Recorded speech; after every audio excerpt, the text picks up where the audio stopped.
Subscribe for more videos.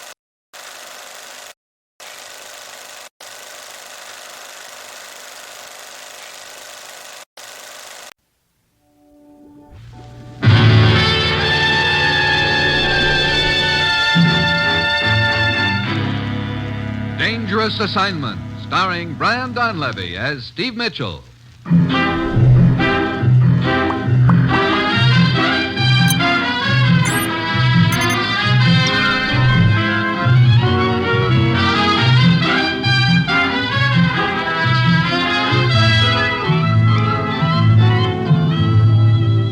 Yeah, danger is my assignment. I get sent to a lot of places I can't even pronounce. They all spell the same thing, though, trouble. But when I walk into the commissioner's office, I don't realize this assignment's going to end up with me smashing a spy ring because a trained SEAL gets a bad case of the blues.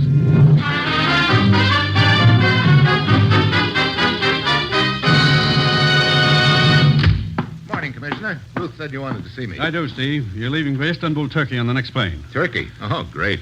Last time I was there, as I remember, I got stabbed at, shot at, and beaten up in that order. Well, maybe you'll be lucky enough to change the order of events around a little this time. Oh, swell. You'll probably need to take a large rubber ball and a dead fish with you.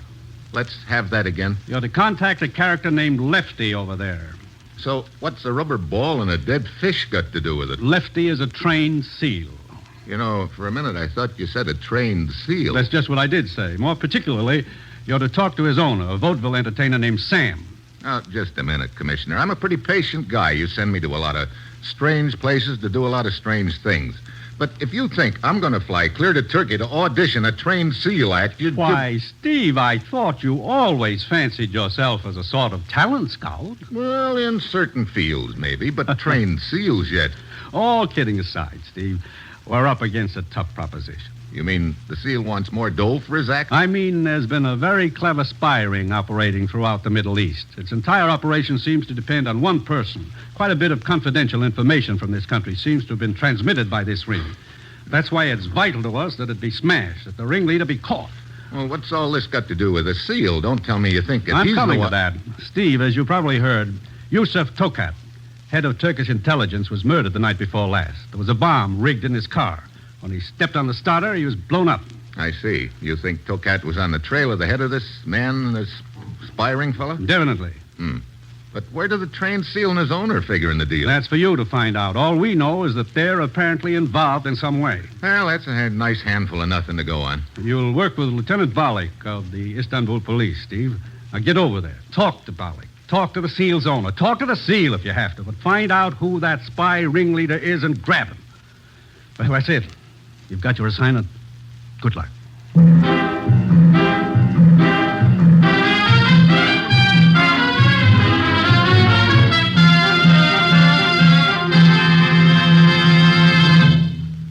NBC is presenting Dangerous Assignment, starring Brian Donlevy in the role of Steve Mitchell, colorful, two-fisted government agent. At all those places of the world where danger and intrigue walk hand in hand, there you will find Steve Mitchell on another Dangerous Assignment.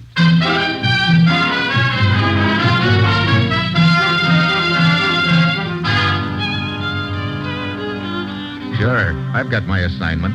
Just talk to a trained SEAL named Lefty and find out who's heading a spy ring in the Middle East. Yeah, a real cinch. Well, it's Thursday when I get to Istanbul, and I head for Lieutenant Balik's office. It is a pleasure to welcome you, Mr. Mitchell. I hope you will be able to help us get to the bottom of this mystifying affair. Well, I'll give it the old school try, Lieutenant. First, I would like you to meet Dalmud. I am honored, Mr. Mitchell. Dalmud? Dalmud is Tokat's assistant. I arranged for him to be here to give you such information as he possesses. I see. Now, as I understand it, Dalmud, your boss, Yusuf Tokat, was head of intelligence here and was on the trail of the leader of this spy ring that's been operating throughout the Middle East? That is correct. It is our theory, of course, that he was getting close to this person and was blown up in his automobile for that reason. Yeah. Did he give you any indication as to who he thought he was after? Not much. Tokat was a very brilliant agent, but very close-mouthed. He preferred to operate alone. He did mention to me that he was not sure whether this person was a man or woman, but that is all he said. Which, unfortunately, does not give us much to go on. No, it sure doesn't, Lieutenant Balik.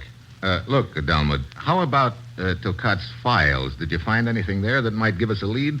Unfortunately, no. In his confidential files is a folder pertaining to the investigation he was undertaking at the time of his murder.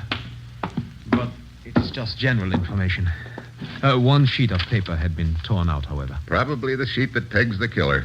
Well, looks like we're getting nowhere fast. Incidentally, can either of you tell me how this guy Sam and his trained SEAL figure in this deal? We know only that Tokat's car was parked 3 blocks from the theater where the trained SEAL performs, and that Tokat is supposed to have attended the performance the night of his murder. So what? That isn't much of a tie-in. But since the murder, Mitchell, there have been several attempts on the life of this Sam, the SEAL's trainer. Oh, well, maybe that throws a new light on things. Where do I find this guy Sam? He has an apartment not far from here. Simply show this pass to the guard, and he will admit you. Okay, thanks. I'll check with you later, gentlemen.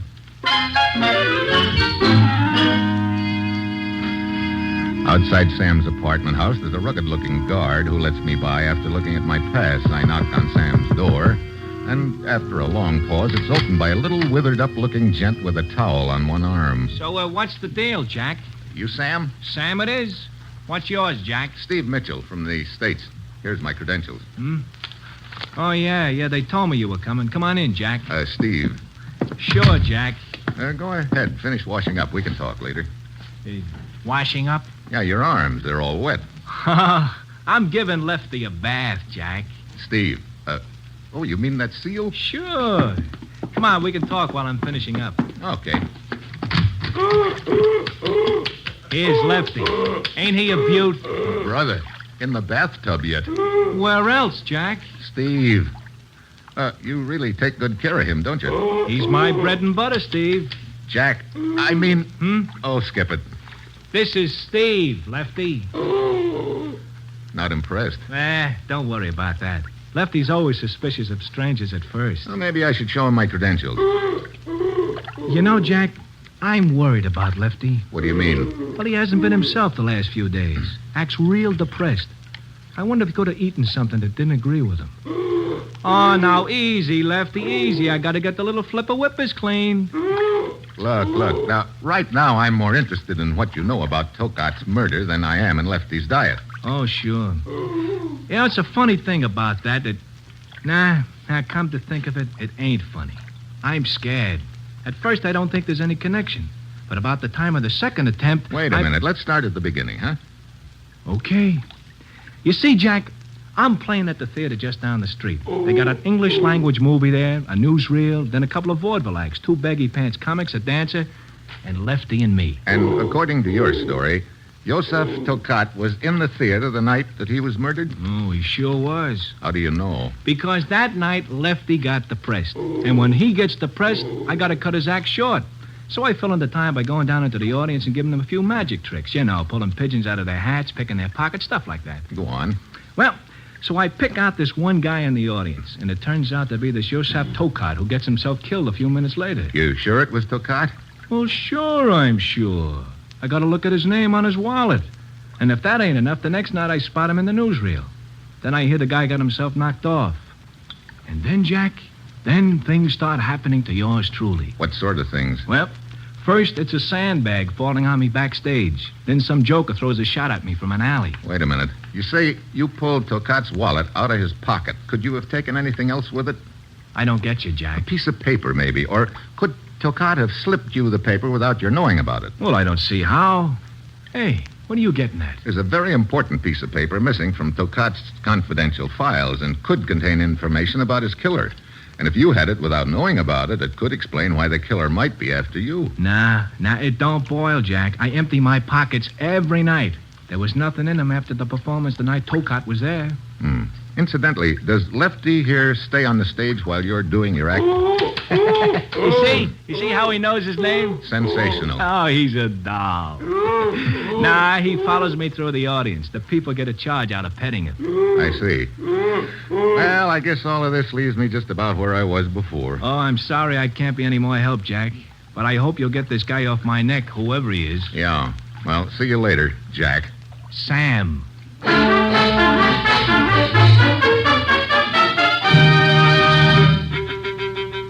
I go back outside and nod to the guard who's standing over in the shadows and get into my car. So far, what I've got is a big hunk of nothing. About a block away from Sam's apartment house, it starts raining, so I reach into the back seat for my trench coat. But what my hand hits isn't a trench coat. It's a body. I jam my foot on the brakes. Turn my flashlight into the back seat. It's the body of the guard who was on duty when I went into the apartment. Then it hits me. I didn't get a good look at the guy in the shadows when I came out. Now I know he wasn't the guard at all. He's the killer. I head back to the apartment in a hurry. The door's unlocked. Lefty's honking frantically, and Sam's on the floor with a cloth tapped over his face. As I bend over him, I get a strong whiff of a sick, sweet smell. Chloroform. Sam. Sam! Come out of it, Sam. Come on, Sam. Oh, hiya, Jack. Yeah, Jack. What happened? You tell me. Right after you left, I hear a knock on the door. I think maybe you've forgotten something. So I open the door and I get belted right between the eyes. You didn't see who hit you? Oh, I was too busy gazing at all those stars. Oh, brother, it was sure convenient you came back when you did. Yeah, it sure was, Sam. Look, Jack, would you mind taking me and Lefty to the theater? My act is on in about an hour. You sure you feel like going on? Yeah, I'm still a little groggy, but I'll be okay. You're pretty quick on the recovery, aren't you, Sam? Sure, that's me, Jack. Snap right back into shape. Okay. I'll call Lieutenant Bollock and tell him what happened, and then I'll take you over to the theater.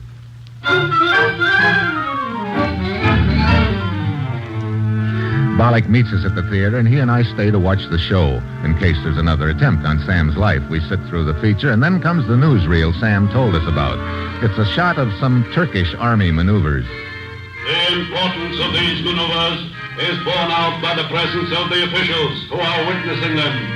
Government agent Yusuf Tokat, his assistant Dalmud, General Abura. That's how Sam knew Tokat was in here the night of his murder, Bollock. He saw his name on his wallet, and then he spotted him in this newsreel shot the next night. Yes, see, there's Tokat standing by the tank. After the newsreel comes the stage show. We watch Sam and Lefty go through their act. Lefty's still depressed, so Sam has to fill in by pulling pigeons out of people's pockets. Bollock and I are on the edge of the seats waiting for something to happen, but nothing does. Sam finishes his act, and the feature starts. Bollock and I head backstage for Sam's dressing room. Yes? Oh. Well, looks like we got the wrong dressing room. I'm looking for Sam. This is his dressing room. Come on in. Thanks. Sam's in the next room trying to get Lefty to take a nap or something. I don't think I've had the pleasure. Doris. Steve Mitchell, Doris, and this is Lieutenant Bollock. I am honored. Hi, Lieutenant. You're a friend of Sam's? I've been working for him the last few days. Oh. Sort of helping him run his act. Taking care of Lefty, stuff like that. You say you've only been with him a few days? Yeah, I'm a dancer out of a job. Got to make a living some way, you know. A dancer, ballet perhaps. Not exactly. On the late show the other night, I threw my sacroiliac out of joint. Maybe that'll give you a clue. I see. Oh, hiya, fellas. Good evening. We would like a few words with you. Sure thing, Jack. Balik. It won't do you any good, Bollock. Skip it. Let's go out in the hall to talk, though. I finally got Lefty to sleep. Hey, stay with Lefty, huh, Doris? Sure. Well, nothing happened during the act tonight. So we noticed. Oh, I'm glad you guys were there. I was really jumpy. You saw no one in the audience looking at you in such a way as to arouse your suspicions, Sam? Well, a couple of them aroused my suspicions, but they might be critics. You can't please everybody, I guess. Just one thing more. This girl, Doris. Oh, not bad, huh? No, not bad. Well, how long have you known her? Oh, I seen her knocking around in this neck of the woods for quite a while. But she only came to work for you a few nights ago, is that right? Mm-hmm. She lost her job. So she told us. One bump too many. Well, so I knew she was down and out, and I put her to work for me. Let's see, it was the night before Tokat was bumped off, I think it was. Okay, that's all, Sam. I'll pick you up after the late show and take you back to your apartment. Hey, some service, huh? A personal bodyguard yet. See you later, Jax. Brother, this deal is making less sense by the moment. I'm afraid you are right. Why would Tokat's killer be trying to knock off Sam unless Sam had something incriminating in his possession? You are thinking of the missing piece of paper from Tokat's confidential file. Yeah. That's the only way it makes sense, Lieutenant, but Sam swears up and down he doesn't have anything like that. Mitchell, you seem quite interested in this girl, Doris. Not that I blame you, but I don't see... Remember when I first arrived here in Istanbul, we were talking in your office with Dalmat?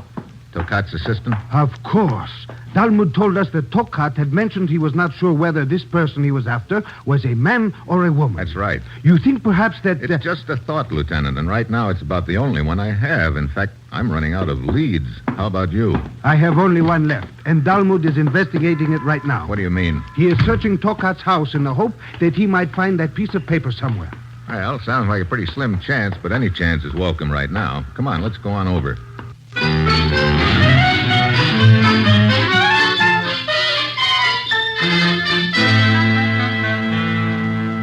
Tell me, have you been able to find anything, Dalmud? Oh, not a thing, Lieutenant. I have turned this house upside down. I have slit every cushion, pulled up every rug, tapped all woodwork. That piece of paper is not here. Great. That just about does it.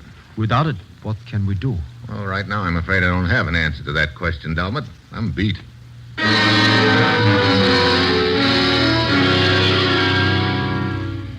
I go back to the theater, pick up Sam and Lefty, and take them to Sam's apartment. Sam fixes up a bed for me on the couch, and we all turn in. Try letting a depressed seal with indigestion sing you to sleep sometime. Oh, it's great. But I finally manage to doze off, and then... Mitchell! Quick! Mitchell! Sam's shout brings me out of it fast. I jump off the couch and pull open his bedroom door. The lights are off, but I spot a glint of metal near the window. A gun. I take a dive just in time. But on my way down, my head crashes into the corner of the dresser. And that puts me to sleep fast. Mitchell. Steve. Hey, Jack. Oh. Atta boy, Jack. Atta boy. Sam. Yeah. Oh, brother, you really collected yourself a lump on the head. Yeah, right now I'm not sure which is my head and which is the lump. Hey, what happened? Well, I'm just dozing off when I hear someone easing my window open. So I sit up. There's a guy crawling in with a gun. I give a yell. He whirls and starts out the window just as you come charging in. So he throws a shot at you and beats it. Did you get any kind of a good look at him, Sam? Yeah. It was pretty dark, but there was enough moonlight coming in the window so I could spot his face. So you'd recognize him if you ever saw him again? Jack, I've already seen that guy before. What? Look, remember this Yosef Tokat? Sure, the guy who got murdered. Why? Guess again, Jack. What do you mean? The guy who came in the window. That was Yosef Tokat.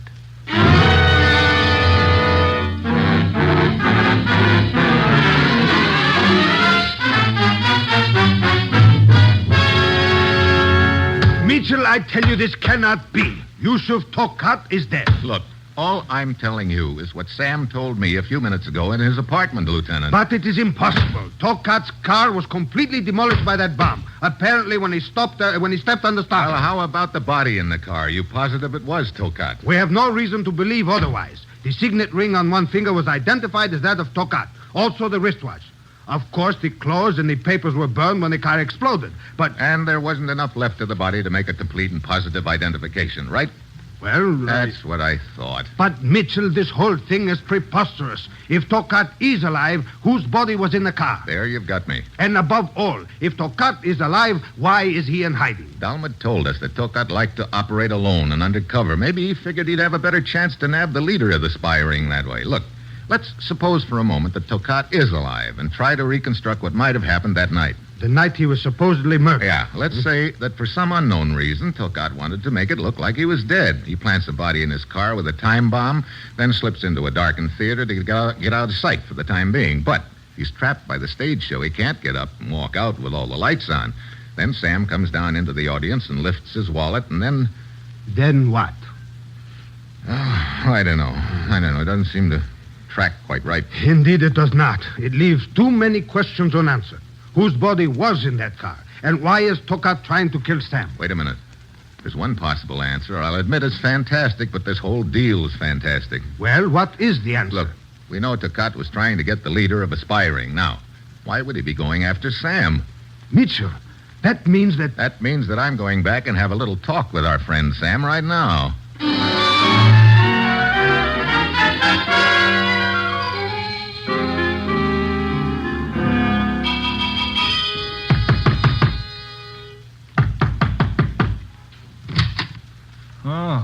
Oh, Mitchell. Come on in. Oh, I'm glad you're back, Jack. I was getting a little jittery. Were you? Well, sure. You think I like this routine of nearly getting killed 3 times? Yeah. Nearly getting killed is right. But it never seems quite to happen, does it, Sam? Hey, what's the pitch? What are you getting at? You've been in vaudeville quite a while, haven't you? Longer than I can keep track of anymore. You've probably done a little acting in your time, too. Well, sure. Until I met Lefty. Yeah. But maybe you've been doing some pretty convincing acting in this deal, Sam. Acting? Acting scared. Acting like somebody's been trying to kill you. Acting like somebody's trying to kill me, he says. Jack, have you blown your cork? You told me somebody tried to bean you with a sandbag backstage the other night. Anybody see it happen? Nobody else was around. And you said somebody threw a shot at you from an alley. Anybody else witnessed that? Well, I don't think so. Now, look, And Jack... tonight you said Joseph Tokat crawled into your bedroom window trying to kill you. But you were the only one that saw him. He took a shot at you, remember? Somebody took a shot at me.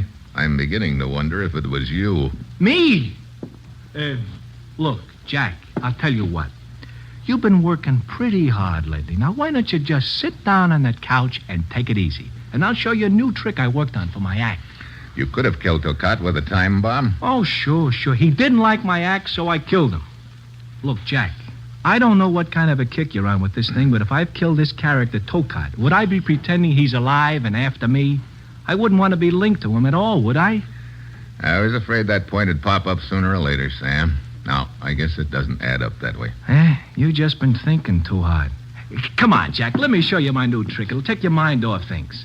You see, I got a little red ball and a little white ball. Look, I'm in no mood for tricks, Sam. But it only takes a second, and it's a good one. Since Lefty's been depressed, I got to keep coming up with new tricks to fill out the act. So I want to try this one on you. Wait a minute. What now? Sam, if you are in the clear, that means you still must have some piece of incriminating evidence. Oh, no. Now we're back on that piece of paper routine. For the last time, Jack, I don't have it. I don't mean you. I mean your seal. Lefty? You say he follows you through the audience. You also told me that he's been acting like he ate something and didn't agree with him. Where is he? Well, he's asleep in the next... Oh, no. Now, look. Somebody could have slipped that paper to him. Well, you look. I'm a member in good stand of the Anti-Vivisection League. You go cutting into Lefty's dead body, and it's going to be over mine of the same name. Yeah, but there's a chance that if maybe... Oh, are you kidding? If somebody did feed that paper to Lefty, it happened 4 days ago. Yeah. You're right. All of which leaves me just where I was before. Nowhere. Brother, what a headache. And things used to be so peaceful in the Navy. All right, now, you ready? Ready? The trick. Huh? Oh, okay. Okay, go ahead. Now, what color ball am I holding in my left hand? Red. And in my right hand? White. A red ball and a white ball, right? Now, I mix them around a little, then I take one of them in my fingers. Which one is it? Red. I put it under this hat. There. Some trick. Wait till you see the snapper. Now, which ball does that leave me here in my fist? White. So I slip this one into your pocket. There. Now, where's the red ball? Under the hat. And the white one? In my pocket. Lift up the hat. Okay. The white ball. Now pull the other one out of your pocket. Red. It's pretty neat, eh? The red ball travels from the hat to your pocket, and the white ball vice versa. Yeah, pretty neat. Well, I guess I'll be getting along. Hey, now, wait a minute. I haven't told you how to do it. Okay, so how do you do it? Well, you thought you were looking at the red ball when I slipped it under the hat, but you weren't. That was just a little cellophane shield that made it look red. Actually, it was the white ball. I palmed the red cellophane when I slipped the ball under the hat. Then, when I put the other ball in your pocket, you didn't even look at it. You were sure it was white because you thought you seen me put the red one under the hat. Okay, so now I know how to do it.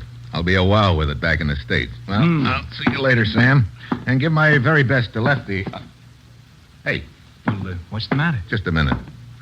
Let's go over that trick again. I knew it. It grows on you, It sure does. Now, as I get it, you look at the white ball and think it's red, but it's really only a piece of red cellophane over it. That's right. Then you don't pay any attention to the real red ball because you're convinced you've already seen it. Hey, you got it down perfect. Sam, you just showed me something. Well, sure, my new trick. You showed me a lot more than that, a lot more than you realize. Come on. Wait, where to? Get a babysitter for Lefty. You and I are going to theater.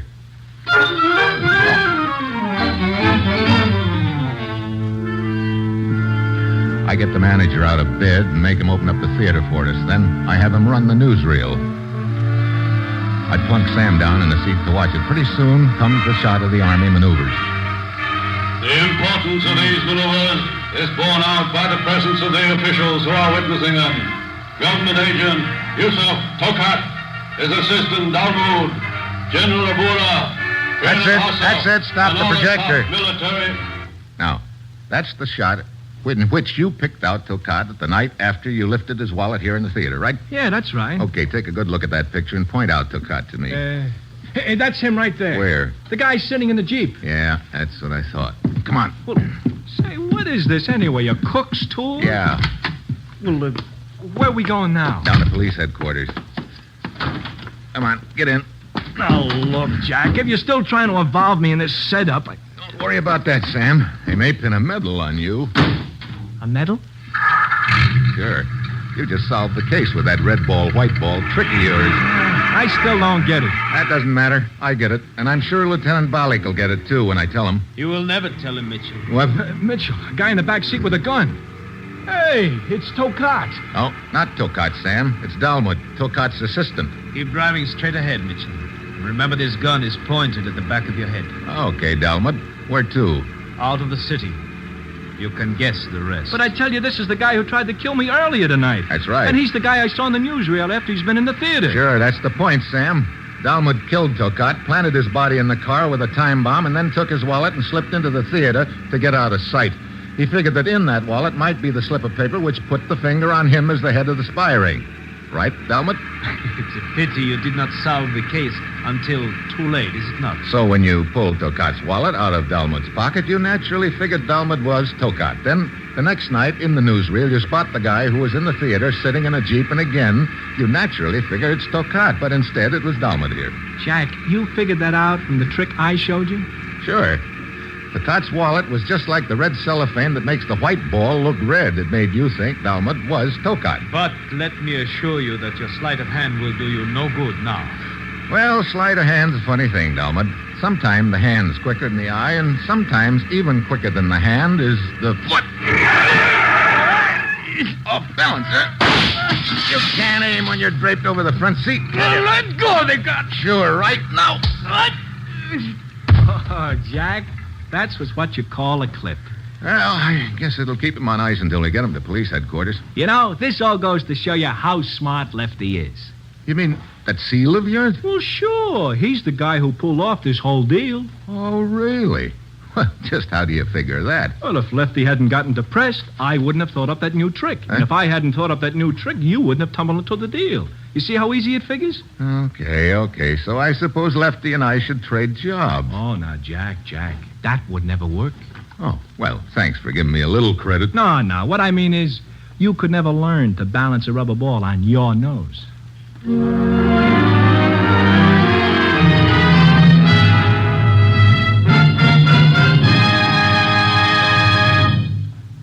The NBC chimes will be ringing soon for the return of the irrepressible Bob Hope.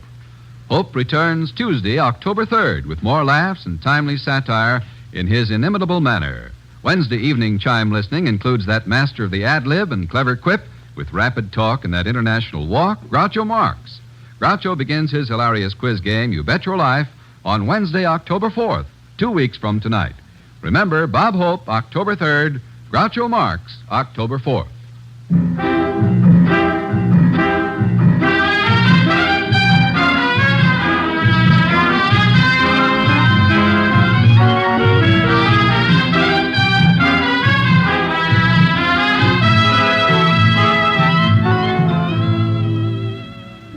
Dangerous Assignment, starring Brian Donlevy as Steve Mitchell, is written by Bob Reif and Adrian Jandot, with music composed and conducted by Basil Adlam, and is produced and directed by Bill Karn. Be with us again next week at this time when Brian Donlevy, starring as Steve Mitchell, will embark on another Dangerous Assignment.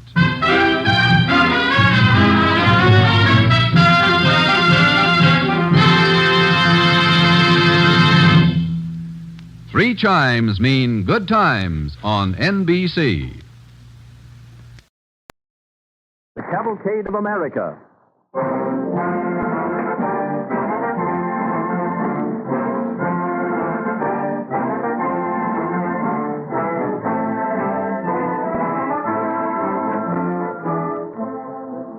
Just as traditions of American character have grown up with our people, so the DuPont Company has grown with the nation to occupy an increasingly useful place in our economic life. And DuPont presents the Cavalcade of America in the belief that the stories of faith and courage you will hear on these programs represent a heritage too precious to be forgotten. These are true episodes, brought to light by the careful search of distinguished educators and historians prominent in the American Historical Association. Today, as ever, America carries its traditions forward, driving through to new accomplishments, so well exemplified by the research of DuPont chemists in creating better things for better living through chemistry. In every walk of life, this spirit of get ahead, this desire for constant improvement, has always inspired and will continue to inspire the Cavalcade of America. We set our stage tonight for the year 1889 with some melodies that were popular in the gay 90s, played by the Cavalcade Orchestra.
What trait is more American than the spirit of healthy competition? Friendly rivalry has done much to advance our nation's progress. In every walk of life, we find the urge to succeed, to advance, to conquer difficulties and opposition, often spurs us to win where praise softens and brings self-satisfaction. Our nation's history has many examples of contests out of which came advancement and improvement. But tonight, we are concerned with but two.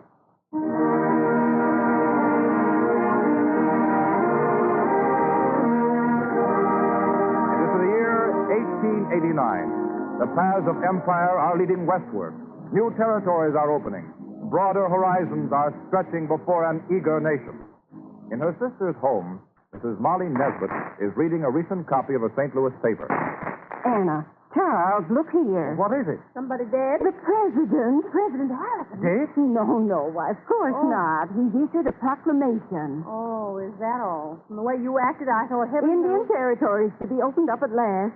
Made part of the, what do you call it, the public domain. I saw something about that a few weeks ago in the paper. Now, to speak of it... And you never told me. Well, Congress ratifies so many bills. 2 million acres of land to be given away. Well, why anybody'd want to take up land in the wilderness like that? Why? For a home, of course. For a living. A fresh start. Oh, I suppose there are folks, but...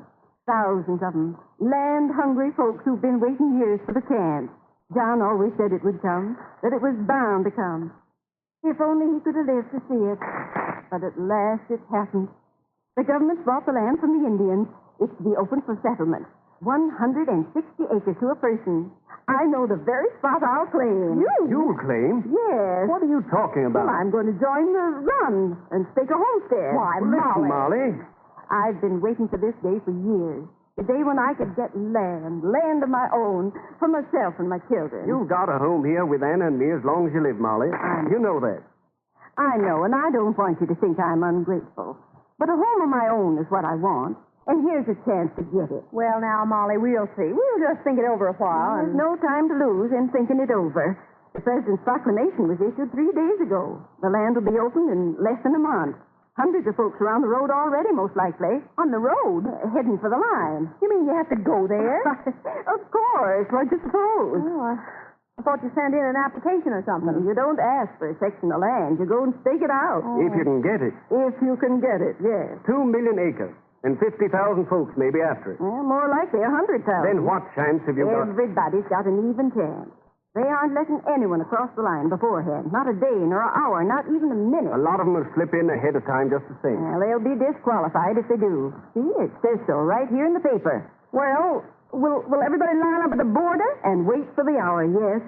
The signal to start. It'll be a race, every man for himself. Molly Nesbitt, you don't really mean you're going to join that rush? What chance would you have against a bunch of hard-riding land grabbers? The best in the world. Because I know just the place John always hoped to stake out for us someday. You follow an old freighter's trail. There's a grove of cottonwoods and a little creek and some rolling hills. Oh, I could head right for it. On foot, I suppose. Or on horseback. Or in a wagon. I'll find some way.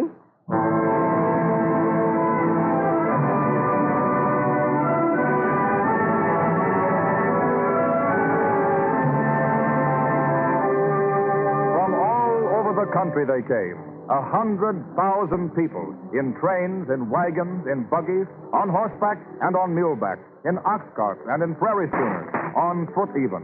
A crazy, heterogeneous procession, pushing, scrambling, cursing, laughing, eager to get to the line. Once there, they waited, for days, some of them, under a burning sun, amid choking red dust. No place to rest, nothing much to eat, even less to drink. Waiting for the hour when the land would be open. In the midst of this mad milling crowd was Molly Nesbitt. Back! Keep back, everybody! Well, Ginger, whoa, quiet, boy, quiet. You making the run, ma'am, or just watching? I'm going in. With your husband? No, alone. You got nerve. I got a good horse. You're right. You can't beat an Indian pony for endurance and over rough ground. Now, that fellow over yonder with the black mare, he won't be in it with you and me. No? That's a racetrack horse he's got. Oh. Trained for short spurts. watermelons! Ripe watermelons! Well, Watermelons. a farmer with a whole cartload of them, by gosh. Yeah, and they're going fast. Come on, let's try and get one. Oh, I don't dare to leave. I fought all night to keep this place right in front. Well, you stay here and I'll go there. Watermelons! Ripe watermelons! Get up. Oh, get in there, Jerry. Well, what the blazes You can't push your team in here. This is my place. Yeah, your place is back home, lady, tending to your knitting. Well, this run's open to all comers, isn't it? I've got just as much right here as anybody. Well, I hope you're a good rider. I am. Because if you ain't, there's no telling. Let that pony of yours stumble in a coyote hole, and the rest of this thunder and herd will ride right over you. Trample on you. You ever seen a cattle stampede? Yes. Well, it's going to be 10 times worse. Because they're not running blind. They're all after something. Well, they're human beings, though. Does this noise sound human to you? They're a herd of wild animals, I tell you, penned up, raring to go. And just because you're a woman, I'm not asking any favors or giving any. This is my place here in the line. That's 11, folks. Got one. I got one. I got a piece of watermelon anyway. Oh. Let's pay $1 for it at that. Yeah? Kind of warm, I'm afraid, but it's juicy. Here, take some. I couldn't. Go on. Oh, no, there's only enough for one. You eat it. Say, what do you take me for anyway? Think I'm going to guzzle watermelon while you stand there with your tongue hanging out and your lips all cracked and dry? Here, take half. Oh, thank you. Hits the spot, don't it? You know, I could bury my whole face in it. My eyes and... Yeah, my eyes smart, too, like fury. It's all that brush smoke where they've burned the prairie ahead of it. Yeah, they did it to clear the way for us, I suppose. Yeah, and to smoke out the Sooners. What? The Sooners. The fellows who thought they'd sneak in sooner, ahead of time, and hide in the scrub. Oh. The Thad Summers managed to get in. Got their claims all staked out by now, most likely. Oh, but there's a penalty. Sure. Oh, there'll be plenty of arguments and shooting and lawsuits. Hey, say, you see that fellow yonder in the spring wagon? Yeah. He's a lawyer. That's getting in on the ground floor. Oh, then they're not all going in for land. No. Some are making for the town site. Merchants, builders, saloon keepers. A jackrabbit just run out across the line. Yeah, calling him a sooner. A good thing, something to make him laugh and relieve the strain. Yeah. Back, everybody. Keep back. Only a few minutes now. Hey, you better mount your pony, ma'am. Be ready. All right. The militia's all got their watches out and their guns, ready to give the signal. Well, how can we ever hear over all this noise? What? Why, there isn't any noise. Have I gone deaf all of a sudden? They're listening for the signal. It's almost noon. Yes. Oh, boy. Oh. Oh, boy.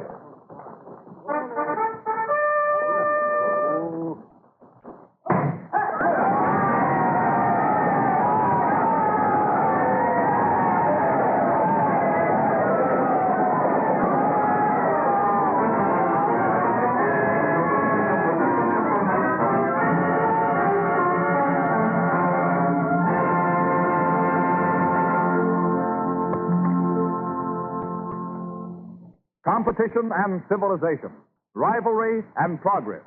This spirit has always been strong in the heart of the American people. It changed the country from a wilderness to a land of hope. Even before the Oklahoma land rush, the roots of American love of competition led back to an incident which caused excitement throughout the civilized world. Our Cavalcade Orchestra takes up the Mississippi and the days of 1870 with an excerpt from Ferry Grossay's Mississippi Suite.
It is the year 1870. Down the brown waters of the Mississippi steams the Robert E. Lee, loaded with cotton for New Orleans. Captain John W. Cannon, owner and commander of the mighty packet, stands on the hurricane deck talking with one of his passengers.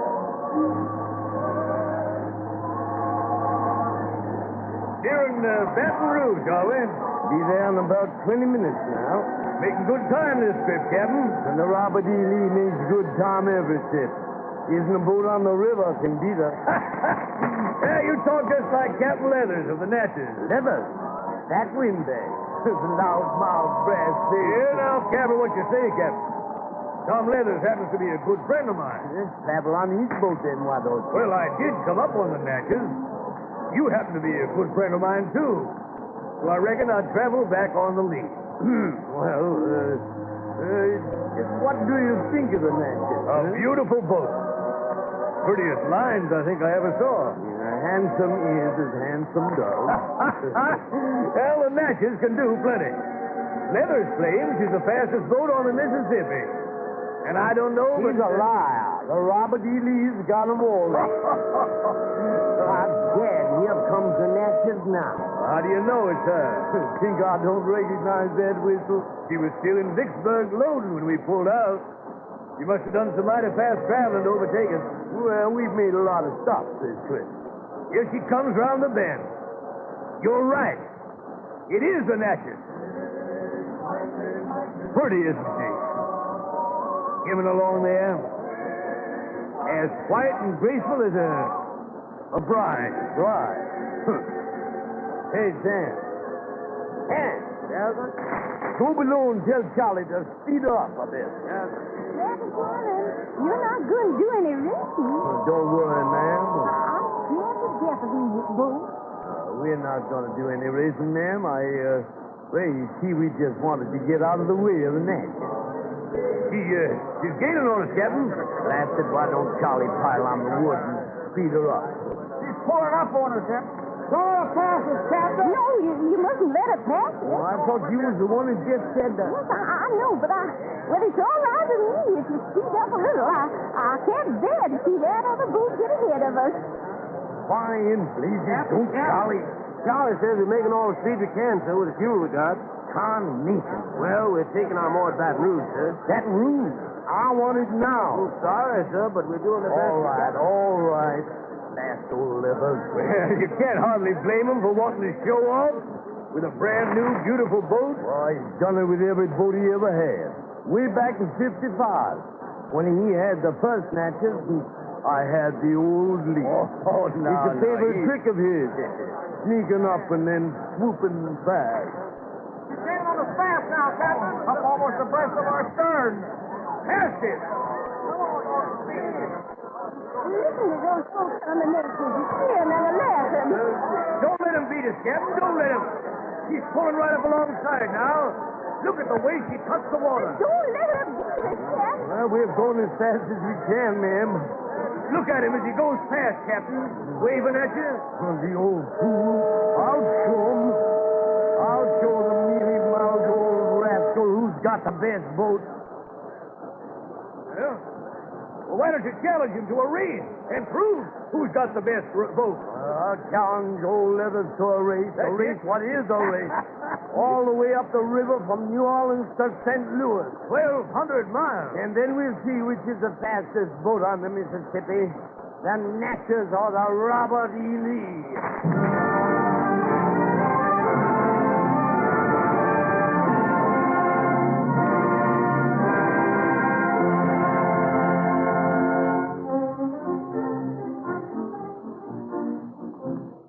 From this challenge came the race which attracted nationwide, worldwide interest. The race between the Natchez and the Robert E. Lee. Enormous sums were wagered, not only in the river cities, but in large cities all over the United States, Canada, Mexico, Great Britain, and Europe. Late afternoon, June 30th, 1870. The levee at New Orleans is thronged with people eagerly awaiting the start. Well, I went down to New Orleans by my wife's sewing machine. The Lord broke accident, so I'm an Ashbonese because it's on the show. Well, I'm a Eastman, how do you know? I'm betting on the lead. $500 that the Natchez will beat her. Don't. Bravo, mon ami. That's the boat that bears the honor name of our general. That's the boat with the best machinery, say I. Yes, the Lee is only 4 years old. And she's bigger. She looks bigger because she's wider and rises higher out of the water. but actually she's not as big. Her name's always been biggest in the world. You Southerners are always loyal. They're about to start. Look. The Lee is backing out. Oh, what would I give to be aboard her? Oh, not for love or money could you or anybody else get passage on us. Captain Tanner refused positively to take any passengers or cargo. Naturally. It needs the room for fuel. What's he burning, wood or coke? Both understand. He's got a big supply of things on hand for extra speed. Rosin, pitch, tallow, candles.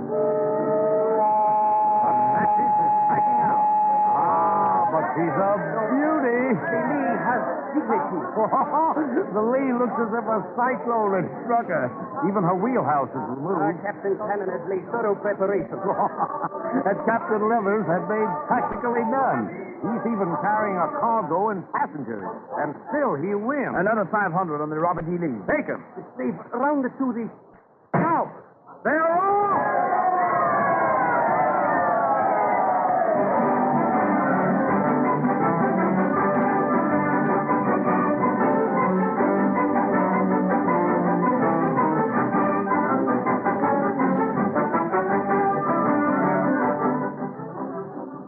Johnny Hawkins' famous saloon on the corner of Common Street and Varieties Alley, New Orleans.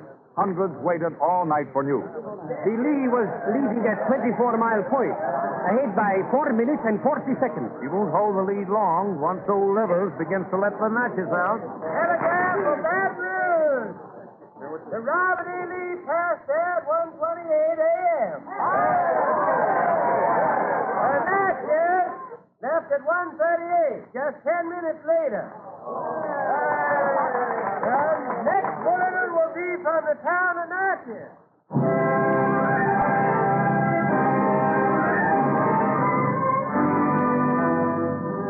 The following morning, July 1st, in a Creole home. Which one you betting on, Miss Lucy? The Natchez, Amanda. Why, Miss Lucy. I know.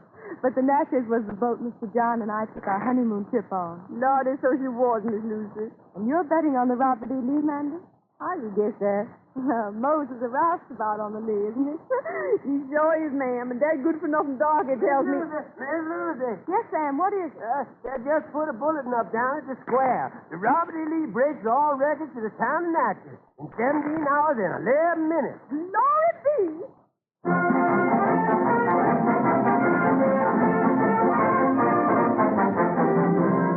In the New York Stock Exchange House on the morning of July 2nd. What's the latest on the board, Frank? Well, Consolidated is selling Oh, deuce takes a Consolidated. Who's ahead in the race? The Robert E. Lee, sir. He passed Memphis, sir, at 10 minutes past 11.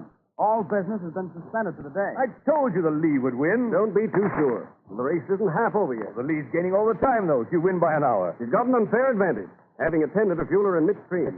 He's got a smart captain. Well, $1,000 that the Natchez will reach St. Louis first. Take it.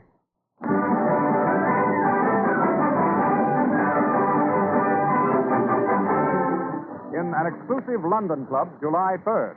What's the latest cable report, Briggs? They passed Cairo, sir. Cairo? Not Cairo on the Nile, sir. Cairo on the Mississippi. Oh, quite. Extraordinary, isn't it, sir? A race that runs for days on end. Most extraordinary, Briggs. Just why are they doing it, sir? Well, Americans are always racing and competing. But why, sir? Why, dash it all, Briggs, I don't know, but I do know I've got 10 pounds wagered on the Natchez. Yes, sir. And I have 10 shillings on the Robert E. Lee.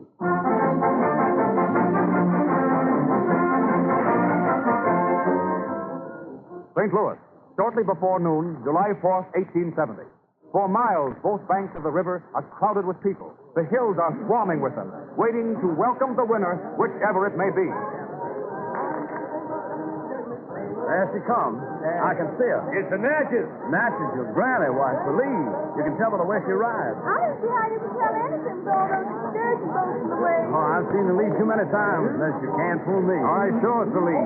The Natchez is way behind. But he was passing up the last we heard. There's $25 of my money says it's the Lee. Taken, stranger. Oh, I can't wait. No, 3 days is a long time for a race. Yes, sir. Hey, that's her whistle. Yes, sir. Only one on the river like it. The Natchez? No, the Lee. Come on, Captain Cannon. We're waiting for you. It's the Lee, all right. It is. It's Sandy. I'm sorry to disappoint you, miss, but I'd know the Lee's whistle anywhere. Yep, it's the Lee. I can read her name now. I saw General Robert E. Lee himself once. Now, trouble with that 25, friend. Where's the nurses? What happened to her? Well, Three cheers for Robert E. Lee. The most of day history. The champion of champions. The Robert E. Lee.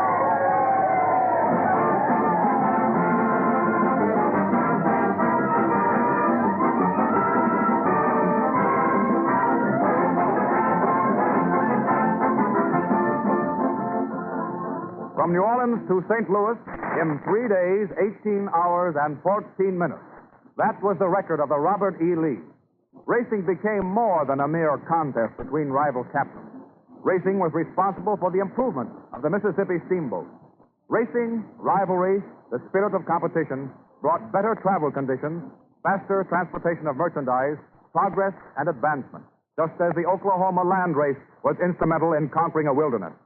Let us be thankful that this inherent quality remains an essential element in our country's lifeblood. For the spirit of progress helps make America a nation.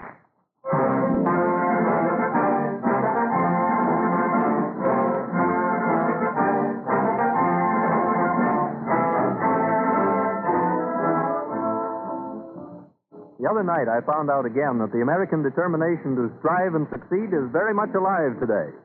I wish that all of you could have sat with me at a dinner table where I met a number of men whose daily work consists of the hardest sort of competition, competing with nature, using their brains and ingenuity to go nature one better.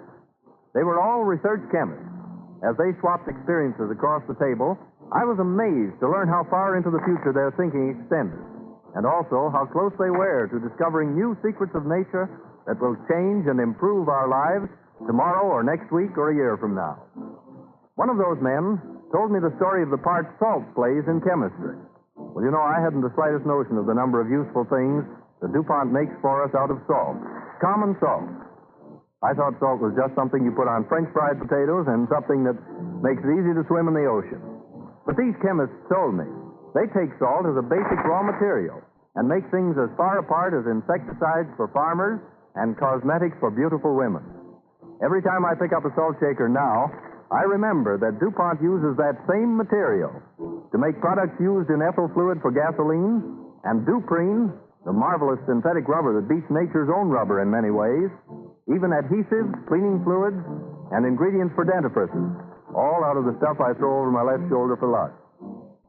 And salt is lucky after all. We're lucky to have it around, and we're lucky to have chemists who know what to do with it, how to turn it into many useful products. Another time, I'll tell you more of these fascinating adventures in the chemist's constant effort to provide better things for better living through chemistry.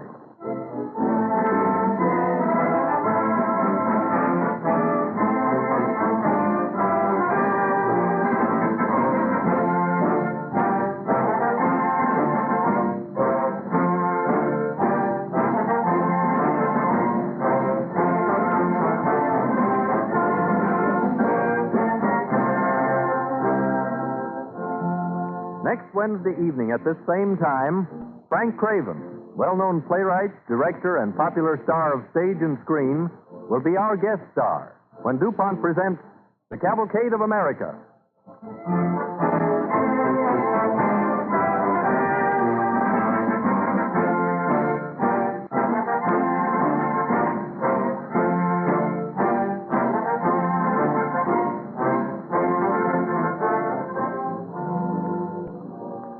This is the Columbia Broadcasting System.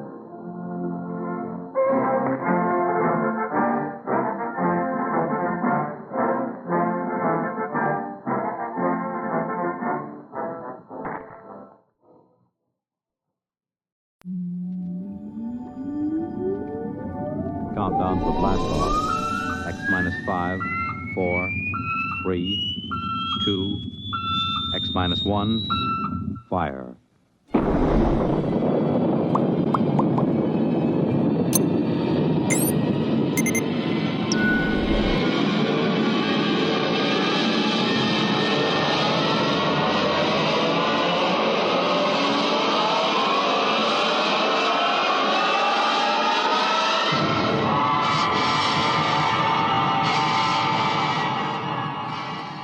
From the far horizons of the unknown come tales of new dimensions in time and space.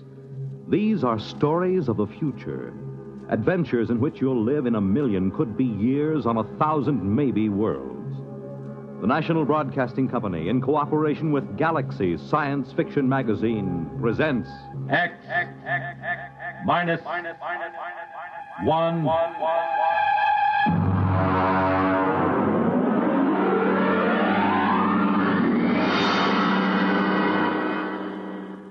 Tonight, Hostess by Isaac Asimov.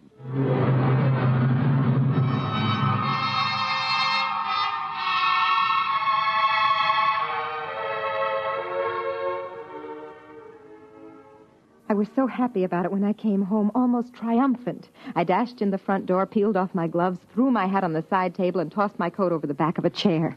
Well, you missed supper. Drake, we're going to have him here. Who here? What are you talking The about? doctor from Hawkins Planet. Didn't you realize that was what today's conference was about? When you say the doctor from Hawkins Planet, do you mean the Hawkins site you've got at the Institute? Well, of course. Who else could I possibly mean? May I ask what the devil you mean by saying we'll have him here? Darling, the Hawkins site would like to stay at a private house somewhere where he won't be bothered with official ceremony, where he'll be able to proceed more according to his own likes and dislikes. I find it quite understandable. Whenever you start using formal sentences, I know you're hiding extreme irritation. Well, you don't seem to be trying to hide it at all. Now, what's the matter? Look, I don't see where we've got room for extraterrestrial visitors. Are you serious? He can stay in the spare room. Honestly, Drake, all we have to do is show a certain amount of adaptability. Sure, just a little adaptability. The Hawkins site breathes cyanide. We'll just adapt ourselves to that, I suppose. He carries cyanide in a little cylinder. You won't even notice it. And what else is there about them I won't notice? Nothing else. They're perfectly harmless. They're even vegetarians. Well, what about us? Do we eat meat ourselves, or will that make us look like cannibals to him? I won't live on salads to suit him, I warn you. Drake, it means very much to me. Well, why? Because if he stays here for any length of time, I can study him real closely. Very little work has been done on the biology and psychology of the individual Hawkins site or of any of the extraterrestrial intelligences. Surely you must see the opportunity. He stays here. We speak to him, watch him, observe his habits. Look, I've spoken to men who are in charge of security groups watching various Hawkins site missions on Earth. The missions stay in the rooms assigned to them, and they don't leave for anything but the most important official business. They have nothing to do with Earthmen. It's quite obvious that they're as revolted by us as I personally am by them. Drake, he's a doctor. He's coming here for medical research, and I'll grant you that he probably doesn't enjoy staying with human beings and will probably find us perfectly horrible. But he must stay just the same. All right. Have it your own way. You sure you don't want any coffee? No. Drake, you're not angry about this, are you? No, I'm not angry.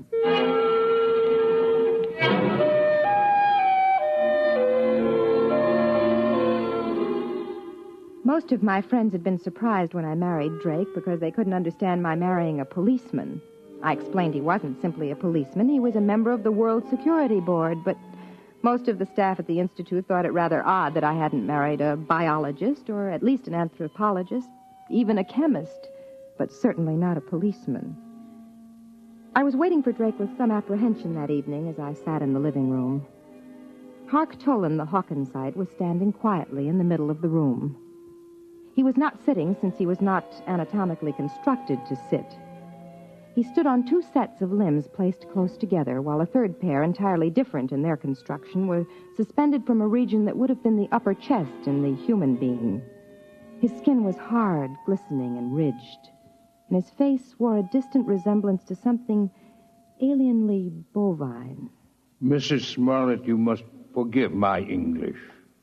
The construction of my mouth, combined with the absence of incisors and canine teeth, is an obstacle to clear speech. I think you speak very well. Thank you. My husband will be home soon, and then we'll eat. Your husband? Well, Husband? Yes, you know. Mr. Smollett. A male, of course. You must forgive me, Mrs. Smollett. Perhaps the greatest source of confusion among the 5 known races of the galaxy lies in the differences among them in regard to their sex life and the social institutions that grow around it. I understand that. Concept of husband and wife, for instance, exists only on Earth. I can achieve a sort of intellectual understanding of what that means, never an emotional one. Dr. Tolan, I've consulted the Institute in preparing a menu, and I trust you'll find nothing in it that will upset you. Drake? Drake, is that you? Yeah. I'm in the living room, dear. I suppose he's all delivered, complete. Drake, this is Dr. Hark Tolan of Hawkins Planet. Dr. Tolan, my husband. Well, good evening, Dr. Tolan. Mr. Smollett? Would you care for a drink? I'm not particularly thirsty. On Earth, there is a custom of drinking liquids which have been fortified with ethyl alcohol. We find it stimulating. Oh, yes. I'm afraid, then, that I must decline. Ethyl alcohol would interfere most unpleasantly with my metabolism. Well, so it does to Earthmen, too. But I understand, Dr. Tolan. Would you object to my drinking? Of course not. Good. I need one. A stiff one.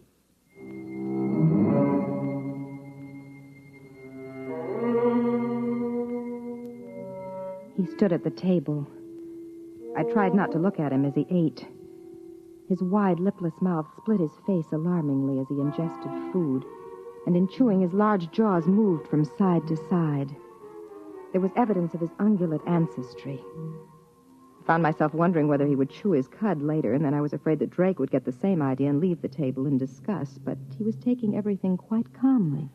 I imagine, Dr. Tolan, that the cylinder at your side holds cyanide, hmm? Quite so. Pure cyanide? I hope you are not considering possible danger. I know the gas is highly poisonous to you, and I do not need a great deal. None of it emerges, except when I actually suck at the tube, which is fixed at the corner of my mouth.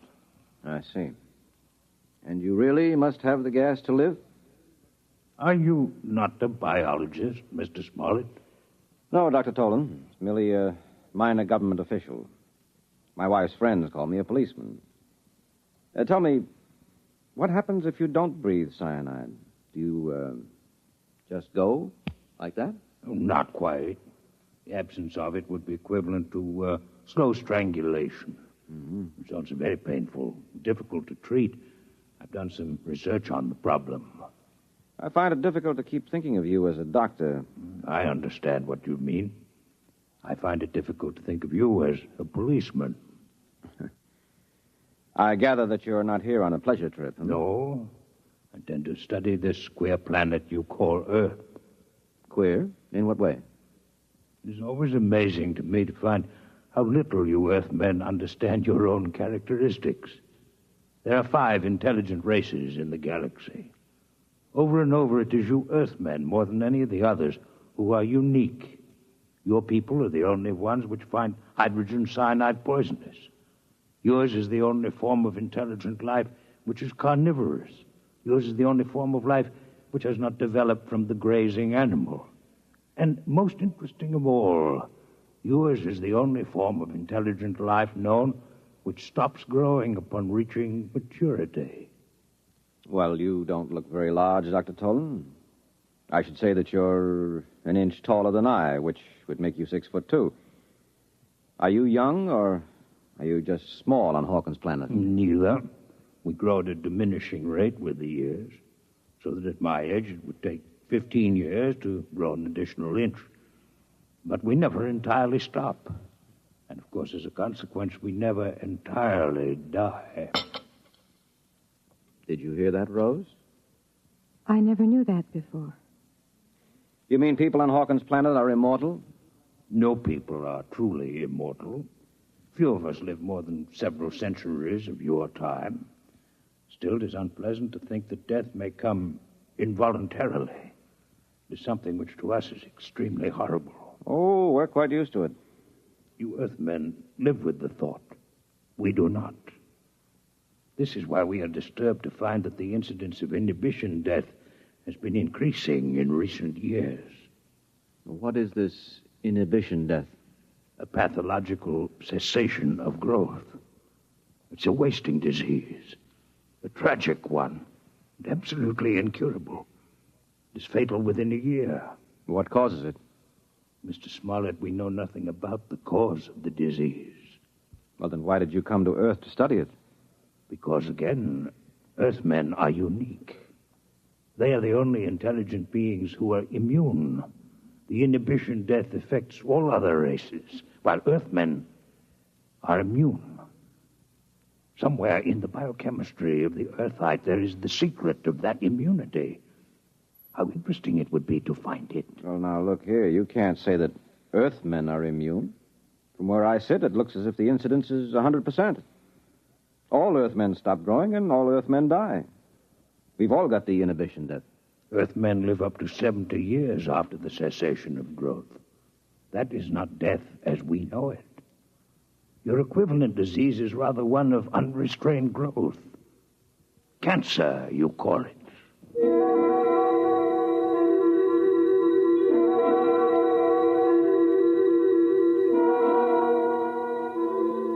Drake was being pleasant to Dr. Tolan. I wasn't sure whether it was for my sake or for his own. Drake has never gone out of his way to please me. Sometimes when I'm gloomy, I look at him across the table and ask myself, why did he marry me? Then suddenly, after dinner in the living room, Dr. Tolan asked a question which surprised me. You are a policeman, Mr. Smollett? Yes. I wonder, could you show me through one of the police departments on your planet? Well, I don't belong to a police department in exactly the way you imagine. However, I have some contacts in the New York City Department. Would I be able to visit the Missing Persons Bureau? Why are you interested in Missing Persons Bureau? Because there again, you are unique. There's no such thing as a missing person on our planet. We're always aware of each other's exact location, no matter where on the planet we might be. Can you feel such awareness even now on Earth? You mean across space? No, I'm afraid not. But you see the importance of the matter. All the uniqueness of Earth should be linked. If the lack of this sense can be explained, perhaps the immunity to inhibition death can be also. Tell me truthfully, Mr. Smollett, if Mrs. Smollett were to leave this room and enter another without your having seen her do so, would you really not be aware of her location? I really would not. Amazing. Please do not be offended by the fact that I find it revolting as well.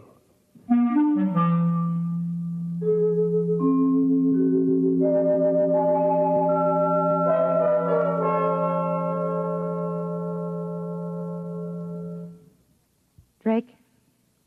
Drake, Yes, I'm awake. why were you talking about the inhibition death to Dr. Tolan? I'm taking an interest in your work, Rose. You've always wanted me to take an interest. I'd rather you weren't sarcastic. Rose, I'm tired. I'll talk to you tomorrow. No, right now. I want no questions from you and no interference. You do your job and I'll do The mine. nature of my job is open and known. The nature of my job isn't, by definition, but I'll tell you this. Our six-legged friend is here in this house for some definite reason.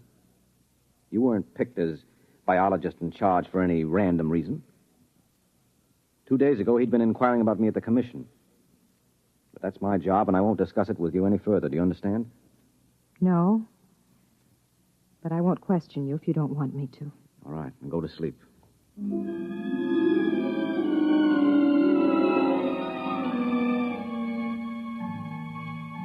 I lay stiffly on my back, and the minutes passed and the quarter hours. I was trying to fit the pieces together. One picture remained clear in my mind. It hovered over me mockingly. At the end of the evening, the Hawkinsite had turned to me just before he left the room. Good night, Mrs. Smollett. You're a most charming hostess. I wanted to giggle then. How could he call me a charming hostess? To him, I must have been a horror, a monstrosity with too few limbs and too narrow a face. But then I saw Drake. He turned white. For one instant, his eyes had burned with something that looked like terror. I'd never before known Drake to show fear of anything. And the picture of that instant of pure panic remained with me until all my thoughts finally sagged into the oblivion of sleep. I remember one question that nagged at me through the haze. Why did he marry me?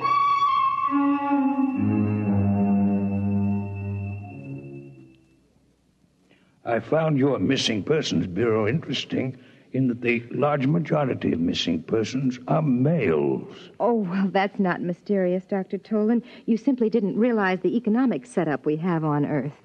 My wife is an example of the minority of women who are capable of making their own way in the world.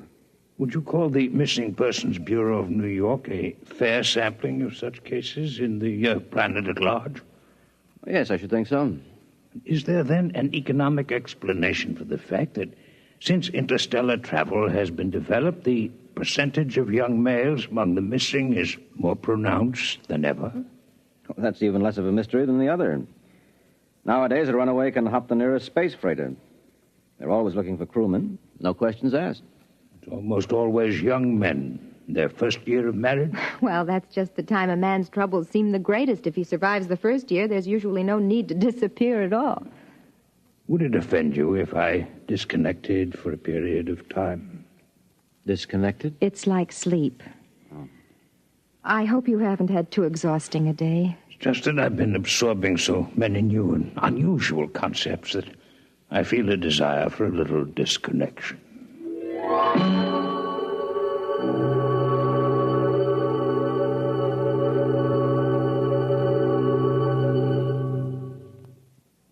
Drake, we've been sitting here for 10 minutes. Aren't you going to speak to me? About what? Last night you said you'd speak to me tomorrow. Well, I'm ready now. I thought it was agreed that you wouldn't question me about my business in this matter. I think it's too late for that. I know too much about your business by now. What? What do you mean? Drake, let go of my arm. What are you talking about? Dr. Tolan thinks that Earth is spreading the inhibition death purposely. That's it, isn't it? Where did you get that idea? It's true, isn't it? I want to know exactly why you say that. Don't play games with me, Rose. This is for keeps. Why don't you ask Dr. Tolan? He's an outstanding worker in the field. I looked over his papers this afternoon. And what are his theories about the origin of the disease? Try to remember, Rose. I think he blames Earth, but I think he admits they know nothing about how the disease is spread. Well, I'll find out about this right now. Drake, what are you going to do? What's that? It's my gun. I'm going to ask him a few questions.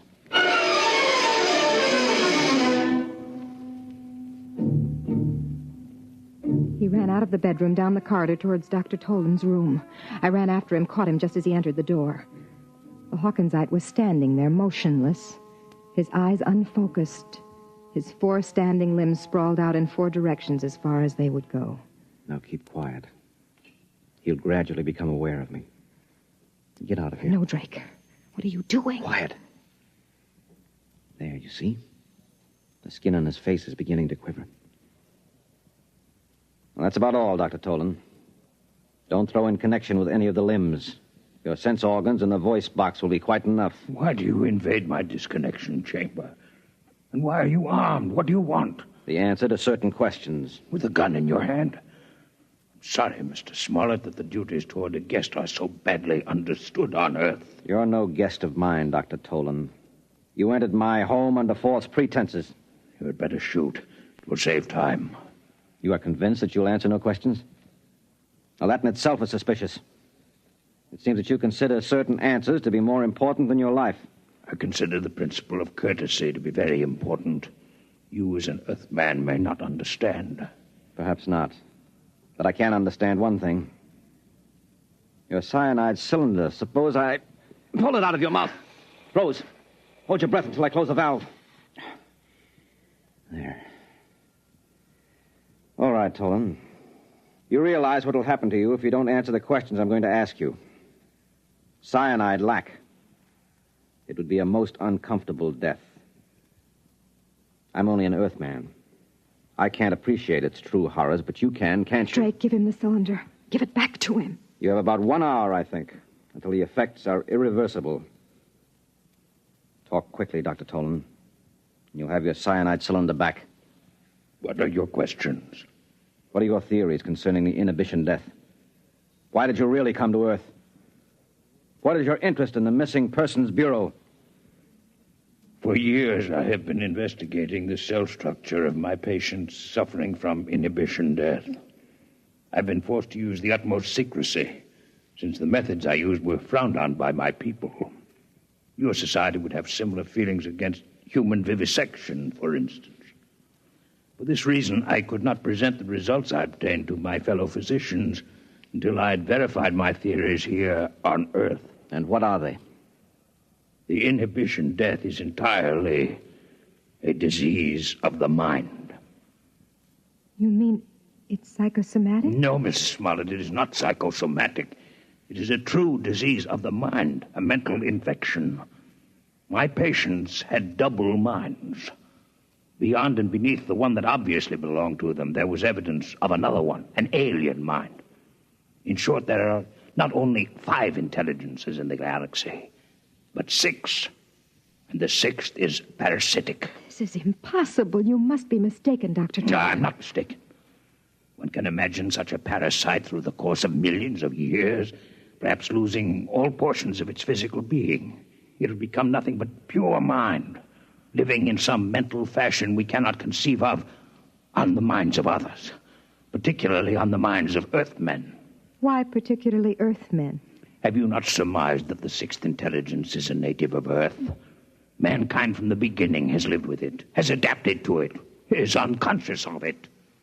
It is why the higher species of terrestrial animals, including man, do not grow after maturity and eventually die. And it is what is called natural death. It is the result of this universal parasitic infestation. Where Earthmen could survive the infection for decades with little harm, we others die a quick death within a year. Give me back my cylinder. You have your answer. What about the Missing Persons Bureau? Drake, look at his eyes. Give it back to him. As we are not well adapted to the intelligence that infests man, neither is it well adapted to us. It can live on us, but it cannot reproduce, with ourselves alone as the source of its life. The inhibition death is therefore not directly contagious among our people. What are you implying, Dr. Tolan? The Earthman remains the prime host for the parasite, and an Earthman may infect one of us if he remains among us. But the parasite, once it is located in an intelligence of the outer worlds, must somehow return to an Earthman if it expects to reproduce. We are infected and reinfected as the parasites return to Earth and come back to us via the mind of Earthmen who travel through space. And the missing persons? Are the intermediate hosts. The masculine terrestrial mind seems better suited for their purpose. But once reproduction has been taken care of, the infested male leaves by spaceship for the outer worlds. He disappears. But this is impossible. What you say implies that the parasite mind can control the actions of its host. That can't be, or we would have noticed their presence here on Earth. The control may be very subtle. It may, moreover, be exerted only during the period of active reproduction. I simply point to your Missing Persons Bureau. Why do the young men disappear? I'm quite ill now, cyanide lack, and I cannot speak much longer. And you alone, of all your people, have any knowledge of this theory of yours? I alone. You will give me back my cyanide cylinder now. I've become quite weak. Sure. Sure, Dr. Tolan. Rose. No! Rose, come out of here. Come on now. Come on. He's dead. He's dead. You shot Outside. him. Out. Quiet, Rose, quiet. I told you to have nothing to do with this. Let me go. I want to go. I want to go. Why? Because of something it was my job to do? You heard what that creature was saying. You suppose I could allow him to return to his world and spread those lies? They'd believe him. What do you think would happen then? They would have to kill us all to stop that disease. What he said wasn't a lie. It was true. Oh, come on now. You're hysterical. You need sleep. I know what he said was true because the Security Commission knows all about the same theory and knows it's true. Why do you say a thing like that? Because you let it slip yourself. Now sit down. Sit down. Well, so I gave myself away, did I? When? You turned white when Hark Tolan referred to me as a charming hostess. Hostess has a double meaning, Drake. A host is one who harbors a parasite. Well, I had no idea I was so transparent. Look, Rose, I've done my best to keep you out of this. The truth can't be held down forever. Somebody else will find out. You can't kill them all. We know that, too. We have no choice. Why? Why can't we combine with the other intelligences and wipe out the parasite? No, you don't understand. Hark Tolan was right. Man and his prehistoric ancestors have been living with this parasitic intelligence for uncounted ages. We've not only become adapted to it, we've become dependent on it. It is no longer a case of parasitism. It's a case of mutual cooperation. You biologists have a name for it. What are you talking about? Symbiosis? Yes, exactly. We have a disease of our own, remember? It is a reverse disease, one of unrestrained growth. We've mentioned it already as a contrast to inhibition death. It's all very well to say that if we could remove the parasite, we would have eternal growth in life, but it's impossible for us. If for any reason the parasitic intelligence, as Hark Tolan calls it, does leave the human body, or if its relationship to the human mind is in any way impaired, growth does take place, but not in an orderly fashion. We call the growth cancer, and there you have it. There's no way of getting rid of the parasite. We're together for all eternity. To get rid of their inhibition death, extraterrestrials must first wipe out all vertebrate life on Earth. There is no other solution for them. So we must keep knowledge of it from them. Now do you understand?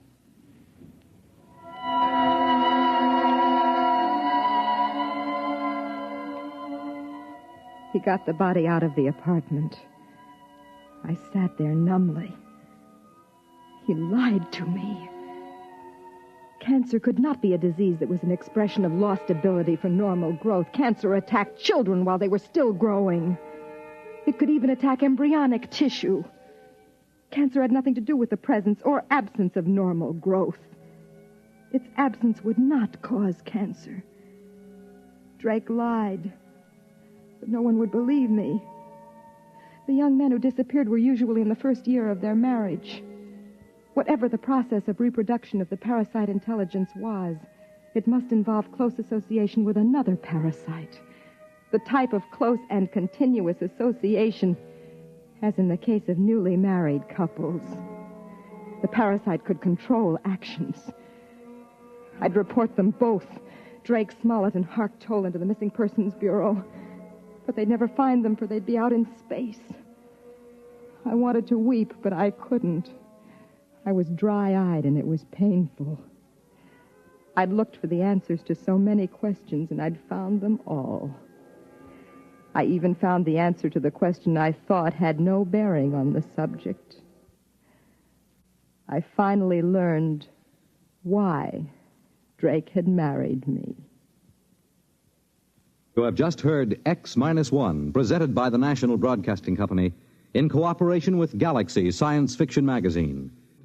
Your announcer, Fred Collins. X-1 was an NBC Radio Network production.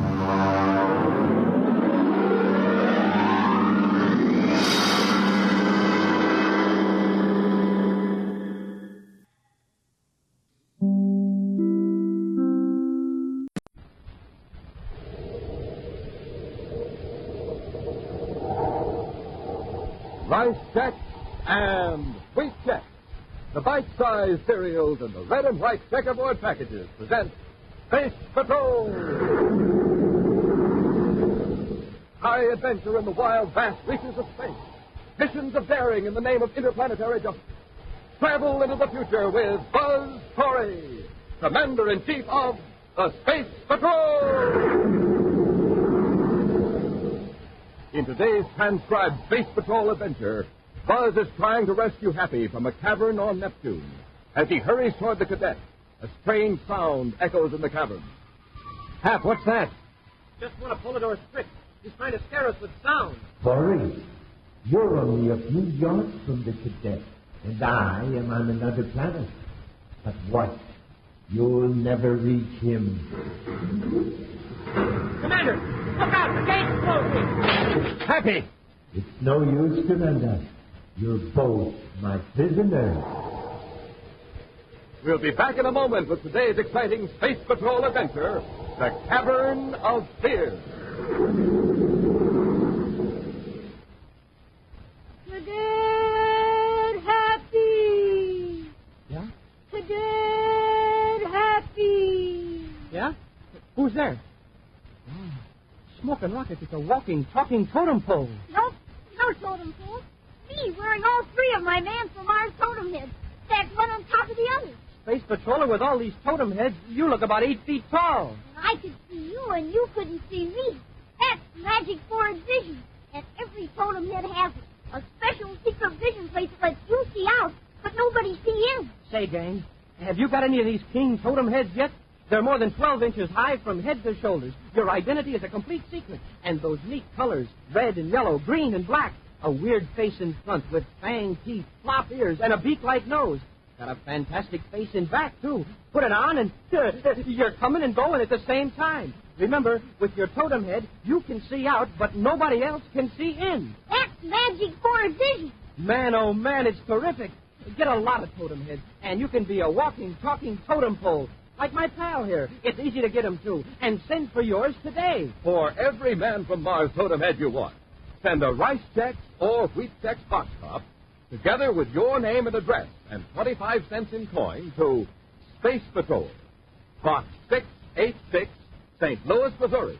Don't forget your 25 cents. That's Space Patrol, Box 686, St. Louis, Missouri.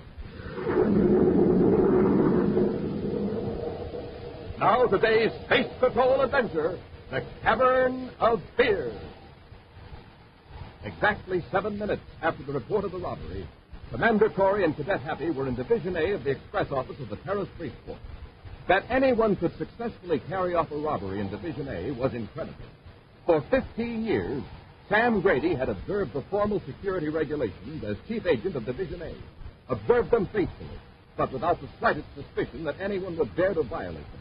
Yet here is Sam Grady, his head still throbbing from an aching blow, face to face with the Commander-in-Chief of the Space Patrol, trying to explain a robbery that just couldn't happen. All right, Grady, let's go over it once more. Everything was all right at your check-in time at $2,200. You came in here and opened the safe. That's right, Commander. I took the package of Zyklon pistols out of the safe. All right. You had the package. You closed the safe. You checked the code book. I started out of this room to give the package to Lieutenant Briggs. As I got to the door, I heard this voice. A voice here in the room? Yes, it was a big, booming voice. What did the voice say? Do you recall? Well, this doesn't make sense, but I thought it said, "Have you forgotten something?" It was a thought that might have been in my own mind at the time. I'm very conscious of security regulations, you know, so I turned back. Did you see anyone? He's not then. But as I walked back toward the safe, I was suddenly aware of a movement behind me. It seemed like there were 2 men in the room, and as I turned, one of them slugged me. That's all I remembered until I heard the officer in charge standing over me, shaking me. And by then, these men had disappeared with the Zyklon crystals. Yes. Well, Commander, this voice booming, it sure sounds like Polidor to me. Polidor? He's behind several major robberies. By some means, he's able to project his voice to direct members of his gang. Whatever this device is, it enables Polidor to see and hear as well as project his voice. Unless we grant Polidor magic powers, this device has to be planted at the scene of crimes by human agents. I don't see how any device could be hidden in here, in Division A. And yet that voice, it was so full and powerful. I'll check behind these files, Commander. Maybe there's just been unhappy. Come here. Yes, sir? Set on your shoulder, that white powder. Smoking rockets, and I just had this uniform cleaned. Don't brush it off. Whatever it is must have dropped in your Phoenix since you came in this room. Grady, I want you to come along with us to headquarters for a brainograph test. Why, sure, Commander. I'll do anything I can to cooperate.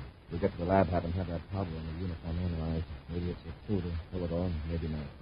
We won't know until he grabs it, I beg. See? I'll tell you about it later. Come on, let's get to headquarters. Far out in space, a private cruiser races away from the man-made planet Terra. Turning from the controls, the pilot tunes a space patrol into a rarely used frequency, adjusts the scrambler circuit, and beams a signal into space.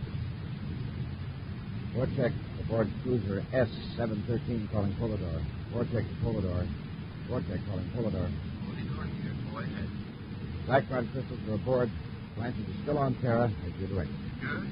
Express clerk for anti-budget biography. I was due in when he was being questioned by Inspector Corey. Oh, then Grady recovered all right? Yes. Corey is going to give him a brainograph test. But don't worry.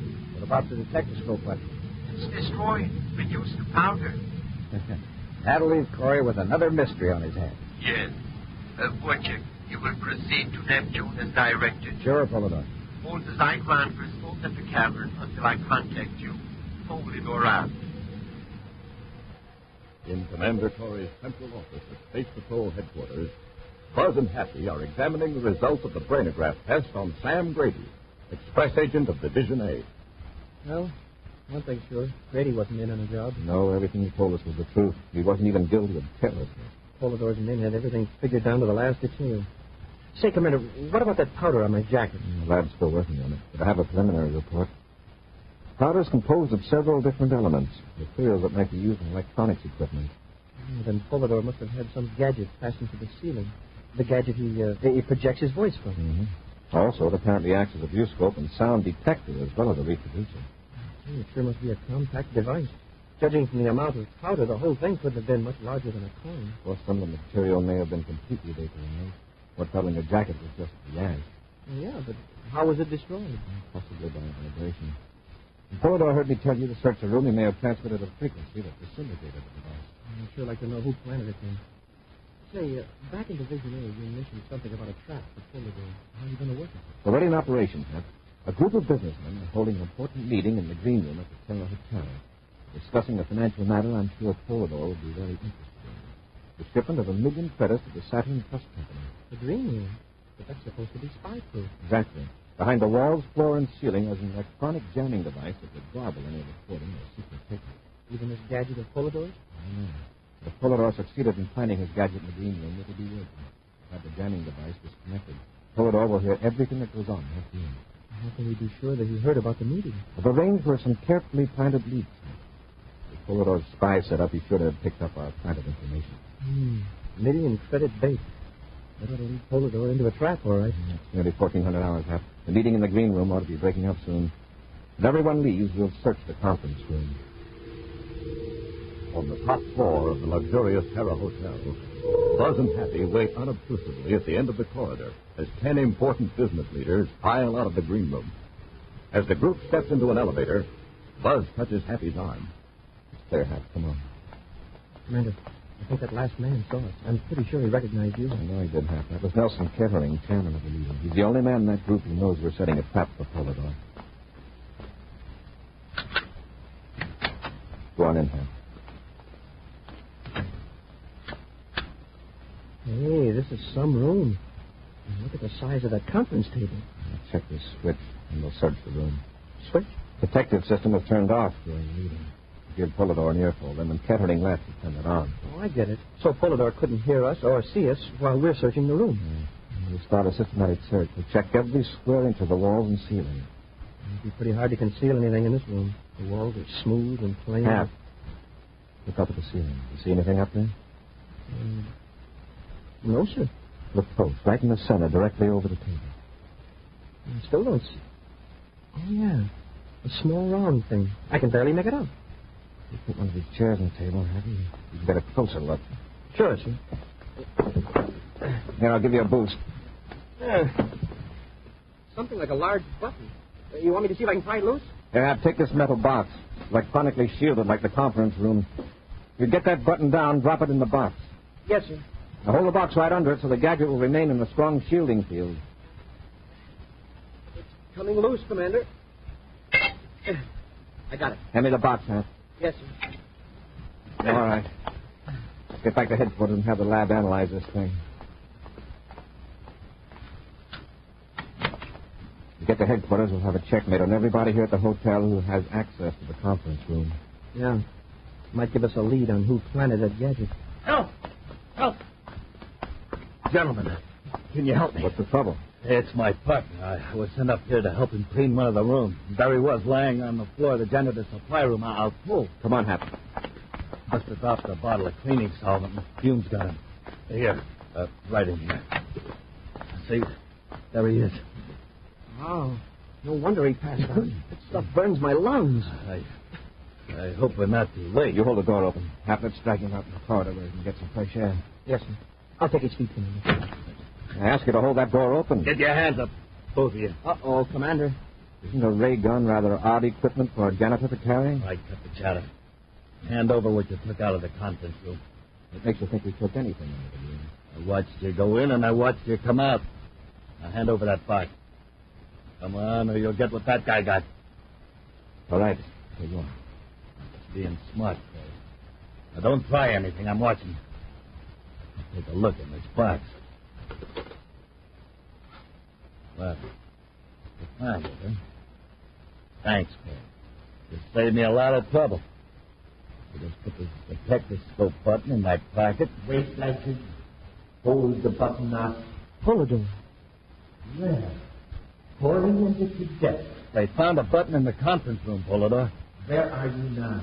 In the janitor's supply room of the Terra Hotel. I took care of the real janitor with the ray gun and borrowed a spare uniform from his locker. Blanchard. Yes, Polidor.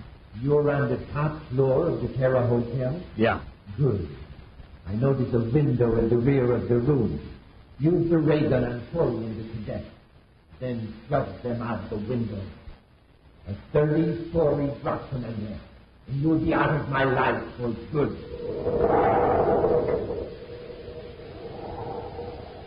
We'll return to Space Patrol in just a moment. A spook from outer space. Or an Indian from a reservation on Mars. Or a mystery man from another solar system. Yes, sir, Space Patroller. You could be any one of those weird characters when you're wearing a Man from Mars totem head with Magic Forehead Vision. That's the special secret vision plate every totem head comes equipped with. So you can see out, but nobody else can see in or know who's wearing the Man from Mars totem head. And to make sure your identity is a complete secret, it's more than 12 inches high. Colors that are out of this world. Red and yellow, green and black. Remember, you see out. Nobody sees in with Magic Forehead Vision. Fantastic fun. You can have it with a Man from Mars totem head. Get one. Get as many as you like and wear them all. Stacked one on top of the other.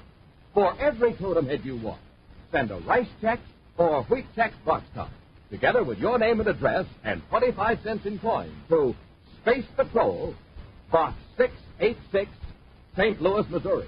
Don't forget your 25 cents. That's Space Patrol, Box 686, St. Louis, Missouri. Offer good only in the USA and may be withdrawn at any time. Now, back to our Space Patrol adventure, the Cavern of Fear. Buzz and Happy have been lured into a janitor's supply room on the top floor of the Terra Hotel by Blanchard, one of Polidor's confederates. Holding the Space Patrollers at gunpoint, Blanchard removed the detectoscope button from a shielded box, enabling Polidor, in some remote and unknown place of security, to see and hear everything in the room. Polidor has ordered Blanchard to use the ray gun on Buzz and Happy, and then thrust their unconscious forms through the window 30 floors above the street. All right, Corey. You heard what Polidor said. I think I'll take care of you first. You're making a mistake, Blanchard. Why should you run all the risks? Do Polidor's dirty work. Go on, Blanchard. He's just calling. Let him have it. Okay, Polidor. What's that? It's just the intercom on the wall. Blanchard, look out! I'll take that gun, Blanchard. Hey, that was a beauty, Commander. Where's Blanchard's ray gun? Now, where's that detectoscope? Well, Blanchard had it in his left hand. It's probably clenched in his fist. I'll get it. It's too late. Nothing but fine powder. Polidor set off a disintegrator impulse when he saw his boy was in a jam. Hap, I'll answer the intercom. You check on the real janitor. I think he's starting to come around. We'll take Blanchard to headquarters. By the time Blanchard is brought into Commander Corey's office at headquarters, he has expressed himself as being willing to cooperate. He sits rubbing his bruised jaw as Buzz questions him. Okay, Blanchard. Have you ever seen this Polidor? No. I don't know of anybody who has. Can you give me the names of any of Polidor's agents? You might as well tell me now, Blanchard. We can put you under the brainograph, you know. All right, I'll tell you. I only know one of them, Pete Vorchek. I worked with him once. Where's Vorchek now? I don't know. He split up after a job at the express office. Oh, the Zyklon theft. Yeah. Vorchek had his special orders. I had mine. But wait. Vorchek and I got pretty chummy. He told me a couple of things I wasn't supposed to know about the cavern. What cavern? It's a place on Neptune, Sector 17K. Vorchek was supposed to go to the cavern with the Viking. And meet Polidor there, maybe? Yeah, I doubt it. Nobody ever meets Polidor, except probably one or two of the higher-ups. This cavern on Neptune, how many men are there? Probably just Vorchek now. Polidor doesn't like the boys to get together and compare notes. Unless what? Unless he's got somebody in the Cavern of Fear. Cavern of Fear? Well, maybe Vorchek is pulling my leg. The Cavern of Fear is supposed to be a place Polidor uses to throw a scare into wise guys that get out of line. Part of the cavern is cold and damp and pitch dark. The icy water drips from the walls. Polidor had these detector scopes hidden around, and hour after hour these horrible noises boom around in the cavern. Vorchek said he's seen some pretty brave guys that are nearly out of their minds. Vorchek is there. He'll be contacted by Polidor. Blanchard, can you tell me exactly where this cavern is? If I could see a map of Neptune, I think I could. Vorchek mentioned a couple of landmarks. If we're too close, Vorchek would see the ship and warn Polidor. Well, Commander, if one man were to be dropped off a couple miles away in a spacesuit, he might find out quite a bit. Maybe we're discovered. Well, I think I could do a little scouting without being caught, sir. Please, sir. And I could keep in contact with you in the ship on a secret frequency.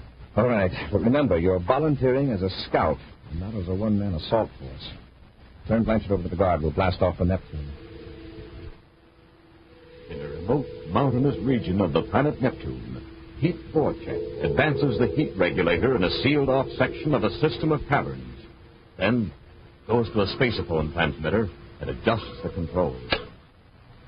Pete Vorchek at Neptune Station calling Polidor. Vorchek to Polidor. Polidor here. I was about to call you, Vorchek. I was beginning to think you'd forgotten about me. When do I get away from here? I've had my hands full with Commander Corey. He captured one of my men, Blanchard. Blanchard? Yes, but there is no need to worry. Blanchard knows nothing that can lead Corey to me or to you. Isn't it right? Yes. Yes, of course. Corey, however, is getting to be a problem. He discovered one of my detectoscopes. Had his hands on it for a few minutes before I was able to destroy it. We shall have to be more careful in hiding them after this. You will remain where you are until I eliminate Corey. But Polidor... It won't be very long. Let me tell you, Corey doesn't know it, but right. Far to the east, the Terra 5 circles over the mountains of Neptune. Alone in the ship, Commander Corey sets the spaceophone receiver to a secret space patrol frequency. Anxiously, Buzz waits. And then... That Happy calling Commander Corey aboard Terra 5. Corey here. Go ahead, Hap. Blanchard's tip is on the level, sir. I've located the entrance to Polidor's cavern. Any sign of life? Not yet. Except for the airlock at the cavern opening. It looks like any other mountain in this part of Neptune. Don't take any chance of being seen. I'm a good mile from the cavern, sir, hiding behind some rocks. But with these binoculars, the airlock looks only about 20 feet away. Where you stand, how close can I land the ship without tipping off Vorchek if he's in the cavern? Well, there's a ridge to the north about 2 miles from here. If you could set down behind that, you'd be okay. All right, Hap, I'll join you. Give me your exact location. As Happy crouches behind the rocks, watching the cavern entrance, he's unaware of the tread of heavy space boots behind him. As Happy looks northward for a glimpse of the Terra 5, a man in a spacesuit steps up behind him with blast gun in hand. Get your hands up, Cadet, and away from the spaceophone control. Where did you come from? The cavern over there. You were watching the wrong entrance.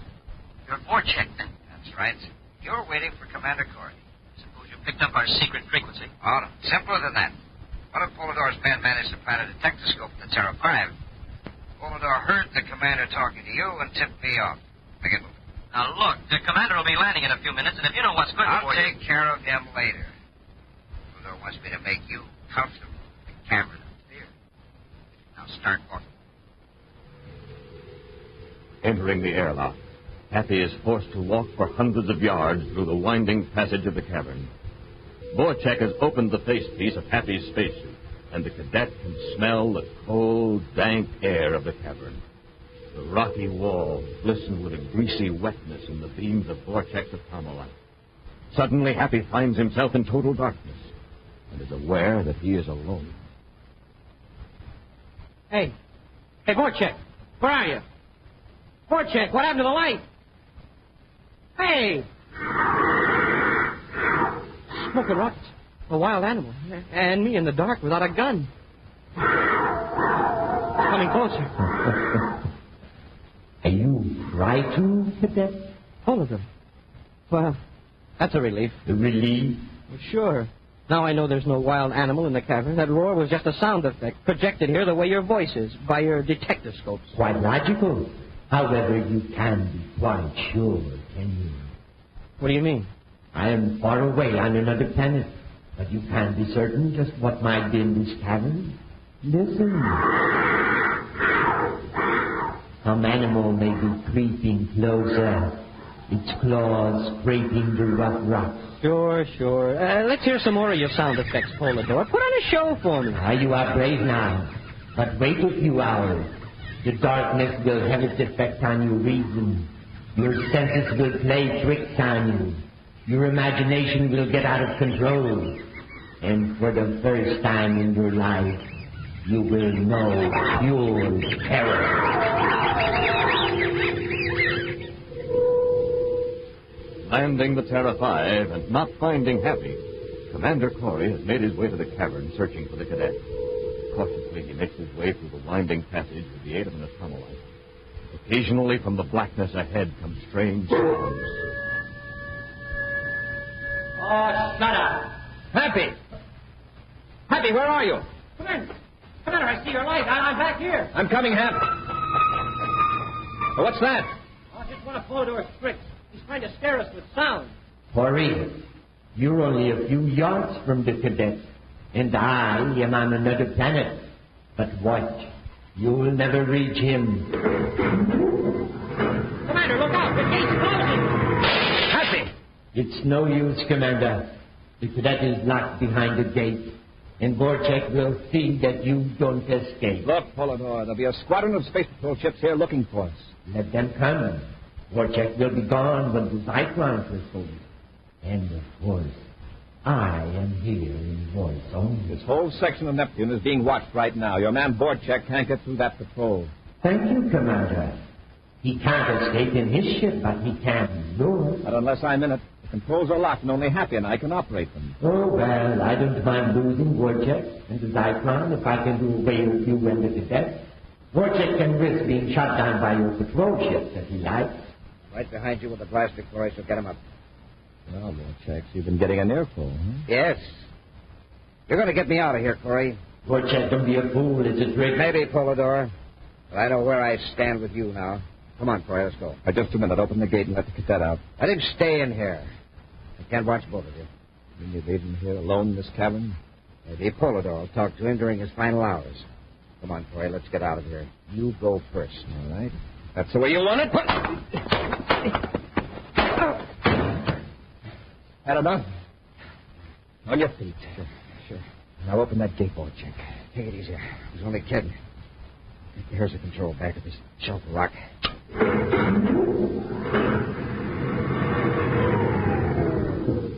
Commander! You okay, Hap? Oh, yeah. Oh, great.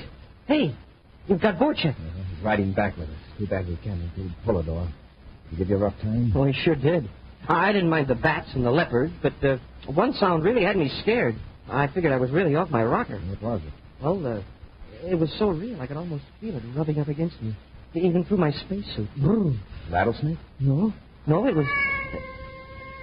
I thought I heard it again. Just now. Look down at your feet. It's smoking rockets. A kitten. And it's real. Hap, don't tell me you're afraid of cats. Oh, no, sir. Not when they're real. But these imaginary cats that aren't there, I can't stand the sight of them. In just a moment, a preview of next week's exciting Space Patrol adventure, which will be brought to you by Nestle's Quick, for the greatest tasting chocolate milk and those famous Nestle's chocolate bars.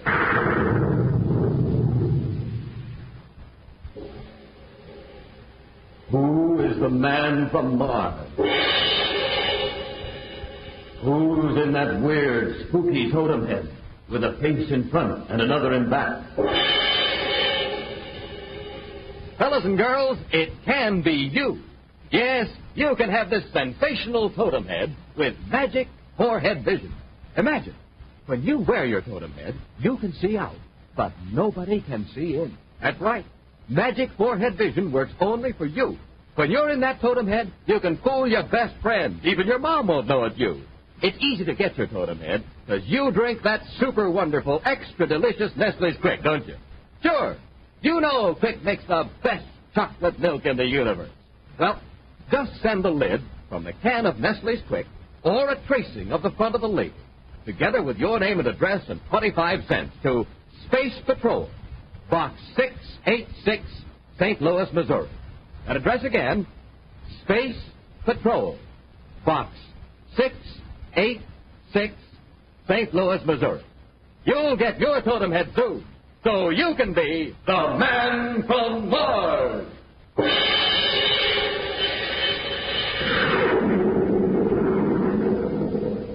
Now a preview of next week's exciting Space Patrol adventure.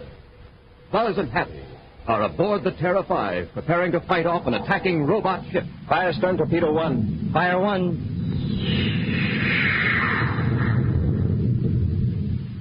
Surely you don't think I'm aboard this robot ship, Commander? In a few seconds, Polidor, there won't be any ship. Hey, Commander, the torpedo exploded short of the target. The ship is protected by a force field. Our torpedoes explode when they hit the field. That's right. You can't stop this robot ship. It's gaining on us, sir. If you don't act quickly, it'll ram us and blow us to bits. Be sure to join us next week for the thrilling story, Race Against Time. Space Patrol, created by Mike Moser, starring Ed Kemmer as Commander Corey and Lynn Osborne as Cadet Happy, was written by Lou Houston, produced and directed by Larry Robertson. Executive producer, Mike Jeffrey. Other players were Norman Jolly, Ken Mayer, and Bela Kovac. George Barclay speaking. Don't forget to tune in next Saturday and every Saturday for exciting adventure on Space Patrol! Space Patrol was brought to you today by Rice Chex and Sweet Chex. Thank you for joining us for another thrilling episode of Space Patrol. We're excited to have you as part of our audience. We invite you to return tomorrow for an all-new set of episodes that will take you on even more unforgettable adventures. Get ready for a journey to the outer reaches of imagination as we dive into Inner Sanctum, our next featured program. Get ready for chilling suspense as you delve into a tale of psychological intrigue and spine-tingling horror that keeps you on the edge of your seat. We're always eager to hear from our fantastic audience. Your feedback fuels our passion for delivering the best in vintage entertainment.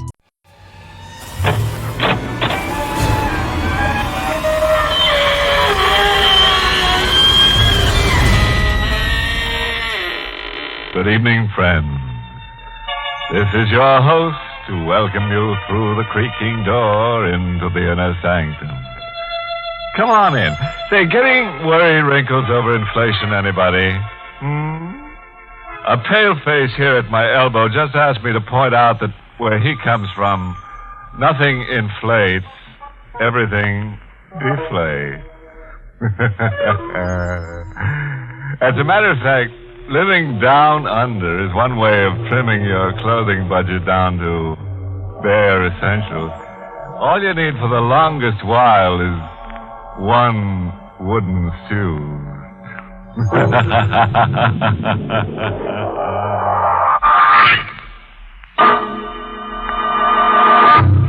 Tonight's Inner Sanctum mystery, Mark My Grave, was written by John Robert and stars Lawson Zerbe in the role of Colby, with Santos Ortega as Gabby.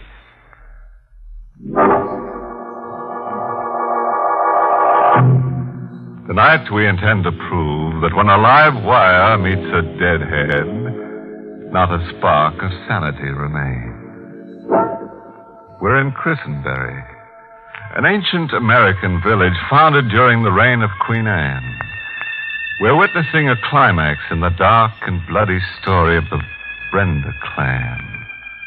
A story that has long terrified the timid and baffled men of logical mind. The story of the Brenda ghost. In a close, airless room of the Brenda home, A man is strapped down on an iron bed. His face is youthful, but his hair is white, as if bleached by shock. He stares blindly at an older man hovering anxiously over him. Gabby. Yeah? It's me. I've got everything under control. Untie me, Gabby. I can't breathe. No, I can't untie you, kid. Not the way you are. You just hurt yourself. I've sent for a doctor. Able to talk about it a little? Talk about it? Sure. Only if you're able to. Ghosts. Ghosts were a big joke to us. The assignment was going to be a gag. A picture stunt to give the newspaper comic relief. That day you called me. Hey, Colby. Yeah? Hey, the wire coming in. 8-state search for missing hitchhiker couple. And what about it? Just 2 more missing Americans. There's 1 million of them. Pamela and Alfred Parker have been missing for 14 days. They were last seen entering the village of Christenberry. They were seen entering, but nobody saw them leave. Christenberry is the village famous for the Brenda ghost. You want to buy a bed sheet, boss? No. I do want to buy a circulation booster. Well, you're not assigning me to interview the Brenda ghost. And all the other Brendas with pictures. Trot yourself over to Christenberry with a flash gun and photograph everything that moves. What if the ghost is, camera shy?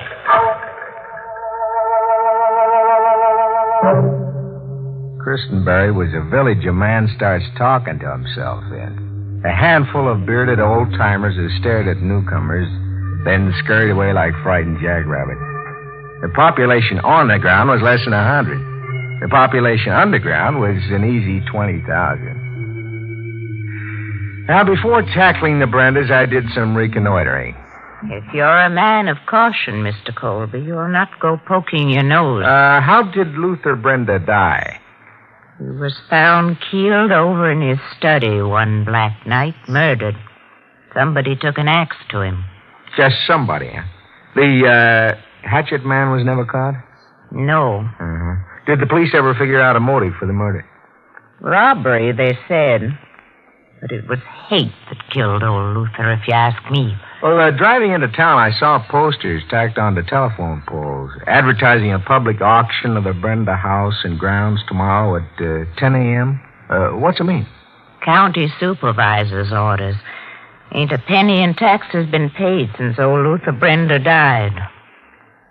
Good riddance to Luther's brood, I say. If you're set to go into the devil's roost, you'll be wanting a powerful charm on your person. Wear this around your neck and you'll come to no harm. The old lady was peddling a bag containing a few strands of human hair, a strip of dried snake skin, and a cube of live lodestone. A luck charm to ward off demons. Hey, you really sold yourself on the Brenda ghost story, huh? I've seen old Luther Brenda. Seen him with my own eyes. Where? Right where you're standing. Look. He called the devil and he's come. Come? What do you mean, come? Look to the window. I followed her pointing finger. There, staring at us through her window, was a face. It's old Luther Brenda. It glowed like a mask coated with phosphorus. In a moment, the face was gone. Vanished.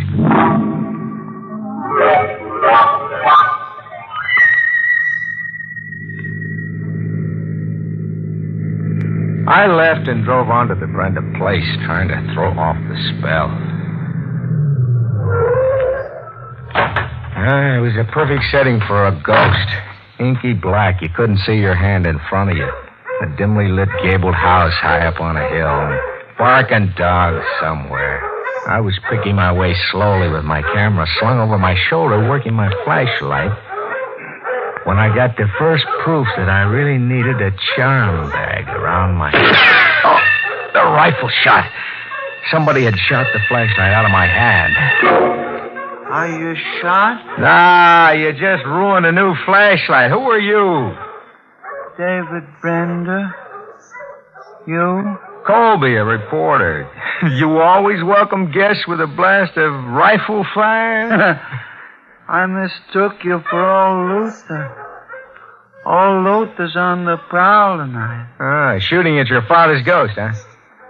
But what makes you think the old fellow's on the prowl tonight? He ain't in his casket. You checked to see, huh? I did.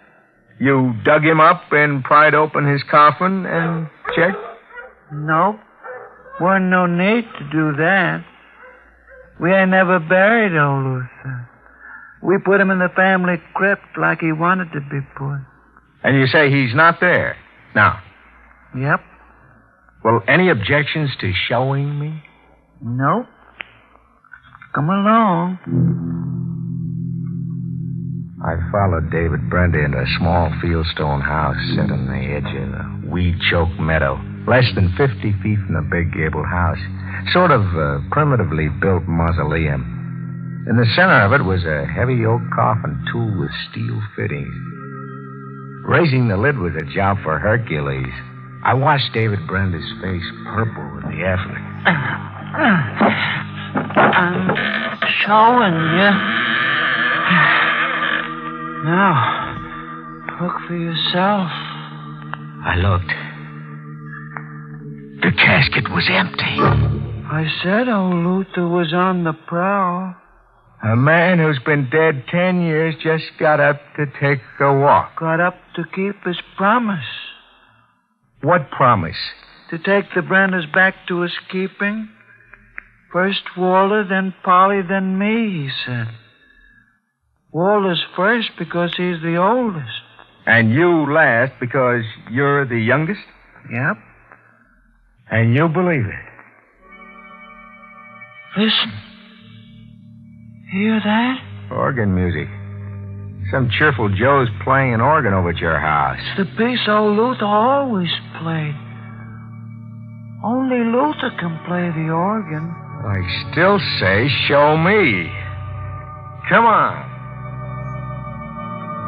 I started for the main house to the accompaniment of a ghostly funeral march that seemed to hang in the night air like a weight. Halfway across the lawn, the organ stopped. A dead man was ready to take his eldest son back to his keeping. It's Walter. Upstairs in a little room, Walter was on the floor beside the organ, sitting rigidly with his hands clasped on his knees, like a child at his father's feet. First Walter because he was the oldest. And then me. I'm next. You're Polly Brenda? I'm Polly Brenda. Didn't Father play beautifully, David? Polly fit her name to a T, a face like a parrot. Standing behind Polly, writing furiously into a palm-sized notebook, was another queer-looking duck.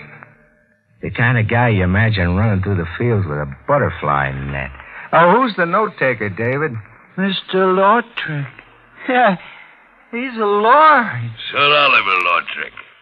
And your name is what? Are we, rival reporters? Indeed not. Well, then what's all that note-taking about? My on-the-spot investigation into supernatural phenomena. The Brendas were kind enough to extend an invitation to me. For $500 for his keep. And a silk dress for me. What research society do you represent, Sir Oliver? My own. My independent research will become a book. A really revolutionary book, I would say. You've seen the Brenda ghost. I have. My findings here have been truly remarkable. You gotta show me. Bodies disappear, sure, but not under their own steam. Now, old Luther was missing from his casket. Sure, but where is he? Do you know where he is, Polly? Why, back in the coffin. He always goes back to rest. after he plays the organ. We hiked back to the mausoleum, all of us. I watched David Brenda make like Hercules again, raising the heavy oak lid. I'm showing you.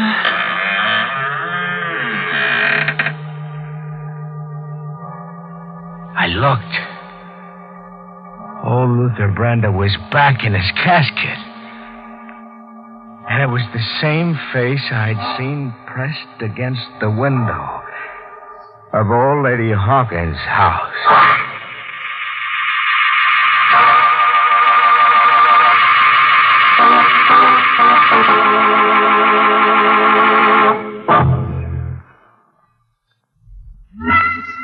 The mind's a funny thing, Gabby.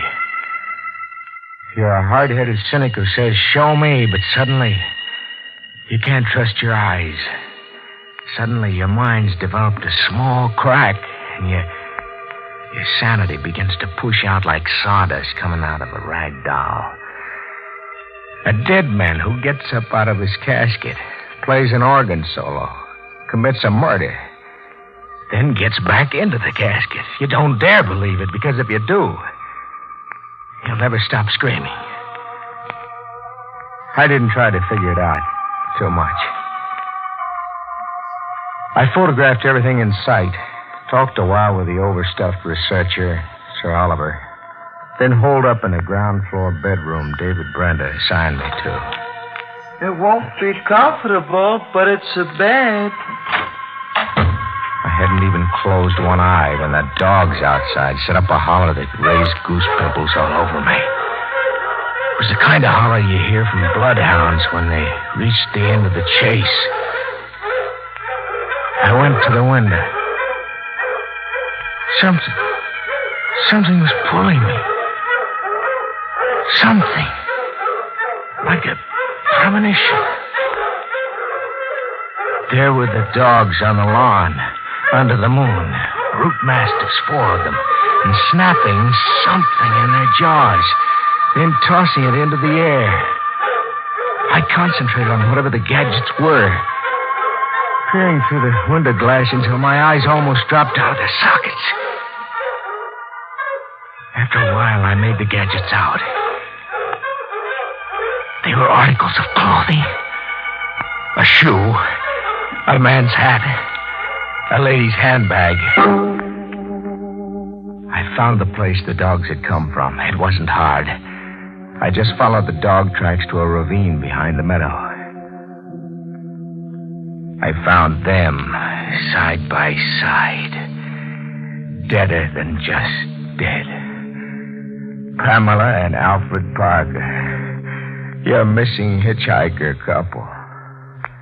Oh, Luther killed him. Great, having a ghost around that walks. Huh, David? You can make him the explanation for everything. Oh, Luther killed him. Listen. The organ's going again. It's old Luther's favorite piece. He's fixing to kill Polly. Walter was the first, and now it's Polly's turn. Busy night for a dead man. The idea is that Luther Brenda's up there at the organ, huh? Yep. Up there playing a prelude to murder. Out of his casket and up there in the watchtower? Yep. I'm going back for a double take at that casket.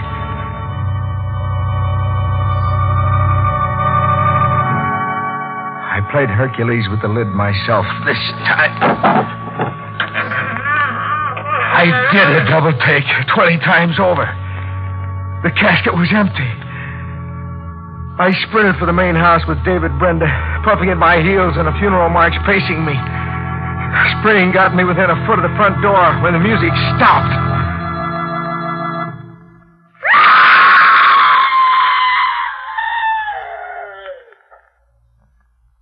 Polly was next, after Walter.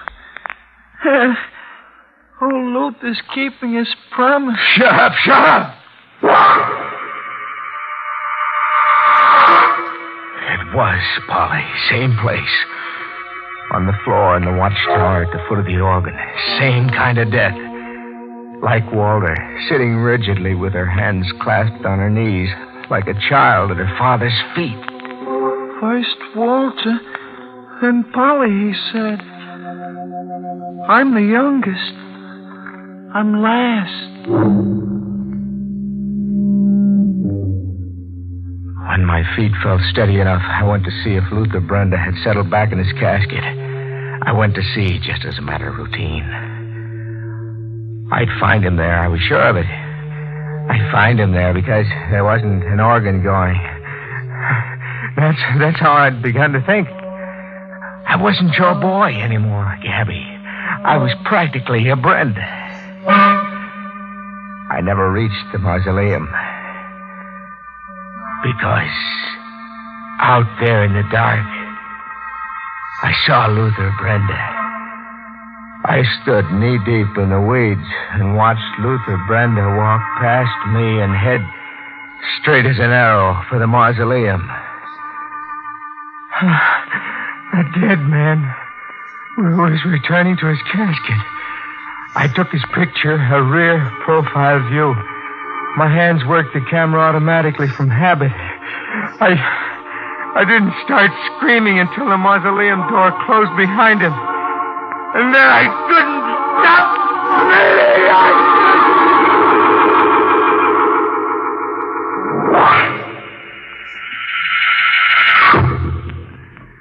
screaming. Feel better for the sleep, kid? Yeah. I feel okay. What time? 10 a.m. The doc gave you something to quiet you down. Able to get up? Sure. Did I make any sense to you early this morning? So. But we're not talking about it, Colby. Sergeant Conley's around the premises now figuring things out. That public auction starting in a minute. They're going ahead with the sale of this place. If you want to climb any of duds, we can watch it.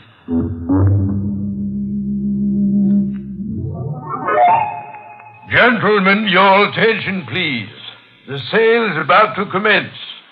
By authority vested in me by the Board of Supervisors of the Incorporated Township of Christenbury, I now offer you tax warrants, file number 126015, at public sale. Great public sale. Not a soul came. Nobody wants the place. Luther Brenda goes with it. That boy over there. See Sir Oliver? Uh-huh. And that's David Brenda. What keeps him out of a padded cell? The tax warrants amount to $3,000, gentlemen. The minimum bid I am empowered to accept is $3,000. Bid lively, gentlemen. Looks like no takers, Colby. Mr. Auctioneer. Yes? In the absence of bids, I bid exactly $3,000. Sold. Sold to your name, please. Lautrec. Sir Oliver Lautrec. Come on, Colby. That's all I wanted to hear. Sir Oliver. Yes? What's here that's worth $3,000 to you? Must I answer that question? You'd better, and pronto. And don't tell me you've gotten attached to a walking dead man. My work prompted me to make that bid. The $3,000 enables me to pursue my research. I'd been advised that the county planned to raise the house to the ground if no bid was forthcoming. That would be a pity. An irreparable loss to the study of supernatural phenomena. But more of a loss to you, eh? A loss of, say, $100,000? You're making no sense at all to me. I'm not, eh? There's a cop here who'll tell it to you in basic English. You tell him, Sergeant. $100,000 in jewels stolen by an escaped convict who came through here and murdered old Luther Brenda 10 years ago. The killer left the jewels behind him for safekeeping. Because he was wanted in 12 states, he was hotter than a firecracker. He knew we'd never crash through roadblocks set up to trap him. My theory is that the jewels are bricked in somewhere as a part of the Brenda dwelling. Isn't that why you bought the house, Sir Oliver? To be free to take a wall down at your leisure and pocket a bag full of jewels? It's a preposterous theory. In my opinion, gentlemen, your surroundings here have affected your minds. You're all stark mad. Ah, that gimmick. Give him the rest of it, Sergeant. The corpse that gets up and plays the organ, that's you, Lautrec. Now, don't waste your breath denying it. Among other items of proof, we've got photographic evidence.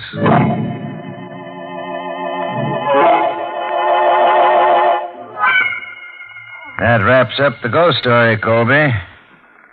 Sir Oliver was caught in that roadblock 10 years ago. Served his time, then came right back to Christenberry and his jewel cache. Photographic evidence, Connolly said. What do they mean? That picture you took of Luther Brenda walking back into the mausoleum. We developed it and blew it up. It was Sir Oliver wearing a plastic mask. It was a close copy of Luther Brenda's features. We found the mask in his luggage. But the casket was actually empty. Twice. Another Lautrec operation. Bet on it. Stop picking your brains. It's all ABC, open and shut. Everything fits logically. Everything adds up. But they were sitting on the floor with their hands clasped around their knees. Walter and Polly, like children listening to music. Colby, I'm begging you. Get that malarkey out of your head. Dead men don't sit down and play the organ. Don't they, Gabby? Listen. Oh, at a time like this, some jerk decides to play the organ. It's old Luther Brenda up there in the watchtower playing his favorite piece. He's out of his casket and at the organ. And David's on the floor like a child, listening to his father play. Colby, quit it. It's David's turn now. After Walter came Polly. David's last because he's the youngest. It's his turn now to go back to his father's keeping. Soon the music will stop, and David will scream. Listen, Gabby.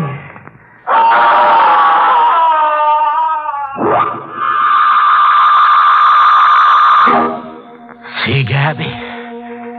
David sits like the others on the floor, dead. Is he dead, Sergeant? Yeah. Can't pin this one on Lautrec. Then what killed David Brenda? Old Luther Brenda killed him, Gabby. David was last to go because he was the youngest. Oh, shut up, Colby. You were saying, Sergeant? No visible injury. Offhand, I'd say he was frightened to death. Brought a seizure on himself. Sure. That makes sense. He frightened himself to death. Does it make sense, Gabby? David Brenda played an organ solo for David Brenda. He sat at the organ pumping the pedals and sat on the floor at the same time. Sure, it makes sense. It's got to make sense. He played a funeral march and died listening to it. One man in two places at the same time. Does it really make sense, Gabby? Does it? Does it?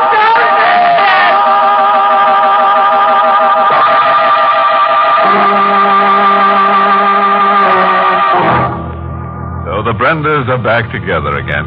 Now, there's one gang that believes in the family ties that bind. Did some cynic whisper, straitjacket? That's Oliver. Nice guy to rent your attic to. I'm told he's using himself as a basis for research now. He's bringing his notebook and pencil into the hot seat with him. Expects to record impressions that will electrify nobody but himself. And say, if you ever run into a walking corpse, Mr. Blow the whistle on yourself. You're on a dead-end street.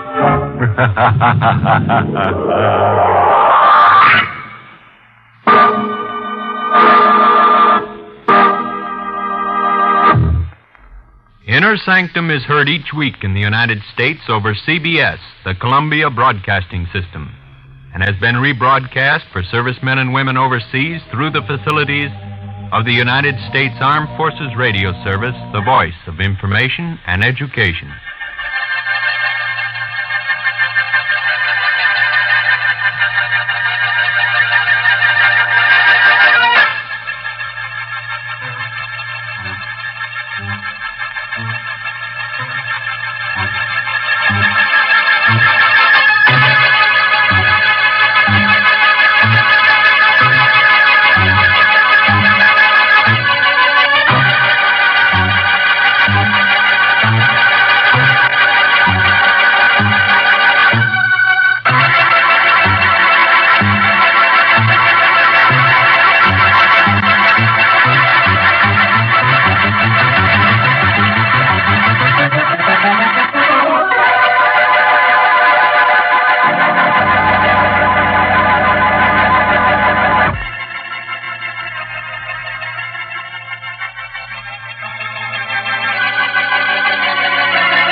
Tired of the everyday routine? Ever dream of a life of romantic adventure? Want to get away from it all? We offer you Escape. Escape, transcribed to free you from the four walls of today for a half hour of high adventure. You are trapped in a dark, empty house. A girl lying dead at your feet. And surrounding you, closing in on you, are a band of killers, deadly enemies of your country and yourself. And they are intent on murdering you.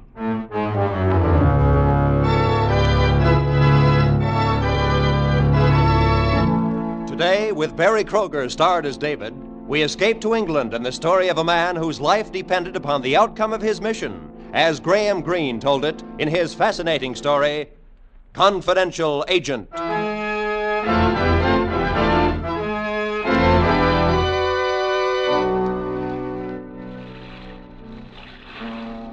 It was getting dark as the ship threaded its way through the tugs into Dover Harbor. The thick fog gave way reluctantly to the ship. It swirled over the deck. There was a cold bite to it, chilling me inside and out. Yet in a way, this cold English fog was more comforting than the atmosphere I had left. For in my country, there was war. Already Austria had fallen before the goose-stepping armies of a madman, and now my country was fighting with its back to the wall. In order to continue the fight, we needed industrial diamonds to shape the tools of war. That's why I was now landing in England. There were others in my country, a group headed by a man known only as the Baron, who wanted to turn our country over to the invader, who would do anything to stop us from getting the diamonds we needed. So you see, my mission was a secret one. Not even our own embassy knew of it. So far, the trip had been uneventful, except for meeting the girl. Her name was Rose Cullen. At first, she seemed too curious, asking questions about my trip, my visit, my friends, and I wondered if she were working with the Baron. But as time wore on, I decided I'd been mistaken, and I accepted her offer to drive me to London. 20 minutes after we had docked, we were through the customs and walking towards the car park. Rose suddenly asked me to excuse her for a moment. Almost before I could answer her, she had vanished in the fog. Good evening, David. Baron. I've been expecting you. We have nothing to talk about, Baron. I think we could find a subject. Diamonds, for example. Or perhaps I could interest you in accepting, let us say, 2,000 pounds for our point of view. Say 2,000 pounds. I still say we have nothing to talk about. An honest man. It's a very dangerous hobby, David. Honesty? You may remember an old saying in our country. The honest man and the thief both pay the same price, to death. Goodbye, David. He raised his hand in an open-palmed salute and walked away, the fog quickly swelling up to hide him. There was a shot aimed at me. I jumped back against the wall. There was nothing to see but fog. Gray wisps of fog blanketing out everything. There was no way of telling from where death had tried to strike, or from where it might strike again. Then I heard her returning. Had she left me to give them their chance? Or had it been her finger, manicured and perfumed, that had curled around the trigger? Sorry to be so long, David. Are you ready? Yes. I was talking to your friend, the Baron. The Baron? Oh, you must be mistaken. I don't know a Baron. Come along. Did he say he knew me? No. Perhaps I am mistaken. Of course, it might be someone I met at Father's. He loves to surround himself with titles. Oh, who is your father? Ah, here we are. Will you drive? I'm simply exhausted. All right. My father? Oh, he's Lord Bendage. Didn't you know? Lord Bendage? But I thought your name is Cullen? Well, of course.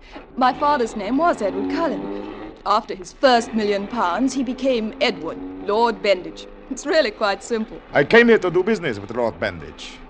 Isn't that coincidence? Everybody I meet has business with him. I see. I can't think of anything more dull than father's business. What are you thinking? How, in my country, I would go along a country road like this very slowly, ready to jump into a ditch if I heard a plane. I'm not sure the war has not followed me here. Oh, don't be silly.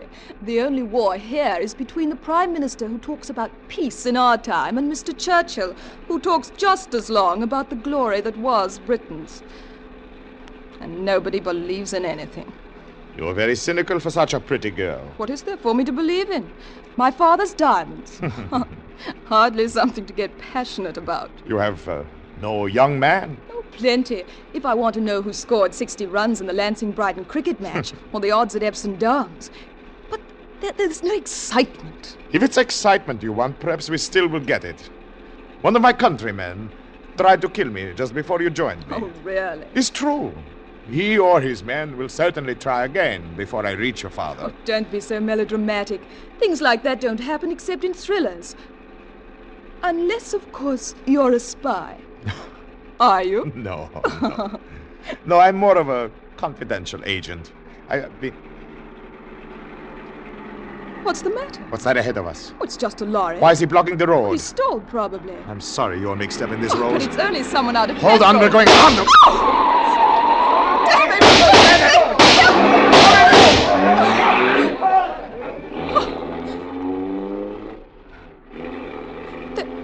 There's a bullet in the window shield.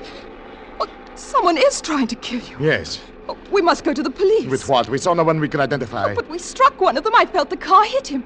Couldn't they be traced by him? All it would prove is that I ran him down. In fact, they might use that to have me arrested. Oh, no. If the Baron fails to kill me, and I think I can see to that, then it would serve him almost as much to have me arrested for murder.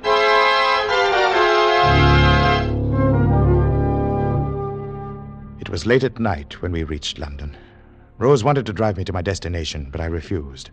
It wasn't entirely distrust, but a fear that she might lead them to me without realizing it. So she dropped me off in the West End. When she'd driven on, I stopped the taxi, gave the driver the address. He brought me to an old two-story house, its dirty gray front bearing witness to the poverty of the neighborhood. Here you are, Governor. This is number 10 Malone End? That's right, Governor. Just over there. You up across the road and you'll be at the door. How can you be so sure, driver? It's so foggy here, I can't see the number. I counted them. Counted the houses from the corner of High Street. I see. That's number 10, all right. All right. That'll be 3 and 6, sir. Oh, yes, of course. Here you are. Oh, thanks very much, Governor. Thank you. Good night. Good night. I stepped closer and peered through the fog that blanketed the buildings, with only here and there a feeble gleam of light trickling through. I stood there for a moment, looking at it. There was no light visible in any of the windows, and I wondered, fear pressing in with the fog, if something had happened to our agent. I kept my hand near my gun as I pressed the button beside the door. If something had happened to our agent, this might be a trap. The door opened a few inches, and a pinched, elfin face, neither old nor young, looked out at me. What do you want this time of night? I'm sorry, but I'm David. David? D, as in diamonds. Oh, come in. Just a minute. I'll turn on the lights. All right, thank you. You're much younger than I thought you'd be. We are using them younger these days. I was just making a spot of tea. Perhaps you'd like some. Oh, yes, I would. Very much, thank you. You see, I've been very careful with lights since I saw someone watching the house 2 days ago. One of the Baron's men, you think? I don't know. I just thought it better not to take chances. Oh, that's good girl. The Baron came over on the same boat with me. Oh? Did he see you? Oh, yes. Thank you. It's all right. We even had a short talk at the customs. You... What did he say? He offered me money for a vacation. How much? £2,000. You refused? Of course. £2,000. Oh, this tea's good. After being out in the fog, it's warm. It's more money than I've ever seen in my life. How do I know you refused? I suppose that's a question I would ask too, were I in your place. You know, I wonder if that isn't the Baron's biggest crime against us. That he's made us eternally suspicious of each other. Yes, What is your name? Elsie. Elsie. Well, Elsie, you don't know that I didn't take the £2,000. But I'm going to see Lord Benditch tomorrow, and maybe that will prove it. And then you'll be going back? Monday, yes. Oh, I see. Now, what do you have for me? Oh, not very much. You see, I know that the Baron has friends everywhere, even in the English government. But Lord Benditch will deal with you first if you are there on time and can prove you represent your government. If I did not show up, then he'd be free to deal with the Baron. Yes, that's it exactly. Now look, if you're seeing Benditch and his syndicate tomorrow, yes, then I must warn you again that... The shot came through the window. I leaped to the wall, turned off the light.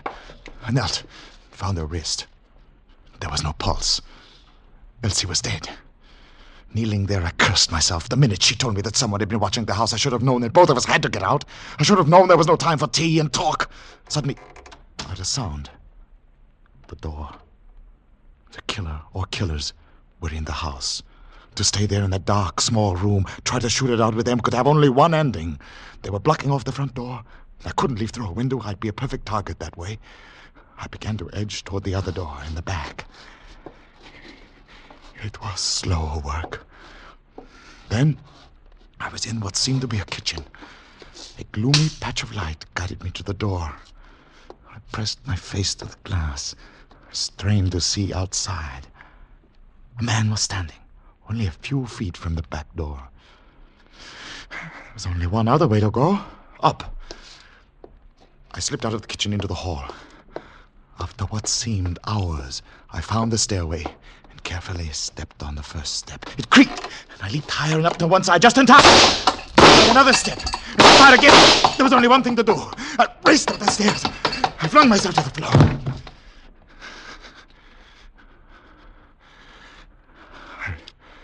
Downstairs, I heard the front door open again. More of them had entered the house. They were taking no chances. I lay there on the floor at the head of the stairs, scarcely daring to breathe. I knew I could get anyone coming up that stairs with my gun, but was there another stairway to the second floor? I knew so many of these houses had them. Perhaps this one did too. And somewhere outside, I heard something thump against the side of the house. One of them was trying to get in. One of them was coming in through some window on the second floor. From every side, death was closing in on me.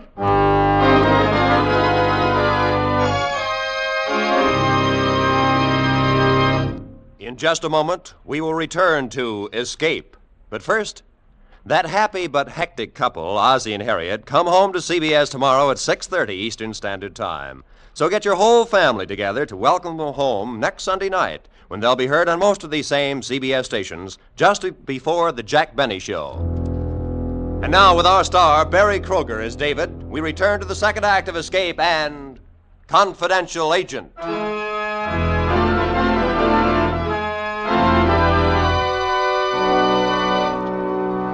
I was on the second floor of the old house on Malin End, and the Baron's men were downstairs, slowly working their way up to me, searching me out. It was a quick decision. The open rooftop presented a chance of escape, and lying here in the dark was tempting discovery. A moment later, I was through a skylight and in the night air. 5 houses away, I found fire escape and had reached the ground. And 2 blocks farther, on Blean Street, I found a cheap hotel and registered under another name.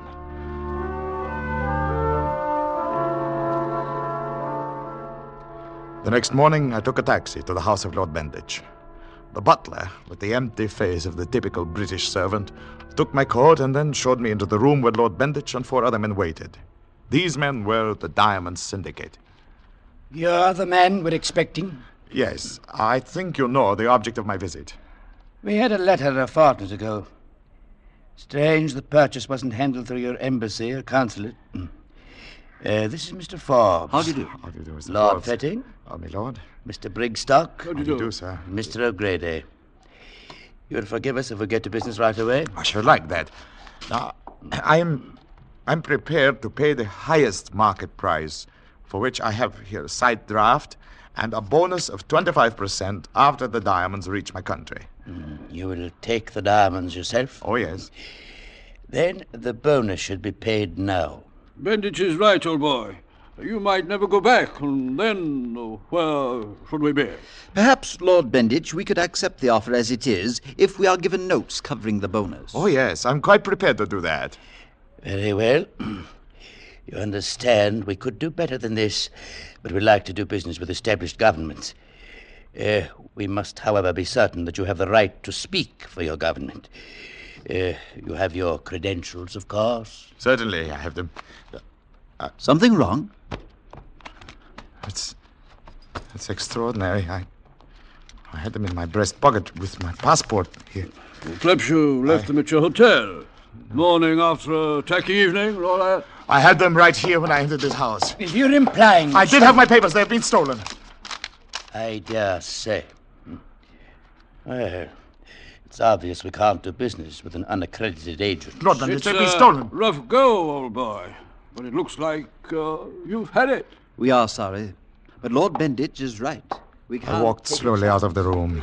I must admit they were fair. The butler must have taken the papers when he helped me off with my coat. But I had no proof. I went out into the hall, took my coat from the rack. I was about to leave when I heard my name. David! It was Rose Cullen. David, did you get the diamonds from Father? No, my papers have been stolen, and your father won't deal with me since I could not prove I represent my government. Rose, do you know, is your father's butler new? Well, I think so, although I didn't really notice. I don't live here. I have my own apartment. You mean you think he took... I'm sure of it. I had my papers when I came up the steps. They were gone when I went to show them to your father. Then that means... Come along, David. We'll find out. No, Rose, that would do no good. I'm sure that the Baron will have covered all loopholes. The papers are far away by now. No, I must think of some other way to convince your father. Well, isn't there someone at your embassy? I don't think so. We don't trust them. Except perhaps the second secretary. But even he may have been reached. But we've got to do something. We can't just... Why do you suddenly want to help me? Only last night you were laughing at me, Rose. Maybe I was. Last night. Well, then, why? Oh, David, can't you guess why I want to help you? To be with you. Rose, look. Oh, all you think of is your stupid war. Last night I laughed at you because you were a stuffy little man from another country, filled with ideas of his own importance and briefs and papers. Now, after I've had a chance to think things over, I know this isn't true. Rose, a man in my position has to give up many things. He has no time to... Fall in love. Why not, David? Why not? Rose. Oh, all right. I won't embarrass you. Now tell me something. Forbes and Brigstock were with Father when you met? Yes, they were. All right, then. Brigstock is an ass, but they'll both help your country if they're sure it's all right. I'll get them, and the four of us will go to your embassy. We'll make them prove who you are.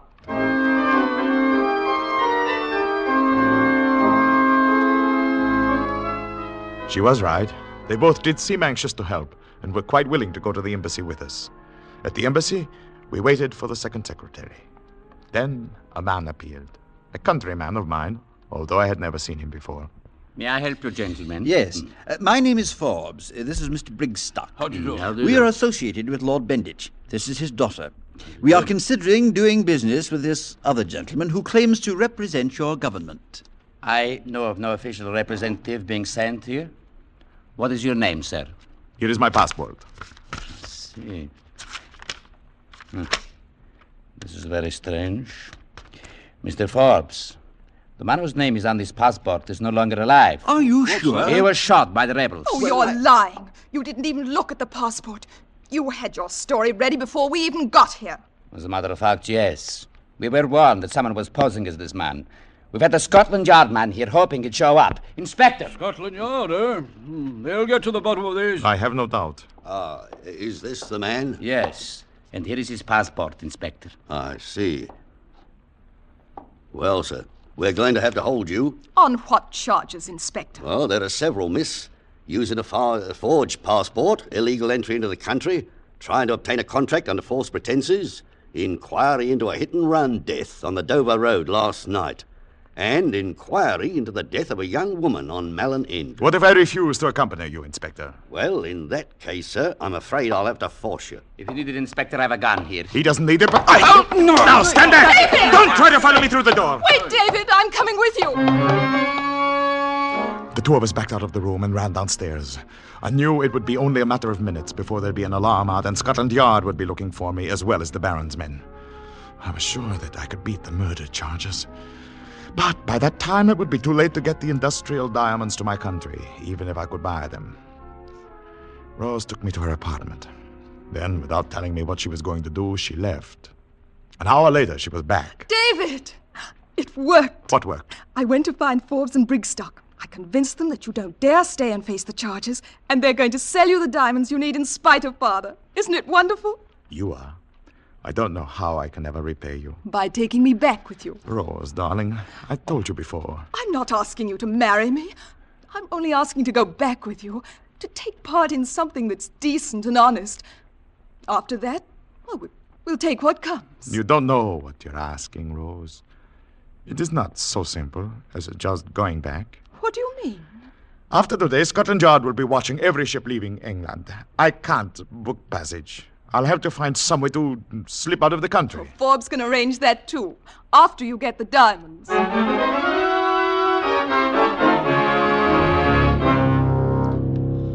Forbes and Brigstock brought the diamonds, a small package that meant life for at least a while longer to my country. They both seemed only embarrassed when I tried to thank them, and when they left, Rose went with them. They'd not been gone long when there was a knock on the door. I hesitated to answer to it. It's Brigstock, old boy. I say, let me in. Well, Mr. Brigstock, is something wrong? Oh, not a thing, old boy. You know, it occurred to me that you're in a bit of a spot about getting out of the country. Now that you have the diamonds, an idea happily struck me, so I just nipped back. You know how I can get away? Quite. The perfect solution, old boy, is this. A gun? Astute of you to recognize it. No, don't move. I assure you I'm an expert shot. Bullseye and all that sort of thing. You're one of them. In a manner of speaking, yes. You see, I'm one of the fortunate few who recognize that democracies are decadent. Too weak, you know. Nothing for me to do but work with other Johnnies who agree.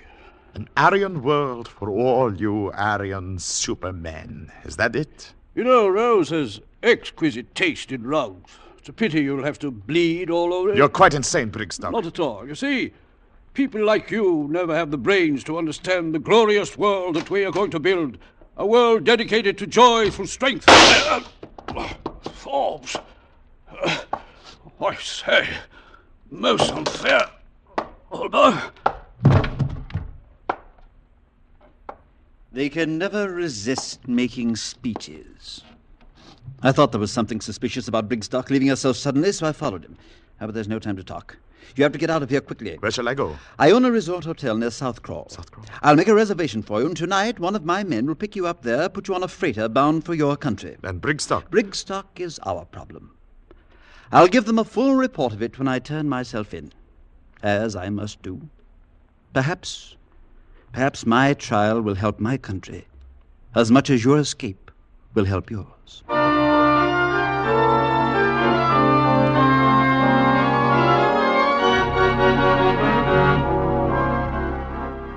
I reached the hotel just as it was getting dark. The lobby was filled with men and women in shorts and jackets, all of them talking of sports. Surely no place was safer. I went over to buy a newspaper. I say, don't I know you? Your face is familiar. I don't believe so. Foreigner, aren't you? Why, have it.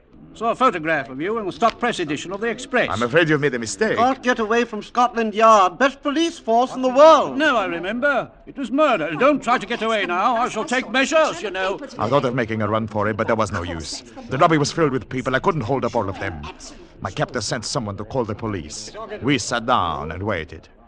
You foreigners aren't civilized, you know. Fellow told me when he was in Prague, he saw a chap shoot down the bobby right on the street. Can't do that sort of thing, you know. Anyone in here by the name of... Here we are. Are you the detective? Detective? Why, yes. Then here's your man. Oh, I see. I have a warrant for your arrest, charging you... I know the charge, officer. Don't bother with it. Well, then, come along. No handcuffs? No, I don't think that will be necessary. I have a car right out here.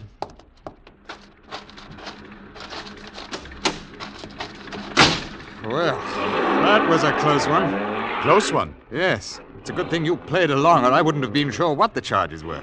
You mean you're not a detective? Heavens, no.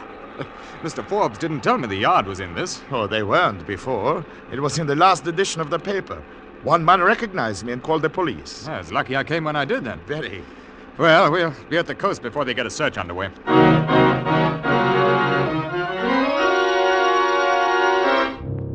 We reached the coast in half an hour, and I was hoisted over the side of a small freighter, like a piece of cargo. I stayed below until we were well underway, and then went above. The deck was uncovered, and the wind whipped the sharp spray across my face. I could feel the pressure of the package of diamonds in my pocket. My mission was over, and I was on my way home. Yet I felt neither relief nor happiness. I'd thought there was no room in my life for both war and love. But now that there was only war ahead, I felt empty. I stared off at the lights, glimmering somewhere far astern. That would be Plymouth Hoe. Rose. Oh, David. Rose, no. David. Rose, darling. This is not the time for tears. When I was a little girl, someone told me that most men don't know what they want, so they make gestures. And Forbes said the same thing this afternoon. And so I decided not to waste time. And I made the decision for both of us. Between Mr. Forbes and yourself, my darling, it seems everything has been taken care of.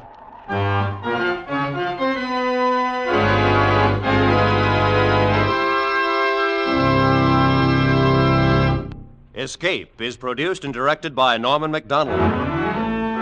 Today we have presented transcribed Confidential Agent by Graham Greene, adapted for radio by Ken Crossan, with editorial supervision by John Dunkel. Starred as David was Barry Kroger.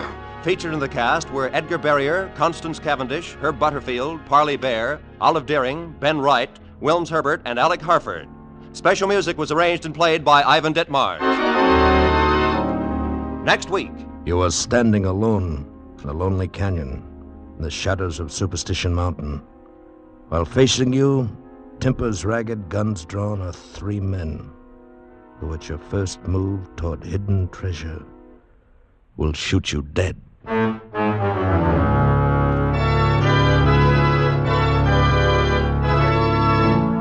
Next week, we escape with Ralph Bates' unusual story, When the Man Comes, Follow Him.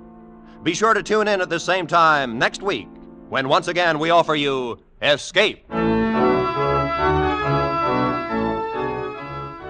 Tomorrow night on CBS is really something to talk about and listen to. Academy Award winner Jane Wyman on the CBS Family Hour of Stars. Ozzie and Harriet, Jack Benny, Amos and Andy, Sam Spade, and Lum and Abner. These are only a few of the great stars and shows which will come to you tomorrow night on most of these same CBS network stations. Jack Benny, of course, will be heard on the entire CBS network. This is Roy Rowan speaking. Now, stay tuned for 5 minutes of the latest news to be followed by the Let's Pretend program over most of these same CBS network stations.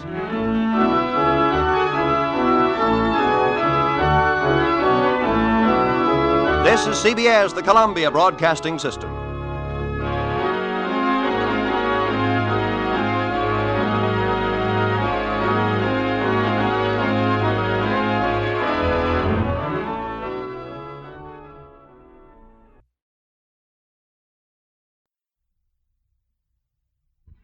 Hollywood, California, Monday, November 2nd.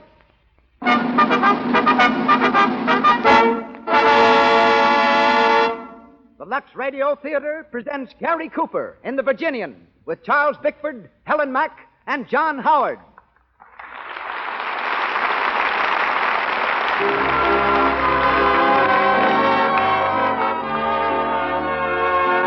Lux presents Hollywood.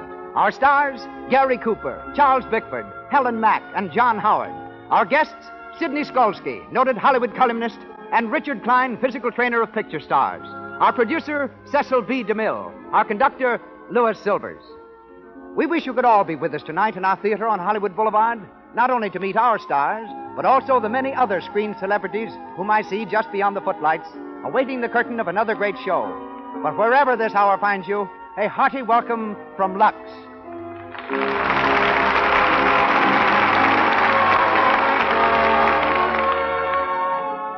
This program comes to you with the good wishes of the makers of Lux Toilet Soap, the soap preferred by 9 out of 10 Hollywood stars, and is yet so inexpensive that every girl can use it every day.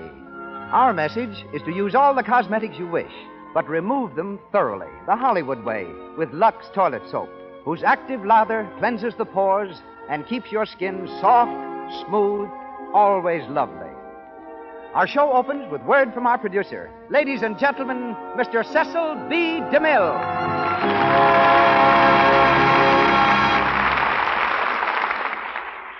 Greetings from Hollywood, ladies and gentlemen.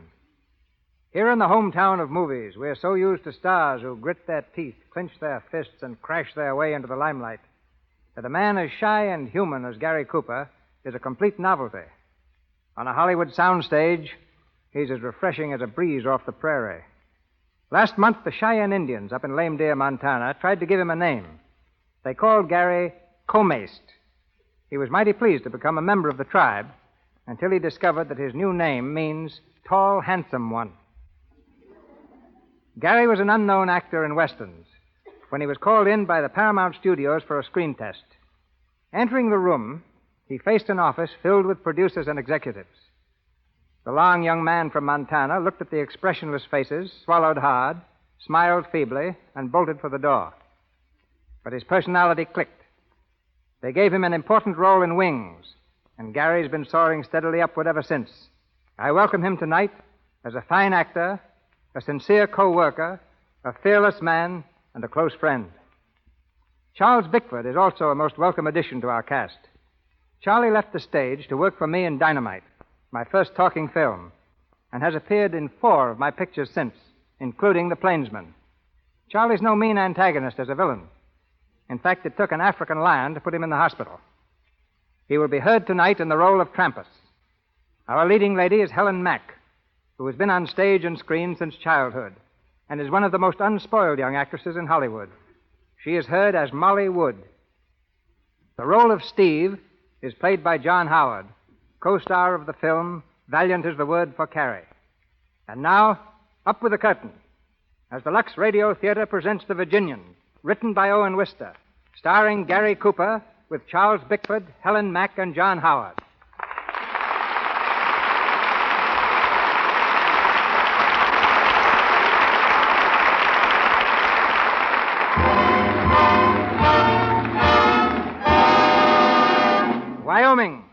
early 1900s. The dusty little town of Medicine Bow is humming with activity. And though it's only 10 o'clock in the morning, the Maverick Cafe is filled with a noisy, rowdy gang of cowhands, whooping it up on their one day off. From the street comes a tall, quiet-spoken young cowboy, known to his friends as the Virginian. As he steps up to the bar, he gets a loud welcome from an old pal, Steve. Hey, you gall-dang mangy soup-fed buzzard, who are you passing by? Steve. Nobody else but. Well, Steve, you ornery, low-down cousin to a bald beaver. What in blazes you doing here? Oh, nothing special. Blew into town about a week ago. Well, I'm sure glad to see you, Steve. Say, it must have been 4 years since we was riding together. 4 years or more. Yes, sir. Say, I heard about you being made foreman over at the Box X Ranch. It kept me laughing for a week. Yeah? Well, what have you been doing? Oh, the same as usual. Working some and playing some. Mostly playing. Sure. You no good, Weasel. You're just the same as always. Ain't no account to nobody nowheres. Ain't you ever going to settle down? Who, me? Say, what for? Buenos dias, senor. Oh, hello, Nina. How are you? Muy bien. Hey, let me introduce you to an old pal of mine. Oh, hello. Morning, ma'am. He's very handsome, no? Yeah, just a minute. Sure, he's a real lady killer, Nina. Gee. Hey, you better watch out for this hombre, ma'am. He's a low-down, double-barreled liar. Don't you believe a word he says? Oh, yeah? Hello. What's the argument, boys? Oh, hello, Trampas. Step right up and join in. I don't know what it's all about, Nina, but whatever it is, I can settle it fair and square. No. In my favor. When'd you get in, Trampas? Just blowed in to beat your time with this lady. Come on, Nina, I'll buy you a drink. But, senor, I am with this gentleman. You mean you were with him? Come on. No, stop. I want to stay here. Hey, I ain't arguing with you, sweetheart. I'm telling you. No, let me go. Wait. There ain't no argument, Trampas. We're getting along just fine. Not that it's any of your business. Who's talking to you? I'm just telling you. Yeah? Well, when I want to know anything from you, I'll let you know, you long-legged son of a... Wait a minute. If you want to call me that, smile. You're getting mighty touchy, ain't you? About some things. You better be leaving, Trampas. Sure. Come on, boys. I'll trim the hide off you in a game of stud. Say, I wouldn't mix a dun with Trampas if I was you. Trampas and me just don't mix at all. Hey, where's the Virginian? Somebody want me? Hey, Nebraska. Here. Oh, hello, boss. Say, the Wyoming special can't get through to the station on account of them cattle blocking the right of way. All right, I'll tend to him. Come along, Steve. Sure. I'll help you clean them up.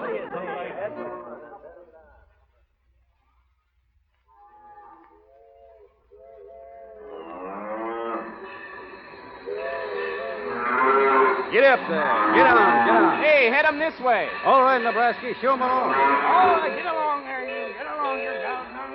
Well, I guess that fixes it. Thanks, Steve. Well, look at who's here. Where? That girl over there. Just got off the train, I reckon. Hey, she sure is a fine-looking female. Yeah, I'd kind of like to make her acquaintance. I seen her first, Steve. Hey, what's the matter with her? Yeah, she's backing up like a scared calf. Hey, look at her. She's scared of that milk cow down there. Hey, ma'am, that cow won't hurt you none. Wait, Steve. I'll go and rescue the fair lady. Rescue her? From what, a moo cow? Don't stop me now. Oh, get away. Get away, please. Oh, get away, I said. Ho, ho. Get out of here. Get out of here, you ornery devil. Go on. Go on, get out of here. Well, the critter's gone, ma'am. I reckon you're safe now.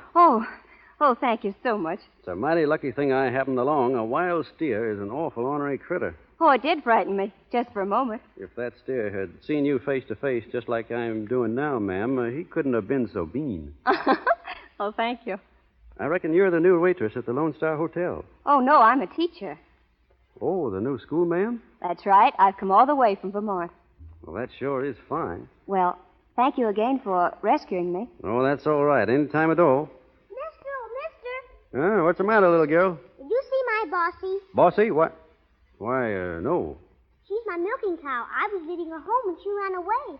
And I can't find... Oh, there she is. Bossy, here, girl, here, bossy. Oh. So that's your wild steer. A milking cow. Well, you see, ma'am. Thank you so much, Mr. Cowboy. It was so brave of you to rescue me from Borsig. Well, look, ma'am, it was like this. Don't you think you'd better go and rescue that little girl? I'm sure she'd be quite impressed. But if you tried to make a fool of her, she'd probably slap your face. Good morning. Good morning, ma'am. I'm sure sorry it wasn't a real steer.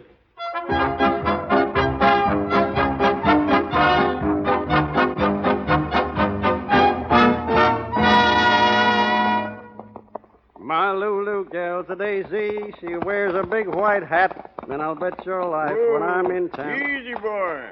Who's that, the Virginian? That's right, Judge. I thought I recognized you. The dark I wasn't sure.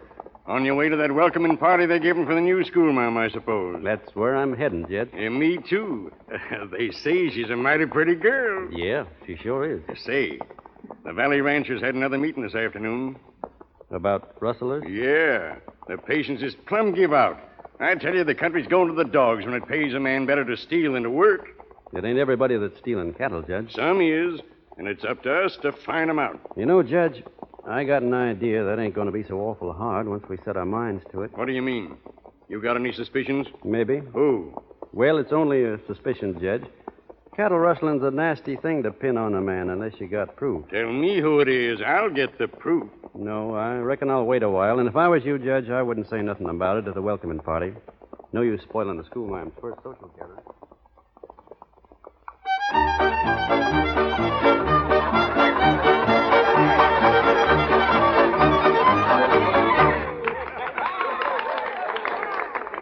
Well, I guess this is where we wash up, Trampas. Yeah. Sure sounds like a good time in there. Sure does. Say, Steve. Yeah? About what I was saying before. You ought to get smart. Cow punching ain't no way for a fellow like you to make a living. I know it, Trampas. A cowhand's dumber than a locoed steer. Freeze all winter and bake all summer. And for what? $30 a month in keep. Sure. But making money's easy if you know how. And if you're smart. Well, what's on your mind, Trampas? Nothing I want to talk about now. All right, when? See me tomorrow. I think you'll be interested. Hello, Steve. Oh, hello. Why, I thought you was going to wait for me tonight. Oh, you was late and Trampas dangled by, so I sort of come along with him. Well, you ain't very choosy about your company. Maybe you'll explain what you mean by that. Nothing, Trampas, nothing. But maybe I ought to compliment you, Trampas. You got so many calves this year. I reckon it keeps you all wore out branding them. You're liable to talk yourself into a heap of trouble, my friend. Since when was I your friend, Trampas? All right. That suits me. See you later, Steve. Yeah. Well, Steve, how about circulate around the dance? Sure. Come on, let's go in.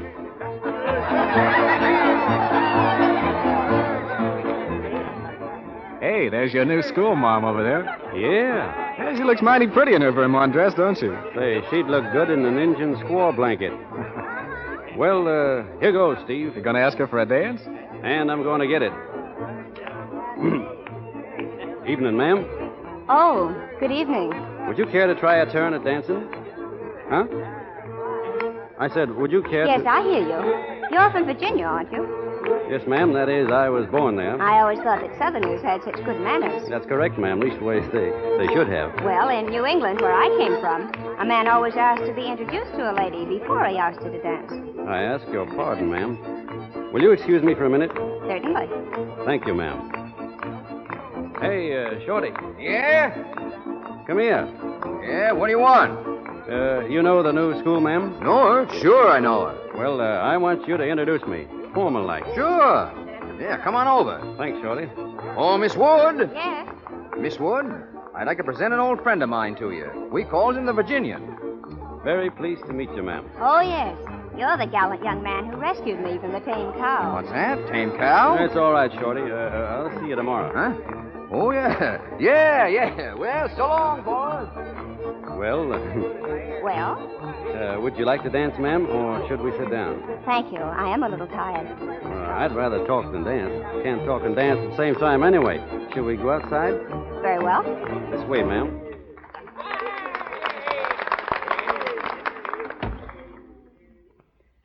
Nice and quiet out here. Yes, isn't it? Yeah, sure is. Miss Wood, There's something I'd like to say to you. Do you mind if I say something first? No, ma'am. I suppose you feel very proud of yourself for what you did the other day. Yes. No, ma'am. Well, you ought to be ashamed of yourself. No, ma'am. Yes, ma'am. Is that all you can say? Yes, ma'am. No, ma'am. Well, I don't think you're a bit funny. Yes, ma'am. Stop it. Well, that's better. Now we're going to get along fine. You said you had something to say to me. Well, I reckon you said it already. I was just going to apologize to you on account of acting up like I did about that cow. Oh, I see. Now that's all over, and we've been formally introduced and all. I'd like very much to go riding with you someday. Oh, would you? Yes, ma'am. You ain't afraid of me, are you? Oh, why should I be?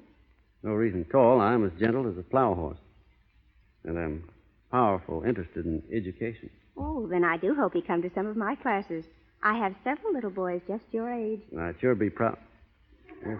Only I don't reckon I could get away from work to go to school right now. Oh, but you could get off to go riding. Yes, ma'am. All right. Thank you, ma'am. I'll be calling for you up at the schoolhouse.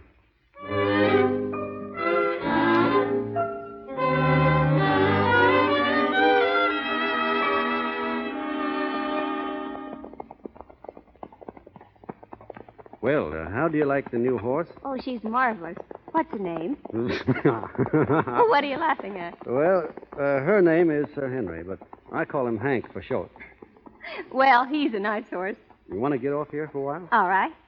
Easy now. There you are. Oh, thanks. Oh, it was wonderful to ride out here. I love it more every day we come. I reckon I do, too.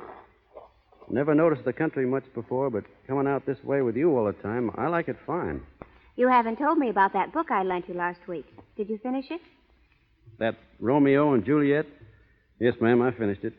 Don't tell me you didn't like it. Well, I ain't read any poetry before, but as soon as I get the hang of it, it'll be as easy as reading the patent medicine catalog. Didn't you like the story? Well, they raised a mighty strange breed of men in them days, but in some respects, this Romeo was a pretty good hombre. Oh, indeed. Just a pretty good hombre. Yes'm. He had his enemies and he killed them. Shows he wasn't no coward and proves he was quick on the draw. Why, you approve of killing your enemies? An No. eye for an eye? No. Not if there's an honorable way out, no, ma'am. But them enemies was particular ornery. They had it coming to 'em. Well, what else? What didn't you like about Romeo? I didn't like him in that balcony scene. The balcony scene? Why, that's the most famous scene in the play. Maybe so, but not for me. What's his idea in traipsing up and down a rope ladder, anyhow? Why didn't he go in through the front door? Don't you understand? Their families were enemies. But traipsing up a ladder, that ain't my idea of a real man. Well, what would you do? Go in and kill her father? That would be nice. No, I wouldn't have killed him, but I'd have had a showdown with him, man to man, and if he was too stubborn to call off that fool feud, I'd have grabbed Juliet right off that balcony and married her. That was just what he was planning to do. Yeah, I know, but he couldn't stop playing actor on that balcony. Wasted so much valuable time, he got 'em both killed. What would you have done? Well, I ain't no Romeo, but if I loved a gal and wanted her, I wouldn't fritter away the time on no rope ladder making up poetry. Well, what would you do? I'll show you. I'll just take her like this. Let me go. Stop it. Stop. Oh, There, that's what I'd do. you're just as sure of yourself as ever, aren't you? Molly, don't play act with me. We don't fool each other. We ain't on no balcony. Molly, don't you think the spring is the prettiest time of the year to be married? I don't want to be married. Oh, Molly, Well, not yet, anyhow. I've got my school, and I'm just getting started, and teaching school, that ain't no woman's job in life. it's mine. Oh, I like you, and I admire you, but I'm not sure of myself yet. This country's so new and strange.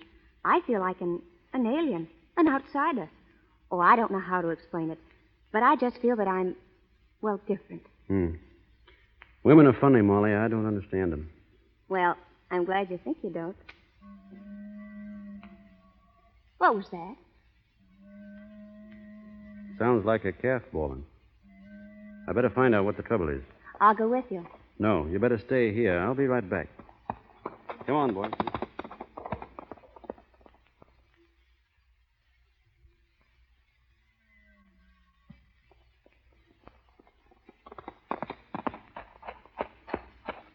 Hello, Steve. Oh, hello. I didn't know you was coming up this end of the range. Oh, I'm just kind of drifting around. I just been putting a monogram in a couple of strays. Yes, so I noticed. Steve, there's no use talking around things. You've been putting Trampus's brand on somebody else's calf. Well, what about it? That's rustling, Steve. Oh, what's a few calves more or less to a man that's got thousands? I'm sick of nurse-maiding somebody else's cows around for no more than enough to keep you on smoking tobacco. Don't talk that away, Steve. You and I done a lot of loco things together.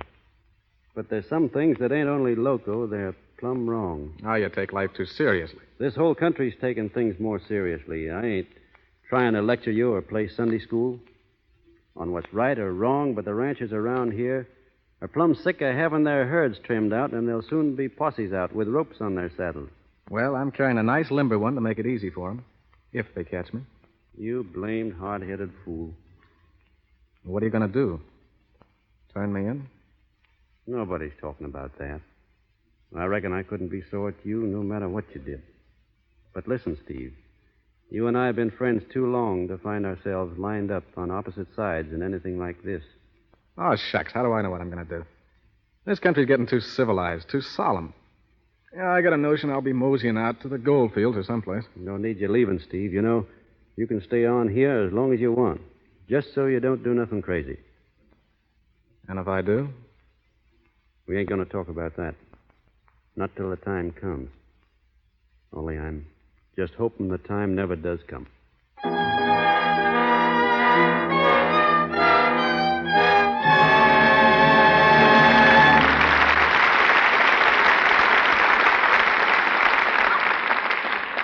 Gary Cooper will be back in just a few moments to continue the story of the Virginian. But now, let's go to the airport in Burbank, out beyond the huge Warner Brothers studio. And as the 5:30 plane takes off for New York, in the crowd are two girls. Let's listen. That must be a pretty important letter, all right, that we should drive way out from Hollywood just to send it off in the 5:30 plane. Is it important? It's an airmail special delivery to Bill Butler. Oh. Anyway, I think it's fun to see planes off. A lot of other people do, too. Look at the crowd. What? Well, they're not looking at the plane. No? Look at those mics and lights over there. Oh. They must be shooting a picture. Yes. Isn't that Ann Southern? Yes, it is Ann Southern. Oh, doesn't she look like a million? Some snappy suit she's wearing. Some snappy complexion, too. I wish I had one like it. Ann Southern's complexion does look lovely. It will continue to look soft and smooth and clear because this youthful star protects it. She knows that enemy to good looks, cosmetic skin, comes when you're careless. Here's what this charming star says. Of course I use cosmetics, but I don't risk unattractive cosmetic skin. I use Lux toilet soap because then I know I'm safe. That's good advice for you. Lux toilet soap's lather is active. It removes every trace of dust and dirt, stale rouge and powder that might remain to choke the pores. It's when the pores are choked that tiny blemishes, a dull, lifeless look, enlarged pores tell you you're getting cosmetic skin. Remember, put Lux toilet soap on your shopping list. Buy for your complexion the same care 9 out of 10 screen stars use. Once again, Mr. DeMille. We continue with The Virginian, starring Gary Cooper, with Charles Bickford as Trampus, Helen Mack as Molly Wood, and John Howard as Steve.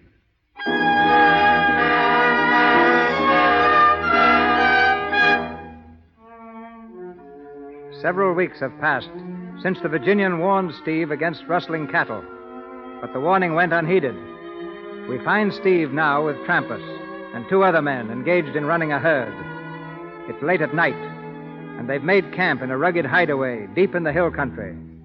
Trampus, squatting beside the fire, gloats over their victory. Not so bad, eh, boys? 300 head of cattle worth more than 75 apiece. Better than herding for a living, ain't it, Steve? Say, I'm still herding them cows. We've been running them hard all day long. This ain't no picnic at all. You'll have your picnic, Steve, when we cash in on them. Hey, Pedro. Yeah? Put another stick on the fire. Hey, wait a minute, Trampus. I'd let that fire be.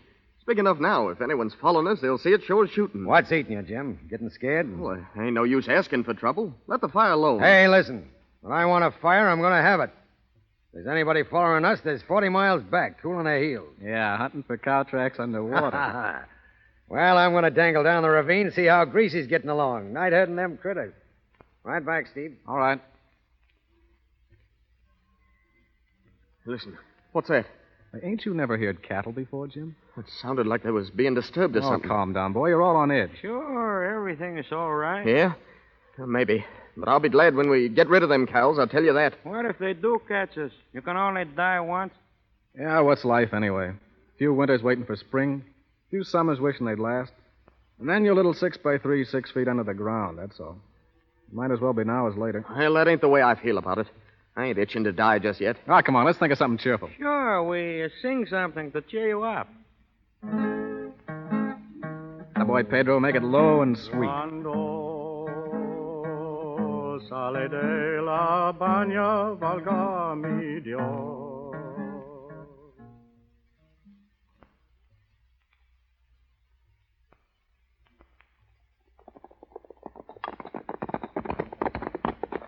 Whoa, boy, whoa.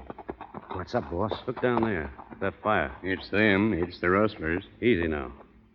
The cattle must be down in that ravine. Nebraska, take 3 men and round them up. Sure. Shorty, you skid around to the north and come up on the campfire from there. Take Honey and Baldy with you, but leave your horses here. All set, boss. Judge, you stick with me. Okay. When I whistle, Shorty, you and your men close in. Yeah. Won't they be surprised down there? All right now? Spread out, everybody. And come in easy. We want to make sure we get them all on the...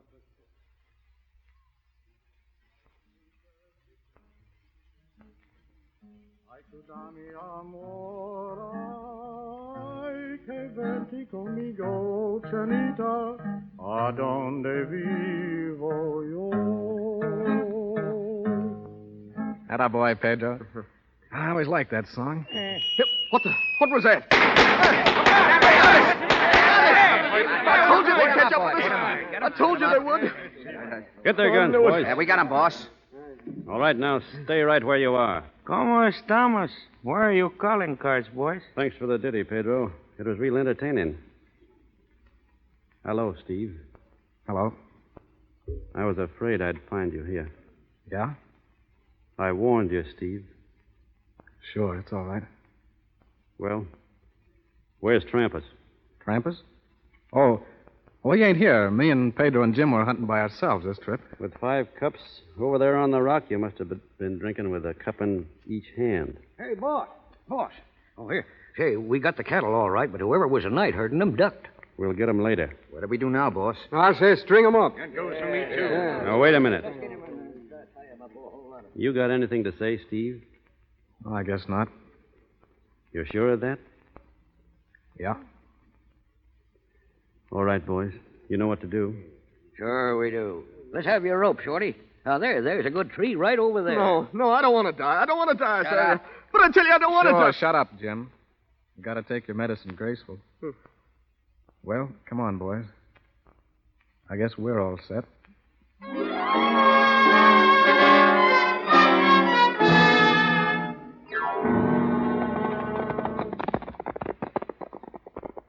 Ain't you riding in with us, boss?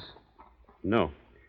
I'm staying here, Shorty. I got things to do and things to think about. I know how you feel. About Steve, I mean. He was my friend, Shorty. I know.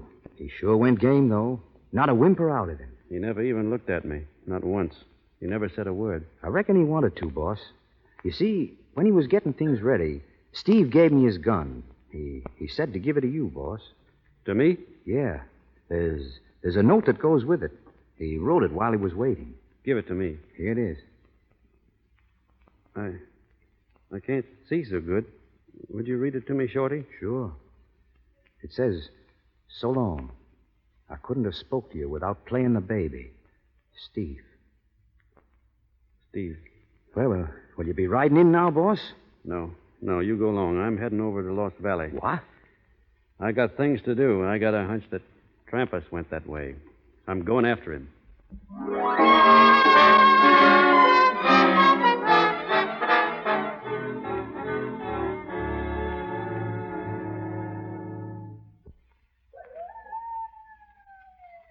Keep your head down, Greasy. Be sun up soon. I ain't taking no chances of being spotted. We gotta get away from here. They hung Pedro and Steve and Jim. We gotta get away, Trumpus. We'll make it all right. We gotta watch our step. Now, take it easy. We'll stay here till dark, then we'll head south. After that... Trumpus. What's the matter? Trumpus, look down there. Someone is coming. Keep low. Ha-ha. Well, if it ain't the Virginian. See, the Virginian. He's alone. Yeah. Hand me that rifle. Here. Out all by himself, eh? Looking for me. Well, he's looking for the last time. You hit him. He's down. Come on, Greasy. I reckon we can start moving now.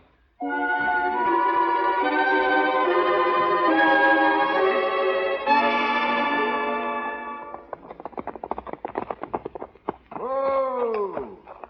Hello, Nebraska. How's the Virginian? Well, he's still unconscious, but the doc says he's out of danger. Did you bring the medicine? Yeah, here it is. Say, you know the Virginian ought to be in a hospital. The schoolmarm's house ain't no place for him. Well, what'd they fetch him here for, anyway? Well, they didn't fetch him. His horse brung him. Right over there to that door. His horse? Funny, ain't it? No, 'tain't funny. Say, he's been hanging around here so much the horse thought it was home. Shorty, did you bring the medicine? I got it right here, ma'am. Oh, thank you. No, you ought to get some shut-eye, ma'am. You look all wore out. Oh, I'm all right. I'm not a bit tired. Anyway, there's too much to do. You're sure taking good care of him, ma'am. As long as he gets well, that's all that counts. Yes, ma'am. Oh, Nebraska, I meant to ask you. Have you seen Steve around? Steve? Why, ma'am, Steve... No, ma'am. We ain't seen Steve lately. You see, he don't work for the Box H no more. Oh, I thought it was funny he hadn't come around. Well, if you see him, tell him his gun is here. The Virginian had it with him that night. Yes, ma'am. Yes, I sure will tell him. That is, if I runs across him. Thank you. Excuse me, boys. Say, don't she know Steve was... I meant to warn you about that. She don't know a thing. Thought it might be better if we didn't say nothing. Yeah, sure. Yeah, she ain't used to things like that yet. She knew Steve pretty well. She'd be pretty upset if she knew the Virginian had a hand in on it.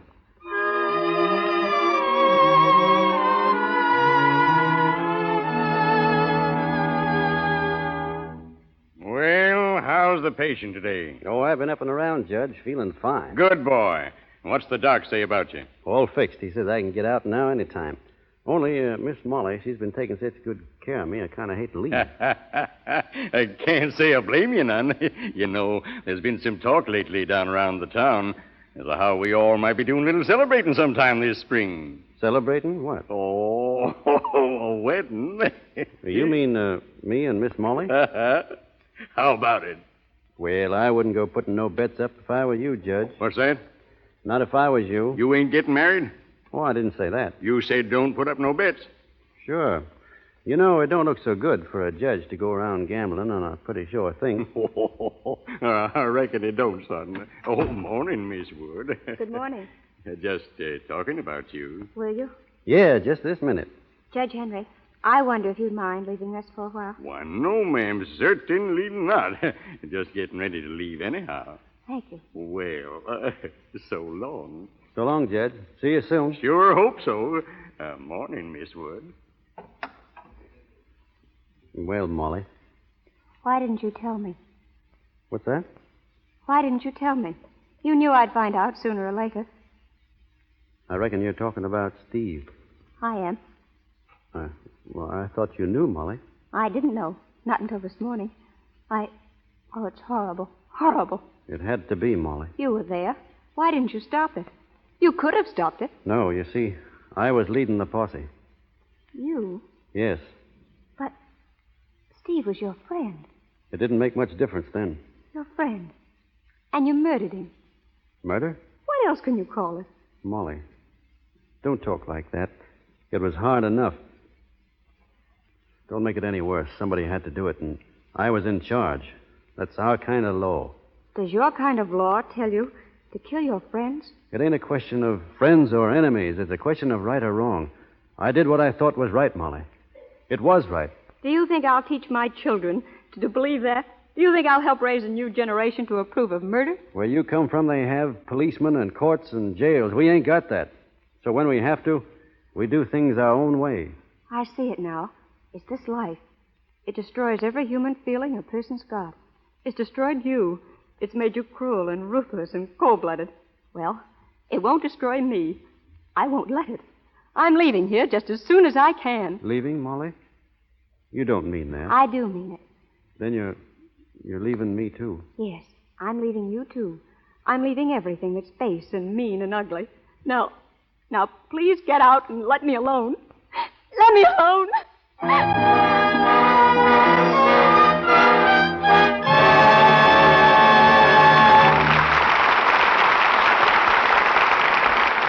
We pause for station identification. This is the Columbia Broadcasting System.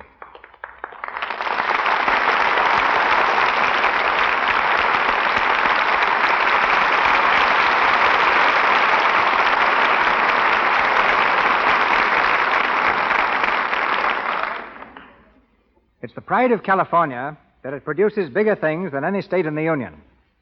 Hence, it was with consternation that California learned some 30 years ago that a baby had been born in Maine, weighing 16.5 pounds.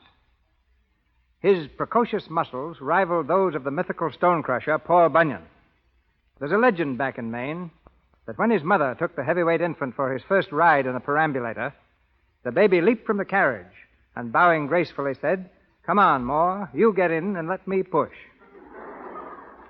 That may be a tall story, but I can vouch for the fact that he was a United States Marine when only 14 years old, and 3 years later was a strong man in vaudeville.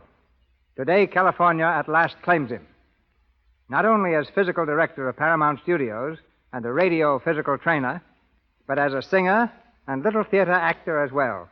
Ladies and gentlemen, Richard Klein.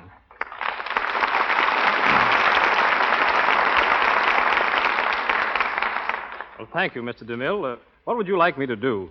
Sing, act, or give you a workout? I've heard you sing, I've seen you act, and I've thrown myself on your mercies in the gymnasium. Tonight is my turn. All right.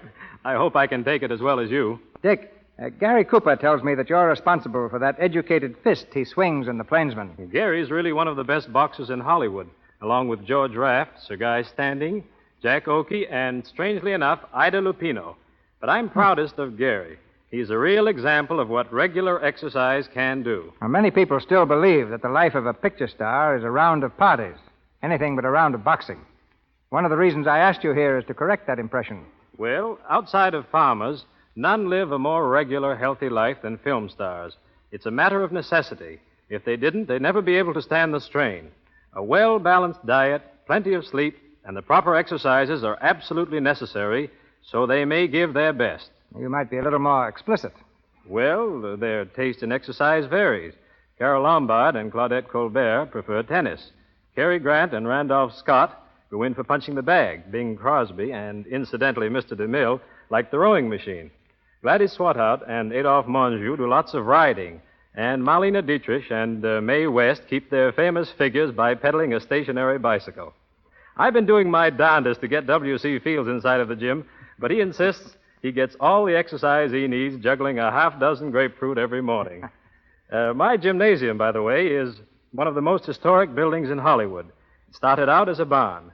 Then in 1914, Mr. DeMille turned it into a studio. It was there that he made the first feature-length picture, The Squaw Man.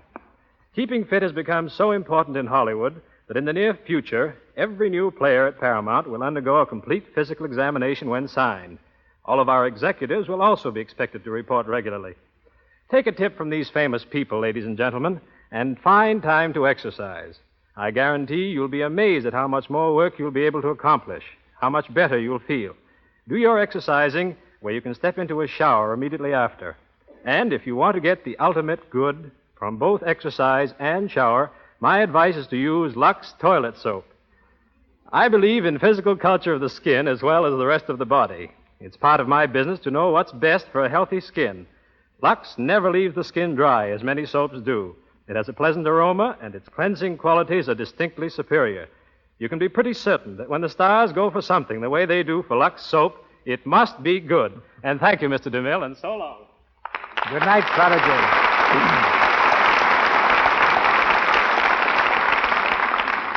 And now, Back to the Virginian, starring Gary Cooper with Charles Bickford, Helen Mack, and John Howard.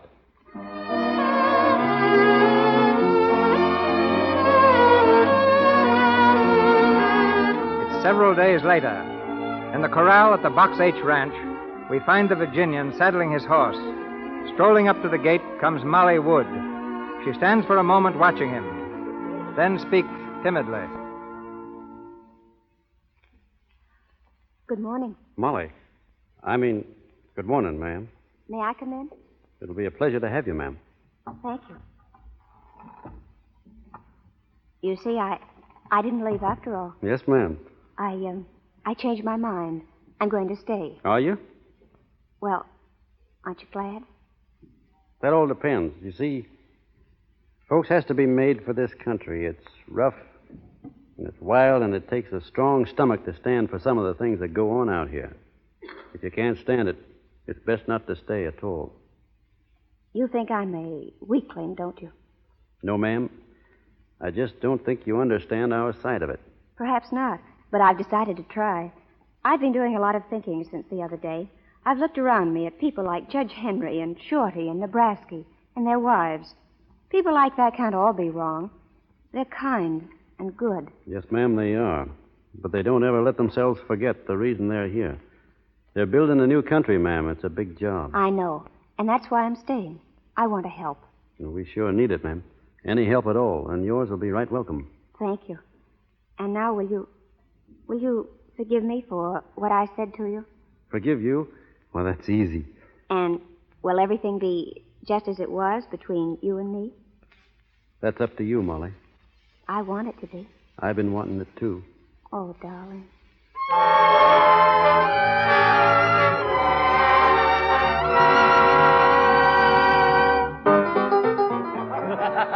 Hey, Joe. Joe. Oh, hello, Trampus. Ain't seen you around here for months. Yeah, I've been traveling. Set up around, Joe. Sure. Hey, Greasy, come and get it. Hey. Say, Joe, town's getting mangy with cowhands. What's up? Payday? No, a wedding.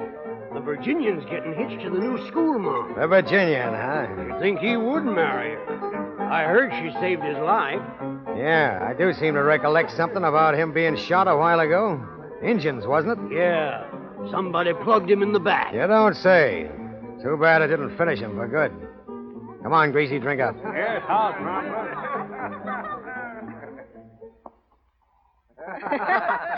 Oh, boys. Hey, when's the wedding, Miss Molly? Yeah, when's the big event? Speak up, boss.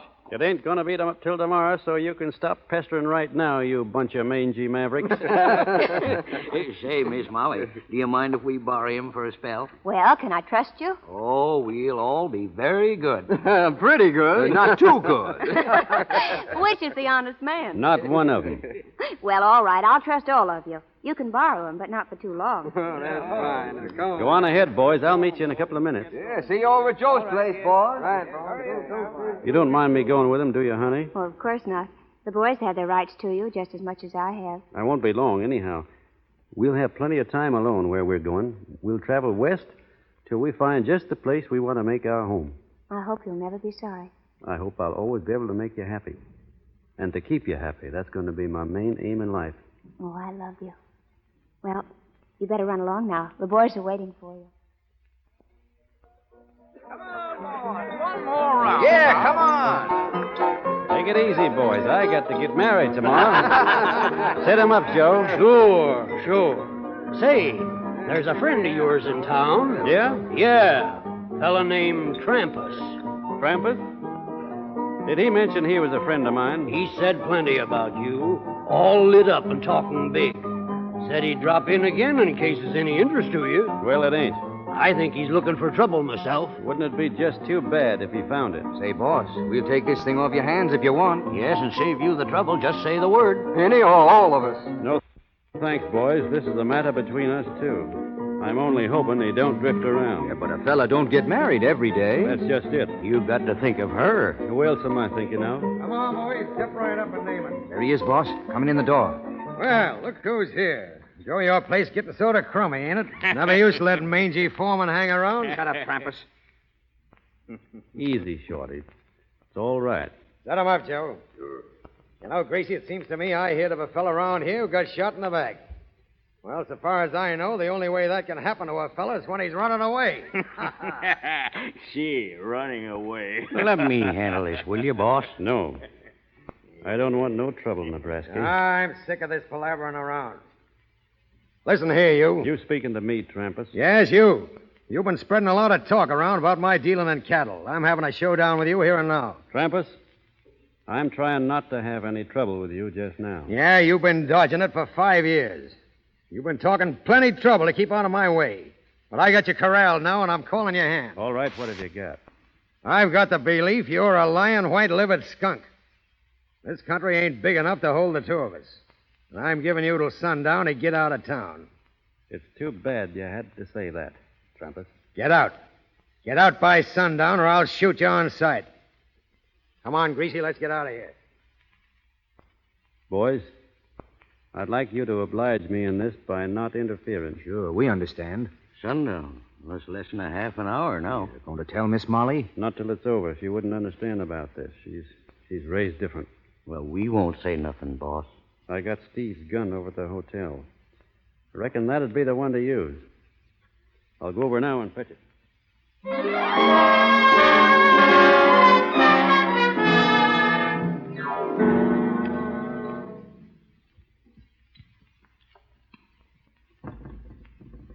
Come in.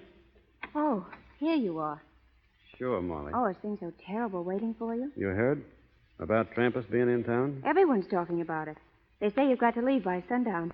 I wanted to run out and find you, but I didn't.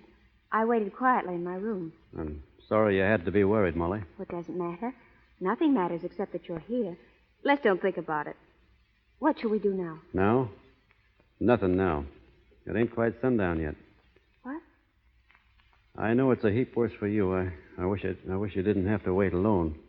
But it won't be for long. Why, what do you mean? I did my best. I let him say things to me no man ever said before. If I hadn't been thinking hard of you, I reckon I'd have killed him then. I gave him a chance to quit, but he'd gone too far. It'll have to go on now. What are you going to do? I'm not going to let him shoot me. But we can go away. It's not too late. You can go away and leave him here. I've got to stay. Oh, no, there must be something else. There must be. Why, think what it means, killing in cold blood. You don't think I want to do this? Oh, I tried to forgive the other killing, those cattle thieves and Steve. I forced myself to think of it as you did, law and order. But this isn't the same. You don't have to do this. If folks came to think me a coward, I couldn't look 'em in the eye ever again, or you either. Well, that's just pride. I don't know what you call it, but it's something in the feelings of a man deep down inside. Something a man can't go back on. If anybody happened to say I was a thief, I couldn't let 'em go on saying it. It wouldn't matter what other people thought, but I'd have to know inside of me that I thought enough of my own honesty to fight for it. Then it's to be like this always. When will it ever end? There'll always be killing to do until this country ain't a meeting place for men like Trampas. Then think of us. Our life together. That's what I am thinking of. Your life has always been your own. I But can't- now it isn't. You've given it to me. Don't take it away. I can't think of that now. If you do this, there'll be no tomorrow for you and me. I'm sorry, Molly. It's got to be done. Oh, no, don't go. Come back. Please come back. You can't leave me like this. You can't leave me.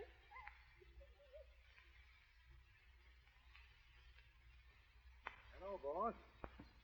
Hello, Shorty. And it's sundown. Yeah? I just seen Trampas. He's in Joe's place. Yeah? I guess I'll take a walk down that way. Listen, boss. Stay on the sidewalk. You don't want to be stepping in one of them mud holes when you're taking aim. I'll be all right. I'll walk with you a piece. That is, if you don't mind. Of course not. Come on. Watch out for the loose boards, boss. This walk is full of them. I'll watch it. You feel all right? It's fine. We're all with you, boss. I know it. There he is. Just coming out the door. He sees you, boss. Yeah. I'll go on from here alone, Shorty. Sure, boss, and lots of luck. Thanks.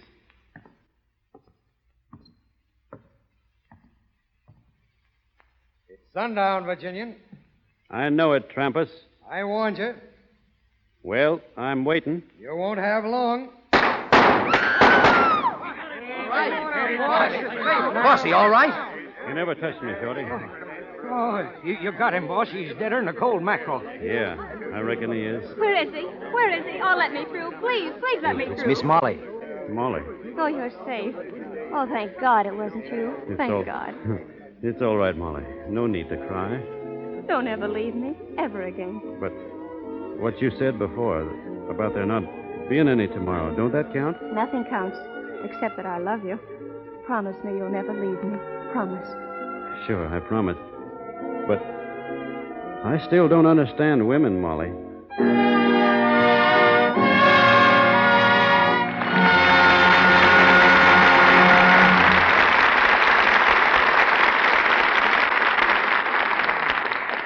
We take our leave of the Virginian, but not of Gary Cooper and Helen Mack, who come back to the microphone a little later.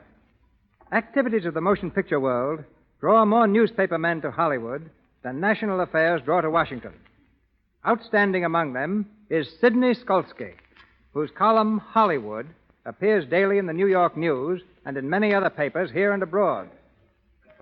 Formerly author of the column Tintype in the New York Sun and Behind the News in the Daily News, Sid has also been press agent for such dispensers of beauty as Sam Harris, Earl Carroll, and George White.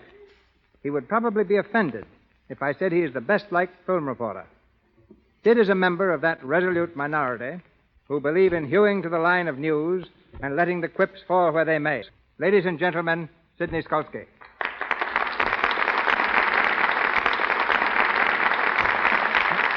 When you call me that, partner, smile. Well, how are you, Skolsky? I've got myself exactly where you want me. You'll never get there, Skolsky. I mean, I'm as nervous here as I make you when I visit your movie set. Well, you look like one of my pictures. 4 frightened people. All 4 of them.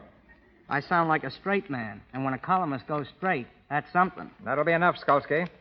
Get on with your Hollywood wash. Pretty subtle. Nobody'd ever think you were talking about Lux. Can you do better? Well, I don't use publicity blurbs in my column, and I don't intend to start with this program. But I can truthfully say I've seen Lux soap in homes of movie stars that I've visited. And I don't believe actresses keep Lux around for the same reason they keep emeralds. Well, now that you're here, make the worst of it. Don't worry, I will. Hollywood is a place where Kay Francis now keeps her diary in shorthand, where Gloria Swanson has 8 photographs in her bedroom of Gloria Swanson. It is a town where you need an umbrella to walk through a mist. It is a town where Hugh Herbert, leaving a party, said to the hostess, "I had a lovely evening, but this wasn't it." Where Francis X. Bushman, who was once the Clark Gable and Robert Taylor of his day, now owns a hamburger stand opposite the 20th Century Fox studio and is still serving his public. But don't get me wrong, I love Hollywood. Hollywood is a place where Victor McLaughlin, playing a scene for his picture, The Magnificent Brute, was told to run up a flight of stairs and then fall when the villain fired the first shot from his gun. McLaughlin failed to do this, and when asked why by the director, Victor answered, "I'm McLaughlin. It takes more than one shot to get me." It is a town where Simone doesn't pull down the shades in her apartment, and rents have gone up in that neighborhood. But don't get me wrong, I love Hollywood. Hollywood is a place where Douglas Fairbanks has his name written on the bands of the cigars he gives you. It's a town where you can drive into a drive-in stand and bring home a cake of ice wrapped in cellophane. Where the first thing Robert Taylor had to do to be a picture star was to pluck his eyebrows. Where at the preview of the picture Pigskin Parade, they had a scene showing girls going to Yale. But don't get me wrong, I love Hollywood. Hollywood is a place where Ginger Rogers, for a wild evening, goes bowling with James Stewart on Wilshire Boulevard. Where John Barrymore gives a great performance, ordering a cup of coffee in the Brown Derby. It is a town where Director Van Dyke, making the flicker Eskimo, took artificial snow to the Arctic. Where Gene Harlow wears a mink coat, and with nothing underneath it but a pair of silk pajamas. Where Gene Fowler now signs his letters, Gene Fowler, author of Jack London's White Fang. But don't get me wrong, I love Hollywood. Hollywood is a place where Charlie Chaplin keeps a huge dictionary in his bathroom. Where Garbo and Rex O'Malley, doing a dance in Camille, fell to the floor. O'Malley helped Garbo up and, rather embarrassed, said to Greta, "Oh, dear, how could I have tripped over your tiny little feet?" It is a town where Joseph von Sternberg raised a beard, and when asked why, answered, "I'm tired of looking at my face, and I'm not the only one." But don't get me wrong, I love Hollywood. Hollywood is a place where Carol Lombard can be seen reading a story in a fan magazine titled Clark Gable's Romantic Flight. It is a town where Irving Berlin, at a party, asked what song the feller at the piano was playing, only to be told it was Alexander's Ragtime Band. Where Ted Healy asked his stooge, Jimmy Brewster, who do you think will get in, Roosevelt or Landon? And Brewster answered, what's the matter with the guy we got in there now? But don't get me wrong, I love Hollywood. And all was well as long as it supplies such good copy. Good night. Thank you. Good night, Sid. We bring back the Virginian, Gary Cooper, and the schoolma'am, Helen Mack. Thank you, Mr. DeMille. The only thing I missed tonight was seeing Gary ride a horse as he does when he really gets out in the open. Well, riding's nothing extra special, Helen. Back home in Montana, we learn to ride 'em most when we're kids. When most kids, rather, are pushing a kiddie car. I guess I cut my first teeth on saddle leather. Is that why you picked Gary for the part of Wild Bill Hickok in The Plainsman, Mr. DeMille? Partly, Helen. Actually, he's a perfect portrait of Hickok in look, size, and manner. Then there's a similarity between the Virginian and Wild Bill. The Virginian is the ideal American character in romance, short on speech and long on action. And Wild Bill Hickok is the ideal American character in fact. Hickok was not a bad man. He was a patriot. Well, then how did he get such a reputation as a killer? Well, he's supposed to have killed between 60 and 100 men, not counting Indians. Well, nobody counted Indians in those days. Oh, they were just used for practice. Probably. The fact is, Hickok killed only in defense of law and order, and as he said himself back in the 1870s, there's no Sunday west of Junction City, no law west of Hayes City, and no God west of Carson City. It was to change all this, to bring respect of law to the West, that Hickok devoted his life, finally losing it when shot by Jack McCall, who killed him for the strangest reason ever heard, because he admired him so much. I guess it's because all this is true that I got such a kick out of making the picture. It was real. Including the danger. In riding between two horses to escape an Indian ambush, I think you did something many stars would have avoided. However, that was in the script. What wasn't in the script was your stopping the 6 horses that stampeded across the prairie, running away with the stagecoach. Well, after all, I had to stop them. The one they were running away with was me. Well, while you were running away with the picture, I hope we'll soon have another picture for you to steal. When Gary steals a picture or a broadcast, it's really grand larceny. Oh, Helen. As far as I'm concerned, I wish this program could go on for another 60 minutes. Anything after your performance tonight, Helen, would be an anticlimax. Then all I can add is that when it comes to radio programs and soap, give me Lux every time. They're both tops. I'll vote the same ticket and include you, Helen. Thanks, Gary. Good night, everyone. Good night. Good night, Helen. Good night, Plainsman.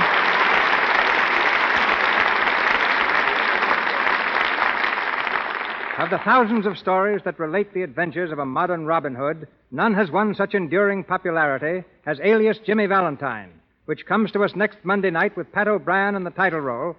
With Pat are 3 other Hollywood stars, Madge Evans, Alan Jenkins, and William Frawley.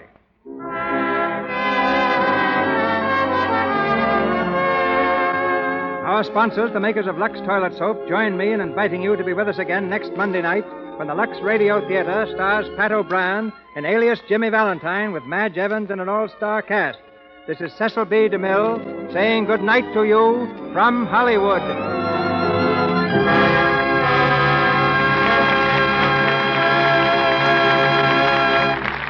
Your announcer has been Melville Ruick. This is the Columbia Broadcasting System.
story you are about to hear is true.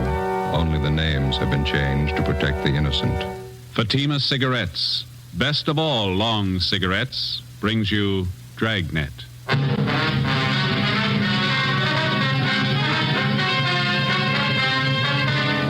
You're a detective sergeant. You're assigned a homicide detail. A newborn baby is taken from a hospital nursery. There's no trace of the infant. There's no trace of the abductor. Your job, find him. You'll be amazed when you compare Fatima with other long cigarettes. Buy a pack of Fatimas. You'll find they now cost the same. Light a Fatima. Your first puff will tell you. Ah, that's different. Yes, what a difference. In Fatima, the difference is quality.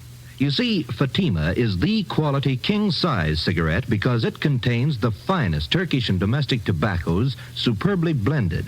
And Fatima is extra mild with a much different, much better flavor and aroma than any other long cigarette.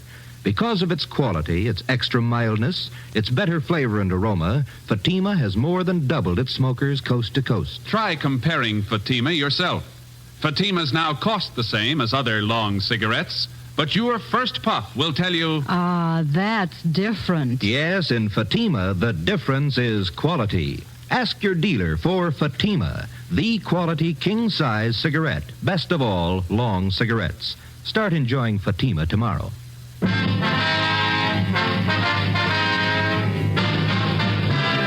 Dragnet, the documented drama of an actual crime. For the next 30 minutes, in cooperation with the Los Angeles Police Department, you will travel step by step on the side of the law through an actual case transcribed from official police files. From beginning to end, from crime to punishment, Dragnet is the story of your police force in action.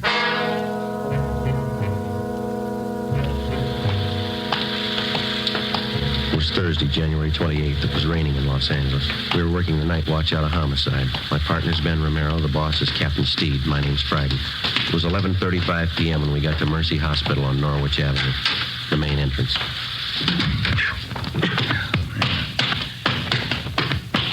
Better check at the desk. Yeah.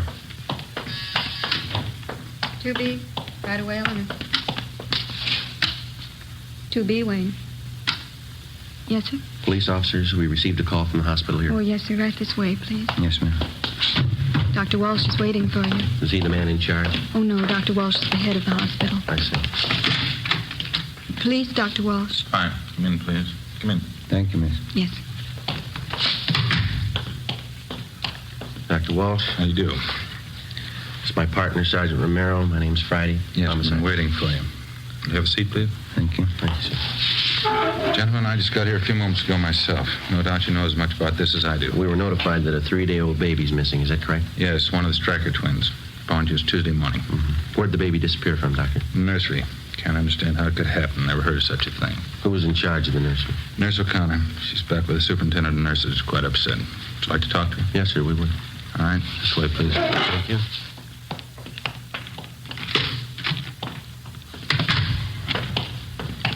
Can't understand it. How could a baby disappear like that? Have the parents been notified? Father's on his way in now. We haven't told the mother yet. Mm-hmm. When did they first notice the baby was gone? I understand it was around 11 p.m. Call came into our office about 11:20. Go ahead, Sergeant. Nurse O'Connor? Yes, Dr. Walsh. These gentlemen are from the police department. Sergeant Romero, Sergeant Friday. Oh, you What do you do? They want to know all about what happened tonight. You know, of course, it's a serious matter. Try to tell exactly how it happened. I'll try, Doctor. All right, officers. Thank you. Well, we know that you're probably pretty upset, nurse, now. You just relax and take your time. Yes, sir. When did you first notice that the Stryker baby was missing? Must have happened somewhere between 11 o'clock and 10 minutes past 11. I'm sure of that. How are you sure of that? I came on duty a few minutes before 11. I took the night reports as usual, and then I started checking the orders and the formulas. I remember very well that both the Stryker twins were in their cribs at that time. Mm-hmm. Go on, please. I think it must have been about 5 minutes past 11 when I got this phone call from home. My mother's been sick lately. It was about her. How far did you have to go to answer the phone? About 10 feet down the hall from the nursery, just around the corner. Could you see the entrance to the nursery from where you were talking on the phone? No, sir, I couldn't. But I was only on the phone for a minute or two. As soon as I hung up, I came right back to the nursery. Was the telephone call actually from your mother? Yes, sir. My mother has a heart condition. She wanted me to be sure and have a prescription filled. What time was it when you got back to the nursery, owner? Can you remember that? It wasn't quite 10 minutes past 11. As I came back through the door into the nursery, I noticed right away one of the cribs was empty. One of the Stryker twins was gone. Is there more than one entrance to the nursery, Miss O'Connor? Yes, sir, there are 2 entrances, but at night one of them's kept locked. Mm-hmm. Is it possible that somebody in the hospital, maybe a doctor, took the baby for examination or some kind of treatment? No, sir. Just as soon as I noticed the baby was gone, I went to the head nurse, and the 2 of us contacted everybody in the hospital. No one knew anything about it. Well, is it possible that the child's mother could have come down from the 2nd floor and taken the baby? No, sir. Miss Stryker's been asleep since 10 o'clock. She's still asleep. Were there any other nurses or attendants working near the nursery when the baby disappeared? No. No reason for anyone besides myself to be around at that time. None of the cleaning people. They'd all gone home. Dr. Walsh, I wonder if we could have a look at the nursery now. Certainly, Sergeant. Want Nurse O'Connor to come along? Yes, would you please? Yes, sir. Thank you.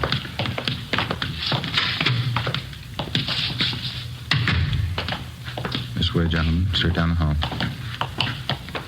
What are the hospital visiting hours, Doctor? The usual.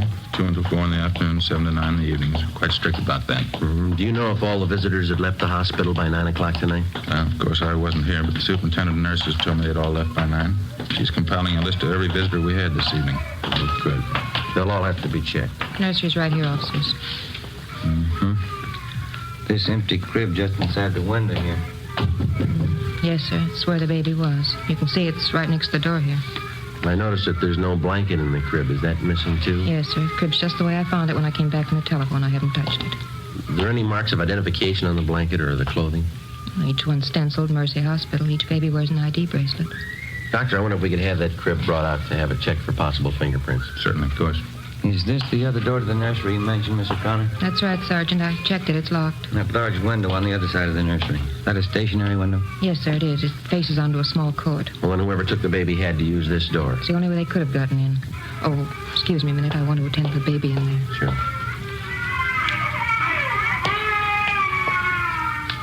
Listen to that, Jim. Yeah.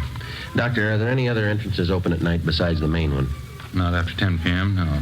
Just the main entrance on Norwich Avenue. There's a nurse on duty there at all times. How about the parents? Is there anything unusual there? No. Father's a working man. Mother's a housewife. Both the babies are perfectly normal. Nothing unusual at all. 3-day-old baby. They usually take a lot of careful handling, don't they? Yes, definitely. First week's always critical. And this thing, taking a 3-day-old infant out in this weather, cold, rain. Afraid the odds are all against the child. You're sure the main entrance was the only one open after 10 o'clock? Yes. I can't understand it. How could anyone get that baby out of that hospital? How could they? We're not sure they did.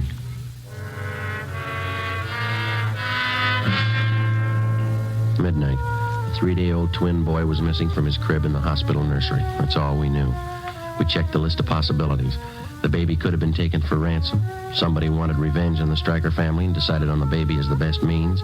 Maybe someone just wanted a child, someone mentally unsound, a maniac, a pervert. Maybe an accident had happened at the hospital. Somebody wanted to cover up. Possibly one of the parents or their families had a motive. Perhaps somebody just wanted the child dead. We called the office and got out an APB on the Stryker baby and a description of the blanket and the clothing. Details of officers were alerted at the bus depots, railroad terminals, the airports, all public transportation facilities.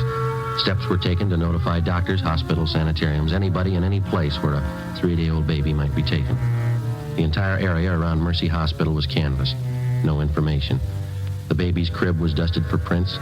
No leads, no physical evidence. The investigation continued. When George Stryker, the father of the child, arrived, Ben and I met with him in the office of the hospital superintendent. Can we let people know about it? Newspapers and the radio? We've already covered that. Stories and pictures have gone out to the papers. We've notified the radio stations. They're getting out broadcasts on it. How am I going to tell my wife? Well, sir, there's only one thing that we can promise you. We'll do everything we can to find your baby.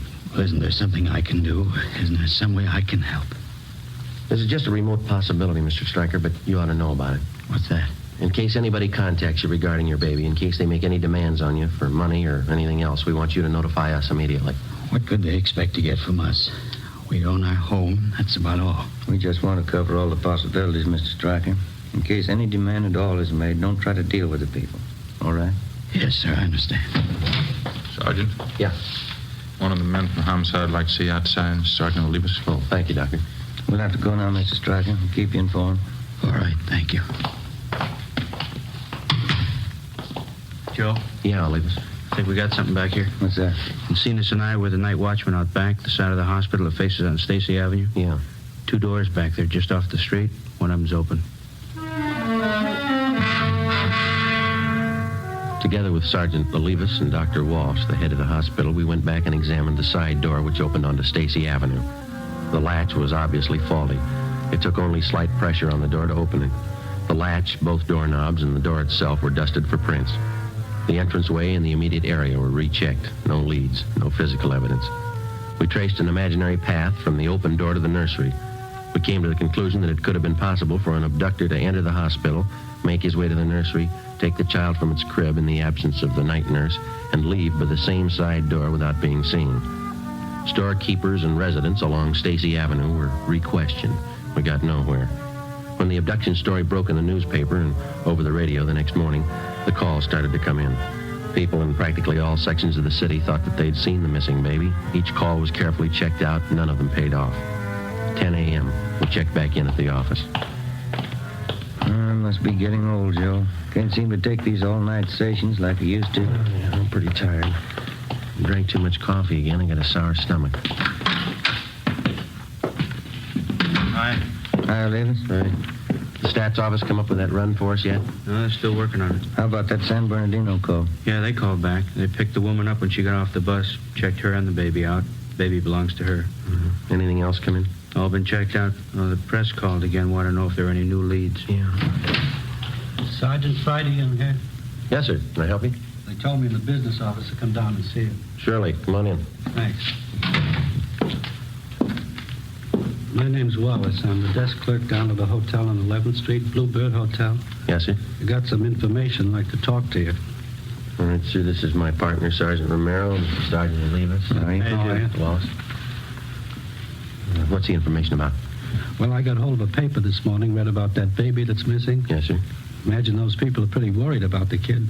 Guess they'd like all the information they can get, huh? Looks like that hospital's in a jam, wouldn't you say? Well, what information do you have, Wallace? I guess those parents could sue the hospital if they wanted to, huh? Well, sir, all we're interested in is finding the baby. Can you help us there? Well, I don't know for sure. What are you trying to tell us? Have you seen the baby? Well, I may have. Do you happen to know if they're offering any reward for information? Well, I don't know where it'd come from. The father's a working man. Oh, don't get me wrong, Sergeant. I don't expect anything for any information I'd give, but, well, I don't make too much at the hotel. You know, if they wanted to show their gratitude in some way, just thought I'd mention it. They'll thank you, Wallace. Don't worry about that. Now, what's the information? Well, you know, I didn't mean anything by that. Anybody'd be glad to help out in a case like this. What I came in to tell you was a woman and a young baby checked in the hotel last night when I was on duty. What time? I think it was about 12 o'clock. Woman didn't have any baggage or anything, one little blanket around the kid. When I saw that story in the paper this morning, I got suspicious. Is the woman still registered at the hotel? She was when I left. That was about an hour ago. What name did she register under, you remember? No, I don't, but it's in the register. You can check it if you want.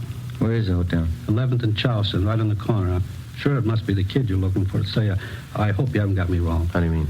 About the reward, you know. I don't expect anything for this. We haven't got you wrong. 5 a.m. It was still raining. Together with the desk clerk, Wallace, we drove to the Bluebird Hotel on 11th Street. We checked the cards at the desk and found that the woman had registered under the name of Mrs. Harold Parks. The clerk on duty told us as far as he knew she was still in the room with the baby. The room's down this way, Sergeant. Okay. This is the 116. Mrs. Parks. Mrs. Parks. You have a passkey with you, Wallace? Here you go. Thank you.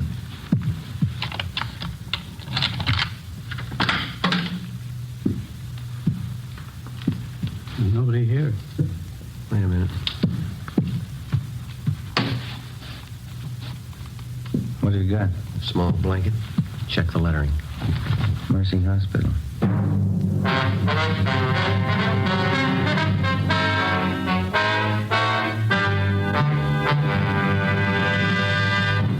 You are listening to Dragnet, authentic stories of your police force in action.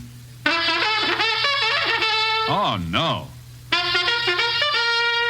Ah, that's different. Yes, what a difference. There's a difference you can hear, there's a difference you can see, but the difference in Fatima is quality. Yes, friends, When you compare long cigarettes, you'll find that in Fatima, the difference is quality.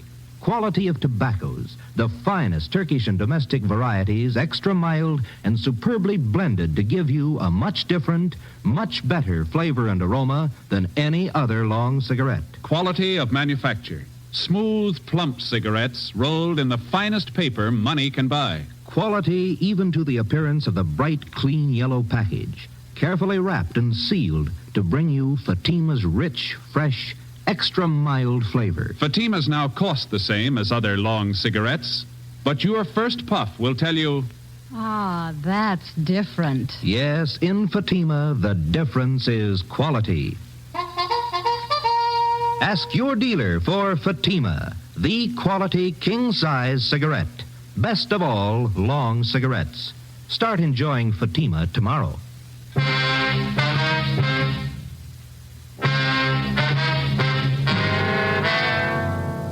Friday, January 29th, 11 a.m. We were unable to locate the woman who had registered at the hotel under the name of Mrs. Parks. There was no sign of the baby. The blanket we found in the room was identified by hospital personnel as the same type used in the nursery. The room was checked for fingerprints and physical evidence. We found nothing. People in adjoining rooms were questioned, but they could give us no information. We got a description of the woman who used the name Mrs. Parks from the desk clerk, and we got out an all-points bulletin on her. Her hotel registration card was checked for handwriting and fingerprints. Captain Steed ordered an immediate canvass of all hotels, apartments, and rooming houses in the central area. The hotel clerks were shown mug shots of possible suspects. They failed to identify any of them. 3 p.m. Friday, the search for the Stryker baby went on. Yeah, checked out all right. Okay, Gil, thanks. Anything? Gil and Zenas checked that Wilshire call. It's another phone. Might have something, fellas. Yeah? Ruiz and I were making the rounds of hotels out along Pico. Stopped at a drugstore for a cup of coffee. Mm-hmm. We talked to druggists while we were there. Had a pretty good story for us. You got a light? Yeah. Here you go. Thanks. This drugstore is 2 blocks from the hotel where the woman stayed. It's open all night. And the druggist told us a woman answering this Mrs. Parks description came in about 1:30 a.m. Bought a whole raft of stuff. Mm-hmm. How do you mean? What kind of stuff? Well, everything for a baby. Bottles, nipples, dextrose, oil powder, you know, all that stuff. Was he sure of the woman's description? He gave it to us before we'd even mentioned what this Mrs. Parks looked like. Right down to the color of her coat.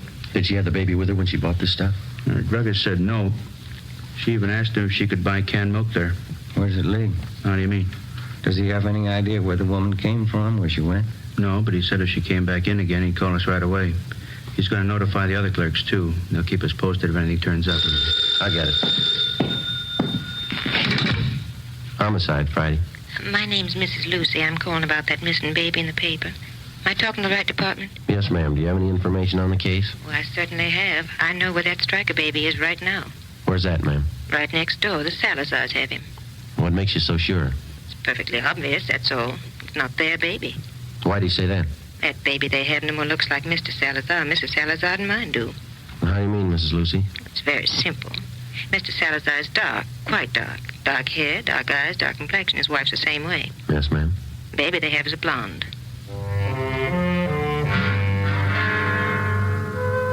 Before I hung up, I got the woman's name and address and told her that we'd check out her neighbors, Mr. and Mrs. Salazar.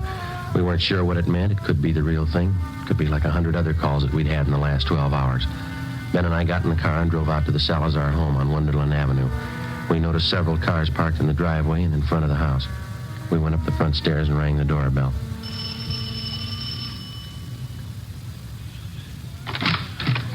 Yes, sir? Come on in, please. We'd like to speak to Mr. Salazar. Yes, sir, that's me. Come on in. Thank you. Come inside. Let me fix you a drink. You're late, huh? No, thank you. We're police officers, Mr. Salazar. I'd like to ask you a few questions. Oh? What's the matter? We making too much noise for the neighbors? No, it's not that, sir. Just like to ask you a few questions. Someplace we can talk. Well, I have to take care of the guests, you know. We have this party here. My son was baptized today, my first son. That's why we're having a party. Yes, sir. We're sorry to interrupt, but this is pretty important. It won't take very long. Well, all right. I guess they can get along for a few minutes. Back here in the kitchen. It's probably the quietest place. Fine. Back this way, officer? Right.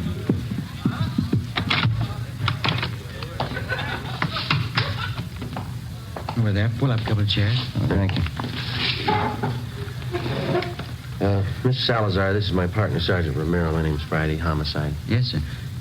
What's the matter? What do you want to ask me? We're investigating a case that involves a missing baby, sir. Well, the one in the paper this morning. I read about that. It's a terrible thing, isn't it? Yes, sir, it is. We've had a report that the missing baby was seen in this neighborhood. We don't know how true it is, but we have orders to check it out. Well, sure, anything I can do. I don't know how much I can help, but I can understand how that mama and papa feel. My brand new son, I know how I feel. How old is your son, Mr. Salazar? He's just 1 week old this afternoon. Fine boy. Was the baby born here in Los Angeles? No, I sent my wife Roberta to Phoenix to have the baby. We thought it'd be a lot healthier for her down there. She has a good friend of hers in Phoenix. Oh, I see. Your wife had the baby in Phoenix, and then she brought him back here. Yes, that's right. Roberta came in early this morning. Big surprise for me. I didn't know she was coming. And right away, I called all our old friends. I called Father DeSoto for the baptism, and I got things ready for the party. Big baptism party. Mm-hmm. You say your wife got back early this morning? Yes, a few minutes after 3 o'clock. Roberta came in on the plane. She said it was late.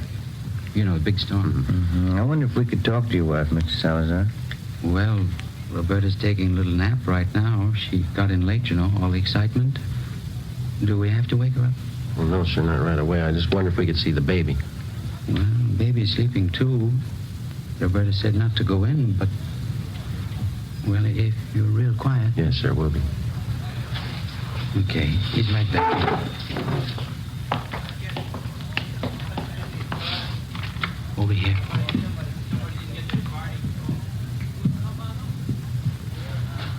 Let me pull the blanket down. Yeah. There he is. Big fella, huh? He's blonde. Huh? What do you think, Jim? I think he's got a twin. 5 p.m. Harlan Stahl from Leighton Fingerprints arrived at the Salazar home. The footprint of the missing child taken at the time of birth was compared with a print from the child the Salazars had. The prints were identical. The missing baby had been found. 5:20 p.m. Ben and I talked with Mrs. Salazar in the kitchen of her home. The christening party went on. I don't think I understand what this is all about, officer. What has my baby got to do with all this? You know as well as we do, Miss Salazar. That baby in there, it doesn't belong to you. It's not yours. What do you mean it's not mine? Of course it's my baby. My husband's and mine.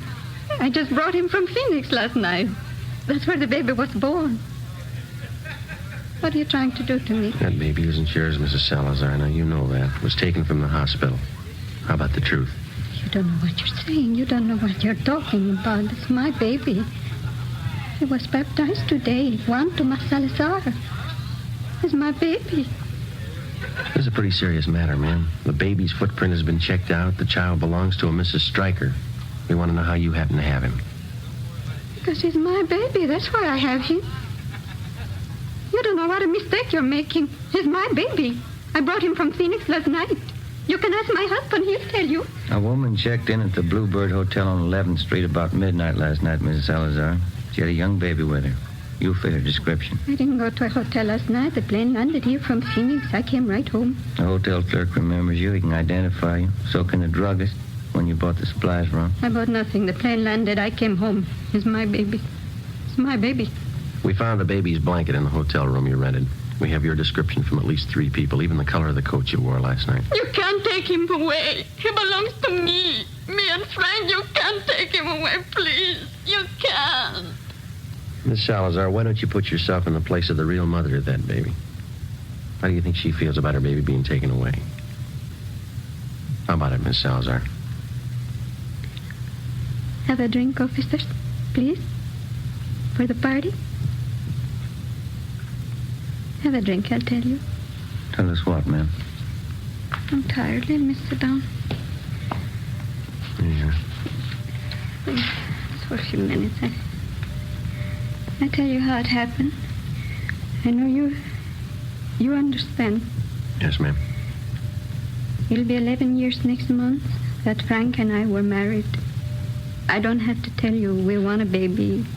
Frank always wanted a baby, but no more than I did. It's what we live for. A baby of our own. Yes, ma'am. Boy or girl, we didn't care. But we didn't have one. For 11 years, we didn't have one. Then last April, that's when the doctor told me. He said I was going to have a baby. Yes, ma'am, I understand. Well, a month before the baby was born, we thought it would be better if I went to my friend's place in Phoenix, Arizona. For the winter, you know, it would be warmer there. And Frank thought it would be nicer for me and the baby. Your husband was still in Los Angeles? Yes, he tried to come to Phoenix, but he had to work, so I had my baby alone. It was a boy. My friend was with me. She'll tell you it was a boy. Yes, ma'am. I kept calling for him to bring my baby. It was a long time I kept calling. Then they finally came, and the doctor, too. And he's the one that told me. Yes, ma'am. He looked just like his father. I know that. But they told me he was dead. I don't remember much after that, Sergeant. I got out of the hospital, and I took the plane, and I came back here. Mm-hmm. It was dark, and it was raining. But I walked around. I walked up and down the streets, thinking, what could I tell Frank? Baby was dead, that's all I could tell him. Then I walked past the hospital. That was Mercy Hospital, huh? Yes, and it was raining. And I could see all those babies inside, warm and in their cribs. And I wanted just one of them. Just one for Frank and me. So I went in the side door and I found the nursery. And when the nurse was gone, I took him and left. My baby. I went to the hotel to keep him out of the rain, and when it cleared a little, I took him home. I took him home to Frank. I took my baby home. That's why you want my baby, isn't it? Because I took him? Because my baby died and I took him? Everything will be all right, Miss Salazar. I think we can straighten it out. Roberta, you talked to the officers? Frank, what do you want me to say? It'll be all right, officers. Won't everything be all right? Yes, sir. I think we can work it out. What could I tell you, Frank? What was there to say to you? It's all right, honey. It's all right. I'll go out and tell the people now. And what can you say?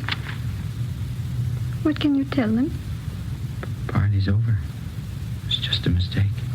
The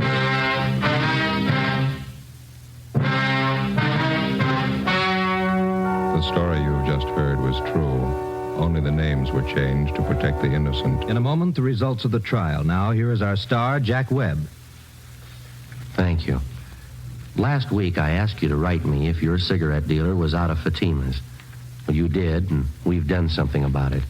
Now, if any more of you find a dealer fresh out of Fatima's, send me his name and address. We'll take care of that, too. Write me, Jack Webb, Post Office Box 951, Hollywood 28. And, Mr. Dealer, don't wait another day. Step up your Fatima order for Thanksgiving and the coming holidays. Get in on the increasing demand for Fatima, the quality long cigarette.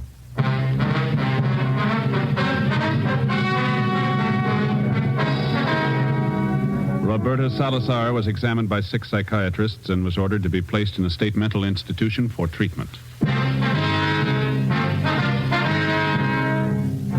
You have just heard Dragnet, a series of authentic cases, portions transcribed from official files. Technical advice comes from the Office of Chief of Police W.H. Parker, Los Angeles Police Department. Coming up, We the People, then Screen Directors Playhouse on NBC.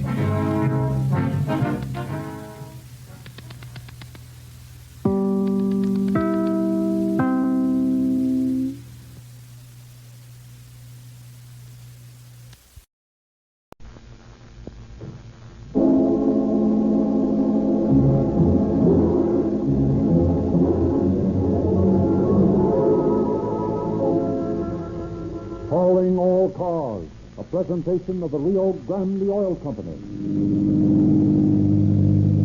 Los Angeles Police calling all cars, attention all cars, broadcast 67 regarding a murder.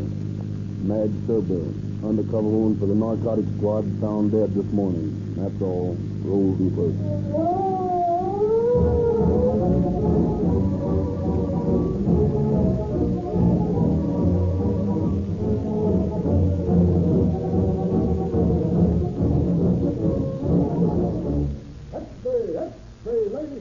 Calling all cars news. Hot news about May West. William Powell and Greta Garbo. That's a fucking free. And in Rio Grande service station. They're calling all cars news. Extras! Extras all about it. Yes, sir? Let me have one of those calling all cars news of that May West story. It's free, isn't it? Yes, sir. Here you are. Thank you. Come again. Well, now that I'm here, you might as well give me some of the best gasoline you've got. That's Rio Grande Crack. The gasoline that gives your car police car performance. Oh, you fellas are getting a lot of that police car business, aren't you? I hear Rio Grande has the contracts to supply 6 big cities now. I don't know exactly how many cities specify it now, but I do know that wherever it's sold, more police cars, ambulances, fire engines, and emergency equipment use Rio Grande Cracks than any other brand. Where have I heard that before? You've heard it for years, but today it's more true than ever. Yes, sir, you're using the same Rio Grande Cracked gasoline with tetraethyl that our city police cars use.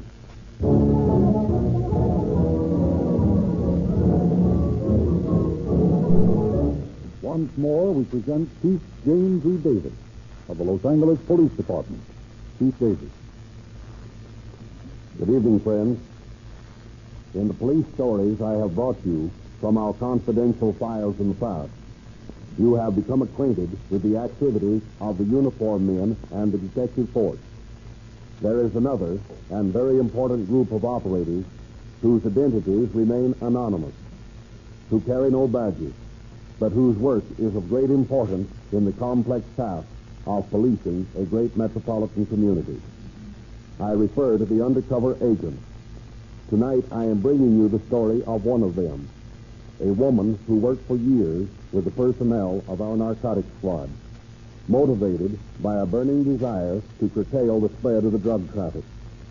The evils of which she knew all too well, Madge Thurber worked ceaselessly to send merchants of horror, the drug peddlers, to the penitentiary. What reward she earned for this tremendously important public service, you soon will learn.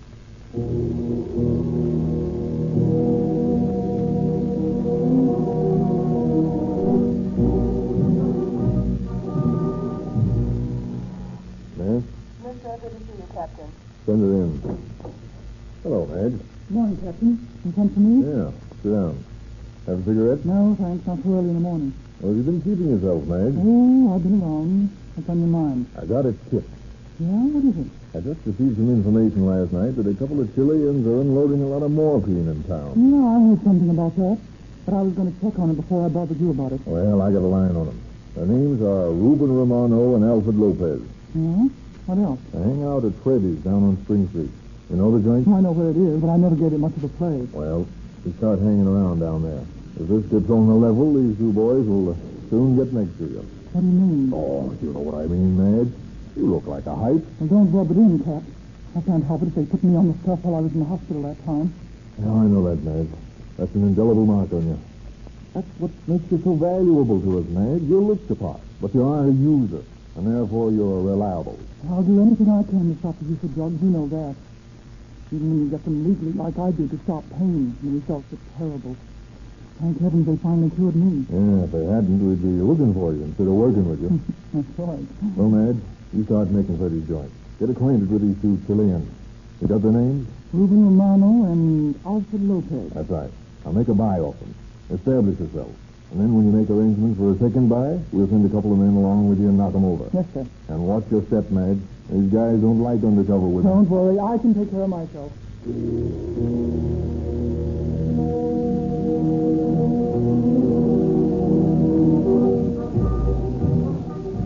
For several days, Madge hangs around Freddy's joint on Spring Street, casually observing the habitués, making covert inquiries until she discovers the identity of Romano and Lopez. With the subtle tricks known to experienced women, she insinuates her presence upon the two South Americans without so much as exchanging a word with them. Then, one day, me tell that feeling Kentucky, Joe. Look, Alfeo. There's his feet. Oh, there's a woman who looks like a narcotic. The one who's always here alone. Where is she? In the boot of the bar. What do you say, amigo? Our work is done. Will we have a little pleasure? Bien sabe. We might build up some more business for our return. Why not? Her skin is very white. She's a little old, but her skin is white. Bueno. Come on. Buenos dias, senorita. Oh, hello, boys. We saw you at lunch, senorita, and we wondered if you would honor us by drinking. Sure, I don't mind if I do. Sit down. Oh, muchas gracias, senorita. May I present myself? I am Alfredo Lopez. This is my friend, Rubino Romano. Couple of Mexican boys, huh? We are Chilenos, senorita. Chileans. Well, what's the difference so long as you have the price of a drink? And what will the lovely senorita drink? Give me a shot of straight whiskey. Straight whiskey? The senorita likes the, what you say, the kick, eh? It's me, boys. I'm sure we will be good friends. Waiter, 3 whiskey. Yes, sir, right away. You boys are fluent, ain't you? I ain't seen you around before. You haven't? We've been here every day. We've seen you for nearly a week now, every day. And every day we wanted to speak with you. Oh, come on now, Kitty. Don't hand me that. This is one of my spots, and I don't remember seeing you around. We are visiting your lovely city. Soon we go back to Chile. Yeah, it's too bad. Figured we might get better acquainted. Yeah, sir. 3 whiskey. Well, here's one in your eyes, boys. The senorita seems to like her whiskey. Yeah, nothing like it. That is when you can't get something better. Something better? Yeah, you know what I mean. I'm afraid I do not. Oh, you wasn't born yesterday. I'm talking about snow. No. Just morphine. That's his popular real joke. The senorita is a user of narcotics? Sure, can't you tell? Look at my eyes. Look at my skin. I've been on the stuff for years. And boys, here's the rub. I'm fresh out. You got my last talk this morning. You don't know I can get hold of some, do you? Why, of course not. The senorita does not think of Oh, me. come on now, Kitty. Don't get on your high horse. You look as if you've been around long enough to know the ropes. And seeing you're from Chile, I thought... Chile? What has our native land got to do with it? Well, aren't you the babe in arms? Don't you know some of the best Manchurian stuff is smuggled into this country from Chile? Is that so? Oh, they ship it to South America and then send it up here. Didn't you know that? No. How about it, boys? Haven't you got me on this? Why do you upset? Oh, come on. Don't call me. I know your racket. Racket? You do not understand. Listen, boys, I'm on to you, see? You guys are a couple of high-powered dope smugglers. I know all about you. What are you trying to do? Who are you? Don't get excited. Who told you such a thing about us? You know Hobo Pegler? Hobo Pegler? See? Well, the hobo and I are pals. He tells me you've been supplying him for a couple of months. Ask him if you don't think I'm on the level. Well, how about it, boys? I've got to have some stuff. I've got to.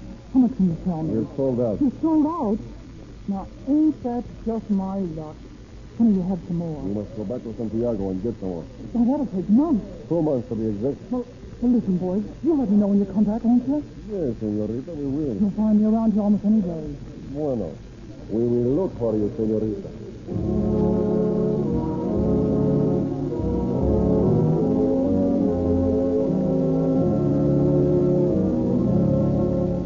2 months later, just as gray dawn is breaking on a hazy July morning, a little passenger Italian freighter seeks the San Pedro light off Los Angeles Harbor.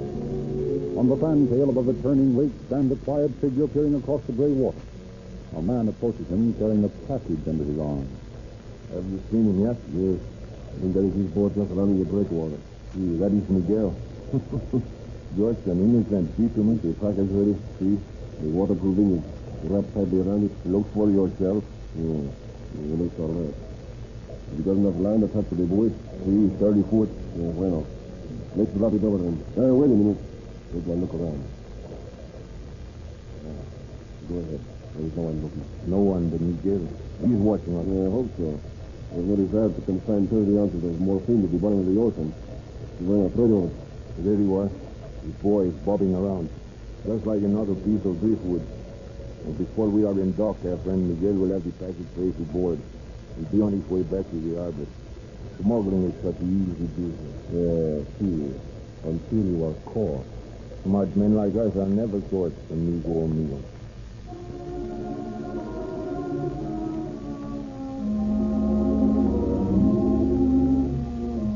Thus did the two Chileans manage to bring their narcotics into California under the very noses of the Coast Guard and the customs men.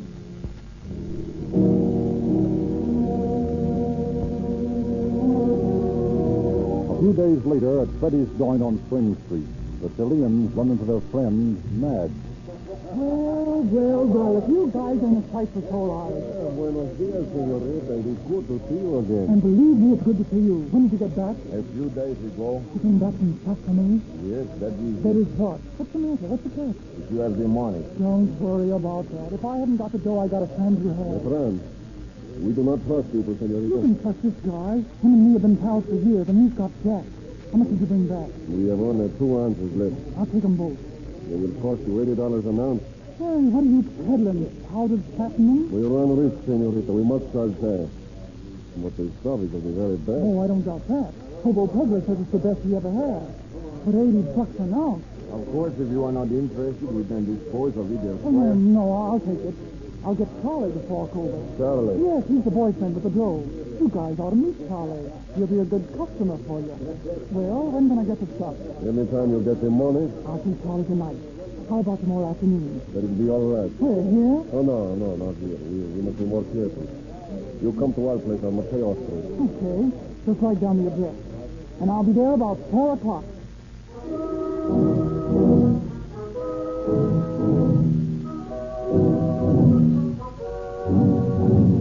Madge immediately reports her progress to Captain Littlejohn, and he assigns Detective Lieutenant Warren to accompany her to the rendezvous with the dope smugglers. Warren disguises himself in rough clothes, and the next day he and Madge present themselves at the Mateo Street address precisely at 4 o'clock, while Detective Lieutenant Murphy parks nearby in a police car. Now remember, you're Charlie, and you're an old pal of mine, see? Yes, Lord, and don't worry about me. You just get out of the way if there's any shooting. Murphy and I'll handle that end of it. Okay, let's get in here. Ring the bell.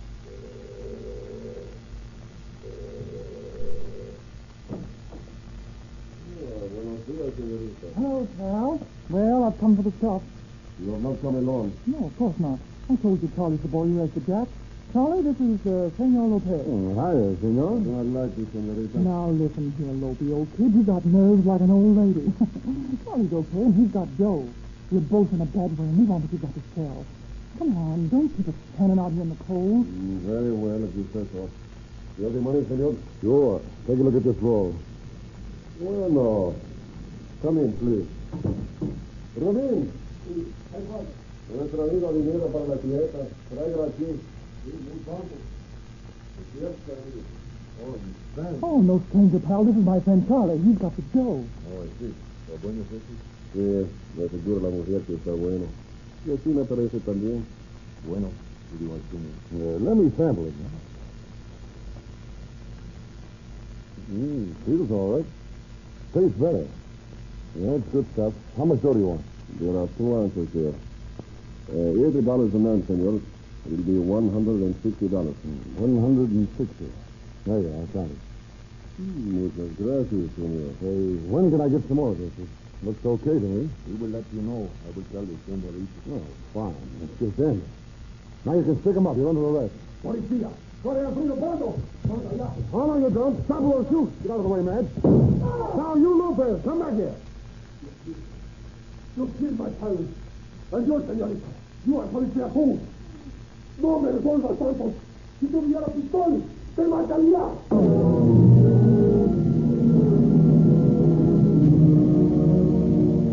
Detective Warren's bullet ends Romano's life as he attempts to escape. But Lopez is placed in custody and charged with violation of the State Poison Act. Facing deportation to Chile, he is held in the Los Angeles County Jail. And there he strikes up an acquaintance with a huge Negro. What you all in here for, Mexican? I'm not a Mexican. I come from Chile. Chile? Most likely you all blown the place that ain't Chile, though. Oh? You don't understand. What you all in here for? What they arrest you for? Narcotics. Stoner? I'm in for the same thing. The full people did it for me. The woman. And they killed my friend. How was that, boy?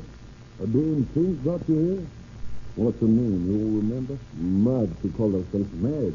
But that no-count tramp?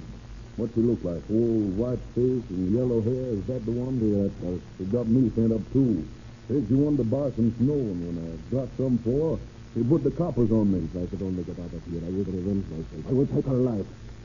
Just the way she made them take the life of my friend. Well, you ain't going up forever. This violating the State Poison Act, well, you only be wrapped for a few years. They won't send me to the penitentiary.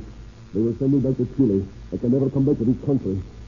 And I want that woman out of the way. Look here, boss. I'm still going to be here. What do you mean? They'll send me away for a few years, and then I'll be out again. I could arrange to bump off if you want me to. You would? Sure. Of course, it would cost you some money. Because it was money to revenge my friend. How much would it cost? Well, now, soon as how I got a grudge against that dame myself, I'll bump her off for you for only $25. $25. I'll pay it. I'll send it to you as soon as I get back to Chile. I may be sure you'll get her out of your way for good. Oh, don't worry, boss. When I bump them off, they stay bumped.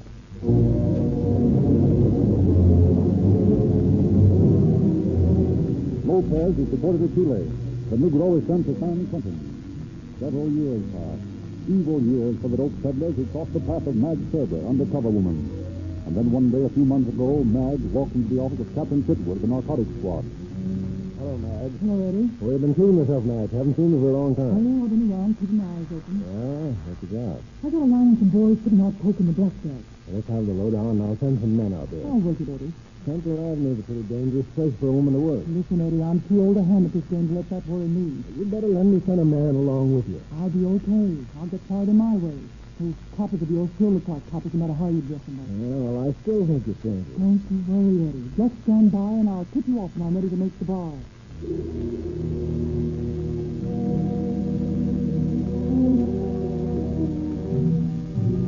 So Madge plays it her way. Frequents the beer gardens along Central Avenue, makes casual contact with men she suspects of being dope peddlers. And then one Saturday evening, accompanied by an escort, she is seated at a table in a black and tan resort when three Negroes enter the place and stroll toward the bar. Boy, you all recite the slow eyes, Billy. Yeah, man. We thought you all never going to get out of the big house. Well, now, fellow, they ain't never going to put me back up there. I don't like it no how. Come on, Billy. What do you like to drink? Give me a big glass of beer. Oh, them shots sure look good to me. Draw 3 of them 26-ounce buckets, Memphis, and don't make them all foam. Oh, you visualize. Yes, sir. 30 yellow gals, no Gillette Common divers, and beer. Man, while I was up there drinking water, you boys got beer back. Yeah, man. Here you are, Billy. Fold yourself around that. My first glass of beer. Here goes. Boy, does that taste good. Oh, boy. Hey, what's the matter, Benny? There she is. Yeah, who is? That white woman walking toward that door, that blonde. What about her? That's the preacher done send me up. She's a stool pigeon. No, no. I'm telling you, Doc. Sent up a friend of mine, too, a white boy who's down in Chile. She's no good. I'm going to get her. Now, come on, Benny. Put that range away. We just got out of the big house. You all don't want to go back there tonight. I'm going to get her now. Come along with me. Captain? Will you take a cab, mate? Oh, I'm on the expensive house. Just a minute, you. Just a minute. What do you want? Don't remember me, eh? You hop-head pig. Get going, boy, or I'll call the police. Listen, Freddy. Leave your dirty hands off of me. Stop. Oh, you don't remember Benno Watson, eh? Well, I just put in 3 years in the big house on the county. Oh, I don't know what you're talking about. You don't, eh? Well, maybe this will help you.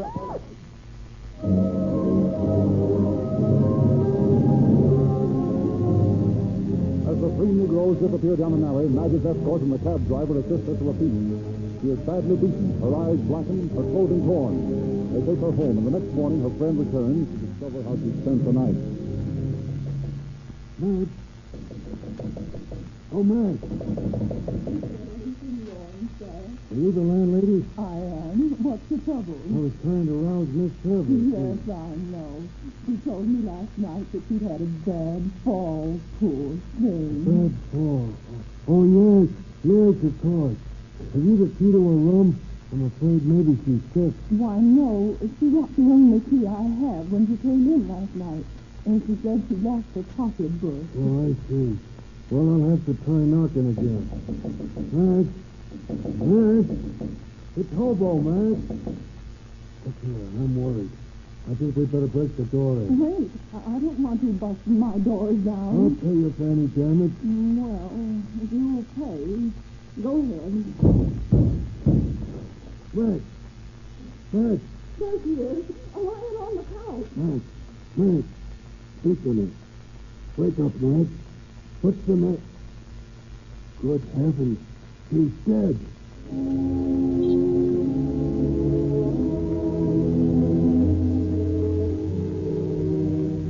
Madge Sober is removed to the morgue, where during the routine autopsy she is found to have died of a basal fracture of the skull. The homicide squad is notified, and detectives Joe Silkus and Thad Brown are assigned to the case. They question Madge's friend in discovering the circumstances of her injury. They enlist the aid of Detectives Slemsky and Smith of the narcotics squad and drive out Central Avenue to interrogate the proprietor of the beer garden where the disturbance had occurred. You the boss here? Yeah, sir. Joe Ham. What do you know about a fight out front last night? I don't know nothing about no fight. Don't give us the runaround. A white woman was knocked down last night out in front of your place. This morning she was dead. Hey? Yeah. And you know what that means? Yeah, but I didn't have nothing to do with it. We're not saying you did, but you do know who did it. Listen here, white man. I ain't fixing to caress no razor between my ribs. No, sir. You better come clean with us, or you may find it tough to get a license to sell beer. You all can't put me out of business. I didn't say we could, but we might make it pretty tough for you. Now, look here. This thing is serious. If you know what's good for you, you'll come clean. Well? Come on, spill. Give. Or else. Well, you might ask the Welcher about it. Who's the Welcher? Just the Welcher. And then the B.W. B.W.? What does that mean? Well, it gives them initials. Welcher and B.W. All right, come on, talk. I can't say nothing more. Only there's the Welcher pulling away from the curb with that gal on the front seat. Come on, Ted.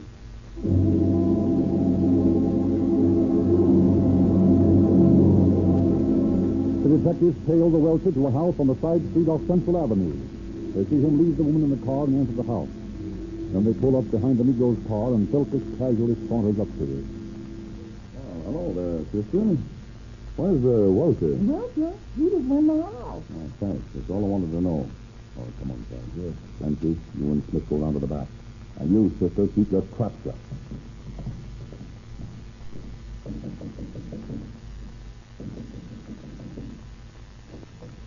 What you all want? Is the Welcher here? The Welcher? I don't know no Welcher. Yeah. Well, we know better. You all can't come in here. We're police officers, and we're coming in. Let's go. There's something moving behind that curtain. Come out of there. Pull the curtain. What y'all want? I ain't done nothing.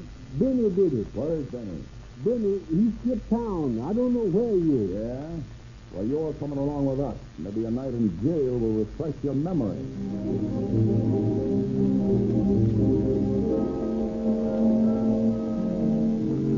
The Welcher and his pal, Tommy Washington, picked up later, convinced the officers that although present at the time of the argument, they did not strike the fatal blow. Expressing their willingness to turn state's evidence and thus escape accusation of complicity in the case, they furnished police with a description of their friend, Benny Watson, actual murderer of Madge Sober. Watson's description and fingerprints are broadcast all over the country, but for several weeks, nothing is heard of him. Then in a magistrate's court in Louisville, Kentucky. Let's see. Benny Gibson, Bergen. Picked up on suspicion of murder in a party, sir. Not the man we're looking for. 60 days. Oh, Judge, Your Honor, that's a long time. I ain't done nothing. I was just walking down the street. I was on my way to Memphis, Judge. Well, we aren't anxious to put our jails up with vigilance. You pay the cost, I'll give you a suspended sentence, providing you keep right on going to Memphis. Yes, Judge, yes, I'll do that. What will the cost be, sir, Your Honor? $4.60. $4.60. But, Judge, I only got $2. I'll have to go to jail. But I got an overcoat. I could hawk that if Your Honor would let me. Or to get $2.60 for that. Well, if you can raise the fine, you'll be released. Thank you, old Judge. Thank you. And I promise I'll never come back to Louisville no more, nohow.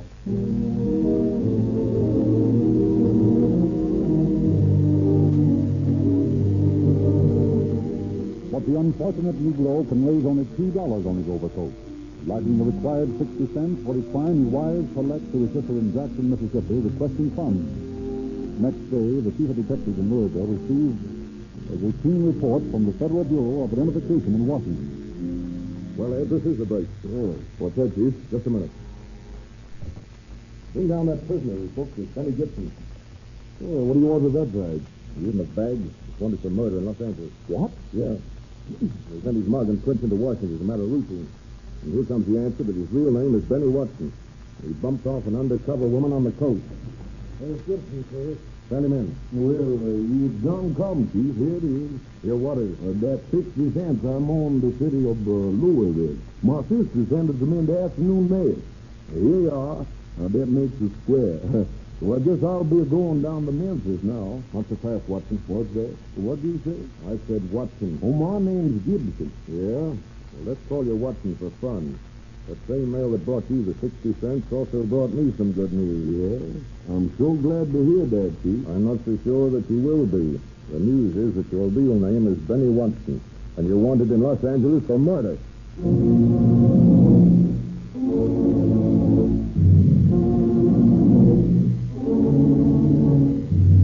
Detective Pat Brown is sent from Los Angeles to Louisville to bring Watson back. For 2 days, the Negro refuses to discuss his case as the two sit cooped in a compartment on the transcontinental train. Then he breaks and admits his guilt. But to him, his misfortune is not completely clouded with bad luck. For he observes to Lieutenant Brown, You know, Mr. Brown, it's a mighty lucky thing for me that they didn't catch me down there in the Mississippi Valley. Like as not, they'd have lynched me. You know, Mr. Brown, them white folks down there, they just ain't civilized.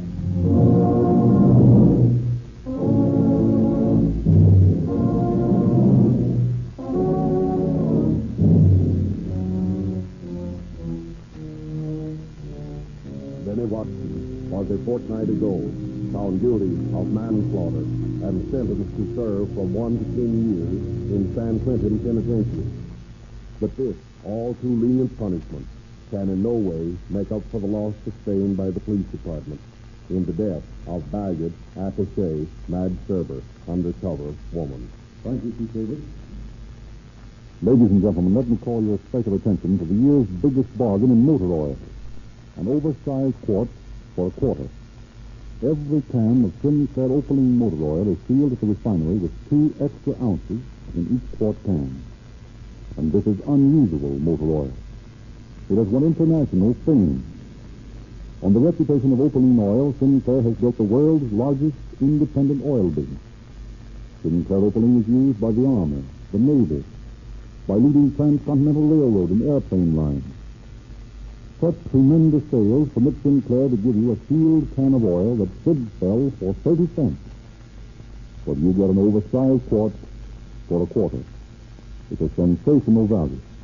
And you can get Sinclair Opaline motor oil wherever you fill up with Rio Grande cracked gasoline. And by the way, don't forget to ask your Rio Grande dealer for the new March issue of the free Calling All Cars News.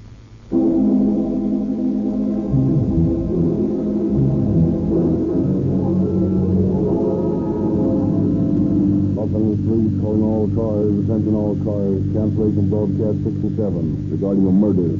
Suspected case is now in custody. That's all. Go easy, please.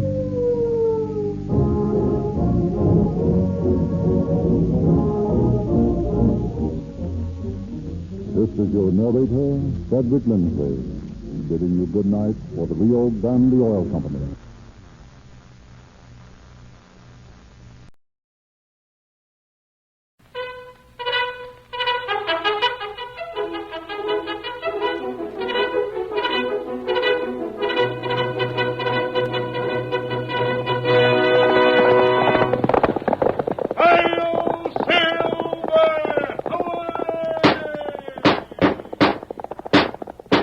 Fiery horse with the speed of light, a cloud of dust, and a hearty hi-yo silver, the Lone Ranger.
Around lonely campfires throughout the western United States, cowboys still tell of the deeds of the famous masked rider of justice. He fought crime wherever he found it, and did more than any other single man to bring law and order to the frontier. With his faithful Indian companion Tonto and his great horse Silver, the phantom rider of the plains faced countless dangers with unfailing courage. And now, adventure comes to life once more. The Lone Ranger rides again. Come on, Silver, old fellow. Danger threatens the wagon train. That's our boat right legs of yours. I'll sail there.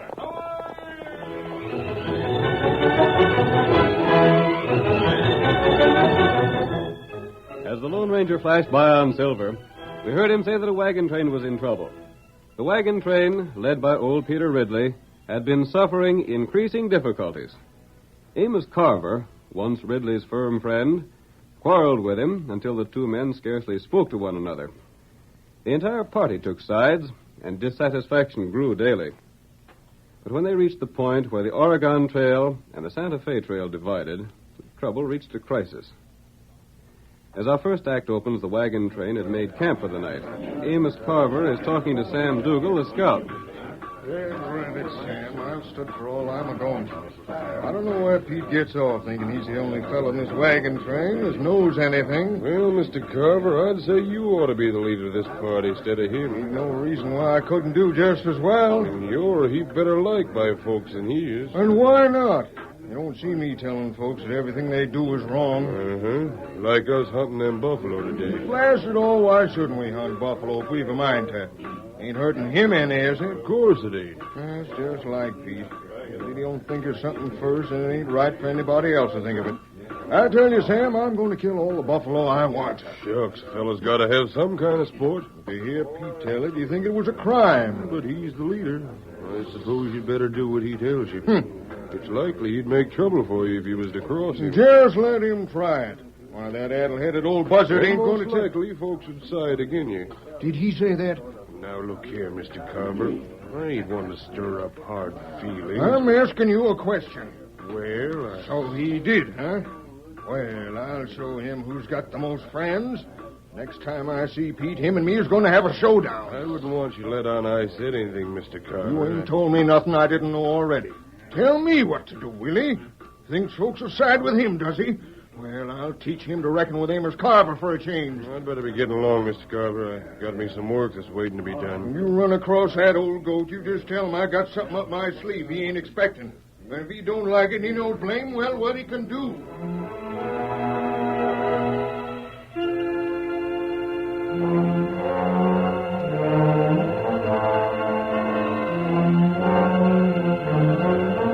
Covered a lot of miles today, Ruby. Hiya, Jim.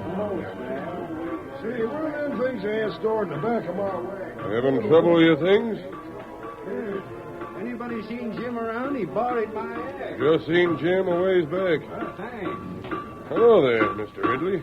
Howdy, Sam. Fixing your wagon? Yeah. Always something wrong with the blame thing. Say, what's this I hear about you and Amos hunting buffalo today? It weren't my fault, Mr. Ridley. Amos put you up to it, eh? Well, I'm just working for you fellas. I gotta do what I'm told to, don't I? I figured it was that idiot's idea. Killing buffalo just for the fun of it. I told Mr. Carver we shouldn't. Buffalo's for food. Everybody that lives in this country, redskins and whites both, depend on it for the living. It's a sin to kill them for sport. That's right. And that ain't all. Seems as if nothing suits Amos anymore. If I'm for something, then he's agin it.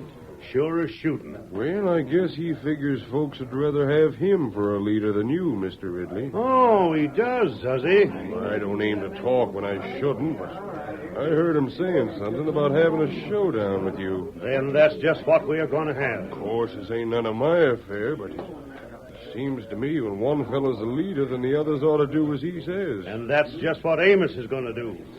I'll make that darned idiot sorry he ever crossed me. Look, ain't that Amos coming this way? Well, that's him, sure enough. We're going to have it out right now. I hate to see trouble between you two, Mr. Ridley. Ain't nothing you can do about it. Amos asked for it, and he's going to get it. I want some words with you, Pete. Say your say, Amos. And then I got things to tell you. Now, fellas, You keep still, Sam. I know you've been wanting to smooth things over, but there ain't no chance. Amos, you're a darned idiot. I am I? Well, listen to me, you old goat. You're going to hear some things you ain't hankering after. Yeah? I heard you've been hollering because me and Sam here shot some buffalo. Just who are you to tell me what I can do? I'm the boss of this wagon train, that's who. And I'm giving you an order right now that's going to be obeyed. And what's that? There ain't going to be no more shooting of buffalo less than it's for food. Killing them off just for the fun of it's got to stop. I hear you. But you ain't giving me orders no more. And why not? Because I've been talking to some of the other folks, and they're tired of the way you've been running things. Yeah? We decided we're getting out. The trail branches off just ahead.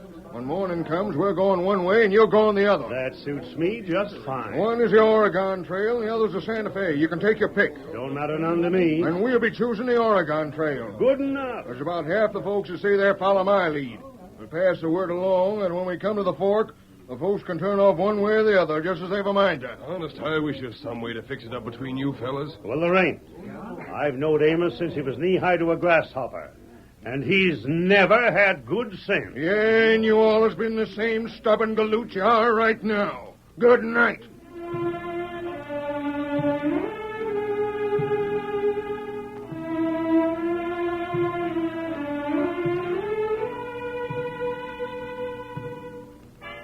The next day we find Tonto, the faithful Indian companion of the Lone Ranger, in the hills, not far from the camp of the covered wagons. He's crept as close as possible to a group of outlaws who are posing as trappers. His powerful horse is concealed behind rocks. He hears Rick Logan speaking. Sam ought to report pretty quick now. Yeah, he oughta. He's been with the wagon train from Platte River up to now. I counted on him having things fixed so the wagons would divide when they got here. Hey, Rick, just a minute. What's the matter, Buck? I just been wondering. Let me see that shooting iron, will you? Here. What ails you? You act downright queer. Them bushes ain't moving from no breeze. What the? I got him. A redskin hidden in them bushes. Come on, let's see what he looks like. There goes his horse. Never mind the horse. What's this Indian doing around here? I don't know. I seen them bushes move, and I figured some prowler might be around. Oh, he ain't killed. Your bullet just grazed him. Toss a rope around him for the time. We can decide later what to do with him. All right, boss. Say, Rick, there's Sam coming now. He's right on time. Move. Anyway. Well, we've been waiting for you, Sam. Couldn't get away before. Howdy, fellas. Well, what's the news? I got good news. Boys, this is the slickest stunt we ever pulled off. You got everything set? I worked it just like you said, boss. Them two galoots was just spoiling for a fight. Oh. Say, where'd the Indian come from? Buck just now caught him outside camp. He creased the redskin scalp for him. Now, where in thunder have I seen that Indian afore? Never mind him. I want to hear about the way things set. Well, boss, I played Carver and old Ridley again each other right from the start. I figured it could be done that way. And they were so blamed jealous of each other, they was ready to believe anything I told them. I wasn't with them 2 days before they was fighting about who was to ride at the head of the wagon train and who was to stay at the rear. Pretty slick. I made Carver think that Ridley didn't like what he was doing. Then when Carver started shooting off his mouth, I told Ridley that Carver was just trying to fix it so's he'd be boss. Don't look like you missed any tricks, Sam. I sure didn't.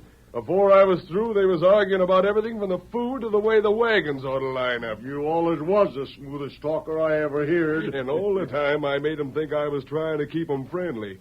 If you told them it was me got them to fighting, they wouldn't believe you. Well, what decided them to bust up?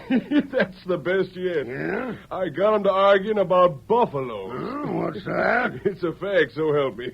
Old Ridley was dead set against killing off the buffalo for the fun of it. And then what? So when I told Carver the way Ridley figured, why, there wasn't nothing to do but he'd shoot as many buffalo as he blamed pleased. And now the wagon train is split up for sure? You bet it is. One half's going to Texas and the other half's heading for California. They carrying plenty of cash with them? Uh-huh. They sold everything they had before they started moving farther west. Well, they're just the sort of folks we want to meet up with then. What's your plans? Well, now that they've divided up, we can raid either one of them without taking chances. Yeah. First, we'll go after the bunch that's taking the Oregon Trail. You see, they most likely will get through Saddle Pass before they make camp for the night. Yeah, Carter says they aim to get that far. And once through the pass, there won't be no chance of their friends giving them any help. How's that? Shucks. That pass is so narrow, 2 fellas with extra guns can hold off a troop of soldiers if they wanted to. Then when we've finished, we can get the others. Yeah, gonna get started pretty soon? Oh, we'll wait an hour or so. Needn't start that early the way wagon trains travel. We can take our time. Oh, how about the engine here? We'll leave Buck behind to guard him. Maybe later on we can fix it some way to make it look like it was Injuns did the raiding. Good enough. And when that wagon train gets through the pass, we'll be there to make them folks feel right to home. Yes, sirree. They're going to get a red-hot welcome.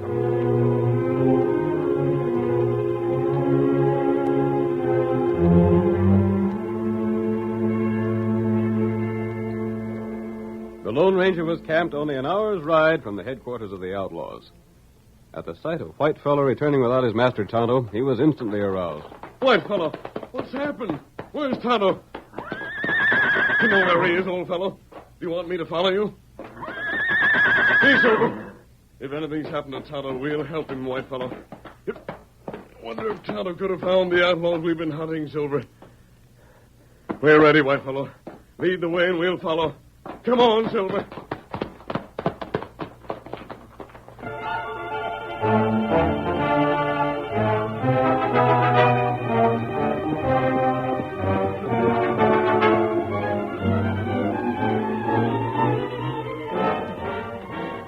The outlaws departed early, planning to make the trip to Saddle Pass without hurrying.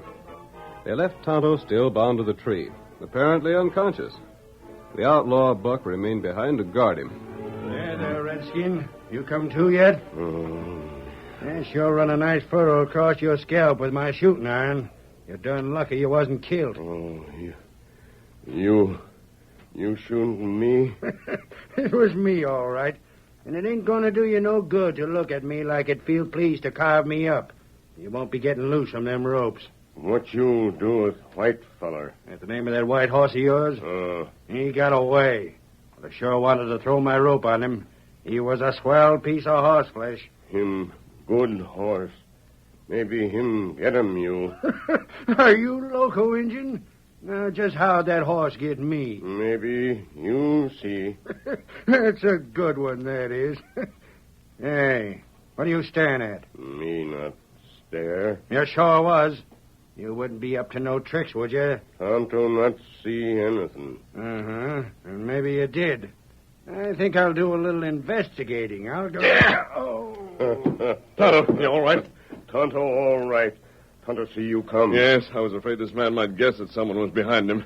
Here, I'll cut these ropes. White feller, bring you? Yes, he led me here. You tie up that feller. I will. Then we ride past. Why? There's plenty trouble. Me tell you what Tonto hear. I want to hear your story, Kimosabe. Tonto tell you. Then maybe we save white people.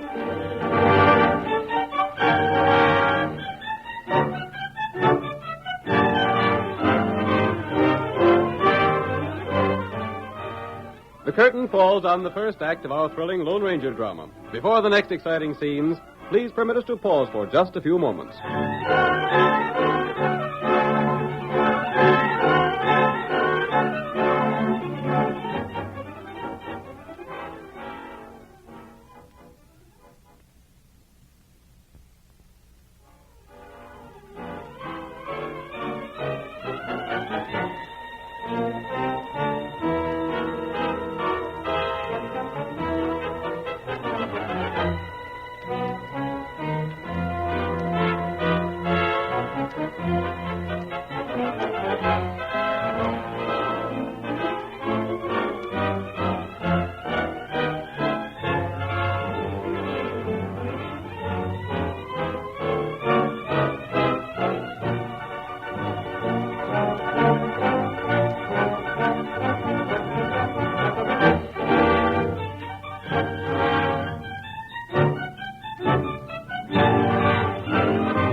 Now to continue our story. Sam Dougal, an outlaw, was hired by Peter Ridley, the leader of a wagon train. Sam brought about a quarrel between Ridley and Carver, which led to the party's division. Tonto, scouting near the camp of outlaws, was captured, but later freed by the Lone Ranger when the outlaws departed to attack a wagon train. The faithful Indian told the masked man of the outlaws' plans. It is late afternoon as our second act opens. Peter Ridley, riding at the head of the wagon train, slowly making its way down the Santa Fe Trail, is speaking to a companion. I tell you, Jake, I've known Amos Carver, man and boy, for over 35 years. And I've yet to see the day you could get sense into his head without a sledgehammer. He was mighty good friends once, Pete. Well, we ain't no more. It don't seem right somehow. Some of us are heading for Texas and some for California. Maybe we won't never see the other folks again. Serves them right for following a muttonhead like Amos. Yeah, we ain't so far along, but what we could join up. Look here, Jake. What's done is done. There ain't no going back. That's the last word I got to say. Well, Pa always did say there weren't no worse enemies than them that had been friends. Ain't seen nothing of Sam Dougal, have you? Nope, not since early morning. Reckon he went with Amos? Maybe. Well, I'll be... Well, look over yonder. That might be Sam now. Huh? See them two fellas riding this way? Mm-hmm. Gosh almighty, ain't they covering the ground, though? Neither one of them's Sam. How come you know that? Well, they're riding white horses. Sam's horse was a bay. You want no match for either of those critters. They sure are beauties. Come on, Silver! What was he hollering? I don't know. I couldn't make it out. Well, they sure ain't wasting time getting here. Leaping catfish. One of them's masked. The other's a redskin. Peter Ridley! That's me, stranger. Right over here. Pull up here, Jake. Ain't a holdup, is it? Two fellers hold up a wagon train? Jake, sometimes you ain't got a mite more sense than Amos. Oh, Silver! Oh, boy, steady! Oh. You're Peter Ridley? That's me. What's on your mind? Ridley, you've been tricked. Huh? What's that? Outlaws divided your train to make it easier to attack. Mister, what kind of a stunt is this? Sounds kind of funny for a fellow wearing a mask to talk of outlaws. But I'm not an outlaw. Then how about the mask? I can explain that later. Now you must listen to me. Pete, there's something about this fella I like. Maybe he ain't an outlaw. You leave me to handle this, Jake. Amos Carver and his party will be wiped out unless you hurry. This ain't some trick, is it, stranger? My friend was captured by the outlaws. You can see the bullet wound they gave him. Yeah? And how come he's still living? He pretended to be unconscious when the outlaws made their plans. They let him live because they didn't believe he'd heard them. Go on. They'll attack the other party somewhere beyond Saddle Pass. Just a minute. Where'd you get the darn fool notion that outlaws split up my wagon train? Sam Dougal is an outlaw. He brought about the quarrel. That was his purpose when he joined your party. Stranger, Sam was the most peaceable fellow you ever seen. He was always trying to smooth things out. You don't believe me? No, sirree, mister. You ain't going to get me to swallow a story like that. Pete, you're just as stubborn as Amos.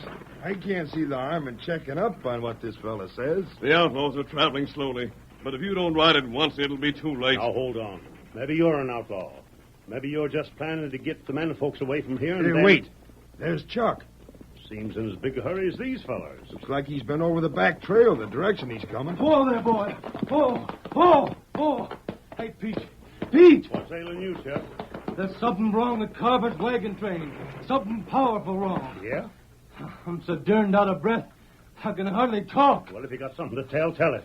I just came from Saddle Pass way. Now, what in tarnation was you doing over there? Well, you see, Sarianne is with the other folks, The and... blazes with Sarianne. Talk off.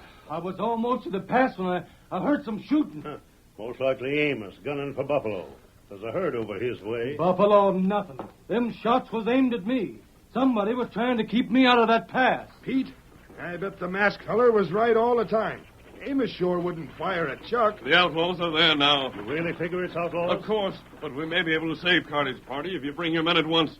Can they hold off the outlaws for a time? Them sidewinders won't get Amos without trouble. Are you going to do something, Pete? Am I? Amos ain't got much sense, but he's my friend. And I'll fill the fellow full of lead that tries to do him harm. Come on, stranger, let's get going.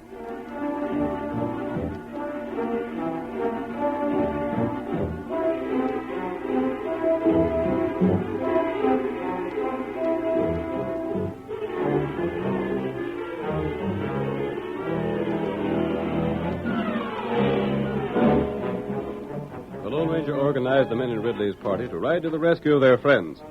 With the masked man in the lead, they raced toward Saddle Pass. As they charged down upon the narrow cut, they were met with a volley of shots. See, they don't want us to get through that pass. The rest of the outlaws are surrounding the wagon. Shall we try it anyhow, stranger? We can't. They can easily shoot us from cover as we approach. We gotta do something. We just gotta. Let's stop before we get within their range.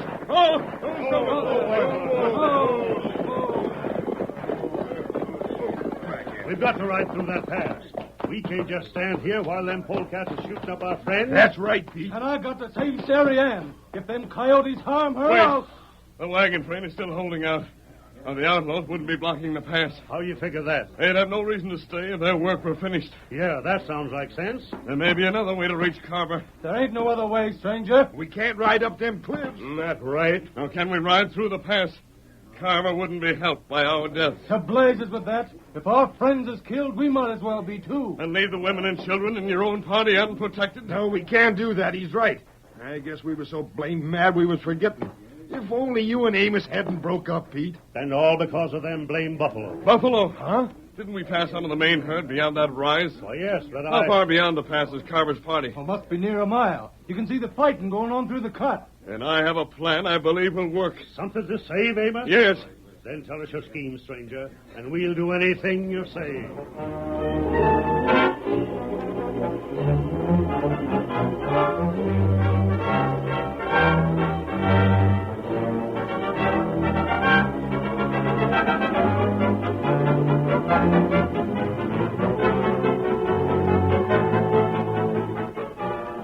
The Lone Ranger outlined his plan to the men, and they went into action.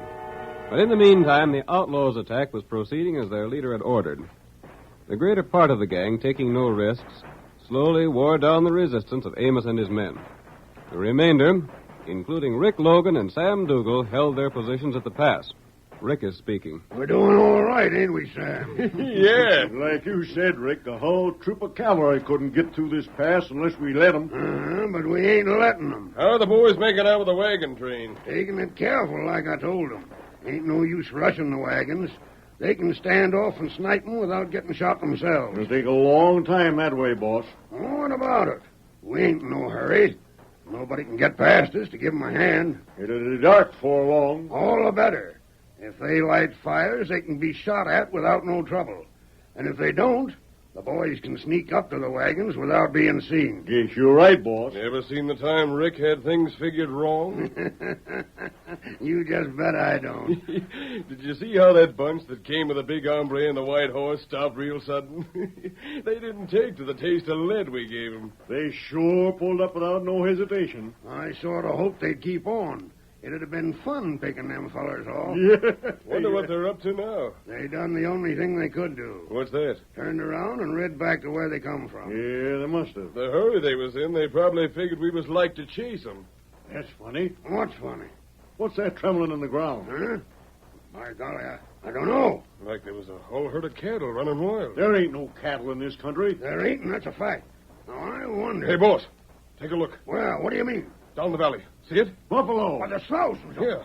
What in thunder brought them this way? They was grazing out in the prairie the last I seen of them. It's a stampede. Look at them raise the dust. Say, ain't there some fellows on horses chasing them? My golly, there is. And one of them is the same hombre we saw before. The fellow with the big white horse. That's him. The buffalo's heading right for the pass. If they come busting through here, we ain't got a chance. Stop Buffalo until they've gone loco. Fire at them. Try to turn them. Shots don't phase them. Keep on shooting. They gotta be stopped. They're trampling us. Cut us to pieces. I'm getting out of here. Stay where you are. If you move, I'll hit you with lead. What's wrong? Listen, If they get through, we're licked. Keep on shooting. You can't stop them. You can't, I'm telling you. Go on and shoot me. I'm going to get trampled on. They're in the pass. We can't stop them no more than a mountain slide. Watch out, hey, watch out. We gotta run. Run for it, fellas. They're right on us. Run for your lives.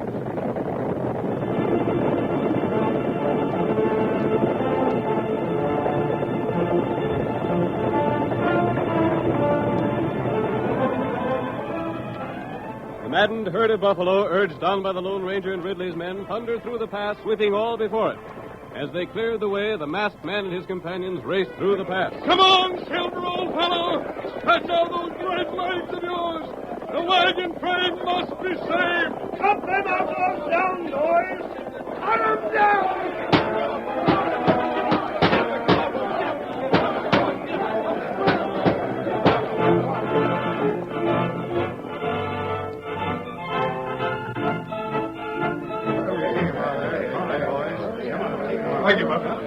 me. I give up, I tell you. So, Sam, you was an outlaw like the masked feller said. Ridley, this gang has made a practice of attacking small wagon trains. Well, they ain't going to do it no more, thanks to you, stranger. We left one of the band tied up at their camp. We can get him later. Get along, you low-down sidewinder. Get along before I ventilate your hide. Don't shoot. Watch out for that gun. I'm doing what you tell me, ain't I? You'd better, if you know what's good for you. Amos! Pete, by the eternal. How you hurt, Amos? Nary a scratch. And the others all right? Shucks, none of them are hurt so bad the time won't mend them. But you sure come along just in time. Yeah, but it was the masked fella got us here. It was him that thought of stampeding the buffalo. You were fortunate to survive this danger. Aren't we, though? But you will meet many more dangers before your journey is over. We've learned that, stranger. If you travel separately, neither party will be strong enough to defend itself. Oh, just what are you getting at, stranger? Forget your quarrels and reunite. You owe it to the people you lead. Well, I'm willing. Oh, you old goat, you listen to me. I was bent for trouble, and I got it. And here's my hand to show I'm sorry. You really mean you want to join up with me again, Amos? Ain't that what I'm saying? Shake.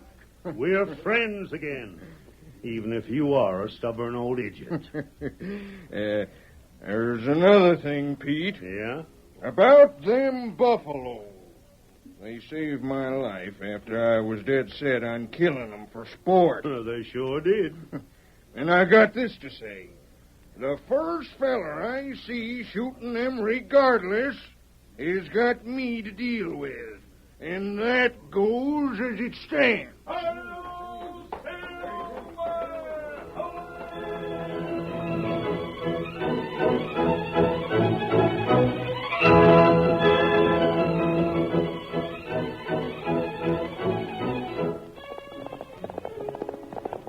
Come on, Silver! The sheriff has a problem to solve. Hi-yo, Silver!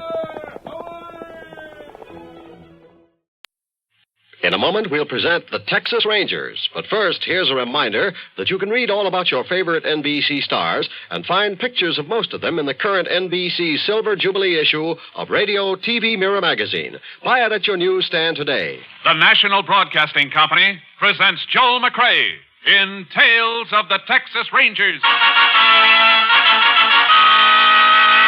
From Hollywood, another authentic reenactment of a case transcribed from the files of the Texas Rangers.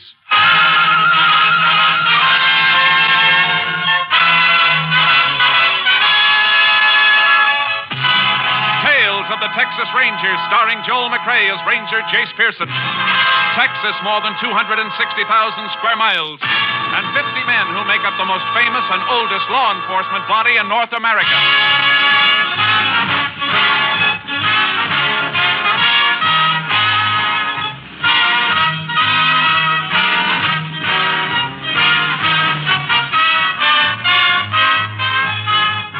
Now, from the files of the Texas Rangers come these stories based on fact. Only names, dates, and places are fictitious for obvious reasons. The events themselves are a matter of record.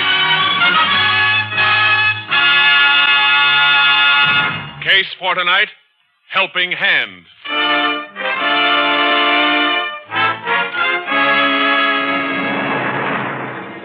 It is 3:15 p.m., an afternoon in November 1950. A deluge of rain has swamped the deserted roads of West Texas, and a lone motorist sits disconsolately in a small sedan near the side of the road. His face brightens suddenly as a curtained Jeep pulls to a stop beside him. Painted on the Jeep's motor hood are the words, Joe's Garage. Howdy. Howdy. Having trouble? Yeah, wires must have got soaked coming through that low spot in the wash back there. She chugged and sputtered a ways and then conked out on me. Reckon we can fix that for you. Now get that kerosene squirt can, Rusty. Okay, Joe. You want the canvas, too? Yeah, raise his hood, then tint the canvas over so none of this rain beats in there. Yeah. You just sit there and relax, mister. We'll have it perking in a minute. I'm sure grateful to you. What are you going to do? Squirt a little kerosene on the ignition wires. Better release your hood. Oh, yeah. Okay, Rusty, lift her up. Yeah. You handle it all right? Sure. You fellas sure know what you're doing. What do you mean? I can't see how you can get them wires dry by squirting them wetter. That's a mechanic's trick. Squirt 'em with kerosene, the kerosene gets under the water, and the water runs off. Then a minute or two, the kerosene runs off, too. What's left evaporates. Well, I reckon you'd know. I know, all right. When it rains like this, I do more business along this road than I do back at the shop.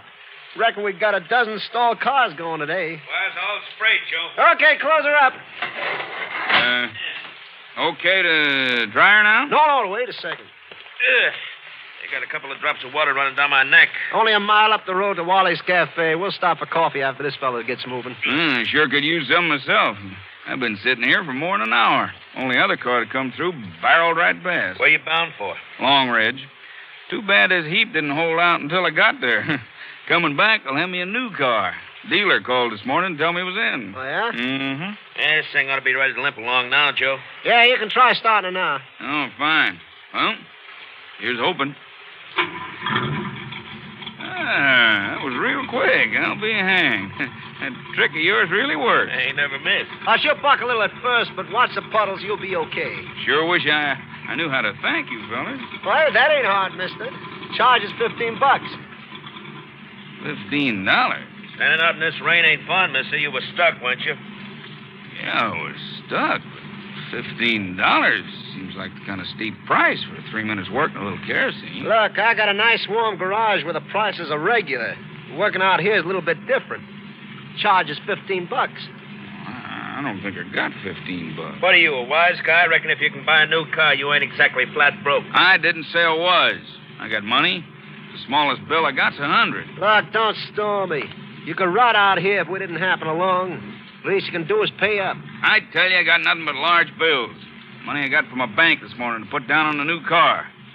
Want your money? I'll meet you at the coffee place you was talking about and get change. Where would Wally get change for $100 in that chronic joint? Change ain't our problem, Joe. Our problem is whether or not this guy's really got $100 to begin with. Now, let's see it. You ain't seeing nothing. Matter of fact, I ain't so sure you got a right to charge me no $15. Before I pay it, I'm going to stop at the sheriff's office in Long Ridge. You think I'm standing in this rain for fun? Now get out of that car. Come on. Let go of me. Hey, let go of my throat. Never mind the conversation, Joe. You got hands and he's got pockets. No. You crazy. Stop this. Kick it, Rusty. Yeah, I'll stop it.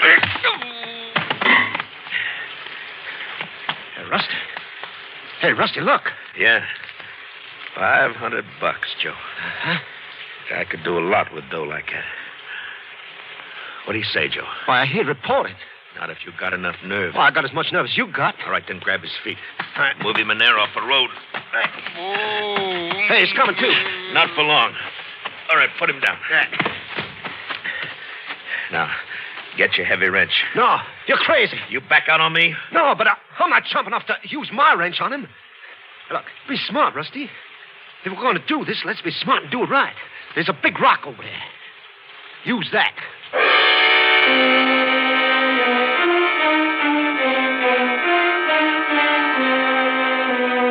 The body of the slain man was found early the following morning when highway patrolmen examined the area around the seemingly abandoned car. The sheriff was summoned from Long Ridge, and he in turn requested the help of a Texas Ranger. Ranger Jace Pearson was assigned. Still mighty wet from that rain yesterday, Jace. Yeah. Well, here's the body. Wanted you to see it before we moved it into town. You check his identification? Mm-hmm. License description fits. Name's Arthur McShane. Comes from Hooper Springs. What are you looking at, Jace? I'm just noticing these footprints around the body, Sheriff. Puddled up too much to help. Rain washed the edges away. Carried in here by 2 men. Or walked in with 1 man? No, he was carried. If he'd have walked, there'd be some mud on his shoes. His feet never touched the ground after he left the pavement. How long do you think he's been dead? Well, looks like it's been quite a few hours. Any sign of a weapon around? There must have been one with his head like that. Big rock with a blood trace on the bottom of it was laying over there. Almost washed clean, so I didn't want to leave it. I had a deputy wrap it and take it in for your lab. It won't help much. Might have held some blood, but prints wouldn't take. Now, let's get back to the car. Right. Anybody touch the car? No, that's just like the highway patrol boys found it. Driver's door open, seat and steering wheel soaked with rain. Must have got out to fix something. Well, if he did, he must have got it fixed before he was killed, because the car works all right now. I checked it. I want to take a look underneath. You see something, Jace? Yeah. Oily spots on the pavement. Thin film on a couple of small puddles. Drip from the oil to crankcase, maybe? Oh, it's too thin for that. Too light. It's more like a gasoline drip. Oh, gasoline drip would be further back under the carburetor. Yeah, lab man can check it. I won't want to fly down and go over the car anyhow. Where's the nearest phone? Wally's Cafe, about a mile up the road.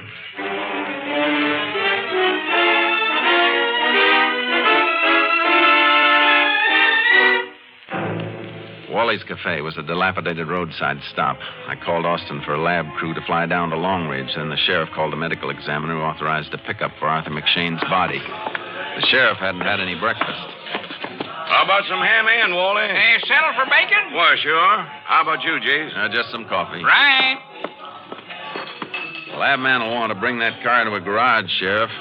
Where do you have your car serviced? Joe's garage. That's what little work we have. Hey, you fellas want your coffee now, or you want it with your egg, Sheriff? We'll take it now. Yeah.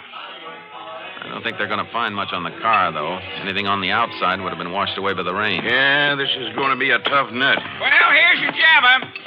Say, I hear you say something about Joe's garage for, Sheriff. Yeah, why? You going to see him in town? Well, I expect to. Ask him to do me a favor, will you? Next time he stops by, I need a new fan belt from a pickup. I'll tell him.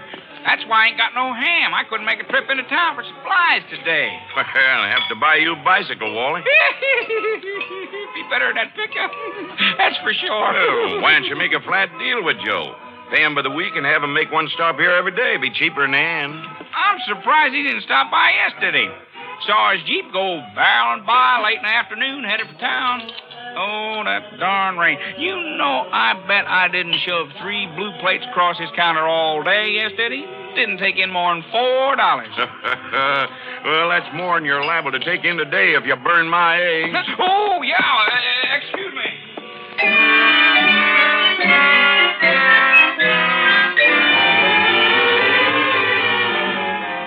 The lab man checked in on the plane from Austin and went out after McShane's car. I waited in the sheriff's office in town until the sheriff came in with a report from the medical examiner. Here's your autopsy report, Jace. Cause of death, cerebral hemorrhage. Due to a severe beating about the head. Blood on the rock we found matched McShane. Anything on the time of death? About 3:30 yesterday afternoon. 3:30, huh? Right. McShane's wife just got in town. Went over to the funeral home. You want to see her? Yeah. Be another hour or so before the lab man gets to Joe's garage. Taking that long to check those oil spots and a few other things out at the road. Funeral home's just up the street. Let's go.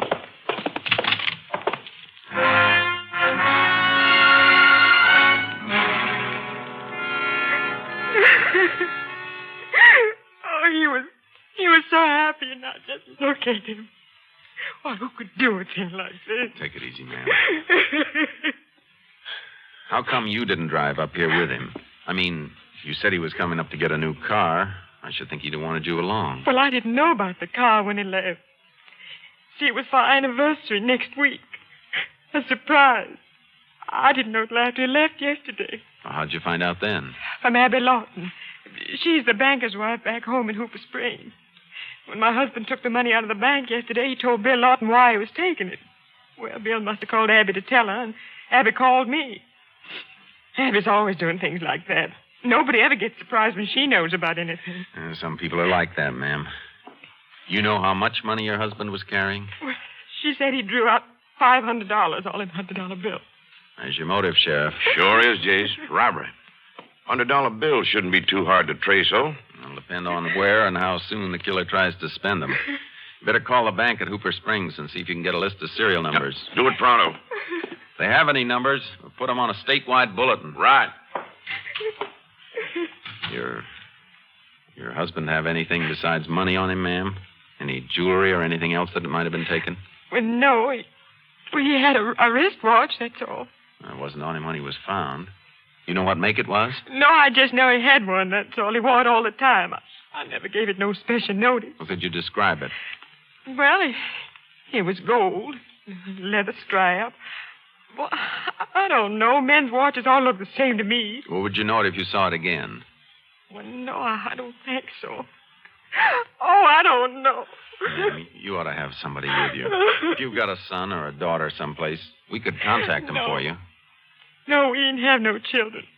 There was just him and me. Now I'm all alone.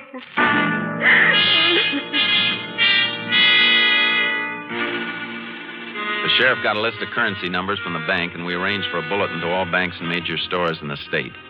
We were leaving the telegraph office when we sighted the lab man coming down the main drag in McShane's car. We hailed him, and he pulled over to the curb. Howdy, Jace. Howdy, Sam. Howdy, Sheriff. Hiya. We'll ride into the garage with you if it won't disturb anything. No, hop in. Been all over the upholstery and everything. Lots of prints on the dashboard, all the same. Probably the dead man's. No sign of anybody else being in the car with him? None I could find. Of course, he might have had riders. Banker at Hooper Springs said McShane was alone when he left the bank. Saw him through the window when he got in his car. And he wasn't alone when he got killed, that's a cinch. How about those oily spots on the road, Sam? I mean, the ones under the car? They were kerosene spots, Jace. Kerosene was used to cut the grease on the ignition wires. Easy to tell, even with a field kit. That means the ignition wires must have gotten wet. Car conked out on him, and he sprayed them. Yeah, that's what happened, all right. But he didn't do the spraying himself. Why? No sign of kerosene in the car or any place. No can, nothing. You checked the trunk? Empty. Look, Sheriff, where is that garage? Joe's? 3 more blocks, then turn left. All right. I'll make one more check of the interior for blood trace, but I took a preliminary and it was blank. I'm afraid I'm not going to find anything. Say, you really don't have to come along unless you want to. I can drop you at the sheriff's office. No, we'll ride. I want to see that garage man anyhow. Oh, yeah, so do I. But Wally won't get his fan belt. I want to see him about more than Wally's fan belt. What? Wally said the Jeep from Joe's garage passed his place yesterday afternoon on the way to town. Hey, that's right. He must have passed the spot McShane was killed at. No place between there and Wally's that he could have been coming from. No. And somebody stopped to help McShane get his car started. Let's find out who.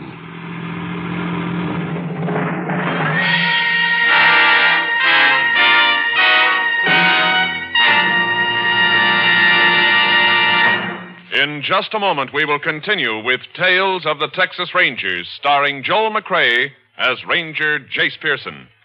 Now that fall is here and darkness comes upon us during the early afternoon hours, you as a driver must be ever alert for children in the streets and highways.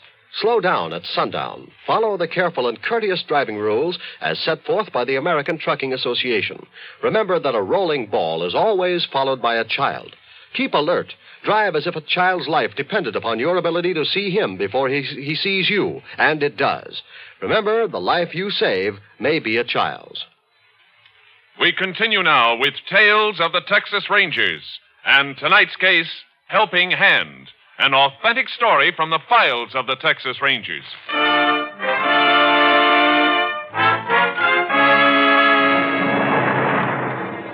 There were 2 men in the garage as we drove in. One of them was wearing a mechanic's coverall. The other was seated in a chair, tilted back against the wall, trying to toss greasy playing cards into a hat placed 10 feet away from him. The mechanic gave the car a strange look. Howdy, Sheriff. There's something I can do for you? Yeah, Joe. Fellow from the Ranger Lab wants a little space to go over this car. Well, sure. Pull it right over to that corner. All right, thanks. You ever see that car before, Joe? I can't say, Ranger. I work on a lot of cars. Yesterday afternoon during the rain, this car was about a mile past Wally's place out on State 27. It was stalled with wet ignition wires. Somebody fixed him with a kerosene spray. Your Jeep was seen out that way. Yeah. I guess maybe it is a car I fixed. I guess you're going to be busy, Joe. I'll call you later. Oh, sure, Rusty. Go ahead. Just a second. What? How about this car, Joe? Well, like I said, maybe I did work on it. Got a few cars started on the highway yesterday. You keep saying maybe. How about making it yes or no? A mile east of Wally's. Well, yeah, I saw a car there. Yeah, just like that one. Ignition wire soaked. You get him started? Yeah. Driver all right when you left him? Yeah, sure. They was all okay. Why? What do you mean by all? Wasn't the driver alone? No. He had a couple of guys with him, hitchhikers. How do you know they were hitchhikers? Well, the driver said so. Guys were in an army uniform.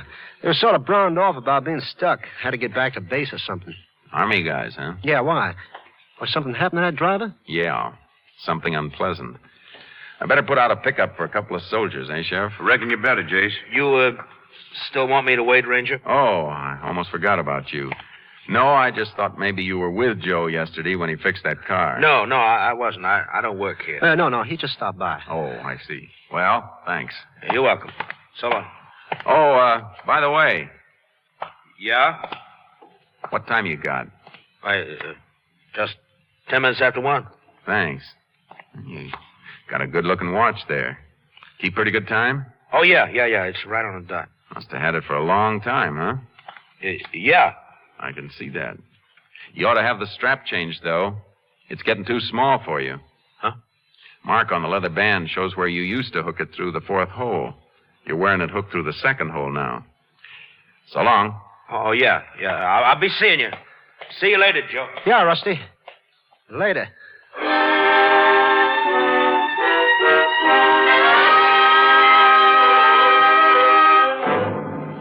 I'd noticed the watch strap right away. That's why I'd kept talking to Joe after I stopped Rusty from leaving. The waiting made him nervous, and he tried to keep the watch hidden. Joe gave us a fumbling description of 2 soldiers, which I pretended to phone to Austin. While I was phoning, I managed to signal the sheriff to pick up the greasy cards Rusty'd been tossing into the hat. We left the garage and took the lab man with us. Thanks, Joe. See you later. Sure thing. Bye, Ranger. So long, Joe. We'll see you again. Say, Jace, what'd you pull me out for? I wasn't finished. I know. I've got something else for you to check on. Oh? What? Some playing cards the sheriff has. Yeah. I caught your signal, Jace. But what'd you want these for? Step around the side of the building here. Those cards are pretty greasy, Sam. Think you can pull prints off of them? Grease film on a glazed surface? Cinch. But why? I've seen one of those garage boys before. Joe? No, the other one, Rusty. Something in my mind tells me I saw him in the pen at Huntsville. I want to check on his prints. All right, I'll get right on it. Joe's prints will probably be on those cards, too. Get a report on anything you find. But first, move that car out of there. Take it over to the sheriff's parking shed. If you can lift any prints in it now, you can get them on the afternoon plane to Austin. What was that business about asking Rusty the time, Jace? It wasn't his watch, that's all. The man who owned that watch always wore it 2 notches tighter.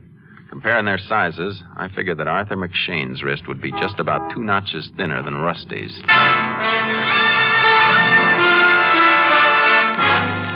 The lab man lifted plenty of prints from the playing cards with 2 sets repeated most frequently. We sent the batch through to Austin for a check. The answer came back late that night. Mugshots and records on 2 men.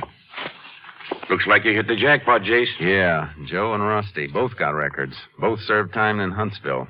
Same cell block. Can we pick them up? We can. It wouldn't be any use. We haven't even got enough on them to get them indicted. You know there were 2 men on the job. Could be any 2 men, Sam. I just well filed charges against you and the sheriff, if that's all I got to go on. Yeah. Besides, Joe claims he was alone when he fixed the car. It'd help a lot if we could prove that he wasn't. How about Wally out at the cafe? He saw the garage Jeep. Maybe he saw who was in it. It's almost 11, but he stays open late for the truckers. See if we can get him on the phone, Sheriff. Okay. Sheriff Walton speaking. Get me Wally's Cafe out on Route 27. Yeah. Want to talk to him yourself, Jace? Yeah, if you don't mind. No. She's ringing the number now. Here. Hold on till he answers. He'll be there. Okay. Wally's Cafe. Now, Wally, this is Ranger Pearson. I was in your place this morning with the sheriff. Oh, yeah, Ranger. You said something about the Jeep from Joe's garage passing your place yesterday. That's right. Yesterday afternoon. You see who was in it? Well, I guess Joe was in it. Did you actually see him? Was he alone or with somebody? Well, to tell you the truth, Ranger, all I saw was the Jeep going by. You know how them things are, the curtains down the side, and, well, the rain was streaming down my windows, too. I saw the Jeep go by, but I reckon I couldn't even swear I saw Joe in it. Well, thanks anyhow. Sorry, I wish I could help you. You can. Just forget I called. No good, huh? No good, Sheriff. So far as he knows, the Jeep was driving itself. Maybe that story about the hitchhiking soldiers was on the level. Couldn't be on the level, Sheriff, because they wouldn't walk away from a murder scene. Once McShane's car was running, they'd have driven it a few miles at least. Seems to me we could hold Joe on that. We could, just long enough for some smart lawyer to get a writ. All he'd have to say is that the soldiers might have gotten another lift or cut cross country to the railroad. Yeah. We could only find the money. Serial numbers for proof. Even the watch is no good. Mrs. McShane couldn't make a positive identification. And we'd no way of tracing where or when McShane bought it. Money's probably hidden away. They'll wait a mighty long time before they try to spend any of it. Then we'll wait with them. I hate knowing a man's a murderer and not being able to prove it. Come on, Sam. Let's get over to the hotel and turn in for the night. All right. I'll walk out with you. Hey, Sam. Yeah? You know you got a grease stain on your pants? Oh, where? Right by your pocket there. Oh, yeah. Yeah, got some grease on him this morning lifting the hood of McShane's car. Shackle bolt was off a little. Had to feel around to release it. Hey. What's the matter, Jace? Joe had to lift that hood, too, to spray those wires. Him or Rusty. Grease film under there ought to hold fingerprints perfectly. Joe admitted he touched the car. That don't help us. No, but it'll help us if Rusty touched it, too. Because Rusty claims he wasn't there. Sam, did you... Look under the hood for prints. No, Jace, I never thought of it. That's the last place a man would think of. But we've thought of it now. Come on, let's check it. Yeah. Good thing you moved it out of Joe's place. If we find what we're looking for, Joe's out of business.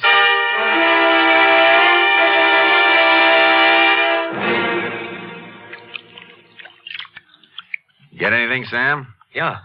Photos of the prints I lifted are beginning to show. Some of them smeared, few of them clear. All right, we can take them out of the bath now. Here's the Austin make on Rusty. See if you can match them under there. Just one print. One finger, Sam, and we're home. Want the light on now? Yeah, please. No, not this one. Too much radio loop. No, not this one. Hey, wait a minute. What? Find something? Give me that magnifying glass, will you, please? Here. Now what do you see, Sam? Right here, Jace. Look. The scar line. Small cut, see? I'll hold the Austin print right up next to it. Rusty's right forefinger. That's it, Sam. Watch that car and don't let anybody near it. Let's go, Sheriff. We got a couple of arrests to make.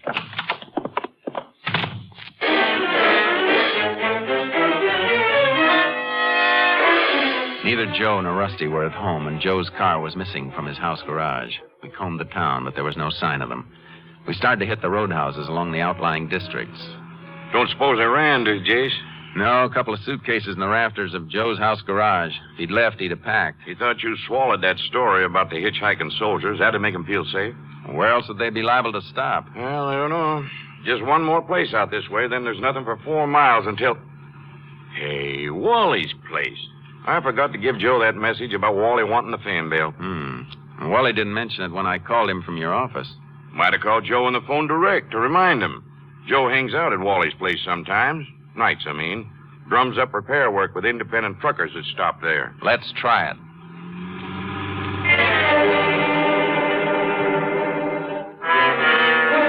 We hit the jackpot. Joe's car was at Wally's place. Inside, one of the waitresses told us the 3 men were in the back shed putting a new fan belt on Wally's pickup. We slipped along behind a line of wash and waited for him to finish and come out. While we waited, Wally said something we couldn't hear as he bent down to the motor. Suddenly, Rusty jumped him. When? When did the ranger call you? A little before midnight. Why? Oh, why'd you wait until now to tell us? I just happened to mention it. Ranger didn't want me to tell you at all. What do you want to know? Just if I'd seen a Jeep pass during the rain yesterday afternoon and who was in it. Well, what'd you tell him? Well, what could I tell him? I just about saw the Jeep. It was pouring, so... Hey, you guys in some kind of trouble? No, of course not. We better get back to town, Rusty. Hey, wait a minute. You ain't finished with his fan belt. That's right, fellas. Fix the man's fan belt. The Ranger. Include me in the party, too, Rusty. Why, Go ahead, Joe. Finish your work. Rusty can help you.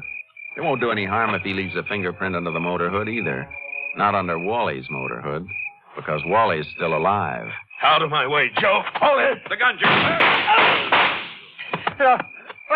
Don't me. I haven't got a gun. Oh, holy mackerel. What's going on here? What'd they do? I ain't mixed up in Just it. keep your hands up, Joe.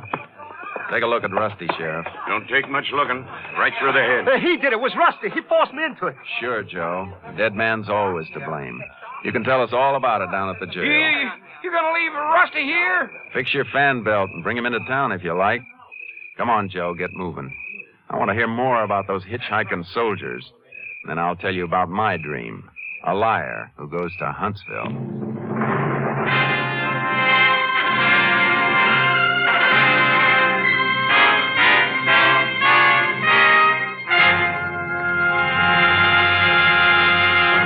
With Rusty Holman dead, Joe Folladera made a full confession of his part in the murder of Arthur McShane.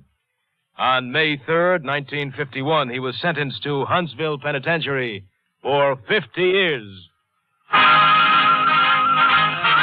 Next week, Joel McCrea in another authentic reenactment of a case from the files of the Texas Rangers.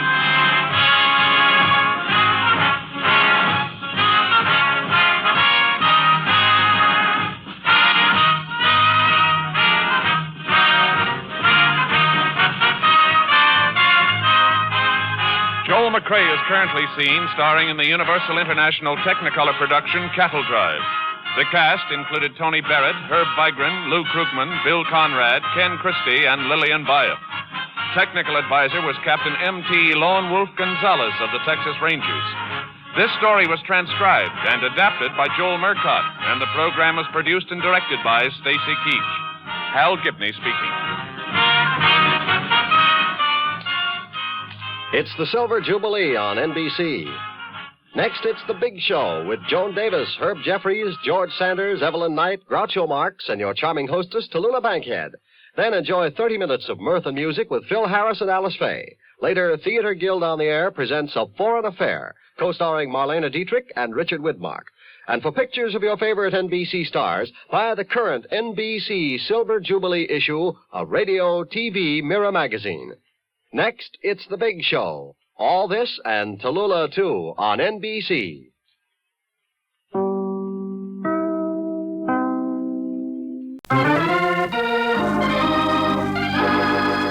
The Man Called X, tonight starring Van Heflin, who is taking over during Herbert Marshall's illness. The Man Called X is a regular Friday night feature on NBC's 5-show festival of comedy, music, mystery, and drama. Brought to you by the makers of Anacin for fast relief from pain of headache, neuritis, neuralgia. By RCA Victor, world leader in radio, first in recorded music, first in television. And by Canon Towels, famous for color, for design, for durability.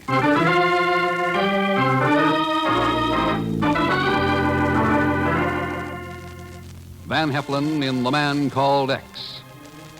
Wherever there is mystery, intrigue, romance, in all the strange and dangerous places of the world, there you will find The Man Called X.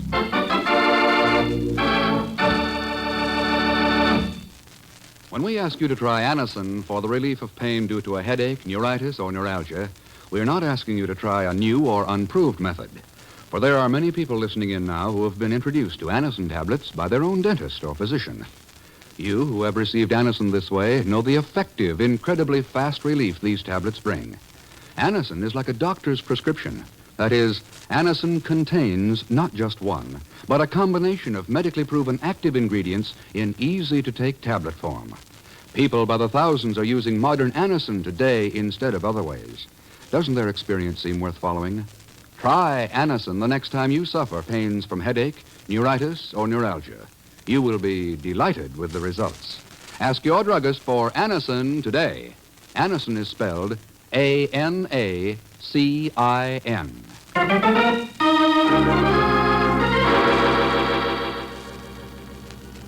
A heavy fog lies over the British territorial waters off Hong Kong, east of Kowloon Peninsula, as a British gunboat feels its way slowly through the grayish-white blanket.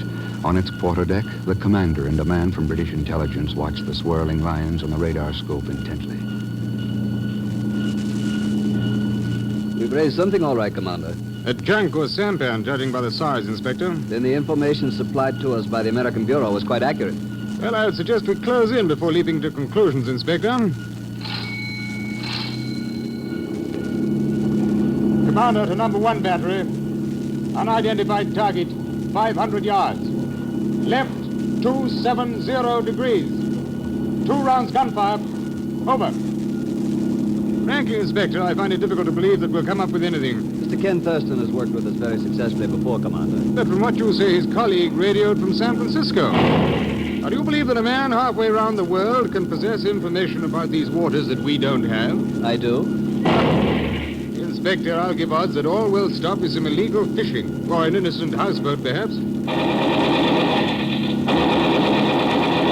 What were you saying, Commander?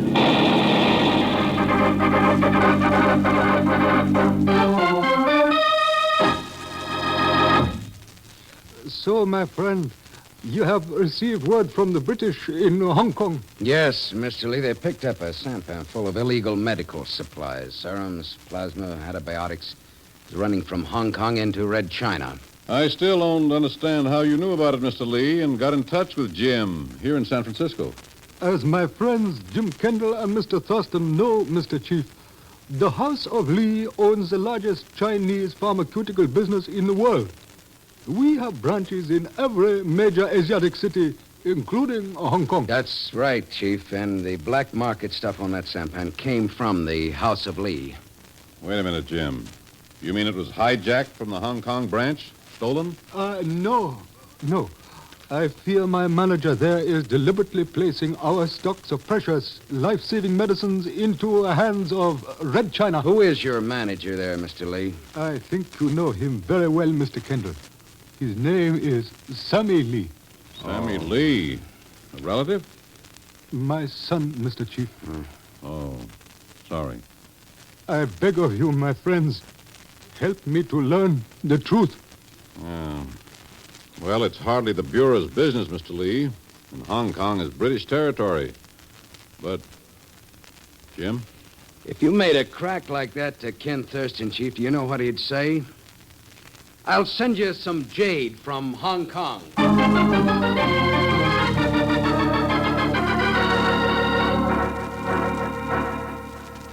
Trans-Pacific Airways, flight number 207 for Honolulu, Wake Island, Guam, Manila, and Hong Kong, now ready at gate 2. Trans-Pacific Airways, flight number 207. But, Mr. Kendall, you simply got to take me along with you. I'm sorry, Pagon. But sorry. you don't know how invaluable I could be to you in Hong Kong place. I got cousins who got cousins there. I'll even pay for my own ticket. That ain't the way I heard it. Well, that is, if you could advance me just, a slight consideration first. Okay. Yeah. Huh? Well, thank you, Mr. Kendall. I'll go to the window and... Hey, this is only $10. I can't buy no ticket with this. That's for helping me with my bags. So long, Pagon. But, Mr. X, I mean Mr. Kendall, I mean...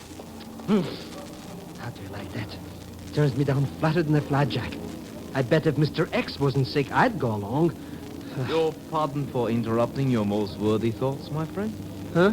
Perhaps, my dear Mr. Zellschmidt, your transportation to Hong Kong might be arranged after all. It could?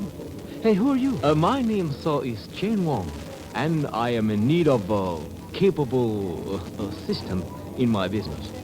Inasmuch as you expressed a desire to visit Hong Kong, and my business happens to be located there? Well, you understand, Mr. Wong, I'm a pretty busy financial type executive. Yeah, thousands of dollars invested.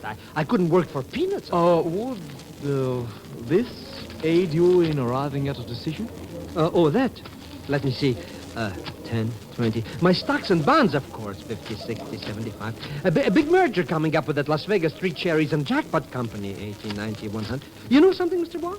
Yes, Mr. Zellschmidt? I'm hired.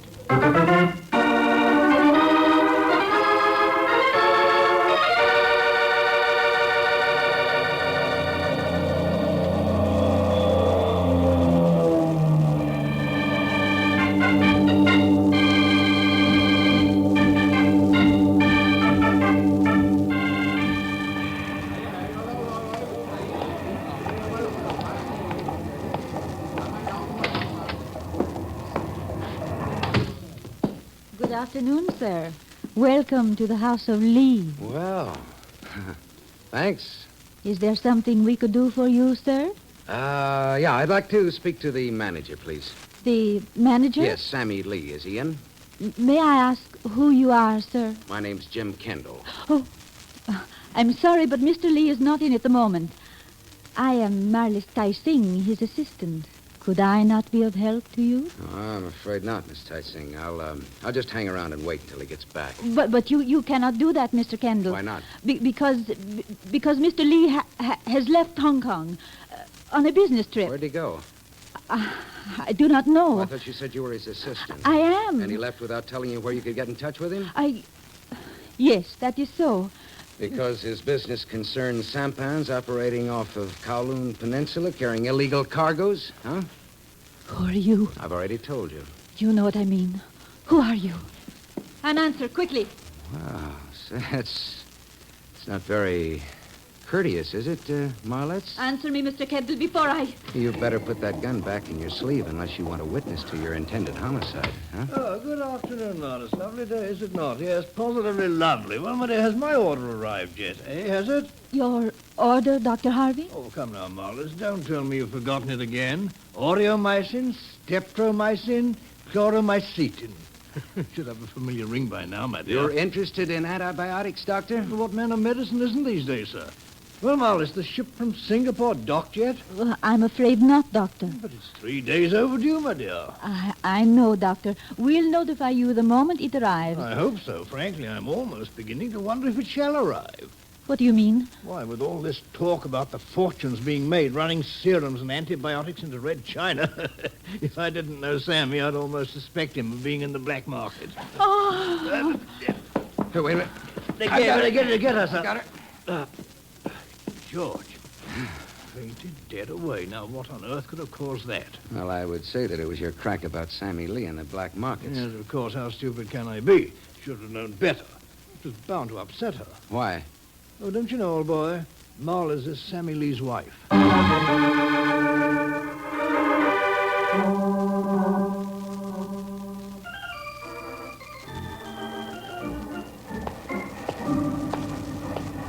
Are you Mr. What? Kendall? Oh, no. Hello, Mr. Kendall. Ha! Surprised to see me here, eh? Hang on, how in the devil did you get here? Oh, there are still some people in this world who depreciate me. Yeah, like Mr. Cheng Wong, for instance. Chen Wong? Yeah, my new business associate. Believe me, it's a wonderful job. I already got a paycheck. Before or after you told him that I was working with a man called X? Before, naturally. I'm no dope. I wouldn't have... Oops. That's what I thought. Come on, Pagon. Huh? Where are we going? Have a little talk with your new boss, Chen Wong.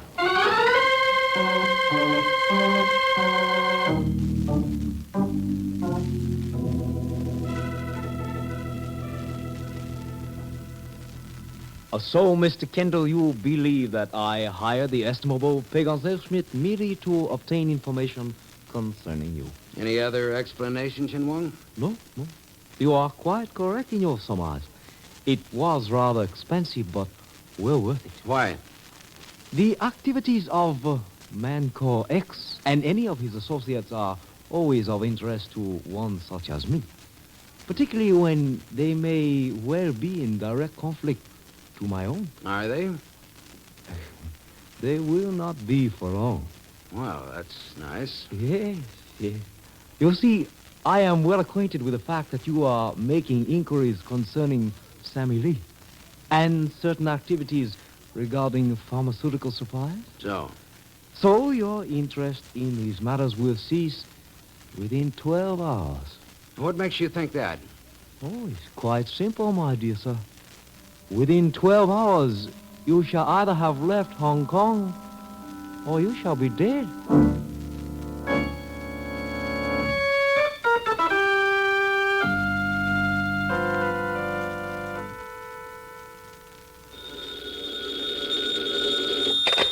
Hello. Mr. Kendall, That's right. this is Marlis Tai Singh. I have some news about Sammy Lee. Good. What is it?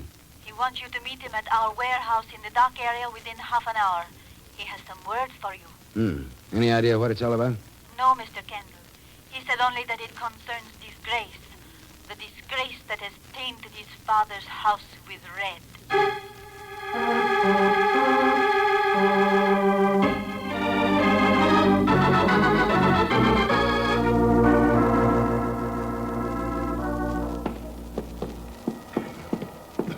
What's this all about anyways, Mr. Kendall? Why did we come chasing down here to the docks like this? To learn what business your ex-boss is in. Huh? The Chen Wong guy? What's he got to do with it? There's the warehouse just ahead. Well, suppose you ask Sammy Lee about that. I don't get it, Mr. Kendall. All I know, I got no job, no money, and now... Hey, that car. It's coming right up behind those crates. Fast!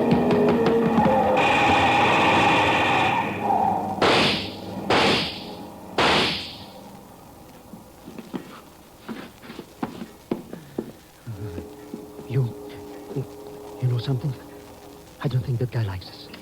You might have a point there, Pico. Come on. You mean you're going into that warehouse after all that? Why not? But that car just pulled away from this joint. Maybe it was this Sammy Lee who tried to bump us out. That's what I want to find out. Ooh.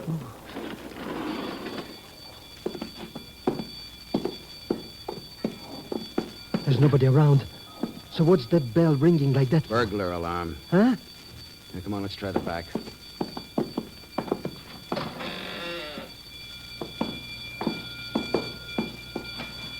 See? There's nobody here either. So why don't we give this joint a brush up and get back to that hotel before the rain gets any worse? Rain? What in the devil are you talking about? Oh, sure, the roof is leaking. I just got a couple of drops of that on the back of my hand. Look, here they... Uh-huh. Mr. Kendall, those drops, they're not rain. You're right, Pigon. Look up there on the hook of that pulley.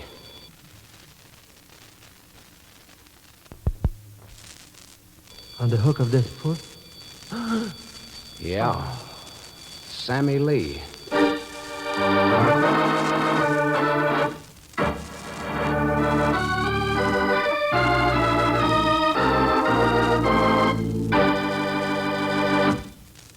We'll continue with The Man Called X in just a moment.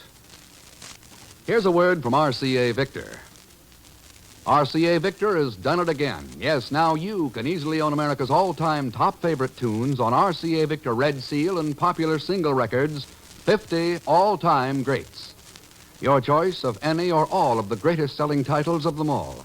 A star-studded collection of such wonderful music you'll want to hear it over and over, again and again. RCA Victor's 50 all-time greats brings you hits from past and present. The most memorable music from both the classical and the popular fields. Fats Waller sings I'm Going to Sit Right Down and Write Myself a Letter. Leopold Stokowski conducts his symphony orchestra in the Blue Danube Waltz. Iturbi plays Claire de Lune. And Vaughn Monroe sings There, I've Said It Again. Yes, these are just an inkling of the many titles contained in RCA Victor's 50 all-time greats, recorded on 78 and 45. Be sure to treat yourself to these wonderful favorites, beautifully performed for you by the greatest stars on RCA Victor's roster. See your nearest dealer tomorrow about RCA Victor's 50 all-time greats, recorded by RCA Victor. Now, Act Two of The Man Called X, tonight starring Van Heflin, with Leon Belasco as Pagon Zellschmidt.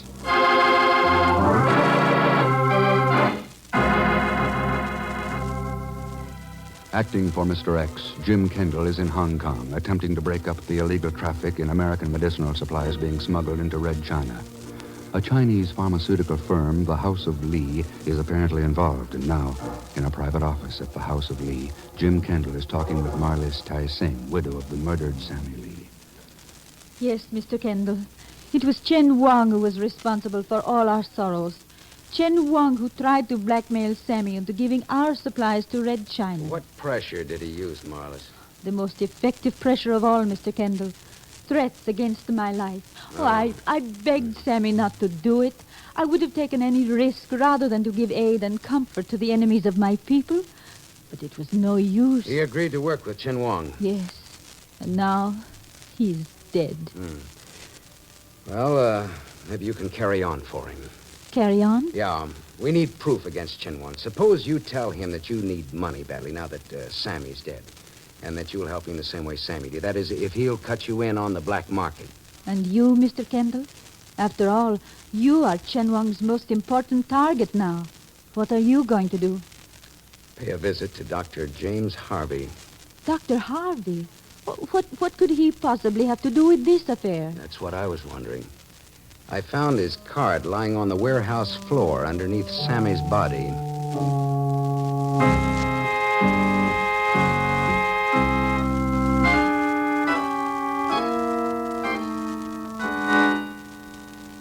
Delighted to have you drop in, Kendall. Delighted, though I must say you don't look as though you required my services. A picture of health, my boy. Picture of health. Did you say that about Sammy Lee, too, Doctor?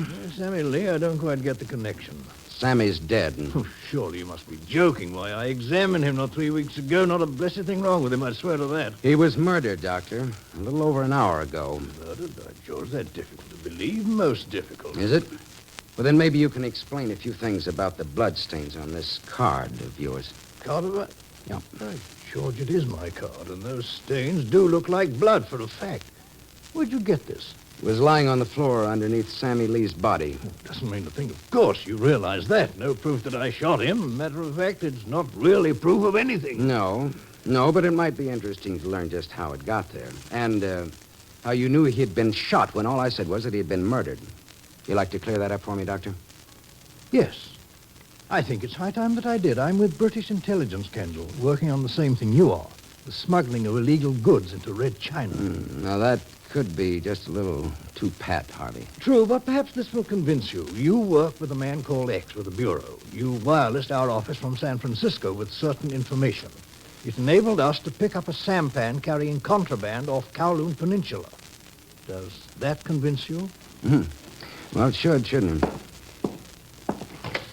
By the way, were you anywhere near the warehouse tonight? Why, no. Why? On my way up there, I exchanged a few shots with somebody in a car. I thought you might have known something about that. Why should I know anything about it? It was just an idea. I saw your car parked outside here, a couple of bullet holes in the body. Good night, Doctor.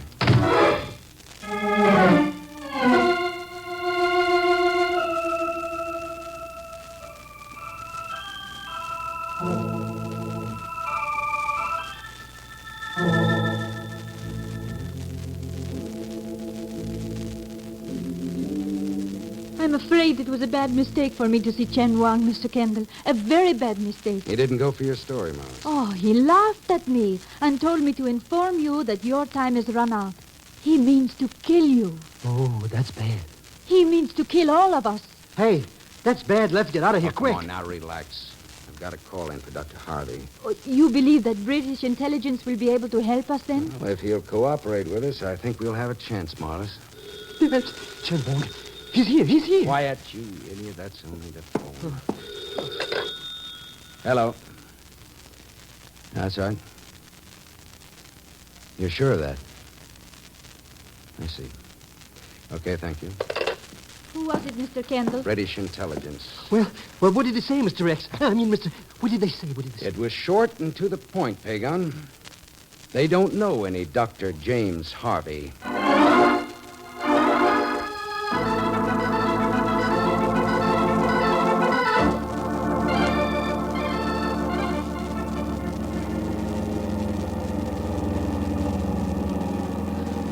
But why do we have to go back to that Lee warehouse like this?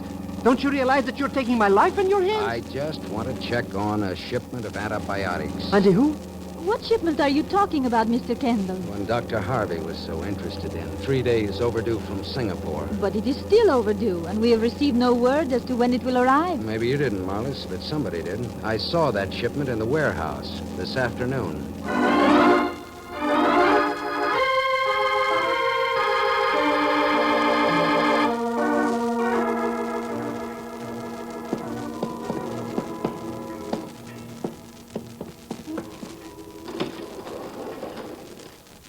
All right, let's go in. I still do not understand what you hope to learn here. As long as we're still in Hong Kong and alive, Chin Wong's going to be worried. He's worried. So, if he wants those serums and antibiotics from Singapore, he'll have to work fast. Ooh, that came from the back of the warehouse. Now, come on, let's see what's going on there. Mr. Kendall, look. Yeah, Chin Wong and his men. But what are they doing with all this crates? That's the Singapore shipment. They're moving it out. We've got them. Oh, yeah? Yeah, there's a phone in the office. British intelligence will be out here in 5 minutes. Come on. I would not advise trying it, What? Mr. Kendall. Look. Well. She's got a... Ooh. Our little game is over. Your time has run out. There is nothing further you can do to stop us from taking that shipment and the two of you into Red China.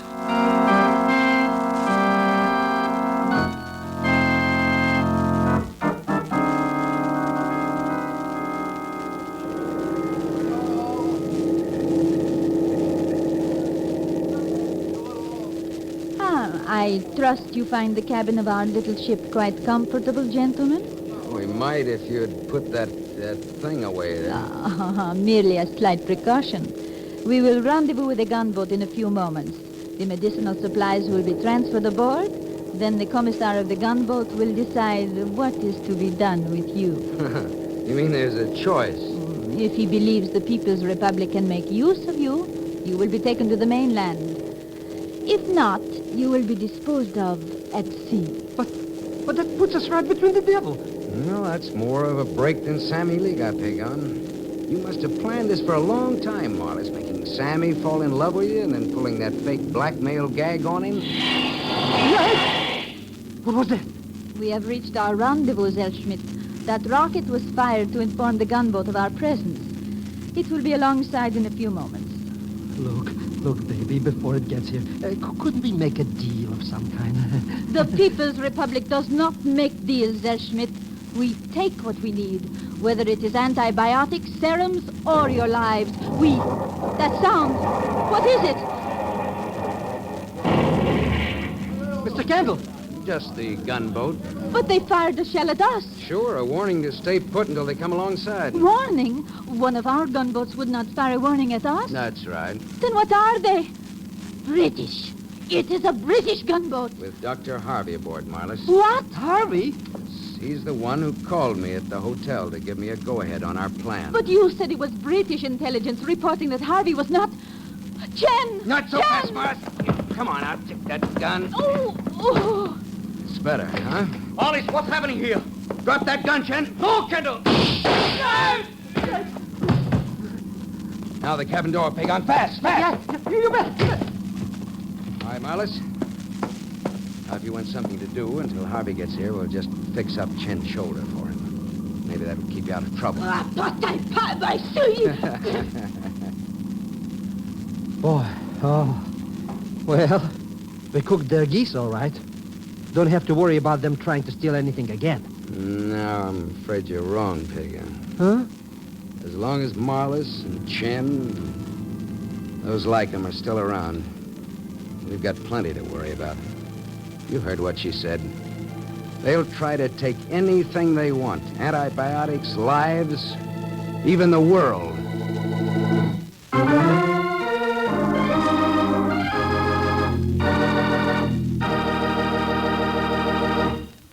Our star for tonight, Van Heflin, will return in just a moment. But first, here is a word about dramatic values. Listen. Listen closely. Don't miss this. It's important. Canon, the world's most popular towels, are waiting for you now, right now, in big, value-packed, money-saving Canon towel sales. You'll need more towels with summer on the way. Here's a real opportunity to stock up at prices that will save you money. There are big, beautiful buys in Canon towels of every size and type. And a wide choice of lovely colors and designs. Canons give you the most for your money in every way. In real value. In lovely color. And in beautiful design. Canon towels absorb more, wear longer, stay lovely longer. Canons are big, fluffy, thirsty towels. No wonder more people buy Canon towels than all other towels combined. Be sure you get the most for your money. Get Canons. See your newspaper for these special Canon towel sales.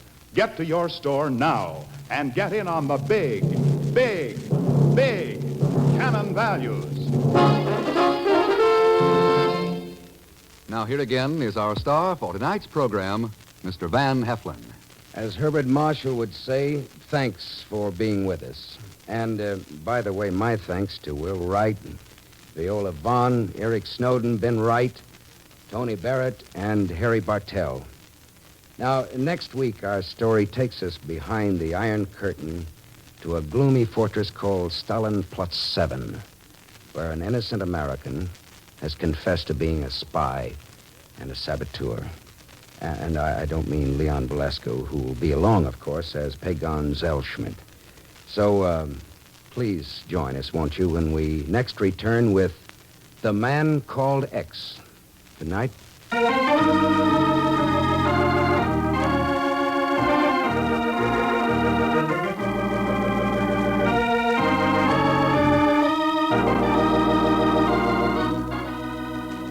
The Man Called X is the Friday night feature on NBC's 5-show festival of comedy, music, mystery, and drama. Brought to you by the makers of Anacin for fast relief from pain of headache, neuritis, neuralgia. By RCA Victor, world leader in radio, first in recorded music, first in television. And by Cannon Towels, famous for color, for design, for durability. Among towels, America's #1 bestseller. The Man Called X is a J. Richard Kennedy production with music by Milton Charles. Tonight's story was written by Sidney Marshall. Van Heflin is currently seen in the United Artists production of The Prowler. All characters and incidents on this program are fictitious, and any resemblance to actual characters or incidents is purely coincidental. Be sure to hear the magnificent Montague with Monty Woolley, formerly heard on Friday, now brought to you as a Saturday night feature of NBC's All-Star Festival.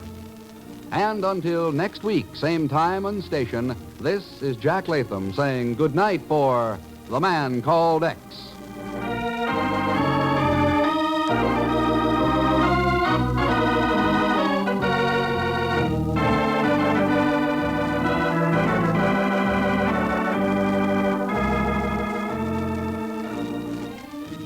William Bendick stars in The Life of Riley. Enjoy it on NBC.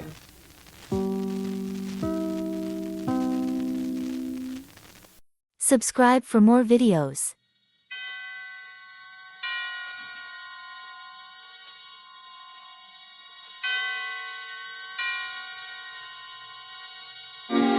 Suspense.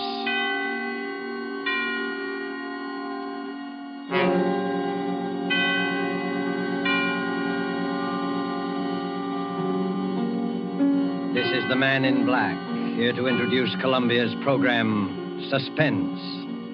In Hollywood this evening, our star is the young American actor who, within a single year, has become one of the most provocative of Hollywood's leading men, Mr. Gene Kelly. Mr. Kelly appears tonight as a gentleman named Art Kramer, a gentleman of most uncertain scruples, engaged with other gentlemen of similar disrespectability in distinctly unlawful practices. Our suspense play by Robert L. Richards is called Thieves Fall Out. And in it, in support of our star, you will hear Hans Conried as a racetrack devotee by name Kennelly, and William Johnstone as Sam Gross. And so with Thieves Fall Out and with the performance of Gene Kelly as Art Kramer, we again hope to keep you in suspense.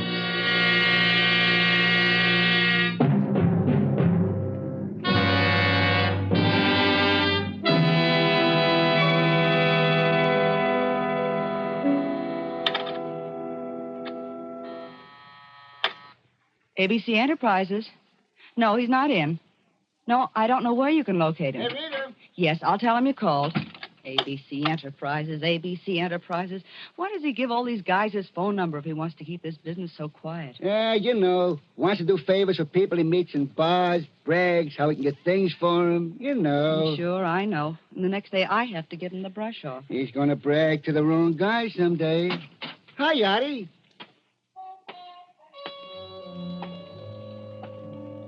Hello. Hello, Arthur. Hiya, babe. Where you been the last couple of days? Ducking all the guys I owe money to. What time is Sam getting the boys together? In about half an hour, down at the warehouse. You better start down there pretty soon. What's the difference? I won't get enough out of it to buy a round trip to Coney Island. Any calls? Yeah, Kennelly called a little while ago. That punk. Another guy who wants dough I haven't got. Did you stall him? I tried, but he said he was coming up anyway. Oh, what'd you let him do that for? You know I don't want to see that guy. I couldn't help it. He knows the way here. Okay. Anything else? No. Arthur, if you're not going down right away, can I talk to you for a minute? What about? Oh, something. Joe, watch the switchboard for me, will you, while I talk to Arthur in the next room? What's he got that I haven't got? No cracks out of you. Please, Arthur? All right, but make it snappy. Now what? Oh, Arthur, what's the matter lately? You know what's been the matter. Everything. Me too? Oh, don't start that again. Rita, it's no use. Look, you're a good kid, but it's no use. You didn't used to say that. All right. So now I owe nearly 10 grand around this town. And there's some plenty tough monkeys. If I don't get it up pretty soon, it's going to be too bad. Top of that, I had a loaded truck and a trailer hijacked last week, and there goes my take for the month and more. And you want to know what's the matter. Arthur, honey, why don't you quit? Why don't you get out while you still can? Why don't I quit? What are you talking about? Oh, you used to have a decent business, Arthur. Sure, and I didn't eat. Well, what about now? It's making a wreck of you. It's dangerous. You know what's going to happen. This whole black market thing's going to crack pretty soon, and when it does, Don't be silly. Yeah? Kennelly's outside to see Artie. That punk. All right, let him come in. What's one more? Okay. Better let me talk to him alone, baby. All right, but think about what I said, will you? Sure.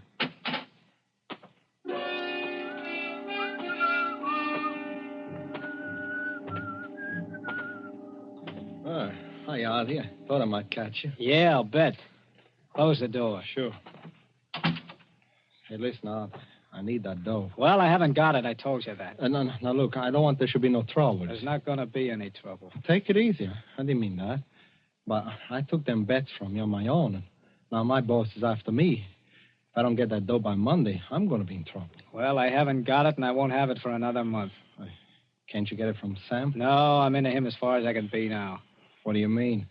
Sam must have plenty sold it down in some safe deposit vault by now. It isn't in a vault. It's up at his place in Connecticut. Anyway, he won't give me any more. Connecticut, huh? I didn't know he had a place in Connecticut. Near Riverside. It's a hideout, way away from everything. Oh. McPhail has one, too, about 5 miles away. When's he go there? He's hardly ever there. Nobody's there. What do you care?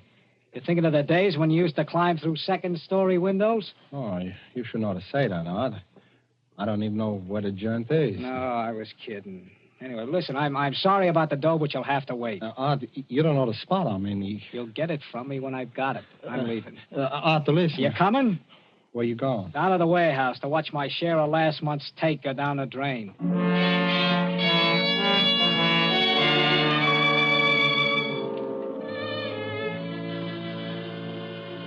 Where is it? Artie. Okay. You late? Yeah, I stopped in at the office. Hi, McPhail. Hi, Mo. You weren't waiting just for me to hand out the chips, were you? You're right.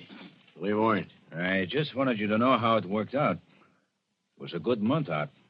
Except for you. I know. Come on, Sam. Come on. Pass around the sugar. Let's get it over with. Well, here it is. In cash. Total take was 53 grand. 17 goes to you, McPhail. I got the figures all here if you want to see. I know you wouldn't double-cross me, Sam. I wouldn't double-cross anybody. And don't forget it. Here's your dough. Yeah. Oh, yours is 6.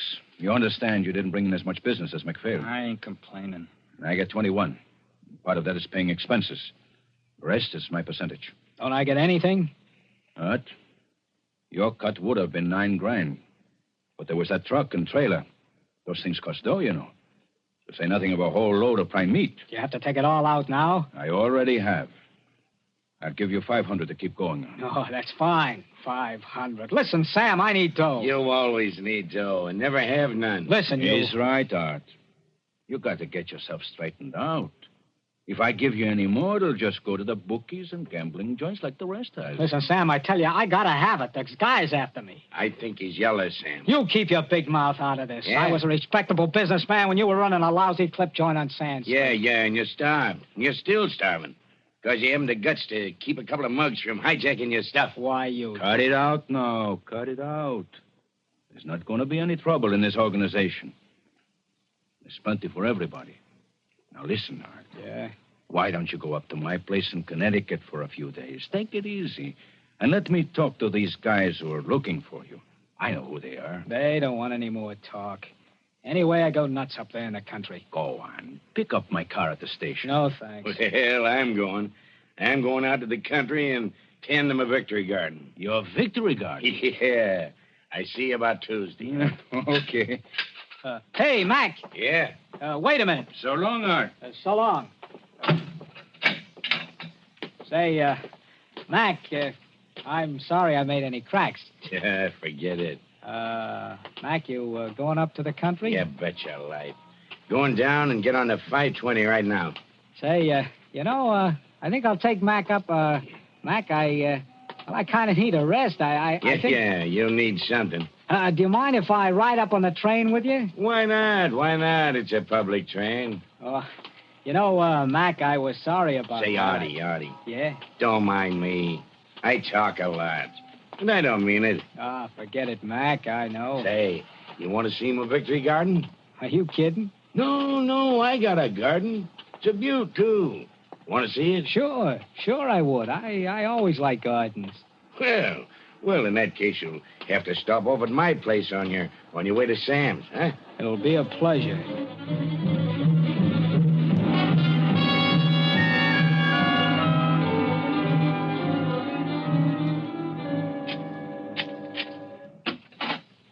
Come on in, Artie. I want to put this dough in the safe, and then I'll show you around.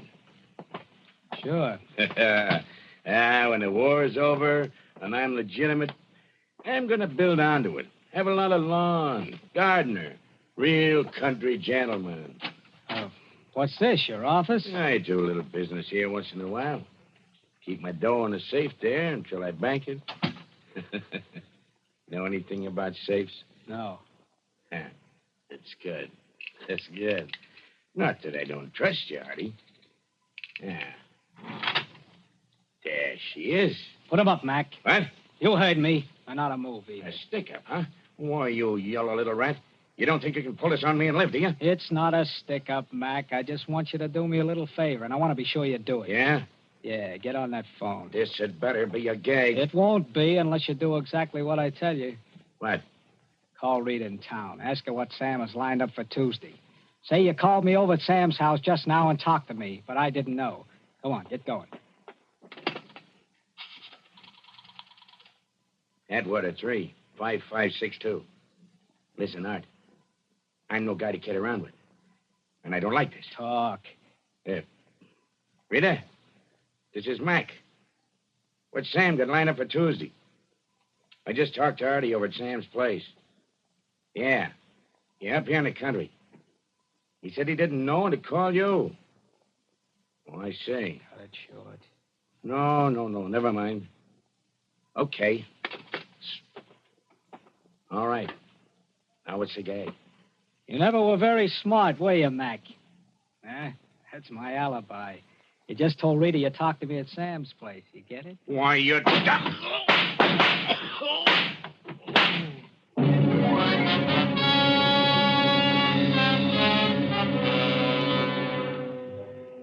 Neatly done, Art Kramer. Virtually a perfect alibi. And $17,000 in cold cash.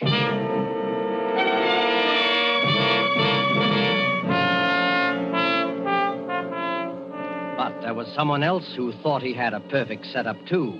Kennelly, the little bookie, whose former occupations were even less savory. It wasn't hard for Kennelly to find where Sam's place was in Connecticut, in New York's underground of petty crime, and find out anything. And it wasn't hard to jimmy a window. Done that often enough. And then to find the money. There was a wad of money here at Sam's place somewhere. Art Kramer had said so. Probably in a safe. That wouldn't be any trouble either. Not in the living room, of course. Yes, maybe this room. An office, a desk and phone. And a safe there in the wall. And just as he'd thought, old-fashioned, easy to crack. First to drill a little hole, then the soup. There'd be a quick, neat little explosion, and the safe would fall apart in his hands. But wait, what's that? A car driving up, stopping. Who? Art Kramer had said nobody ever came up here. But it was leaving now, driving away. Probably just a mistake. No, steps outside. Somebody coming in. What to do? Escape cut off. Hide. Here in the office, behind the door. Hide the bag of tools, quick. He's coming in here.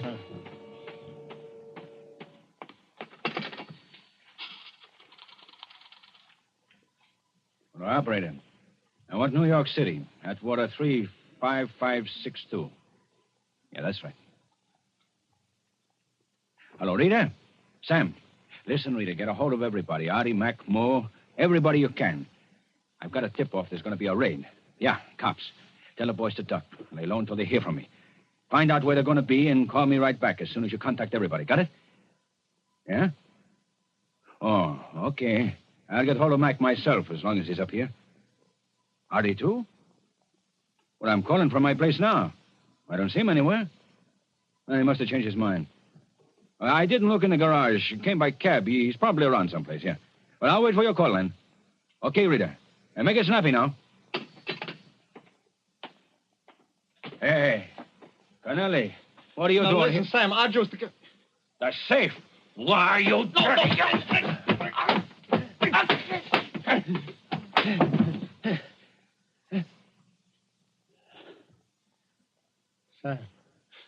Sam. Hit him too hard. He's dead.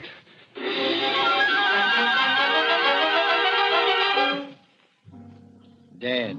Yes, hit him too hard. Murder.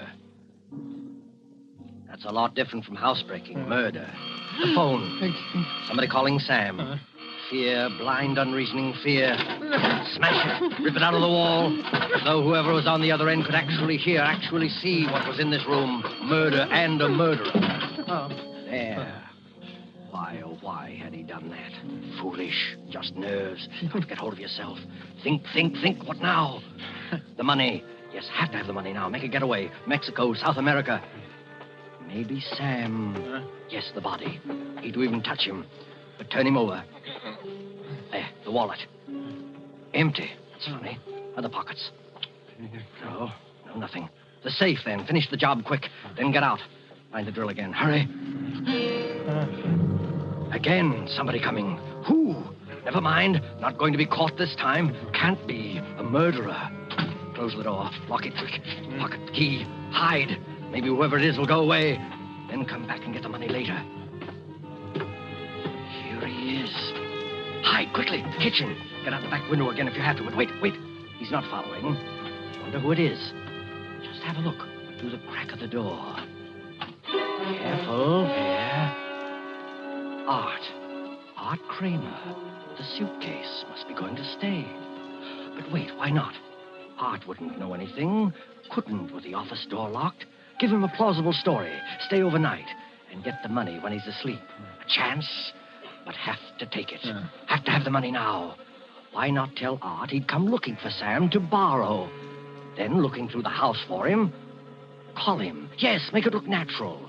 He can't answer now. Call him. Sam? Hello, anybody here? Hello? Who is it? Who is it yourself? I'm looking for Mr. Gross, Sam Gross. Well, what are you doing here? Hello, Arthur. I was looking for Sam. I thought you didn't know where this place was. Oh, I found out. Yeah? What made you think Sam was going to be up here? Why, I heard a tip in town there might be some trouble. I figured he might come up here to duck out. What kind of trouble? Cops. Yeah? I didn't hear anything. I don't know, but I'd do something. You know I'd need dough the worst way. I figured Sam might let me have a little. He paid off today, didn't he? That's right. Art, did you get any? Me? Well, if you did, I don't like to keep asking you, but I need it, Art. Look, Kennelly. Huh? You know, I meant to get in touch with you about that. I wanted to talk to you this afternoon. You mean you got something? Come on inside, I'll tell you. Oh, sure. I got an idea. An idea. It came like a flash to Art Kramer. Frame Kennelly for the murder of MacPhail. Plant some of MacPhail's money on him as evidence. And who would ever believe Kennelly's word, a man with a criminal record, against Art's? Why, Rita would swear that MacPhail himself had said Art was at Sam's place. Simply denied that he'd ever seen Kennelly. And Kennelly would be MacPhail's murderer, and Art Kramer would be safe forever. Now, about that money. Yeah. As a matter of fact, I did get some. Not much, understand. Well, even a little would help. How much do I owe you altogether? Nearly 4,000, huh? Well, suppose I gave you 2. I shouldn't give you that much, the way I'm fixed. Well, it ain't what I need, but it'd help. Okay, here's $2,000 on account. Oh. You know, it doesn't leave me with much. I appreciate it, Art, really. Say, you're really on the spot, huh? Yeah. How much more do you need? Oh, another 4 or 5, anyway. Oh, well, you know, I just thought I know where you can get it if you work it right. You do? Yeah. You know MacPhail? Oh, I know him. Not well. Well, I do. He took in plenty this month. What good does that do me? I tell you, I know the guy. He's the softest touch in the world. He'd give the shirt off his back to anybody if they told him the right story. Yeah? How come you don't put the bite on him? He doesn't like me, but anyone else. You mean, I just ask you? Sure. You get anything you want. I'm not kidding. If you ask for 10, even 20, you'd get it if he had it. No fooling. Sure. He's up here in the country now, too. Right up this same back road, 4.5 miles. Hey, how do I recognize the place? It's a big place on the right. The only house for a mile. You can't miss it. Say, I'd run up there if I were you. Maybe I will, huh? Maybe I will. A break. The kind of break Kennelly had prayed for. Get the money from MacPhail. Yes, quicker and safer than trying to get back in that room with a dead body on the floor. Get it from MacPhail and have a good head start. Art won't find Sam's body in there for at least a day or two. The door's locked, and Kennelly has the key. He can be on a plane with MacPhail's money and be out of the country by tomorrow. A break, the perfect break. Well, thanks for the tip, Art. You're sure MacPhail's up there, huh? Sure, he's always there, every weekend. He's got a garden, a victory garden. That's a laugh. Well, I guess I better get going, huh? Yeah, look around the grounds for him first. If Sure. he isn't outside, just walk right in. The door's always open. He's a simple guy. Trust anybody. Okay. Thanks, Art. Skip it. Maybe someday you can do the same for me. Yeah. Yeah, maybe someday I can. Well, so long. So long. And now, Art has a job to finish. Phone the cops. From here? No, better not. They might trace it. The gas station at the crossroad. Plenty of time. Kennelly will be there 5 or 10 minutes before he finds what he'll find as the cops find him. How easy he fell for it. But never mind that now. The gas station. The phone.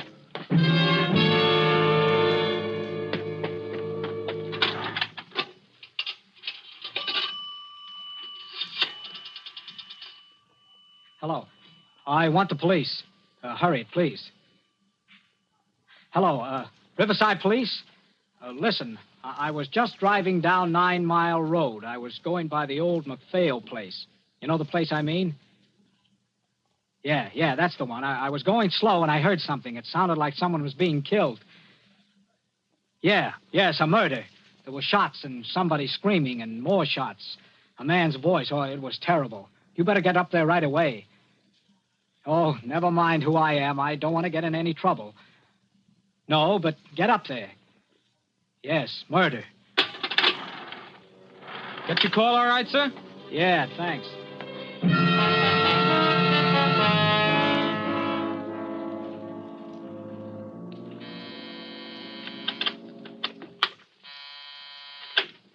ABC Enterprises. Yes, did you locate him yet? Oh, we'll keep trying and call me back. Joe, I'm worried. Don't worry about him. If you can't find Mo, neither can the cops. I'm not thinking about him. I'm worried about Sam and Arthur. Maybe they went out. Sam said he'd wait for my call. It isn't that. The phone's dead. I've got to get in touch with him somehow. Can it wait? You know it can't. Not with the cops raiding the warehouse and arresting everyone in sight. Well, how about a telegram? Too slow. I hate to send anyone around to the house, but Sam will understand this time. What are you going to do? Get the telephone company to help. Hello? I want the Riverside, Connecticut traffic operator, please. Yes. You know, it's funny about that phone. It rang 2 or 3 times, and then suddenly it went dead. Hello, traffic operator? Have you a phone listed under the name of Gross? Samuel Gross. Well, there's something wrong with it, and it's very important that I get in touch with Mr. Gross right away. I'm his secretary. Will you send a man up right away? Thanks. And would you tell Mr. Gross that I've been trying to reach him? Thank you. See? When Sam finds out there's something wrong with his phone, he can phone me from outside. You're a pretty smart girl sometimes, Rita. Yeah. Don't you believe me? I just wish I was smart enough to get some sense across to that guy, Art Kramer, once in a while. You kind of like him, don't you? Cut it out. Don't worry about Artie. He'll be all right. Sure, I suppose. I suppose he'll be all right.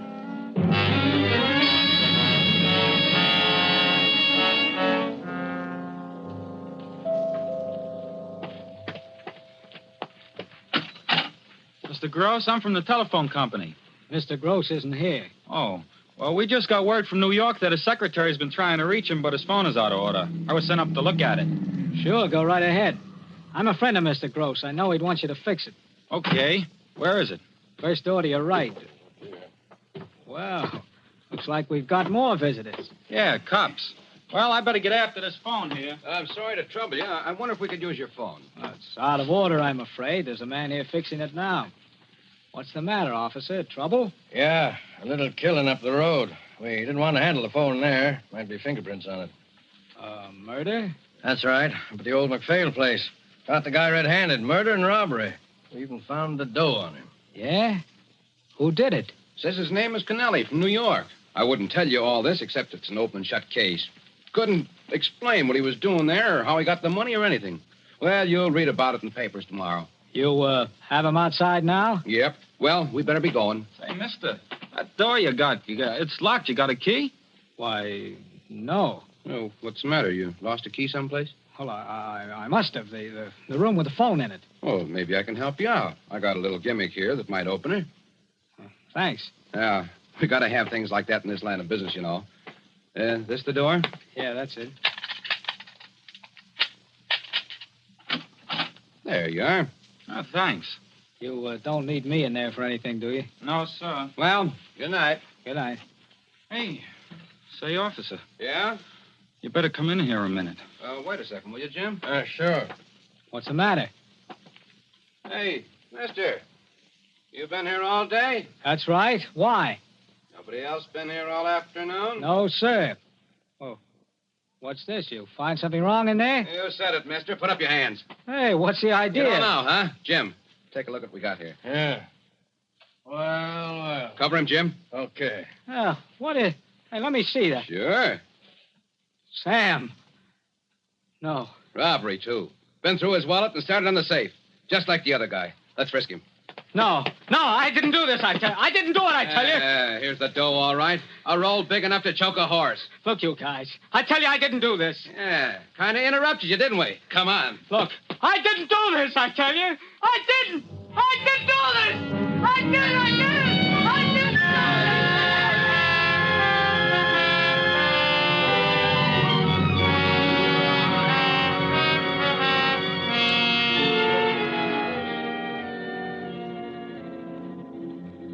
And the story ends with a newspaper clipping. I'll read it to you. Bridgeport, Connecticut.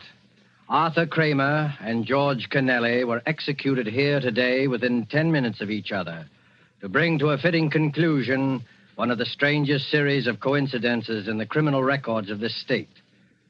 Both men committed the same crime, murder and robbery, within a few miles of each other on the same day and at almost the same time. Both victims were operators in the New York black market. Kramer was convicted of the murder of Samuel Gross. Kennelly killed Edward McPhail. Both killers were caught on the scene of the crime, were arrested by the same officers, taken together in the same police car to the same jail. Both proclaimed their innocence, yet pleaded guilty in the face of the overwhelming evidence against them. A curious factor in the case was that though both men denied knowing the other, they tried repeatedly to attack each other in the prison yard until guards were forced to keep them out of sight of each other at all times. Police have always believed there was some connection between the two crimes, but have never been able to find out what it was.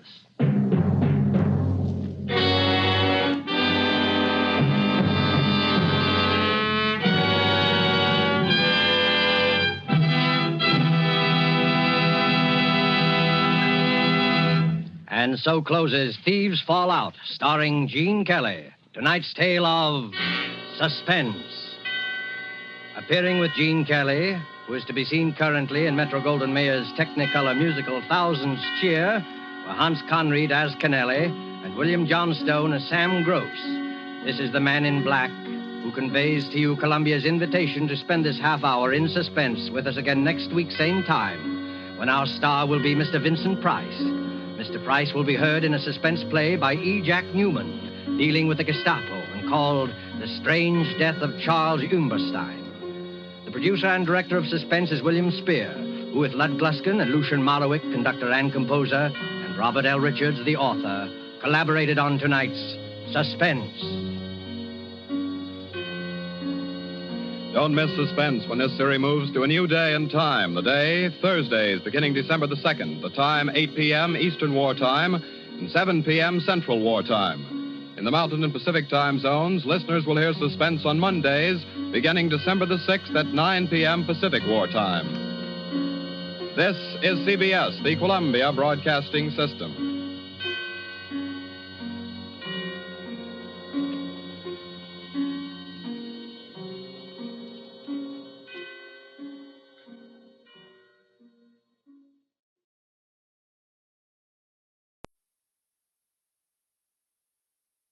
CBS Radio Mystery Theater presents...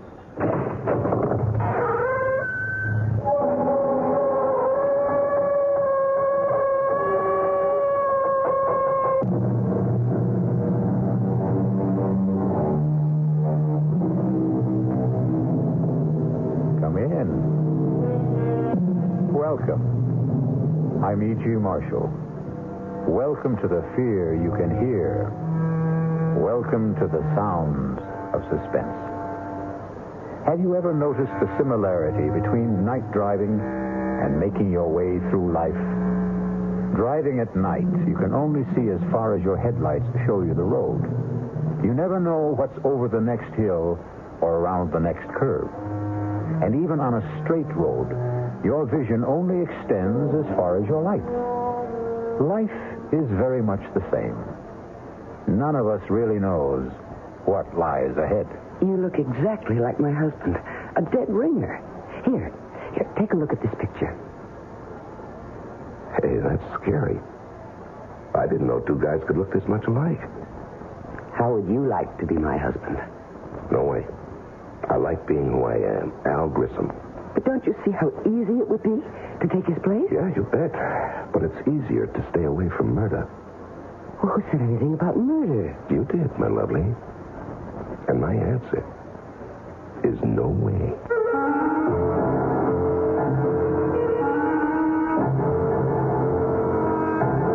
Our mystery drama, Dead Ringer, was written especially for the Mystery Theater by Murray Burnett and stars Leon Janney.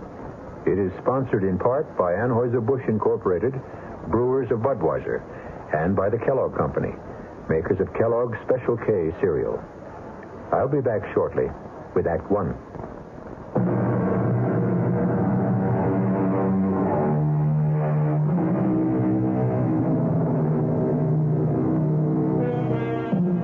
You're on a blacktop country road about 18 miles east of the little town of Eudalia. It's raining hard. You're driving a Citroen Maserati, and it handles. But you have your problems. You're going to be late for dinner, and you have a husband who doesn't appreciate lateness. The night seems to be getting blacker, and the rain shows no sign of easing. Darn this rain. While I'm at it, darn the weatherman who promised clear and cool weather. Your name is Gloria Winters. And then the headlights pick up something in the road. Whatever it is, it's a problem because it doesn't seem to move. Come on, stupid, move. Get out of my way. It's a man.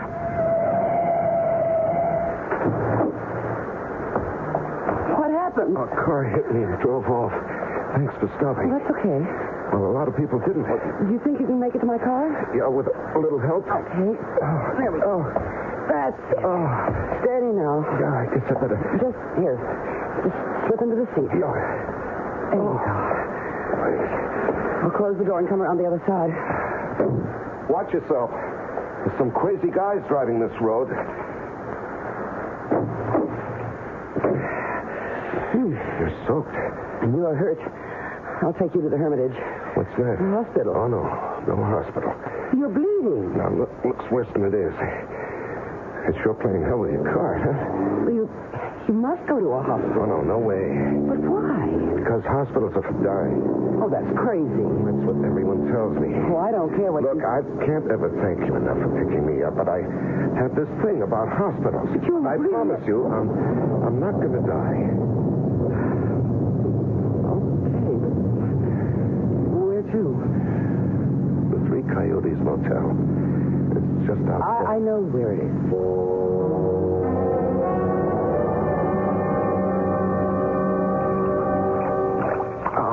No, just come on. Just put your head on the pillow and don't be a baby.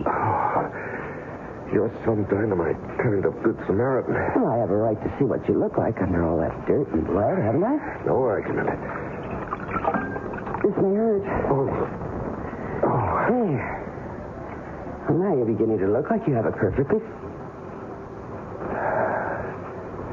It's that bad, huh? Oh, no. It's nothing. I just thought of something. Like what? You look exactly like my husband. But I mean exactly. You could be identical to him. You don't believe me? No, I believe you. Well, that's why I got such a shock when I cleaned you up and got a good look at your face in the light. You're a dead ringer for Leo. Oh. Why does that shake you up? Leo and I are having our problems. Isn't everybody? I suppose. I'm just wondering... Yeah? Well, I'm wondering what you were doing walking down Route 38 in the rain at 6:15. I missed the bus. There's no bus on Route 38. Oh, I didn't know that. I did. Okay, I suppose you've got a right to know the story. I live in Chicago. I'm a market analyst. Come again? I advise my customers about what to do or what not to do in the stock market, sort of a securities specialist. Are you, married? Oh, no. But that's part of the story. Years ago, I fell in love. She was from Chicago, too, but it didn't work out. You've heard the story 100 million times. You met someone. We said a sentimental goodbye. She cried. I felt sick, and we made the usual commitments. If she ever needs me, you know. Romantic. Mm-hmm. Romantic. Well, the day before yesterday, I got a call from her. She was living near Eudalia. She was in trouble. What kind of trouble? Well, it was private. And there'll be no names. Okay. So I came. Naturally, she didn't want her husband to know. She didn't want my car to be seen by the neighbors. Well, you know how small towns are. Yes, I know. So I let her call the shots. She picked me up, drove me somewhere close to her house. She was supposed to drive me back, but her husband had called and said he was coming home early. Well, where was he supposed to be? He was on a business call that would have kept him from getting home before 9. So our appointment was cut short. She panicked, and I walked, trying to thumb a ride. This widow came along, and pow. And you found me. What a difference. What a difference. You look like Leo, but you're completely different. Leo wouldn't cross the street to help a blind, crippled kid find his crutch. While you... And you stopped and picked up a stranger lying in the road. Well, I told you that Leo and I don't get along. But you married him. I didn't know what it would be like. Anyway, what are you going to do now? Oh, I'm going to change motels and lie low until I can go back to Chicago without having to explain the way I look. What about the girl you came to help? No, that was a bad scene. No, nothing I can really do for her. She has a decision to make. So have I.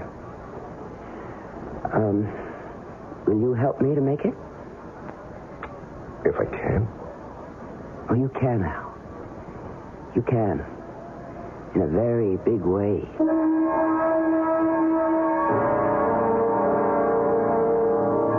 I don't like it, Gloria. I don't like it at all. You have been saying that for a whole week, Leo. When's he going back to Chicago? When the scars heal and nobody will ask questions. How about the name of the girl he came to help? He won't tell me. I don't like it. Oh, Leo, trust me. Why? Because I'm a woman. If you could give me one good reason. I've given you 1,000,000 reasons. $1 million. Al is the man who can do it for us. You really believe he's leveling about the securities market in his background? Maybe he's conning you. Why? Take a look in the mirror. All right. Suppose he is playing me for a sucker. And We're still all right, maybe even better. Just trust me. Do I have a choice? You always have a choice. Don't ever forget that. You made one the day you married me.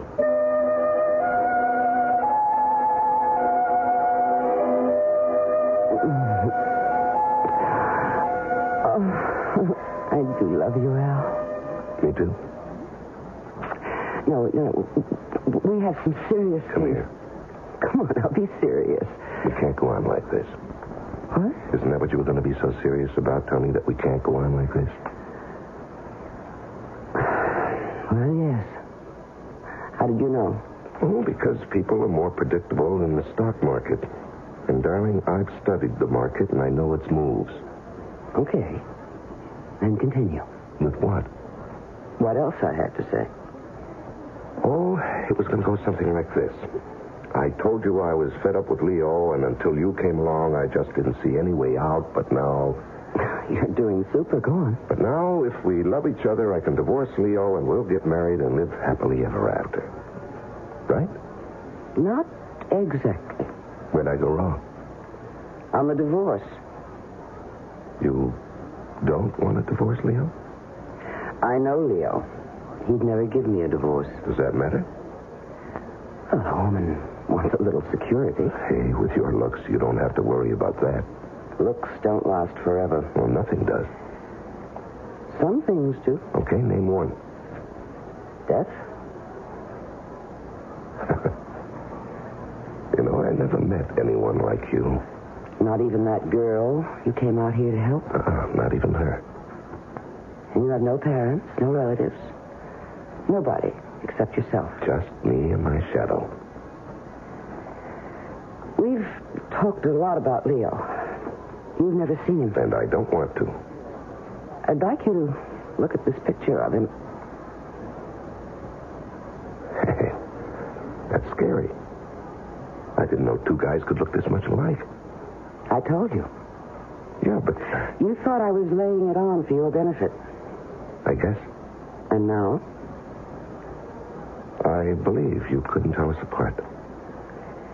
I guess this was in the back of my mind ever since I first saw your face. What was? How would you like to be Mr. Leo Winters? Oh, no way. I like being Al Grissom. Don't you see how easy it would be to take his place? Yeah, fine, but what happens to him? Well, that's the problem, isn't it? Yeah, that's the problem. I thought maybe you could think of a way out. Yeah, I can, but I don't like it. Try it on me. No, I think you've already tried it on, and you like it. Maybe. Not maybe, positively. That's what you wanted to lay on me when you said you wanted to talk. You're not only sexy, but you're smart. Yeah, you bet. Smart enough to stay away from murder. Well, who said anything about murder? I did, my lovely, I did. I said murder. And I also said no way. But that's stupid. You don't even know Leo. You're really serious about trying to get rid of him. Oh, think of what it would be like. Mr. and Mrs. Leo Winters, you and me, happily married for the rest of our lives. Now, you jumped about 3 tracks in a couple of miles. You're too far down the road. Why? How did you get Leo to let you come and see me? Did you tell him we were playing backgammon or chess? Well, you know how greedy he is. He thinks that you're going to make him a lot of money with your connections in the Chicago markets. But we've still got a little problem to solve about his departure. Ah, then you're interested. Lady, if I hadn't been interested, either you or I would have been long gone from this room. You must have been thinking about this for some time. I have. And you must have come up with some ideas. I have. Well, I'd like to hear them before I commit myself. You will. But I promised Leo I'd be back at 3:30 sharp. That doesn't give us enough time to discuss it now. No, but it does give us enough time to... Seal the bargain?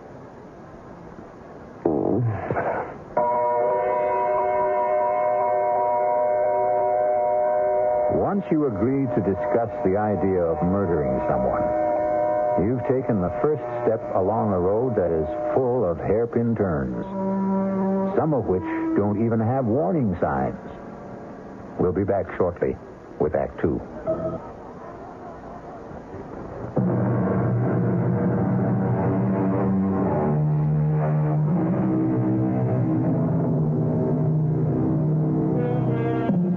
It's me again, and we're talking about murder. That is, we're not talking about it, but Gloria Winters and Al Grissom are trying to arrange a murder. It isn't a simple task, as you will hear. No, hiring a killer is just setting yourself up for big trouble. Well, do you have any better ideas? No, not yet.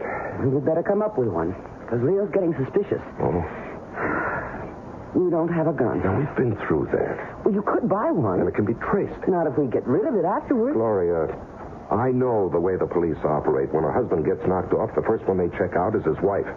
And statistics show they have a better than even chance of being right. But I'm going to say it was a prowler. Now, what makes you think they'll believe you? Hey. I've got it. Why didn't I think of this before? The same thing that happened to you before, only this time it'll be fatal. Hit and run? Of course. You know, the more we talk, the more I'm beginning to think we ought to forget about the whole thing. No. All right? What car are we going to use? Well, we'll rent one under a false name. Mm-hmm. And who's going to rent it? Well... Now, you see, the guy who rents either one of us a car will remember us. And even if we give a false But name... why should they be worried if they get the car back? Because the hit and run will be discovered. They'll start asking questions. Well, I'll be home with a friend as a witness. No. Hit and run is a crime. They'll go looking for the driver of the car, and that has to be me. No, I don't like anything we've come up with. And we've got to stop thinking about murder. Now, the cops are going to be looking for somebody and continue to think of more than an accident. Hit and run isn't natural.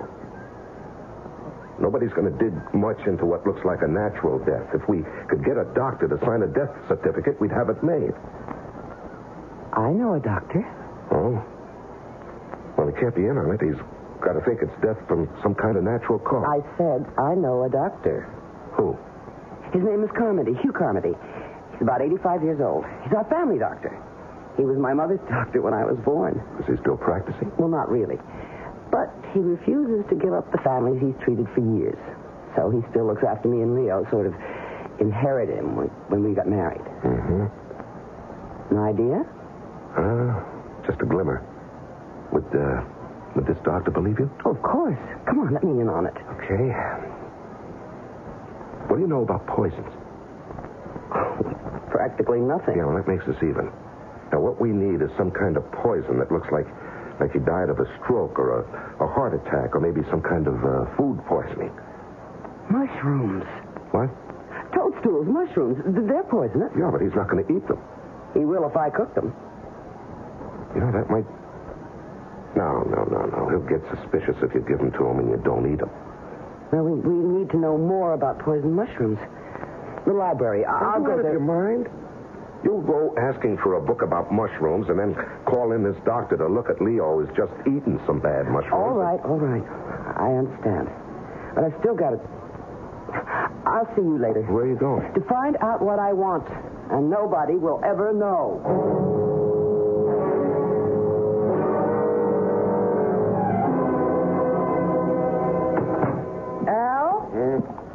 Where have you been? To see Dr. Carmody. Of all the dumb places. Relax, darling, and give me a kiss. I think I really have something. What did you do? Toadstool. A fleshy fungus that is poisonous or inedible as distinguished from an edible mushroom. Oh, great. We knew that before you left. But we didn't know that aconite, which was formerly much used as a cardiac and respiratory sedative, is the poison that comes from toadstool, or monkshood, and can be deadly. You didn't ask? Of course not. I know that Dr. Carmody always visits his few patients between 3 and 4, so I went to his office, told the nurse I wasn't feeling well. She knows me and let me in to wait in his office. And he has a lot of books. So I read. Yeah, and what did you tell Carmody when he came back? Oh, he's such an old love. I made up a story about being tired and not feeling well, and he gave me a tonic, which I'm going to get. You know, maybe we're getting somewhere. Oh, we're there, darling. We are there. All right, slow up. Now, first, where can we get the aconite? Aconite. Yeah, that's it. Suppose I told you we don't have to get it. Well, I'd like to hear why. Okay. My dad had a bad heart. Oh, how long ago was that? About 7 years. And you're telling me that this Dr. Carmody prescribed aconite?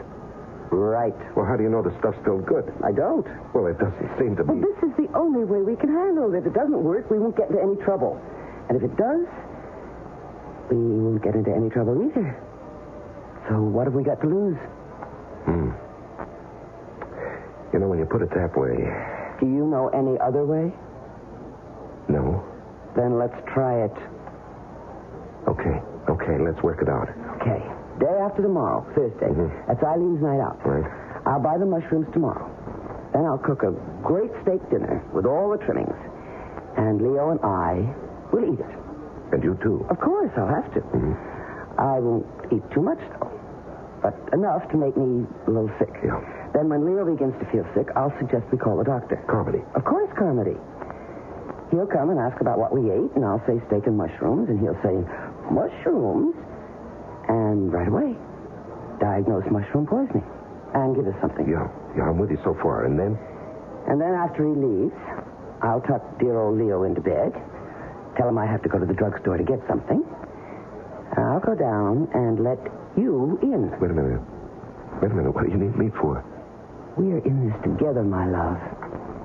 And I want you there. Yeah, I damn well better disappear after Leo dies. That will be just fine. And we'll set up a very, very romantic meeting place.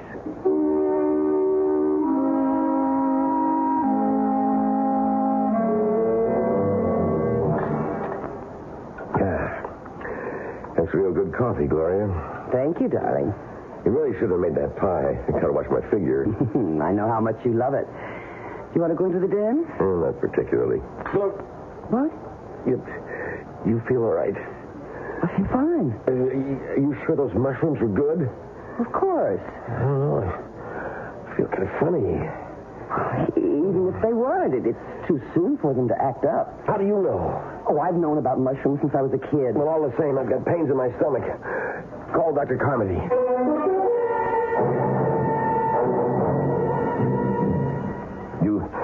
You really think it's the mushrooms, Doctor? I know it's the mushrooms. It has to be. Both of you ate them, and you tell me, Leo, that you ate more than Gloria. Yeah, that's right. That's what I get for being a pig. Well, you're going to be all right. Just stay in bed, and Gloria, you get this prescription filled. What about the pain? I'm giving you a sedative also. Yeah, what I can't understand is how you cooked those mushrooms in the first place, Gloria. Your mother told you about those things when you were a child. Well, I know, and I feel just awful. I can't explain how it happened. But I'm sorry. I have no excuse. Yeah, no use crying over spilt milk. Yeah, I better get home to bed. You get that prescription filled, young lady. Oh, I will. Let me take you to your car.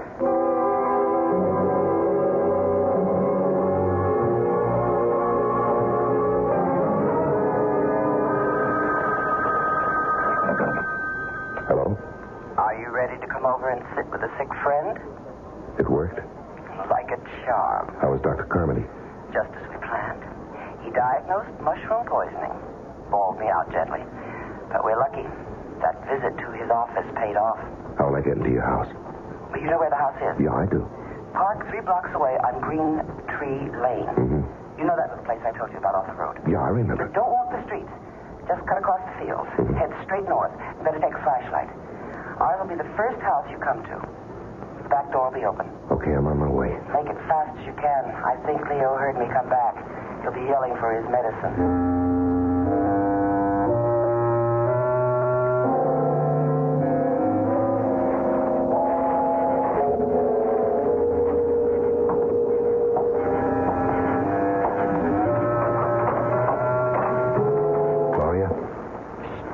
Shut the door. Okay. Did you lock it? No, that's a good idea. Here, let me.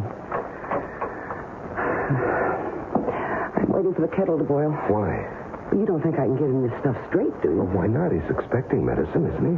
He won't taste it in his tea. He likes it sweet. And I am going to make it very sweet. There. Hand me the cup. No.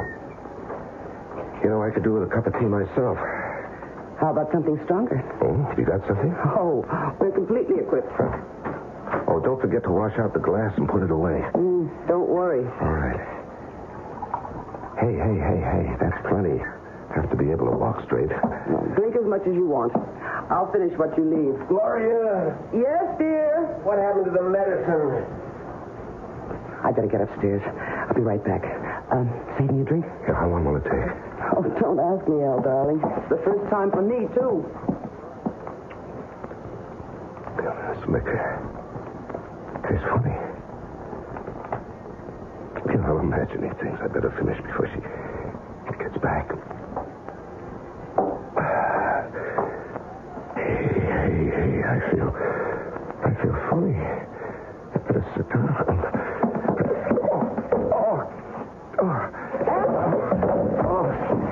Al, what happened?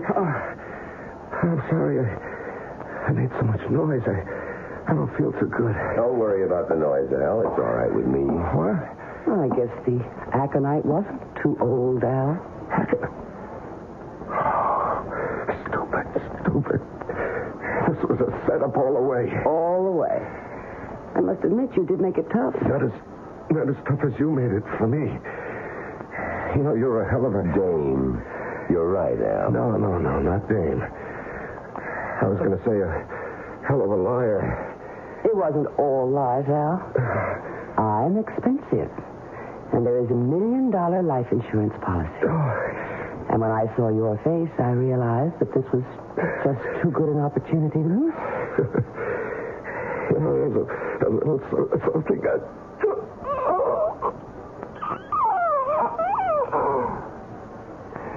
Help me get him upstairs and into my bed. Yes, dear. No time to get hysterical. No, I'm not. It's just funny to me that Al's going to wind up just where he wanted. In your bed.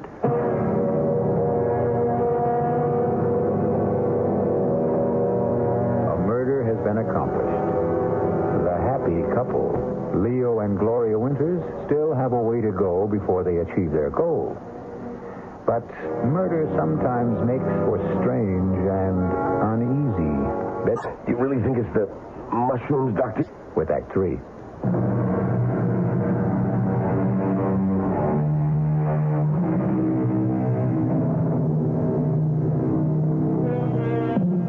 The Scottish poet Robert Burns' oft-quoted line, "The best laid schemes of mice and men oft-gang aglee," doesn't seem to apply here. Leo and Gloria Winters have successfully killed Al Grissom, the man who looked enough like Leo Winters to have been his twin. They've carried him up to Leo's bed, and now at 4 o'clock in the morning, a frantic Gloria has summoned her sleepy and bewildered family doctor, for whom she plays the distraught and bereaved wife. I don't understand. Well, neither do I, Doctor. I gave him the medicine you prescribed, and he seemed to feel better. And he dropped off to sleep, and he... Well, I think you'd do well to take that sedative yourself. You can't go on this It's all my way. fault if I hadn't given No, it's no one's fault, Gloria. If there's any blame attached to this tragedy, it's mine. But certainly his symptoms earlier didn't seem to warrant more action than I took. Leo's gone. I killed him. Oh, God. Gloria? I'm sorry, Doctor. It's all right. It's perfectly understandable in this situation. Now, I want you to take this sedative and go downstairs and lie down. I'll attend to everything. All right, I will. Thank you. Thank you.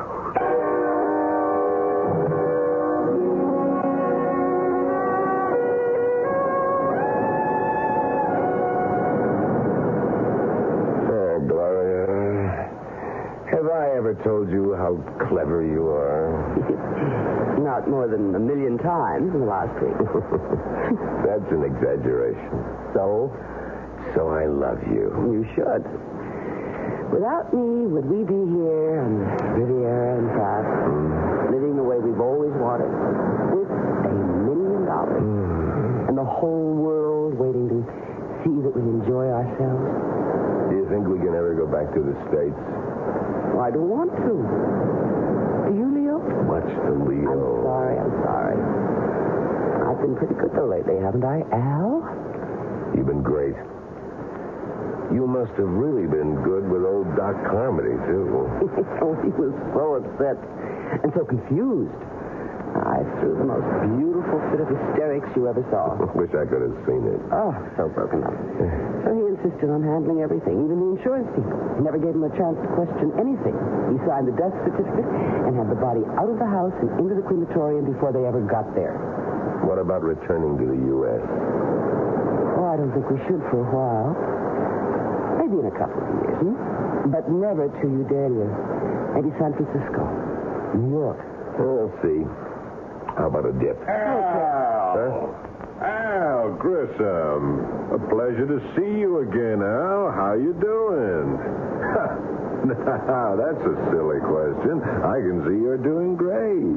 No one stays at a class hotel like this unless he's doing great. But I always said you had class, Al. Yes, and style. Oh, you want to introduce me to the girl who's hanging on to you? I'm afraid you've got the wrong man. Don't you mean you're afraid I got the right one, Al? Look, I don't know you. I've never seen you before in my life. Now, you're not being smart, Al, and you were always very smart. That is, until 3 months ago, when you made your first mistake. Hey, come on, darling. Let's get away from this. You forget it. You're finished with that getting away stuff. Well, how can I prove to you that you've made a mistake? My name isn't Al Grissom. You're registered under a false name? Come on, Al. I'd recognize you anywhere. But I still can't figure why you didn't try some kind of face job. But like I said, you haven't played this very smart from the beginning. Look, mister... Oh, the name is Grafton. Lou Grafton. And I'll meet you at the Promenade Cafe in an hour. 1 hour, Al. And you be there. Who is this guy? Don't ask me. And who should I ask? Maybe Al. Very funny. Didn't Al ever mention this Lou Grafton? Must have said something. Nothing. Well, I don't believe you. But why would I lie? I don't know. But you certainly were cozy enough with Al I to know... found out what I had to. What we had talked about. He had no family, no relatives, nothing, nobody to trace. I'd better meet this guy and find out what he's talking about. I'll go with you. I don't think that's smart. We're in it together, Al. Who knows? I may even be able to help.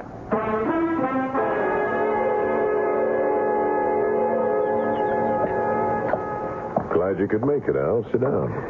This is Gloria. Nice meeting you again, Gloria. Tell her you'll meet her in a little while, Al. She's in on this. On the whole deal? Yes. You certainly changed, Al. You never put a dame on the spot before. On the spot? Oh, well, look. All I meant is that she's with me. You've made a mistake, and I don't even know what you're talking about. Darling, why don't we listen to what he has to say? Smart. Al, this is the only time I'm going to go soft. The only time. Well, because we've known each other so long, and... well, because we didn't pull it off the first time. Now, I've talked to John. I got him to agree that if you give us the whole take, we'll forget about what happened. The whole take? The whole $2 million, Al. All of it. Well? Yeah, I'm trying to think. What's there to think about? What's your alternative? You going to try to run again? You know we'll get you. You've seen it happen 100 times to other guys who tried to cross us. Now, you just tell us where and when we can pick up the cash. And just thank God that I could make the deal for you. It isn't all that easy. What's your problem? It's no use. You wouldn't believe If you got a problem, you know we can help, but don't give me any fairy tale. Any time. For what? To think. There's nothing to think about. Well, from what you say. How much time? another day. Oh, no deal. Look, if you want to do business with me, you'll just have Tonight. You'll be in your room at 10. That's plenty of time to think. And while you're at it, think about doing it our way. Or this time, you'll really end up very dead.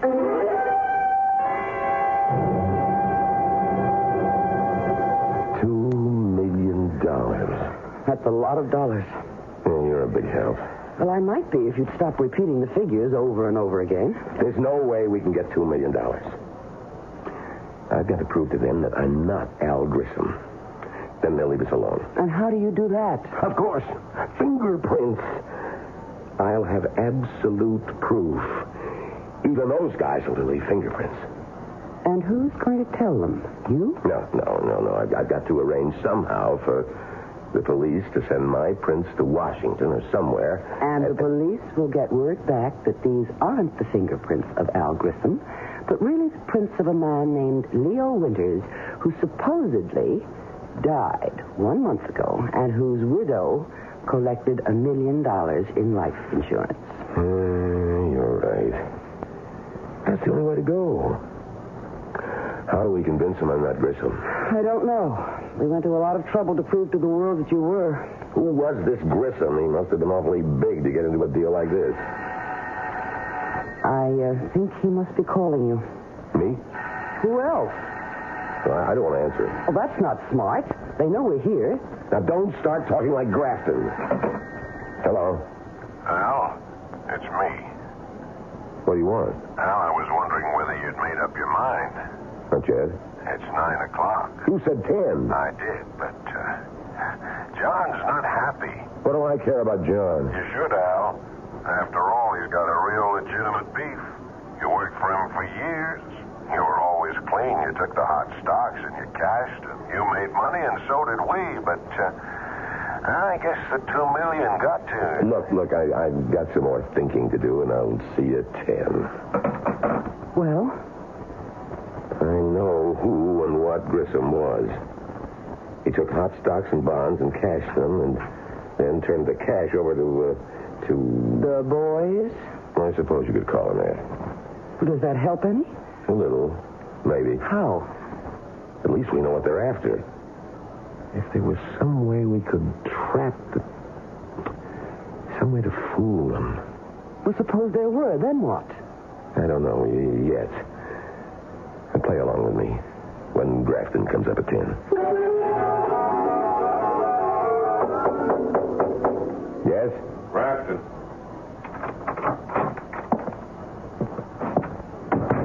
You finished thinking? All finished. And? I'll go along with you. Now, why couldn't you have told me that this morning? You had to get John's blood pressure up. Forget John. I told you I had problems. And I told you it would help.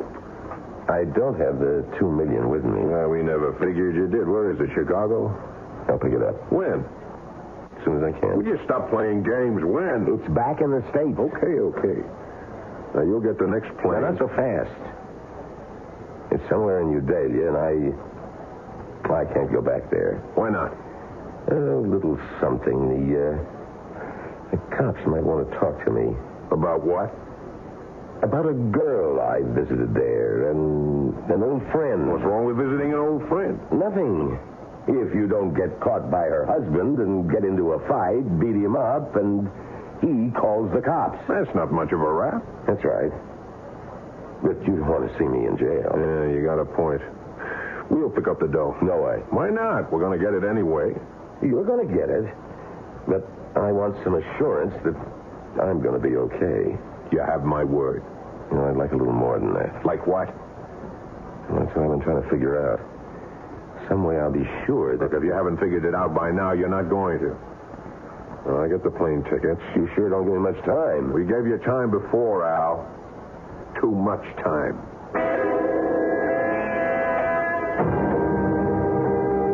Will you stop pacing up and down like an animal? Gloria, I think I may have an idea. I hope. On the plane, I'll tell them I figured it out. Since I can't go back to Udalia, I'll insist that I want someone representing me when they pick up the money. But there is no money. They don't know that. I'll insist that you go along. Hold it. You'll be all right. What happens when they find out there isn't any money and I'm there and you're not? Put in a call to Carmody. Tell him you can't get over what's happened, that you need help, and that you've gotten into some kind of trouble. He should have the police there. Then you take them to the doctor's house, and with the cops there, you'll be in the clear. And you? I'll be gone. I'd rather be alive and running than the other way. I don't like it. Then think of something better, because that's the way I'm going to play it.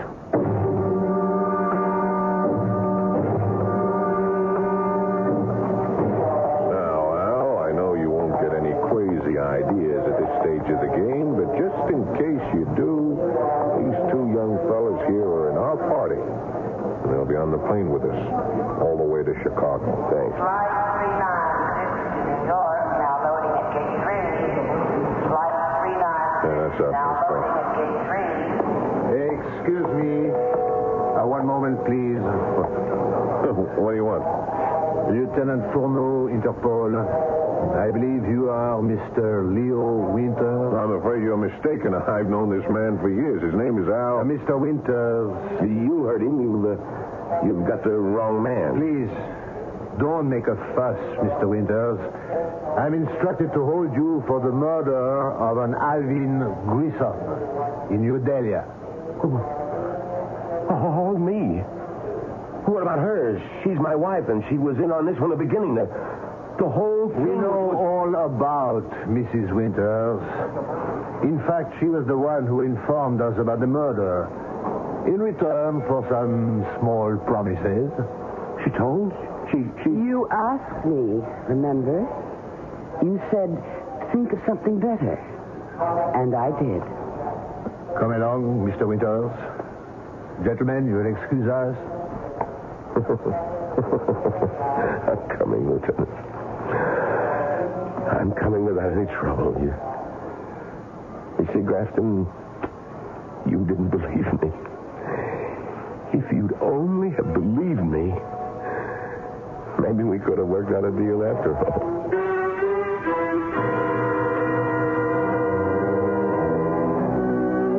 The Winters had a good plan, and it all would have worked, except for one thing they couldn't have foreseen: the bend in the road ahead, and what lay around it. I'll return shortly.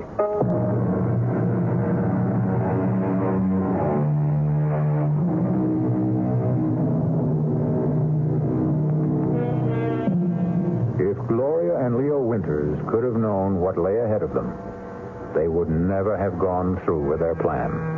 That is, if they could have seen into the future and around the bend. Yet actually being able to see into the future, to know what's going to happen next week, next month, next year, is a gift that most of us wouldn't want.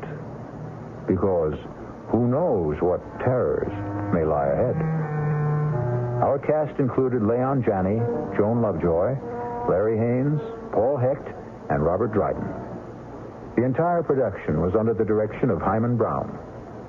And now, a preview of our next tale. Am I dead? Not quite. You're in a hospital with a bullet in your brain. As the saying goes, as good as dead. And Sherry and Herb got away with it. Oh, it isn't fair. If I only had it to do all over again. Suppose you had. Could you do better? Of course. Of course, if I knew what I know now. Naturally.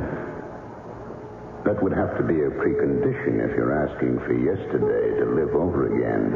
Oh, please. Please, give me the chance. Can you? Well, why not? I'm a bit of a gambler myself. Let's see how you can remake yesterday. Radio Mystery Theater was sponsored in part by the Kellogg Company, makers of Kellogg's Special K cereal, and by Anheuser-Busch Incorporated, brewers of Budweiser. This is E.G. Marshall inviting you to return to our Mystery Theater for another adventure in the macabre. Until next time, pleasant dreams.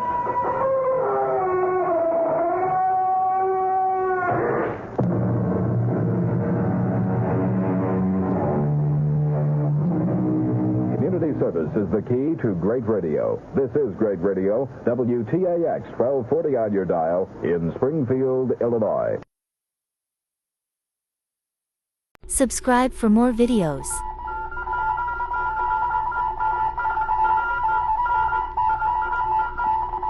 Secret Agent K7 returns.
America's #1 adventurer, K7, former United States secret agent who operated in 22 countries, on land, on sea, and in the air, brings you a story of today.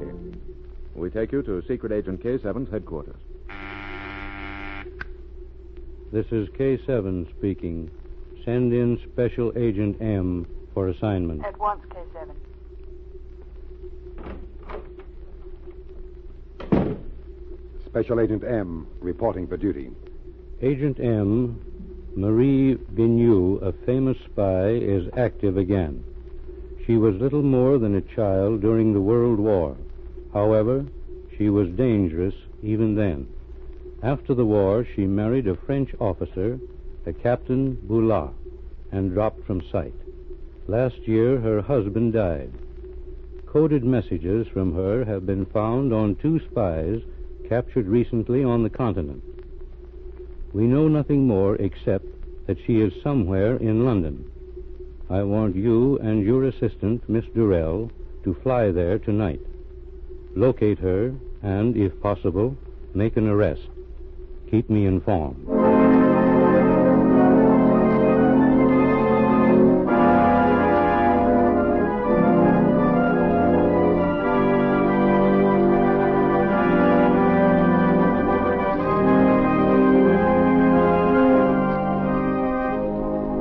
Marie Vigneault is active and in London. Agent M knew the job of locating her in the great city would be difficult unless a lead could be found in Paris.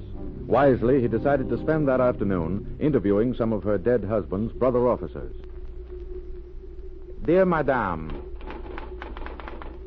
it was good to hear from you again, and to know that your business is prospering.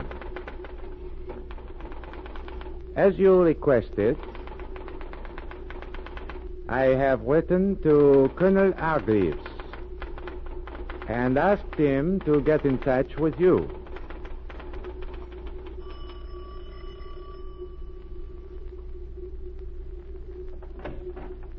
Yes? Can I help you, monsieur? I'm looking for Captain Faraji. Does he live here? But yes, I am Captain Faraji. Come in, monsieur. Thank you. Captain, my credentials. I'm looking for the wife of an officer who died last year, Madame Boulard. Do you know her? Oh, but of course, I am writing her a letter now. She is in London. You are a special agent. Is anything wrong? Oh, no, Captain. We'd like to have Madame Boulard do a favor for us. We want her address. I understand, of course, monsieur. It is here. Wait, I will write it out for you. Madame has a little bookshop near the Strand. Many of her husband's friends keep in touch with her. We place orders. You understand it is difficult for a widow. Yes. Here is the address. Thank you, Captain. Oh, you said you were writing to her. Now, the matter I wish to see her on is confidential. I would prefer that you not mention my visit here. When I see her, I will explain. It will be as you asked, Monsieur le Special Agent. I understand the nature of your work. It is important to my country and to Madame's. I will not say that you called.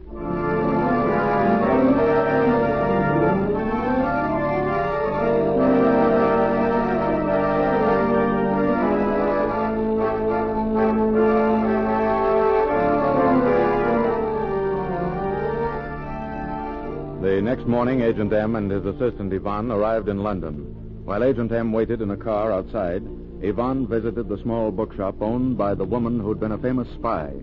She arrived as the woman talked in low tones with a man who stood idly turning the pages of a book. You're sure you can get this information we need? Have I ever failed? My plan is a simple one. I am a widow. My former husband's friends visit me. They are my friends. Is it not natural for the former wife of an officer to be interested in military affairs? I need only to show my interest. And I am told many things. You're a clever woman, Mademoiselle Bignot. Please, you must never use that name. I'm sorry. Many in the intelligence department remember Marie Benoux. My name is now Madame Boulard. You will call me by that name. Oh, but certainly, as you wish. Now tell me, how soon can you get the information we need?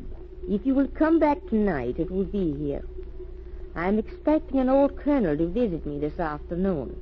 He likes to sit and talk. He will know, and it won't be hard to persuade him to tell me. Good. I'll send one of my men before you close the shop.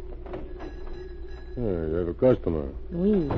If your friend will come in and ask for a copy of Nana, I'm sure the book will please you. Yeah, thank you. I'll wait until you get through with this girl. Oui, mademoiselle. Can I help you? Well, I'm looking for a book for a friend. You don't mind if I look around? Oh, of course not. I suggested to look at these. Thank you.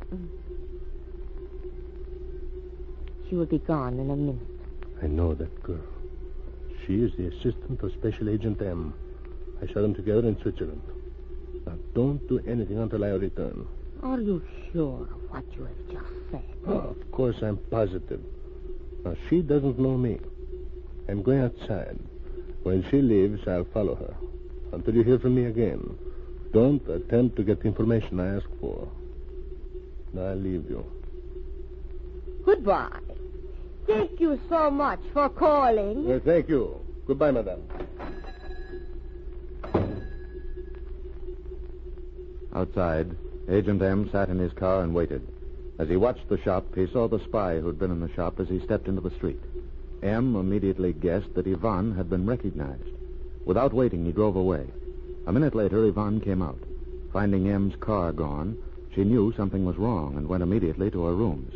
2 hours later, M joined her.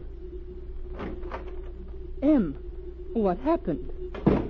When I came out of the shop, you were gone. You were followed, Ivan. Did you see the man in the shop when you went in? Yes. He was talking with a woman who must be Marie Benoux.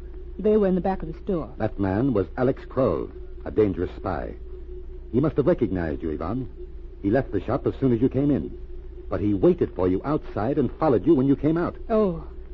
Well, then they must know we're here. Yes, they probably suspect. Kroll didn't see me. I drove away as soon as he came out. Then I circled the block and followed him. You led him here. He made several inquiries about you and then went to his room. You followed him? Yes. Then I reported to K7. He'll be followed wherever he goes from now on. Well, if they know we're here, it will make it harder. Perhaps not. Marie Benoux may attempt to finish whatever she's doing and leave the country. And if she does, we'll trap her. Did you overhear anything in the shop? Not much. They stopped talking when I entered. But I did hear her tell the man you call Kroll to send someone for the book Nana late this afternoon. Someone was to ask for a copy of Nana. Yes. Her exact words were, if your friend will come in and ask for a copy of Nana, I'm sure the book will please you. Ivan, that information may be the key to our problem. Marie Benoux has never seen me. You're going back to the shop? Yes, Ivan. I'm going for a copy of Nana.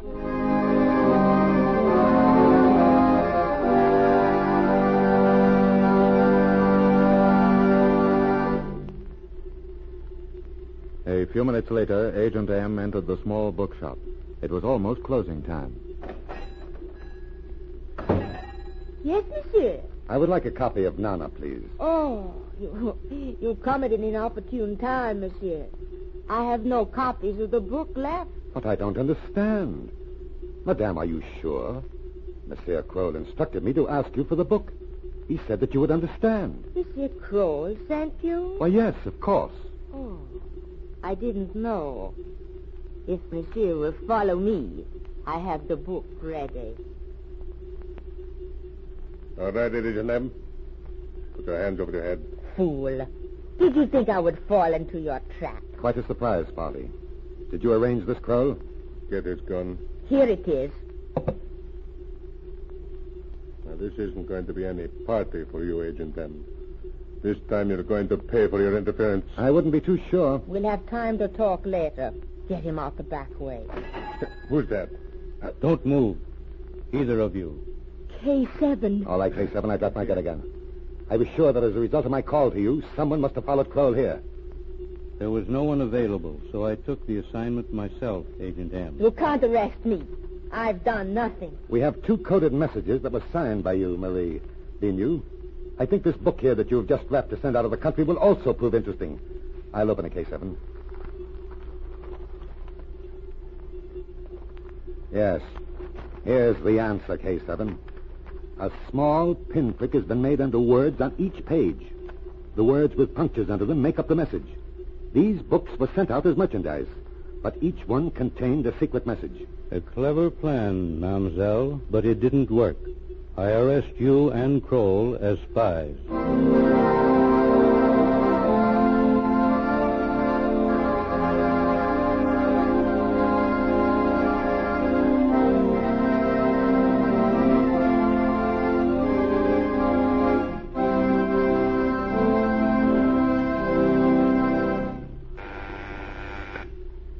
I have completed the examination of the papers found in the bookshop. Names and addresses of 4 spies were found. They're under arrest. I also found certain important military information, which has been turned over to the proper authorities. The case is closed. Spies have used marked books to send messages in many ways. Some spell out messages by making small pinpricks under words. Others mark letters. The pinpricks are so small as to be unnoticeable except under a magnifying glass. Other tricks used by spies will be exposed in future broadcasts. Listen for my next story. This is K7 speaking.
City and in the territory on west, there's just one way to handle the killers and the spoilers, and that's with a U.S. Marshal and the smell of gun smoke.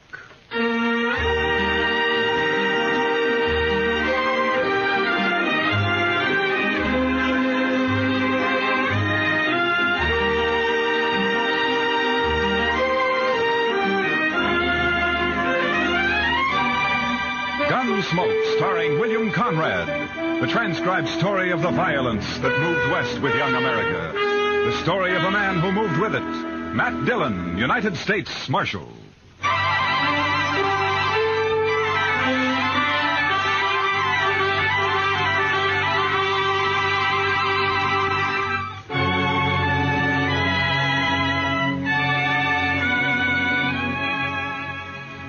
A stranger named Joe Beaudry killed a man in Dodge and then got on his horse and rode 90 miles northwest.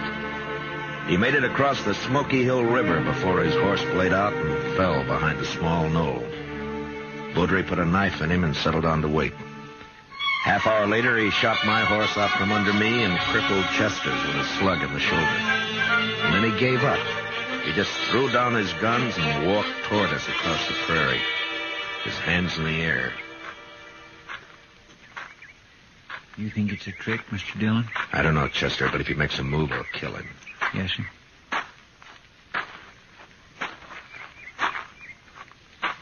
That's far enough, Beaudry. Now turn around.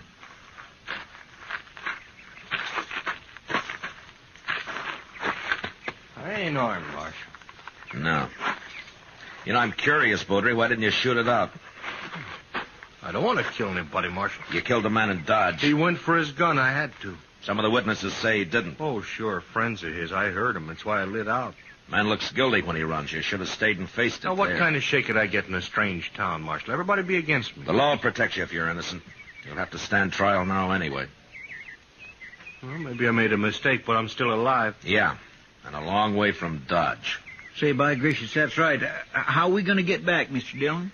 Well, we crossed the Overland Express route about 5 miles back. We'll just walk to the road and wait for a stage, I guess. Yeah, but the stage don't go up to Dodge from here, sir. Well, we'll take it into Fort Donner. Maybe the Army will lend us some horses there, and we can turn them back at Fort Dodge. Marshal. Yeah. Well, I know you don't owe me no favors, Marshal, but I never been arrested before. I'd be kind of ashamed in front of everybody at the stage. Well, that's tough, Beaudry. What do you expect me to do? Only a little thing, Marshal. Won't make any difference to you. Just don't let them know that you're taking me in, is all. All right, Beaudry. I guess it doesn't matter. Thanks. I'm not wearing a badge anyway. But you make one move, and I'll hog-tie you, and you'll ride on the roof. Or you'll be dead. Well, it's a deal, Marshal. You'll get a fair trial, Beaudry. If you're innocent, you'll go free. Well, if it is a fair trial, I'm going back to California. I don't know why I ever left it. You come from California? Yeah. Hey, Marshal, look, is it all right if I lug my saddle back with me? Yeah, sure. We're not leaving ours. Chester, I'll go with Beaudry and get his guns. Yes, Mr. Dillon. I sure do wish you'd stop closer to the stage road, though, Beaudry. 5 miles is a long way packing a saddle. Go take care of your horse, Chester. Let's get out of here. Yes, sir. It's a doggone shame, though. That was a mighty good horse. Come on, Beaudry.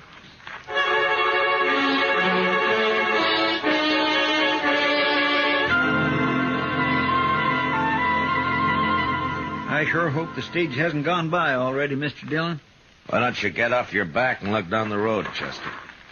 Well, I declare. Looky yonder, it's a-comin'. And it's painted bright red, too, Mr. Dillon.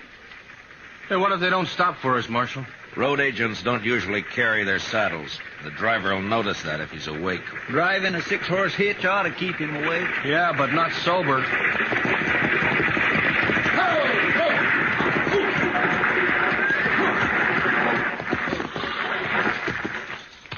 That's a shotgun the messenger's holding. He doesn't need it. We want to ride, that's all. Where's your horses? Marshal, please, you remember what you said. We lost them. You don't look like greenhorns to me. It can happen to anyone. That's good. The one in the middle ain't even armed. Pick 'em up, Hank. All right, Berryman, it's your treasure box. How far you going? Fort Donner. It's about 60 miles to Fort Donner. You're crowding us. That'll be 15 cents a mile. 15 cents. How much is that, Mr. Dillon? About $9, Chester. $9 apiece, that is, and payable right here. All right. It's high, but I can't argue with you now. Here you are. 20, 5, 6, 7. All right, mister. Get in. I don't know how the passengers are going to like this, though. You got room for a couple more in here? Anybody can't keep his horse ought to walk home. There's room for 2, maybe, but not 3. Oh? Take a look for yourself, mister. Yeah, I guess you're right. Chester? Oh, now, sir, I can't... I don't want Beaudry on top. You'll have to get up there, Chester. Well, I guess you're right, sir. But I think you fellas ought to charge us less if I can't ride inside. The Overland stage guarantees a ride, mister. Comfort's the passenger's problem. Get in, Beaudry. Yeah. Now get fixed somehow. You've held us up long enough. Give me a hand.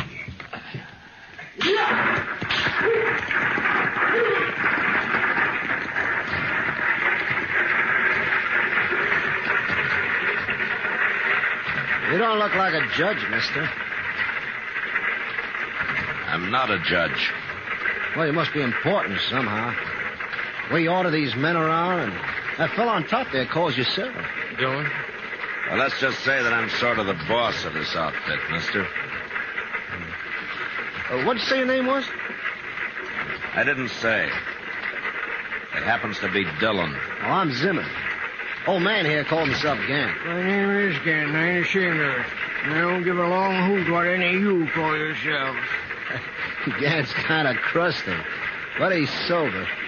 That's more than I can say for the other 2 here. They only wake up long enough to pull on that jug they got and get drunk enough to go back to sleep. Well, that's not a bad way to travel if your stomach can stand it, I guess. No, it ain't. Do it myself if I was younger. What business you in, Dillon? You ask too many questions, Zimmer. You ain't got no manners. Nobody's asking you, old man. Good. Then I don't have to listen to your gobbers. Now, listen here, Gant. Any more out of you, and I'll tear you apart. You can't spook me. I'm too old. 85, mister. Would you believe it? No, sir, I wouldn't. That's mighty old. You sure don't look it. I knew Meriwether Lewis, mister. Met him in St. Louis when he and Clark come back from the Pacific. Now who's doing all the talking? Leave him be, Zimmer. There's no harm in passing the time. Look, mister, you may be the boss of these other fellas, but you don't run me. Nobody's trying to run you. Just take it easy. Don't pay him no mind, Dillon. He's just nervous about something. What are you driving at, old man? We'll be at Monument Station in about an hour, Dillon. Spend the night there. Hope the chow's improved. Last time I was there, all they had was fat pork. One passenger says, I never eat fat pork. So the cook told him, well, then just help yourself to the mustard.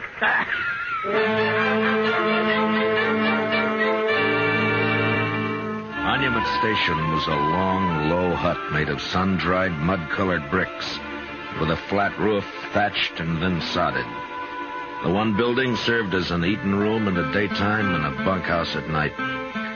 There wasn't much air inside, and after dinner, fat pork and mustard, Chester, Beaudry, and I went out to the corral for a smoke. My gracious alive, I hate to think of sleeping in there. All those men, why, a fella could suffocate. And I'll bet that stock tender hasn't washed himself since he left home. He said he washed his blankets anyways, just this morning. Yeah, sure. You know how? He spreads it on an anthill for a couple of hours. Oh, well, that settles it. I'm sleeping outside. All right, Chester. We just don't get too cozy. Half the night you're standing guard over Beaudry here. I'll watch him the other half. Well, I'm not going to run away, Marshal. You ran once, Beaudry. All right, I'll tell you something, and maybe you'll trust me a little then. Tell me what? Would you like to know who Zimmer is? Zimmer? He that real testy fella? I don't like him at all. He's always on the prod about something or other. Wait a just minute, little Chester. Bit ago, Wait a minute. What about Zimmer, Beaudry? His real name is Chess Rhine. So? Well, at least that's the name was under his picture. Well, where was his picture, Beaudry? Well, in California, tacked onto a pole. Go on. Well, I think the reward was $500. Of course, I ain't certain. You sure it was his picture? Yeah, Marshal, I'm sure. Heard a lot of talk about him in Sacramento just before I left. What kind of talk?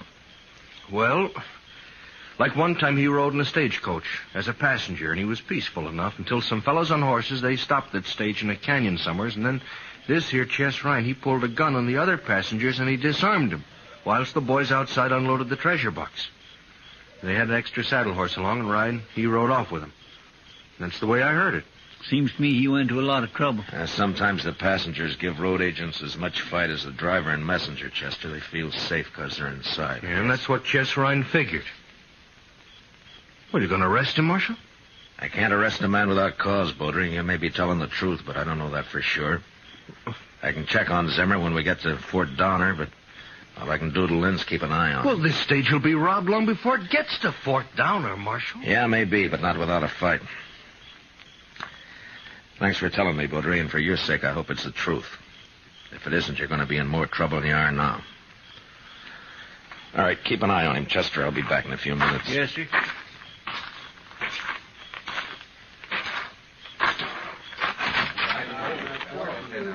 Berryman? Yeah? Out here a minute, will you?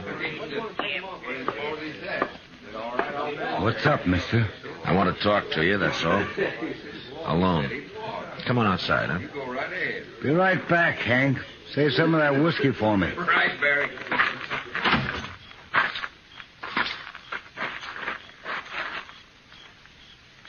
What's on your mind, mister? How long you been an express messenger, Berryman? 2 years? Not that it's any business of yours. Did you run into any trouble in that time? Some? Why? I just want to know if you can handle yourself, that's all. You want to find out? Look, Berryman, you know my name. It's Dillon. I'm Matt Dillon. I'm the U.S. Marshal out of Dodge. Dillon. Yeah, I think I remember seeing you there. Good. Now tell me this. You carrying much in that treasure box of yours? The messenger who brought it as far as Pond Creek said it was $50,000, unsigned currency mostly. Mm-hmm. Something up, Marshal? Well, maybe. Tell me, what's the best place for a holdup between here and Fort Donner? Well, Willow Bend, I expect. Man on a horse could keep hidden there till we were right on top of him. All right, tell the driver to whip those horses through Willow Bend as fast as they'll go. Chester will be on the roof to help you, and I'll sort of organize the passengers inside. Well, now, if there's going to be a holdup, Marshal, you Well, should... I don't know, but we'll play it safe. And, by the way, Berryman, don't let on inside there about this, huh? Or, who I am. All right? Okay, Marshal. Thank you. Good night, Berryman. Night, Marshal. Oh, Marshal. Yeah? We got a jug of station whiskey inside if you want a drink. I don't think it'd do much good. I've heard of that stuff freezing solid on a cold night.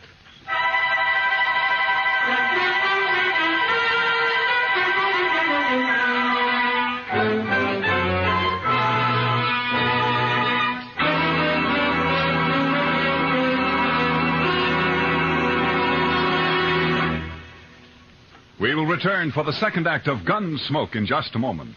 But first, backing up the great CBS Radio News Team election night will be Univac, the new electric brain operating for the first time to bring you faster, more accurate, more complete election night totals. November 4th, starting at 8 p.m. New York time, CBS Radio reports the election returns from coast to coast. Make CBS Radio your election headquarters to hear the trends, the color, and the mounting tide of results, reported by Edward R. Murrow, Lowell Thomas, and the rest of the same great CBS radio team that made convention reporting history earlier this year. Now, the second act of Gunsmoke.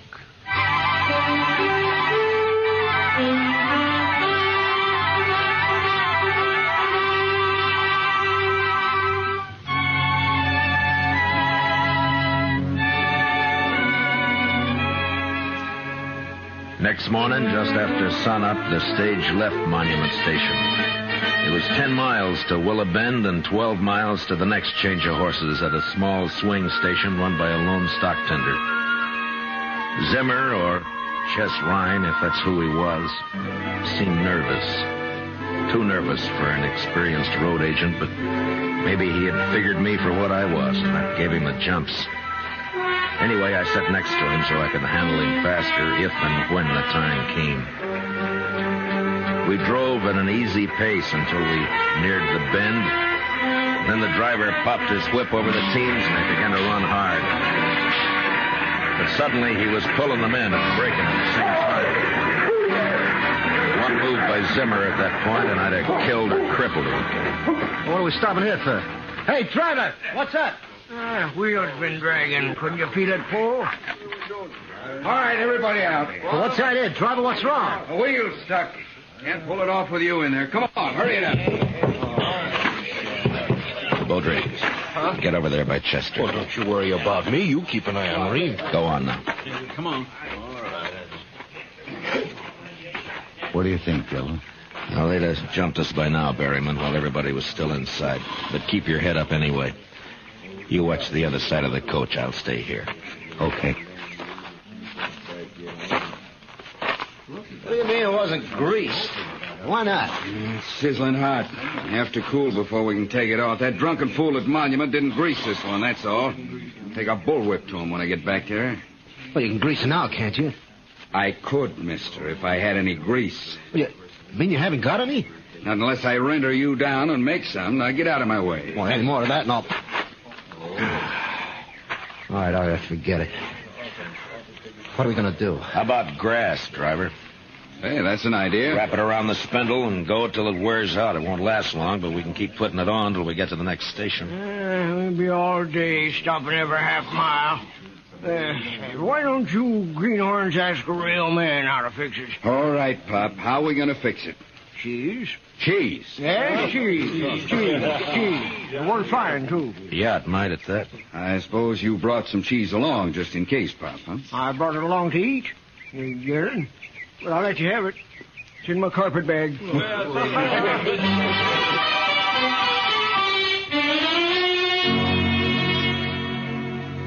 Old Gant's cheese worked fine, and we left Willow Bend without more trouble. I began to figure Baudry for a liar, but he just sat there, staring out at the prairie. He said nothing. A few miles further on, as we approached the swing station, I heard a shout from the messenger, and then Baudry pointed ahead. And I leaned out to take a look. The station was a small one-room adobe hut with the usual corral at the rear, but there wasn't a horse in sight. And out of the two windows facing us poured thin streams of white smoke. As the stage pulled to a stop, I saw two arrows embedded in the half-open door. Look at them there. Wait a minute. Let me take a look in there. Let's all take a look, Zimmer. Where's the stock tender? They kill him? They tried to fire the place, but it just smoldered. Who are those two men? I don't know. But this one's still alive. Well, that's the stock tender. But who are those two? Never mind them. They're dead. Scalp. Indian sure must have surprised him. Sneaked right up. All right, Berryman, let's get the stock tender out of this smoke. Take his head there. Yeah. They scalped him, too.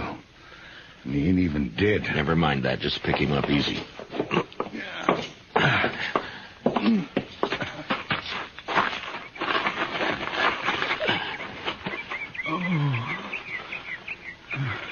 It's all right, fella. Stage is here. Indians, Comanches, they scalped me. Never even heard them. Ask him who those other men were. What were they doing here? Leave him be. The man's dying. Water. Give me a drink. Chester, get the water bag. Yes, sir. Can't you let the man alone, Dillon? Scalped 3 men and stole horses. That's Comanches for you. Here's the water, sir. Oh, thanks. Here, fella. Here now. Take a drink.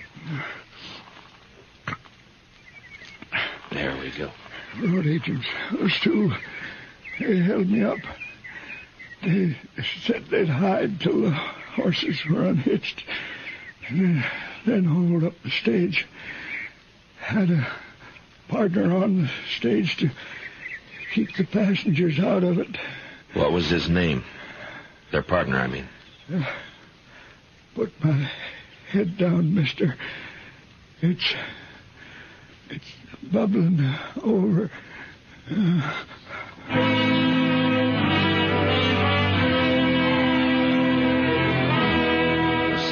Ryder's eyes clouded up and went blank as I lay his head back.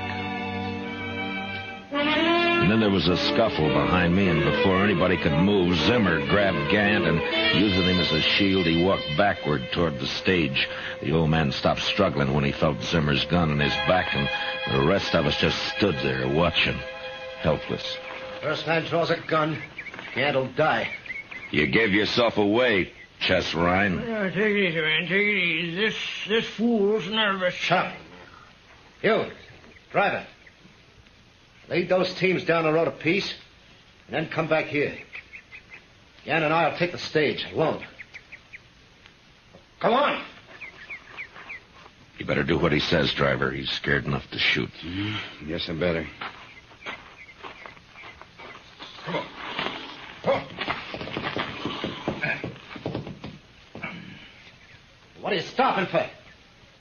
Take him 50 yards down there. Can't do it.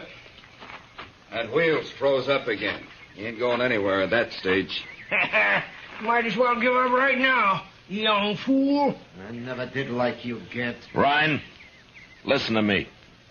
You've made your play and you've lost. If you give up now, the charges will be attempted robbery. If you don't, they'll probably turn into murder. Who are you anyway, mister? I'm a U.S. Marshal. Well, you're not arresting nobody. Not unless you want Gant dead.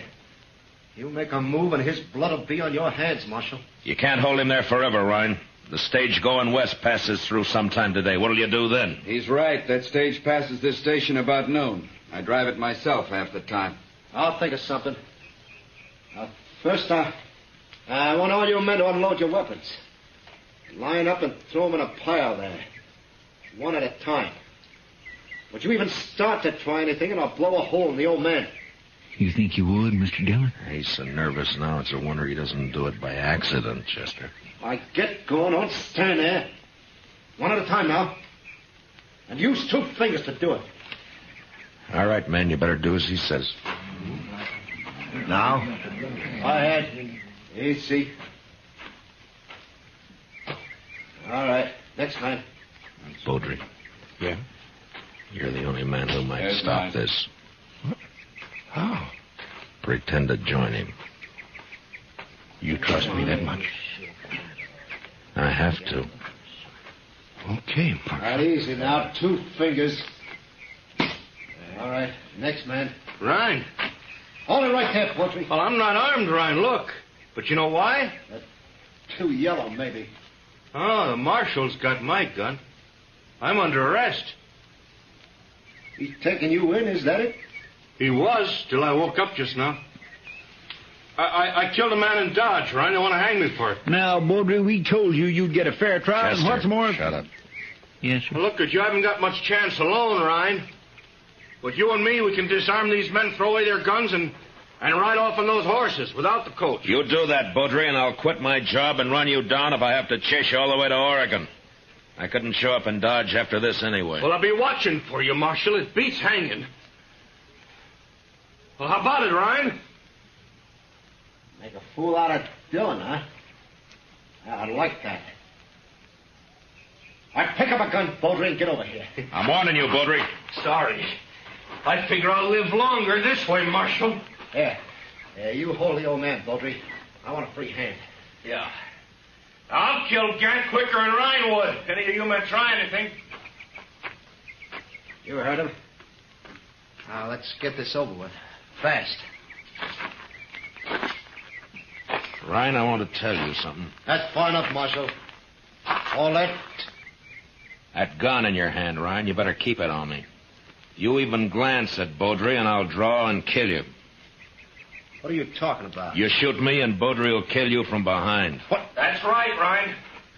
Gant, you walk back over towards the hut so he can see I'll let you go.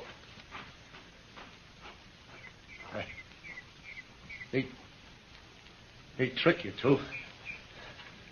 But I can still kill you, Marshal. Yeah, that's right, Ryan. You can still kill me. But I'm paid to die. I settled that in my mind when I took this job. It's only a matter of time. But what about you, Ryan? You ready to die? You can't do this. I'm doing it, Ryan. I'm doing it now. I'm going to walk right up to you, and you're going to give me that gun. Stop, Marshal. Don't. Your spine if you shoot right. Let me have the gun, Ryan. Easy, Ryan. Now! Did he hit you, Mr. Dillon? No, he waited a second too long. Worked, Marshal. By golly, you worked. Yeah, you did fine, Baudry. I'm going to remember it. Yeah. Now, give me back that gun. What? You still going to take me in? Of course. No, that don't seem fair, Dillon. I'm only a marshal, Baudry, not a judge. Oh. I'm not sure I wouldn't rather die right here. Wait, Baudry. Now, I'll testify at your trial, and I promise you it'll be a fair one, but that's all. Now, give me the gun. You don't make it easy, Marshal. My job's to bring you in. Any way I can get you there. Dead or alive? That's right.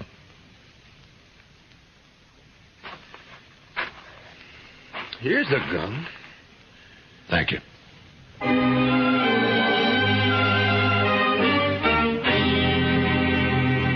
The next day, I turned Chess Ryan over to the Army at Fort Donner. The colonel wanted credit for sending him back to California, and I wanted to be rid of him. Took us 3 days to ride back to Dodge. On the way, we got to be real good friends with Joe Baudry. I wouldn't let him have his gun back. But even so, he managed to supply us with antelope steaks every morning.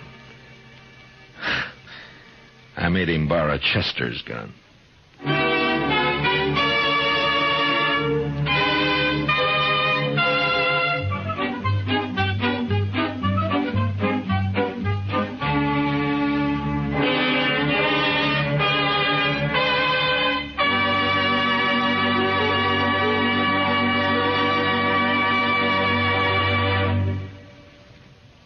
Gunsmoke, transcribed under the direction of Norman MacDonald, stars William Conrad as Matt Dillon, U.S. Marshal.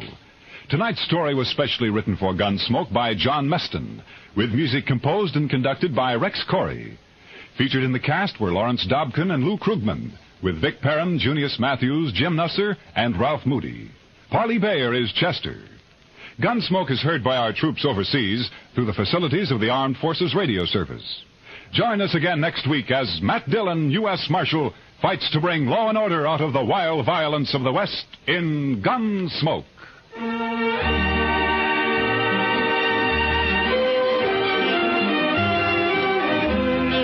Thousands of acres of timber are afire in the Midwest, New England, far west, and southern areas.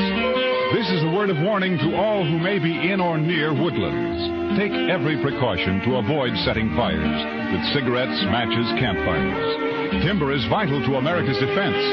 Human lives and property are at stake, too. Hunters especially are urged to exercise caution. Any further damage may result in suspension of the hunting season indefinitely. Clancy Cassell speaking, and remember Edgar Bergen and Charlie McCarthy open fire on your funny bone Sunday nights on the CBS Radio Network.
Dick Powell as Richard Diamond, private detective.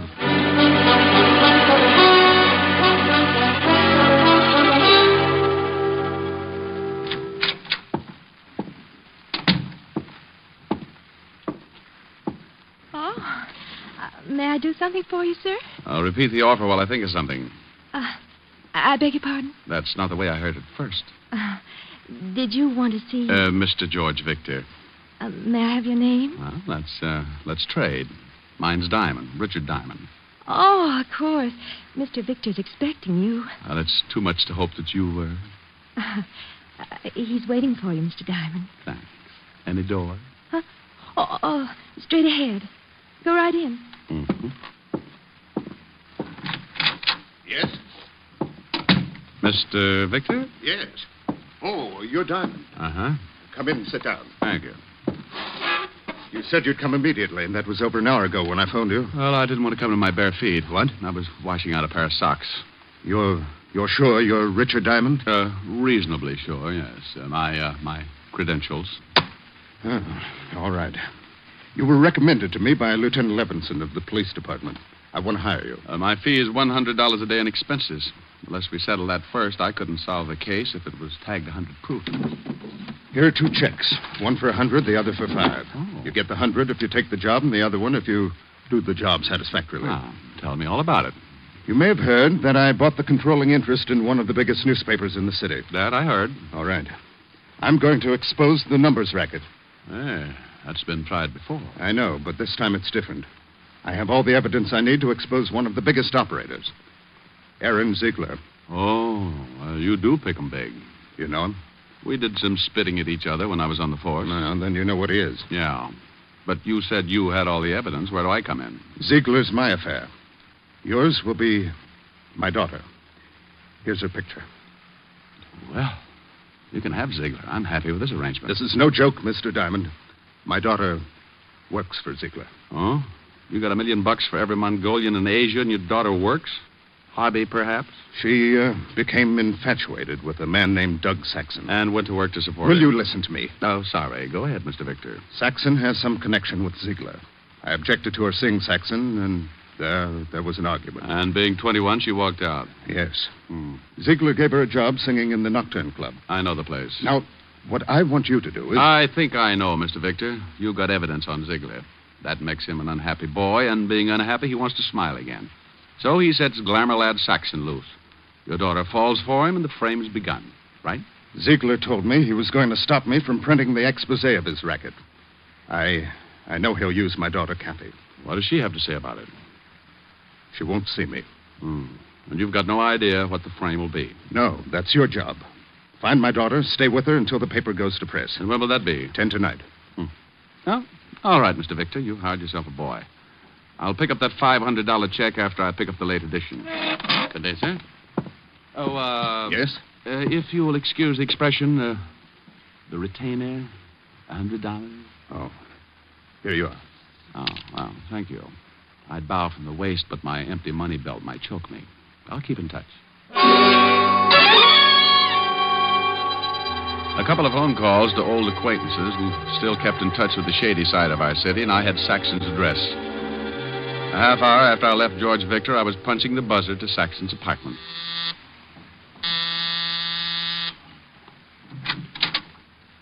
Good afternoon, Mr. Saxton. Who are you? What do you want? I'm Mother Hubbard, and I've come to look in your cupboard. Ask me in. What's the idea? Who... This won't take long, Mr. Saxton. Listen, you... I was just going to ask you to listen. But since you asked first, go ahead and give me something to listen to. Did Ziegler send you? Well, maybe. Maybe not. It's a nice place here. All the scenery. Phonograph, big overstuffed chair. I'm glad you like it, but don't make yourself comfortable. What's in the other room? Look here, I don't know who you are or what you want, but... Maybe Ziegler did send me. Did he? No. You a cop? Used to be. Always enjoyed my work. And I never enjoyed it more than when I was up against a character like you. Get out of here. Oh, now somehow getting tough doesn't look well on you. You're not the type, Saxon. From a quick but thorough study, I'd say you were more used to soft lights, sweet music, and setting up pigeons to be knocked over by your boss. I don't know what you're talking about. Kathy Victor. Know her? What if I do? You know her. And, Saxon, keep away from her. Oh, now you're scaring me. Sure. Hey, what do you want from me? Why are you doing this? I'm hired to do it. The name's Diamond, Richard Diamond, occupation private detective. Private detective? Yeah.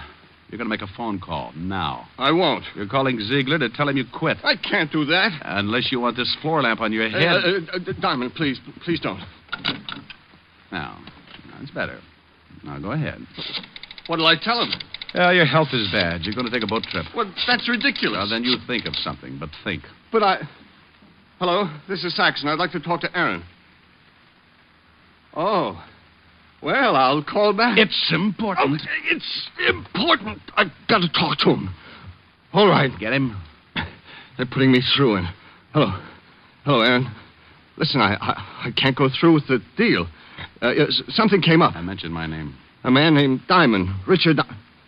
Yeah, that's right. I don't know, Aaron, but please, don't blame me. I did. Hello, Aaron. Aaron.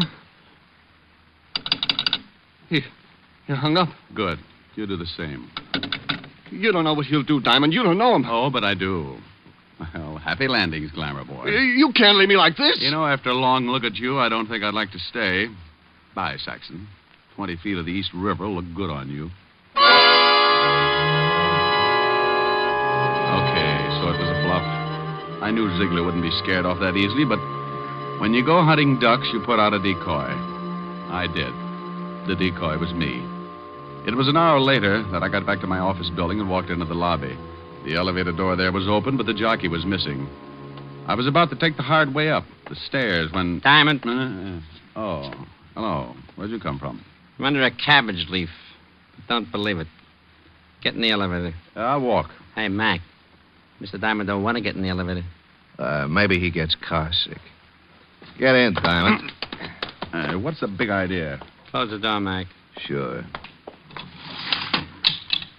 You know how to run this thing, Diamond? No. Start it up. Go on. Okay. Floors, please. I'll tell you when. This is far enough. Stop it. And keep your hands away from that door. What are you going to do? Eat your way out?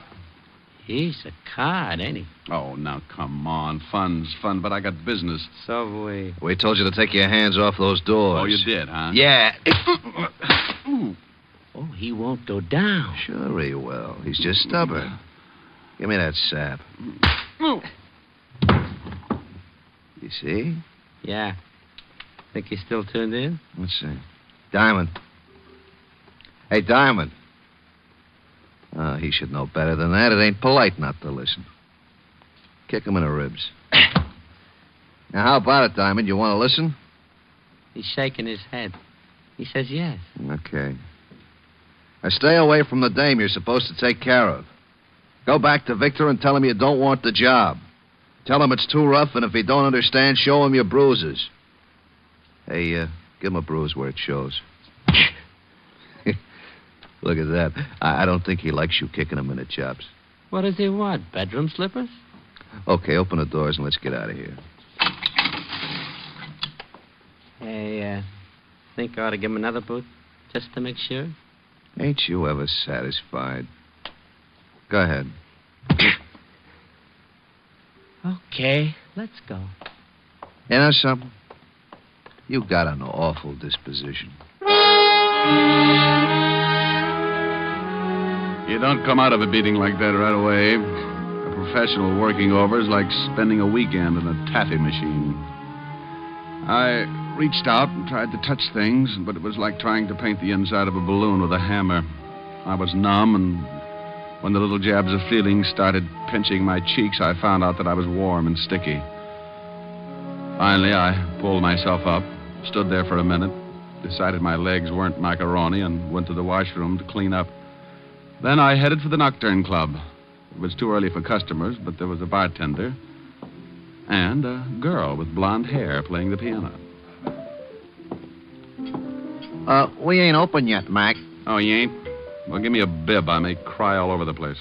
You look awful. Truck hit you or something? I was blowing a tuba in a high wind. Yeah? Yeah. Screwed me 8 feet into the ground. Ain't that terrible? Yeah, ain't it?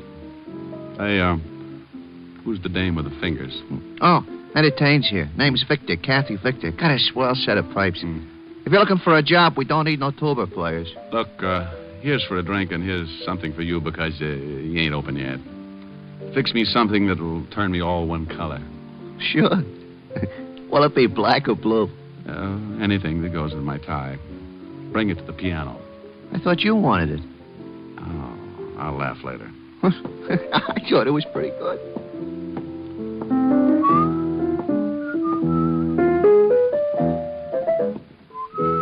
Hey, know the words to that? Yeah. Time in my hands. From your looks, I'd say you needed time. Oh, don't let the bruises fool you, honey. When the swelling goes down, my face is fairly normal. Hey, blue and yellow make green, don't they? Yeah, why? I wasn't sure, but here's a drink anyway. Who knows? Maybe you'll turn plaid. Sure. Here, put this in your pocket and go back in the bottle. Sure, thanks. Yell when you want another one. Hey. What's the matter? Why'd you stop? I need a drink, too. You get the jumps early, huh? I work late. Catches up with me. Oh, try out running them for a day. It does wonders. Oh, I know you. You're a spy from Alcoholics Anonymous. Go ahead, play some more. All right.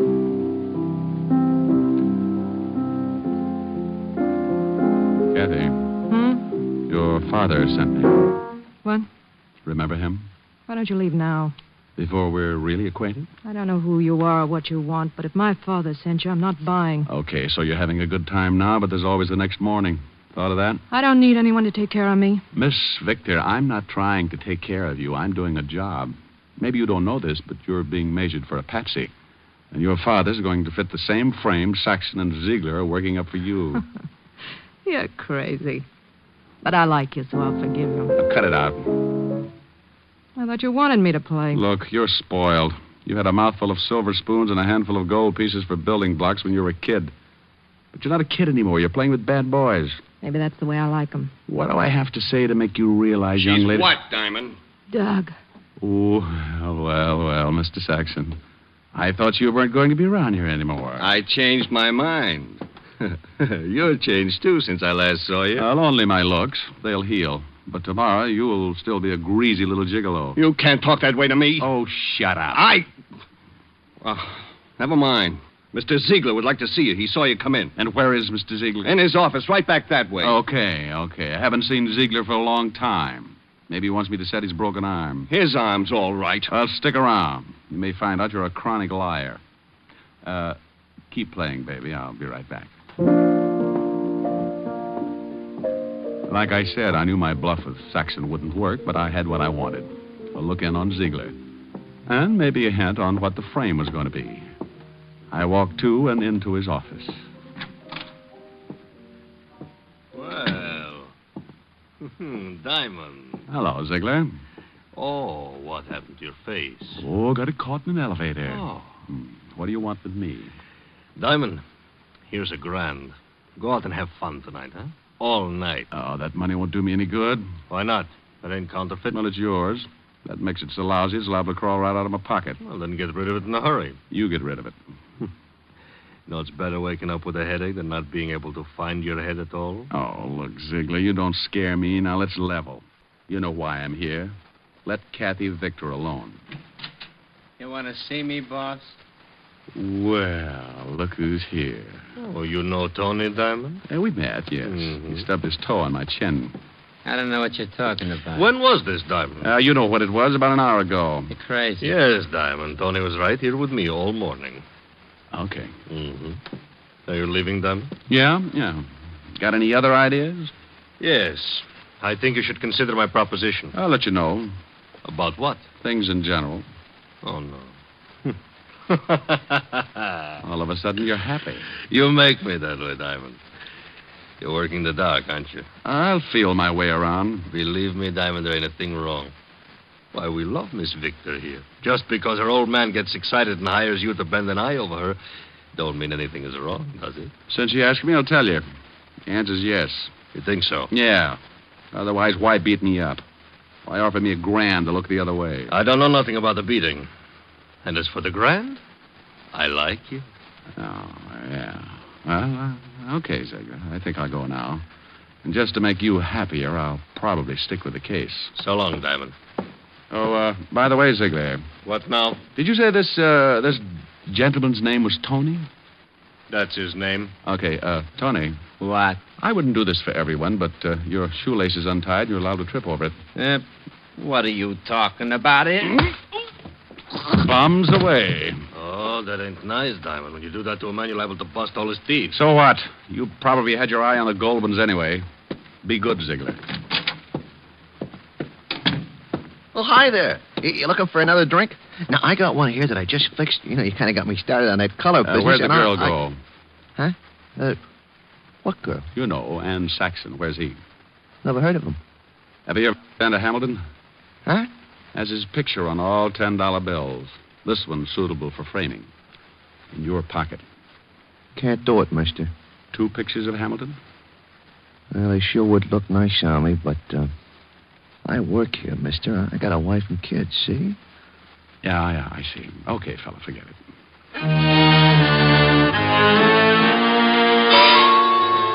Well, I fell for the oldest gag in the world. Kept busy someplace else while Saxon walked out with the girl. Now I had to find her. But where? I had until 10 that night to stop a frame-up I didn't know anything about. But I played a hunch and headed for the 5th Precinct Police Station and Lieutenant Walt Levinson. I walked in on him. Diamond, oh, no. Hiya, Walt. No, please go home. Nothing good can come of this. Why, Walt, I'm surprised at you. Well, I'm not. You've got some horrible joke up your sleeve. I don't want any part of it. I can only stay a few minutes. I want to know about a guy named Saxon.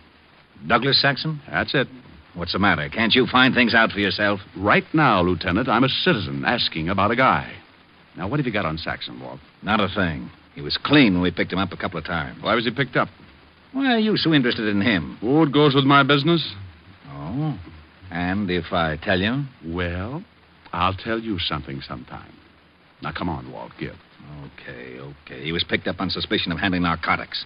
But that's a job for the Vice Squad. Why is he so dear to you? He's working for Aaron Ziegler. This, Mr. Diamond, is not news. He'd be just the boy to work a frame for Aaron, wouldn't he? If it involved a gal, yeah. This does. How? Don't know. Yet. But, if she was picked up with narcotics on her, it'd be a nice frame, wouldn't it? What makes you think it would be a frame? This gal looks too healthy. Yeah, but you could be wrong. Why? Because for some stupid reason I like you, and I don't want to see you make a fool of yourself. Oh, why would I do that? For this dame. What dame? The one that Saxon's going to frame. Is he going to frame her? Of course he is. I better get her out of it. Certainly, that's just what I was saying. Bye, Walt.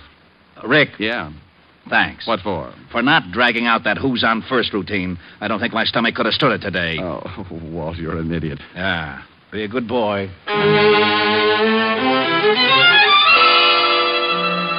When you pound a police beat in New York, you make a lot of unusual friends. And if you ever get in plain clothes, those friends come in handy sometimes. I grabbed a cab in front of the precinct station and headed for Chinatown. Walt and I had known an old Chinese named Wu Li who had been around a long time. He knew everyone and everything that went on in Chinatown. And if anyone knew where we could find Saxon, he did. Saxon. Is possible I do not know him. Oh, I think you do. Just so.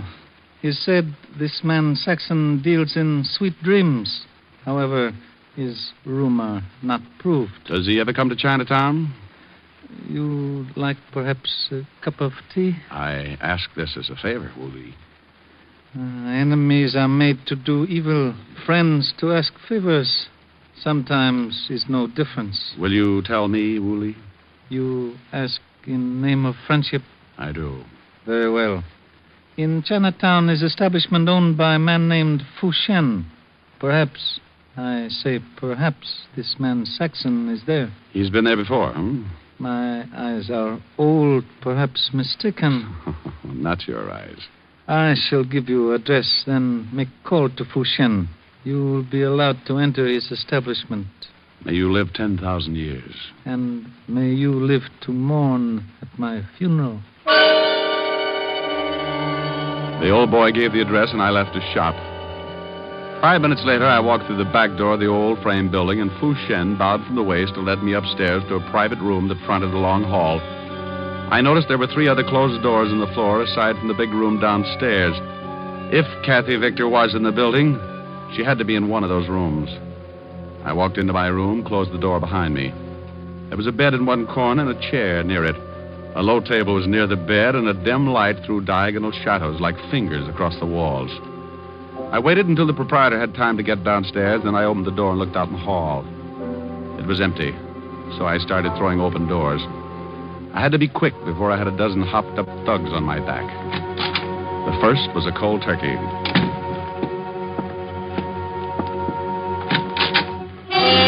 Beat it! This room's in use. Diamond. Well, Mr. Saxon, I presume. Look, Diamond, lay off me, will you? Where's the kid? I don't know who you mean. You will. No! Diamond, my arm! You're hurting. So here's another twist for size. Ow. Now sing, Saxon, and loud. Look, you got it wrong. How wrong can I be? Okay, but it wasn't my idea. I can believe that. Ziegler thought it up. You pulled it off for a couple of grand. Listen, if I tell you will you let me go, the girl's all you want. Let me go, will you? Where is she? In the next room. Walk ahead of me. And in case you get any ideas... Now walk ahead of me. Open the door. You got my arm. You got another one, but not for long if you try anything. Open it. There she is. Oh, out cold. She's all right, Just knocked out, huh? Let me go now, Diamond. Sure. So this was the game, huh? Bring her here, knock her out, plant narcotics on her, and then push her into the street to get picked up. Look, I showed you where she is. Now give me a break. You know, I was just thinking of that. How would you like it, in the arm or in the jaw? Crumb. Now, come on, Mr. Victor. Let's wake up now. Come on. Mr. Diamond, you got bad habits. Yeah, Tony, and one of them is running into you. Okay, Diamond, keep your hands where I can see them. Right on the ends of my arms. Oh, what a sense of humor. All right, Diamond. All right, what? I think you're going to get a hole in the face. Just a minute, Tony. You hear anything? Yeah? Those are police cars, Tony, coming here. You're crazy. Yeah? You don't think I'd come here alone, do you? Get over there by the door. Look, Tony, you got yourself all dirtied up for Ziegler. Is he here? No, he let you and Saxon walk around in the mud. Those cars are almost here, Tony. Shut up, I got orders. To rub me out, I know, but what if you do? How are you going to get out? Got an answer for that? They ain't coming here. They didn't go past, Tony. Now listen, I got nothing against you. Make a break for it. Out the back door. All I want is the girl. Go on, fast, before it's too late. Yeah, I ain't going to take the rap for nobody. Diamond! Rick! Diamond, you in here? Diamond! Up here, Walt. Come on. You all right? Sure, but I sent a package, special delivery out the back door. We've got that covered. Otis will sign for him. Okay, wonderful. And now... Hey, wait a minute. Huh? What are you doing here? Why'd you come? Why? My ulcers told me you were up to some stupid business. I knew when you left me you had some dizzy idea in your thick skull. I'm a cop, you know. I checked with Wu Lee, too. Hey, that the girl? Yeah. She'll be all right. Coming around okay. Uh-huh. Oh, and Saxon. Mm-hmm. Hey, what did you hit him with? Still out? Limp. Yeah, Walt, listen. If the papers get word of this kid's father will be ruined. If she's in the clear, you've got my word no one will hear about it. Well, I know she's in the clear, but I can't leave her here. I got a job to do. I was hired. Oh, you want to take her, huh? Yeah, I think she'd like to go home. Okay, I'll take your word she's all right. Now, beat it fast before the narcotics boys get here. Thanks, Walt. Come on, baby. Snap out of it. Come on. Get her out of here before we're all booked for obstructing justice. I'm going. Hey, Walt. Yeah? How are you going to explain knocking over this joint before the vice squad? Why, didn't you know I got a reported homicide here? I'll let you know what happens. Where'll you be? Oh, silly boy. Where else but Helen's? Now, come on, Cassie, baby. On your feet. On your feet. Walt. Now what? I love you. I'll marry you later. Now take off. Oh, my stomach.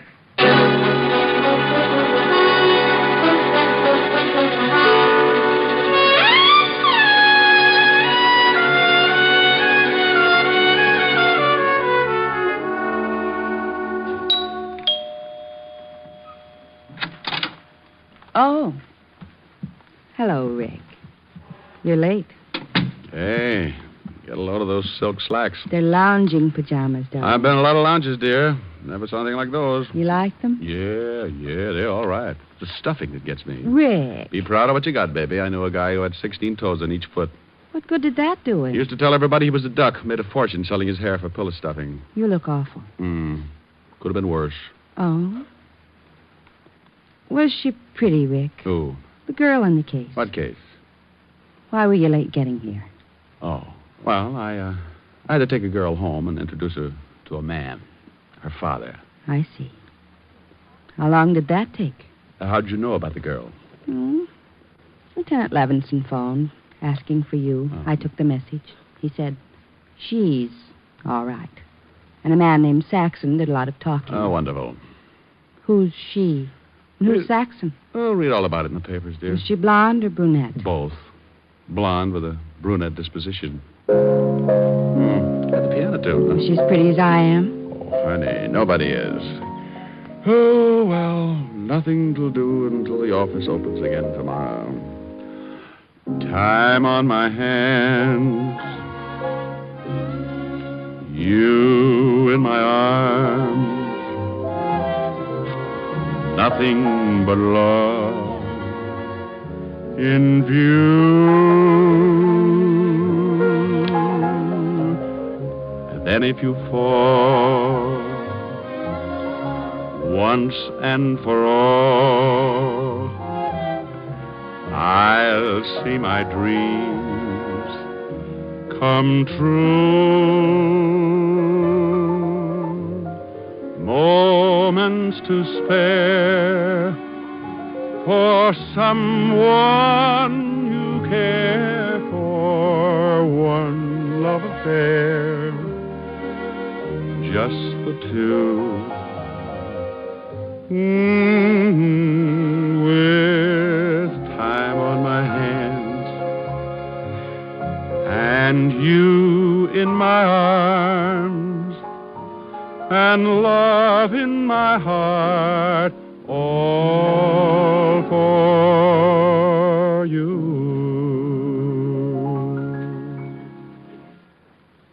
How long did it take you to take her home? Oh, let's forget her, Helen. I'm willing. But are you? Mm-hmm. Look. Oh, what nice big checks. Yeah, another day, another $600. Are we going out for dinner? With what? Well, you've got a handful of checks. Baby, I got news for you. The banks are closed. Oh, come on. I know the bartender at the Nocturne Club. Oh, no.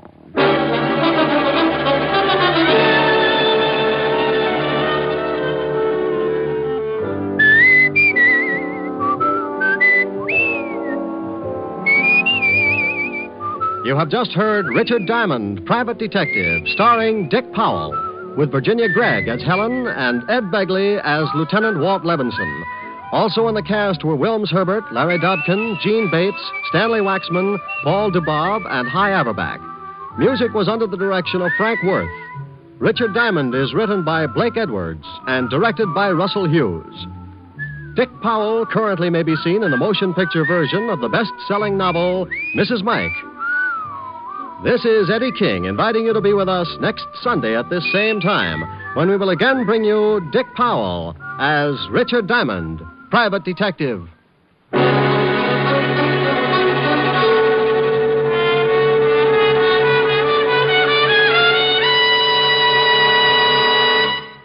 What's on NBC today?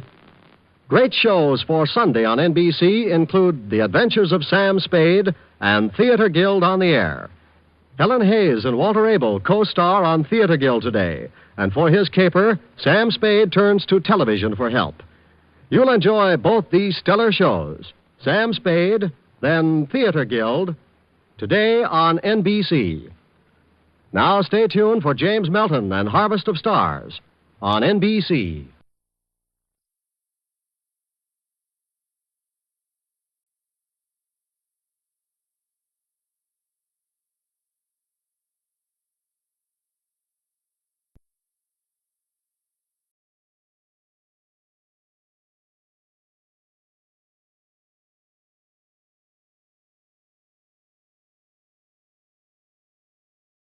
In the hearts of men. The shadow knows.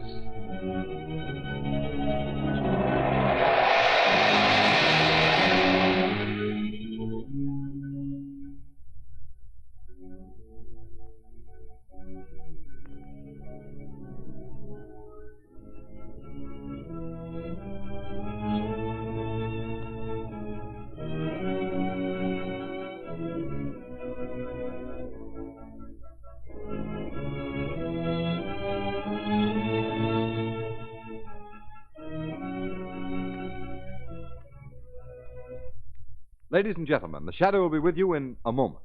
But first, have you heard the big news about the non-skid tire sensation that protects you against the danger of skidding as never before?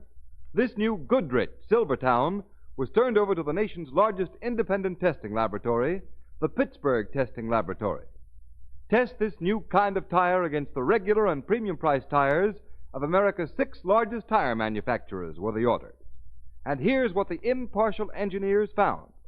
The new Goodrich Silvertown gave greater skid resistance than any other tire tested, even those priced at from 40% to 70% more.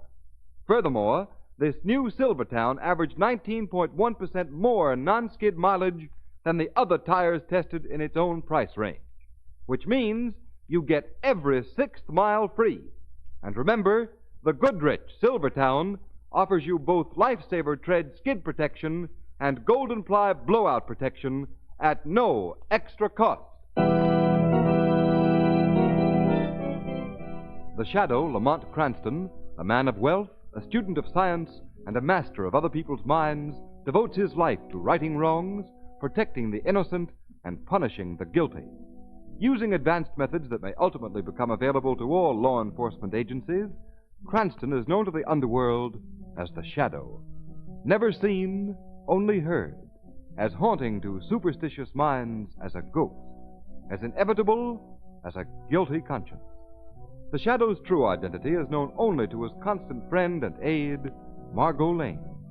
Today's story, The Message from the Hill.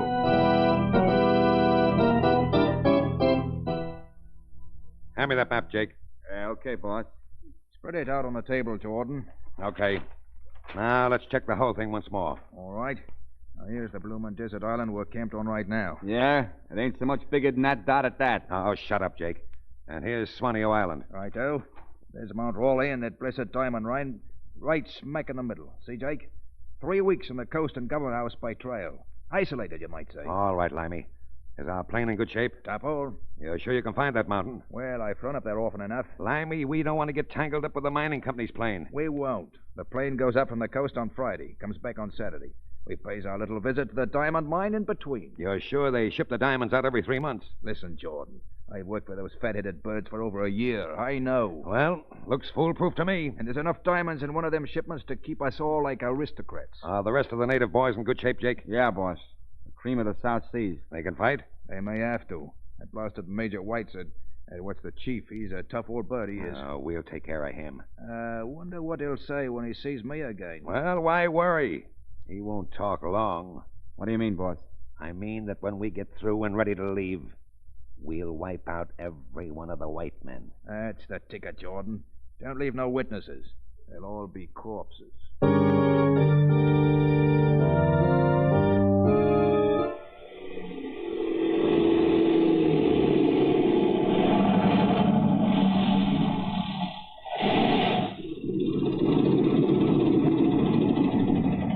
Here we are, Miss Lane, at the Mount Raleigh Diamond Mine. Nice standing, Rick, here. Thanks awfully, Mr. Cranston. Oh, here comes a nice-looking boy to greet us. It's Ned Fenton, the assistant superintendent of the Diamond Mine. Hi, Ned. Visitors for you. Well, this is jolly. Miss Lane, may I present Ned Fenton? How do you do? How do you do? And Mr. Lamont Cranston, Mr. Fenton. How do you do? Very glad to be here. It's lovely here on your mountaintop. Glad you like it. Let me help you down, Miss Lane. Oh, thanks. Here you are. I suppose this is one of the few really secluded places left on the Earth's surface. I imagine it is. By the way, Ned, where are the others? Well, Major Whiteside's off in the hills with the 3 junior engineers. See them all at mess tonight. Leave the mail sack there, Ricky. Tenga will haul it in. By the way, how is Tenga?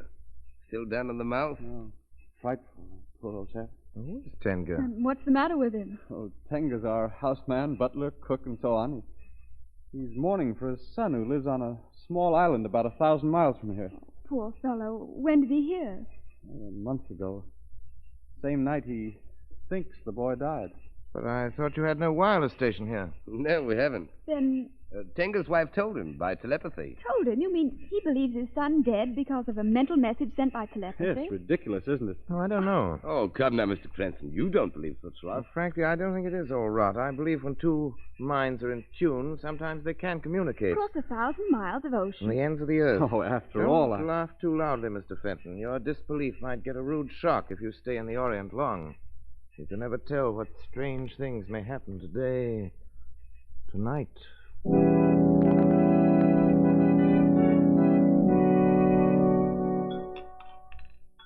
Tenga! Tenga! Oh, confound the fellow. No good lately. We heard about his mourning for his son. Yes, to be sure. You know, I've told Tenga there can't be any truth to his notion, but that doesn't alter his belief. Excuse me, sir. Here comes the old man now. Yes, Master Whiteside. You call? We'll have our coffee now, Tenga. Yes, Master. I bring it. A fine old type. A chieftain, I imagine, his own island. Well, I can't say, Mr. Cranston. Tenga's a good houseman. That's all I know about him. Major, Ricky tells us that on his flight next week he takes out your quarterly shipment of diamonds. Yes. Sending off a sizable packet of the stones. They accumulate in 3 months. Isn't it risky letting them accumulate? I should think crooks might be tempted to lie in wait and pounce. Oh, nonsense, Cranston. Takes 3 months to reach us by trail. Couldn't they take a hint from you and use a plane? Can't see how. There's no plane but ours the whole island.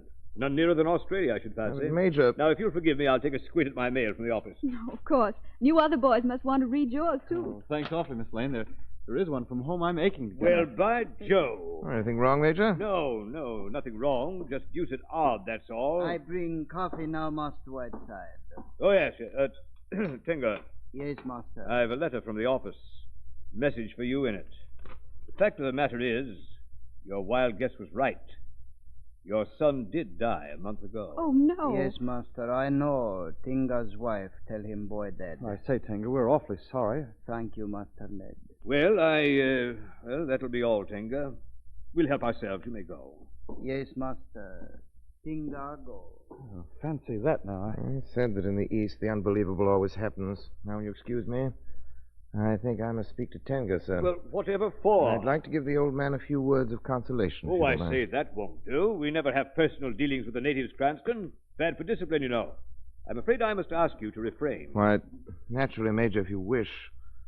Margot, supposing you and I go out and look at the moon. Why, of course, Lamont. Lovely tonight. I'll open the screen door for you. Well, what do you think of the Major, Lamont? Fine example of a ruler in the empire on which the sun just doesn't set. Not very nice of him forbidding you to speak to Tenga. Oh, I don't mind. At least he can't forbid the shadow doing so. You mean you'll go to Tenga as the shadow? Yes, Margot. Yes. But, Lamont, you'll scare the poor old man silly. Lamont, where are you? Speak to me. It's all right, Margot. I'm on my way to talk to Tenga as the shadow.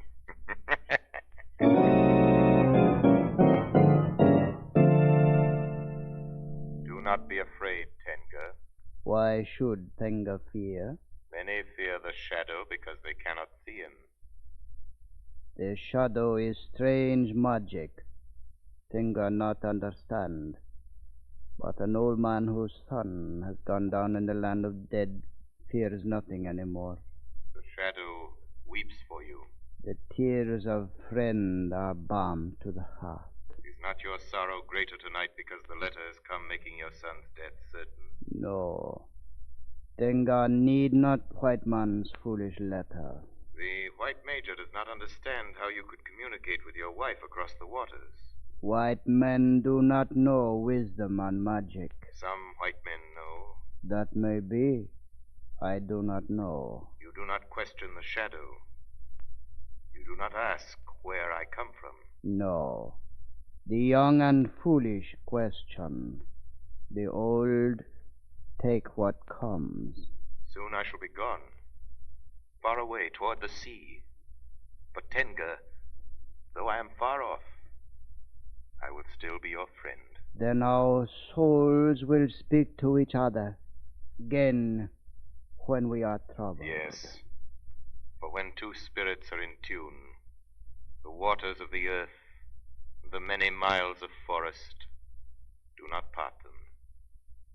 They can still meet and speak.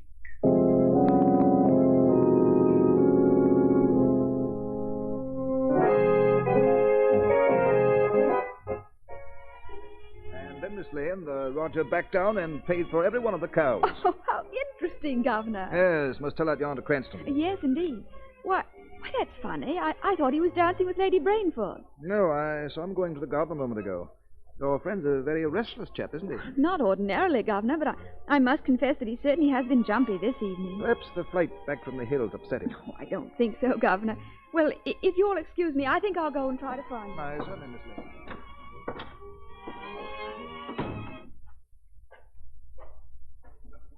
Lamont Cranston. Oh? Yes?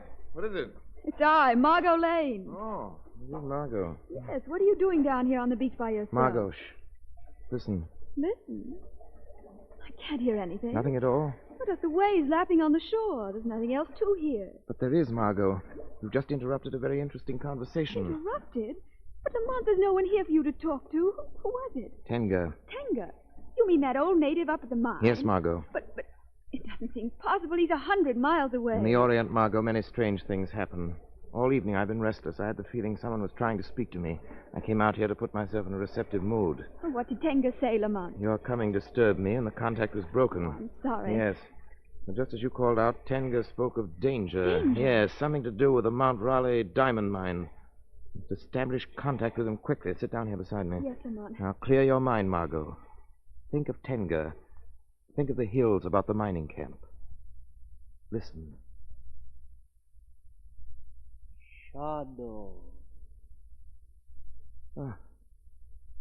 There. Can you hear him now? Yes. Yes, I think so. Master Shadow. Master Shadow. Tenga calls you, Master. I can hear you, Tenga. I can hear too. Tenga, speak. Tell Shadow. There is danger? Yes, Shadow. White men come to mine. Make war. White men? Strangers? Yes, Shadow. Bad white men. Come rob. Come kill. Where did the strangers come from? Bad white man come in big skybird. An airplane? Yes. They come with gun. Money gun. They want rob stones from mine. Yes, Tenga? Master White Stone fix skybird. Fix the plane? How, Tenga? Fix so no cannot fly. Bad white man shoot master for this. Kill him. How horrible. Tenga, how many bad white men are there? Many as fingers on one hand, and 3 more. 8. They say, kill Master Ned, kill Tenga, kill everyone. Native boy fear, run to hills. Bad man lock masters in house. Tenga call, Shadow, bring help. Yes, Tenga, yes. The Shadow will bring help. Hurry, Master Shadow. Come quick. Hurry. Hurry. He's gone. Come, Margot, quickly. What can you do? Those bandits are stuck up in the mountains. Major Whiteside wrecked their plane. They can't escape. But they killed Whiteside. We must hurry before they kill all the others.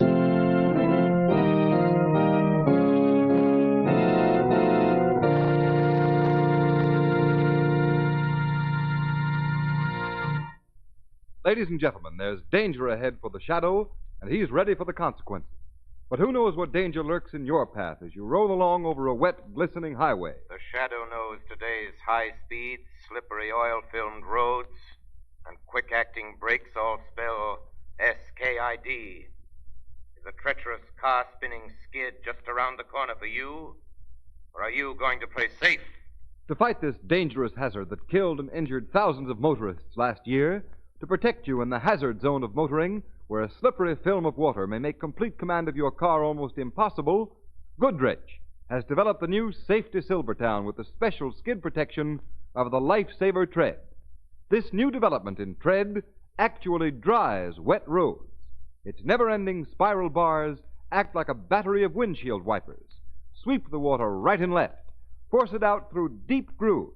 Make a dry track for the rubber to grip. And remember, motorists, you needn't take anybody's word for how fast this tire will stop you.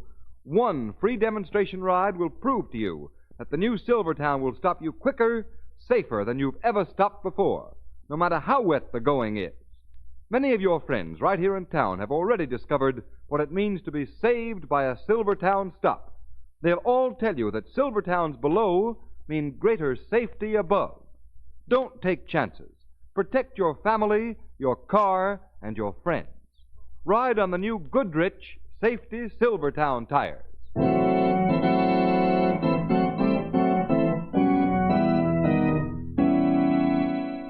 Governor, you've got to listen to me. I tell you, I know. Ridiculous, Mr. Cranston. Governor, your friends, those men in the hills, they may be killed. My dear Miss Lane, it's impossible for you to know anything about what's going on up there. Impossible. I told you, Governor. Tenga spoke to us. Please, Mr. Cranston, you can't ask me to believe that. Yes, it's true. I heard Tenga, too, Governor. Pure imagination, my dear. Give me a plane and some armed men, then we'll find out if it's imagination. The plane, Mr. Cranston, is for official business only. Not for any silly joyride. But it isn't silly. Tenga called us through mental telepathy, the oldest wireless in the world. Now, Cranston, I think I've listened to this cock and bull story long enough. I'll get back to my guest. Just lend me the plane first. No, I won't lend it to you. And I'll put a guard around it in case you have any crazy schemes about grabbing it. But, Governor, these bandits... The bandits, my dear, are creatures of Mr. Cranston's imagination, nothing more. Please excuse me. I must give my orders to the guard. You may regret this, Governor. I doubt it, Mr. Cranston. If you ask me, you'd better consult the doctor. Touch of the sun, no doubt. Oh, Lamont, what can we do? Do, Margot? We're going up to that mine. But how? We're flying, taking the plane. But you heard the governor. He's putting guards around the plane. Guards, Margot, have never yet managed to stop the shadow.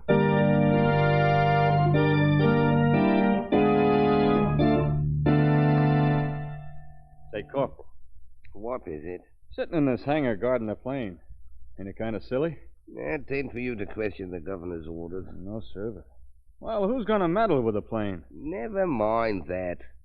Orders is orders. Oh, yes.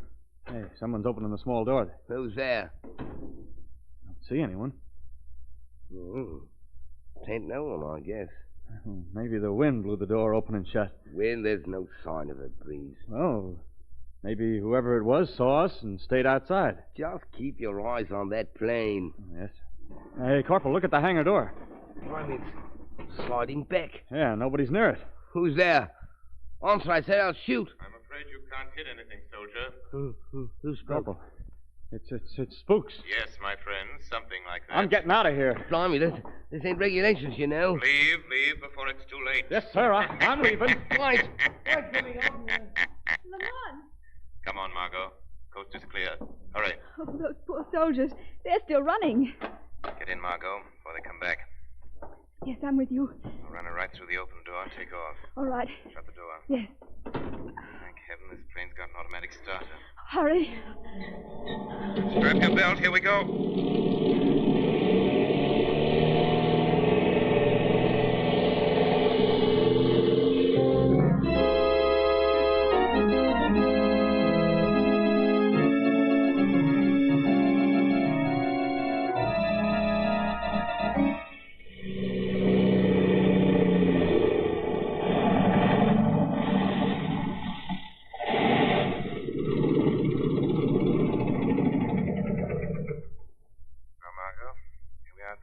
Oh, I hope we're in time, Shadow.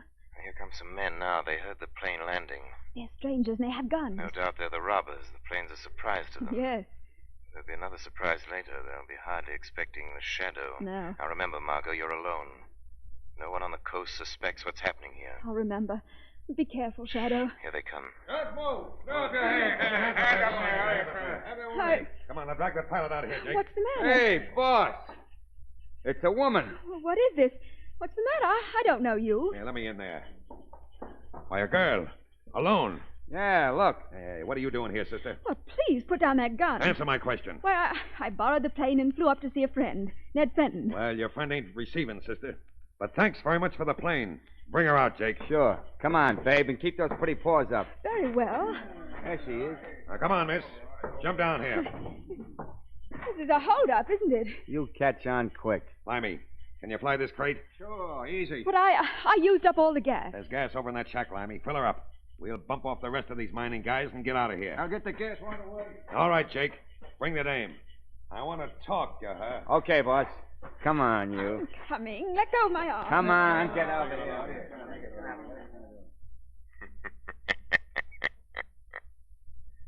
So the plane was welcome, was it? I doubt if its invisible passenger will be. No, you killers. You will not like the shadow.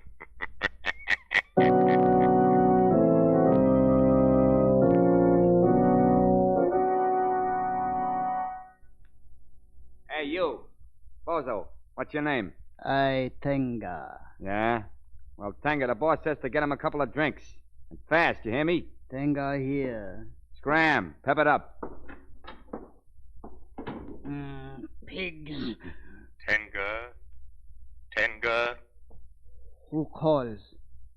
The Shadow? Yes, Tenga. I am here. Shadow come to save Master Ned and White Master. Yes, Tenga. The Shadow promised when he spoke across the mountains.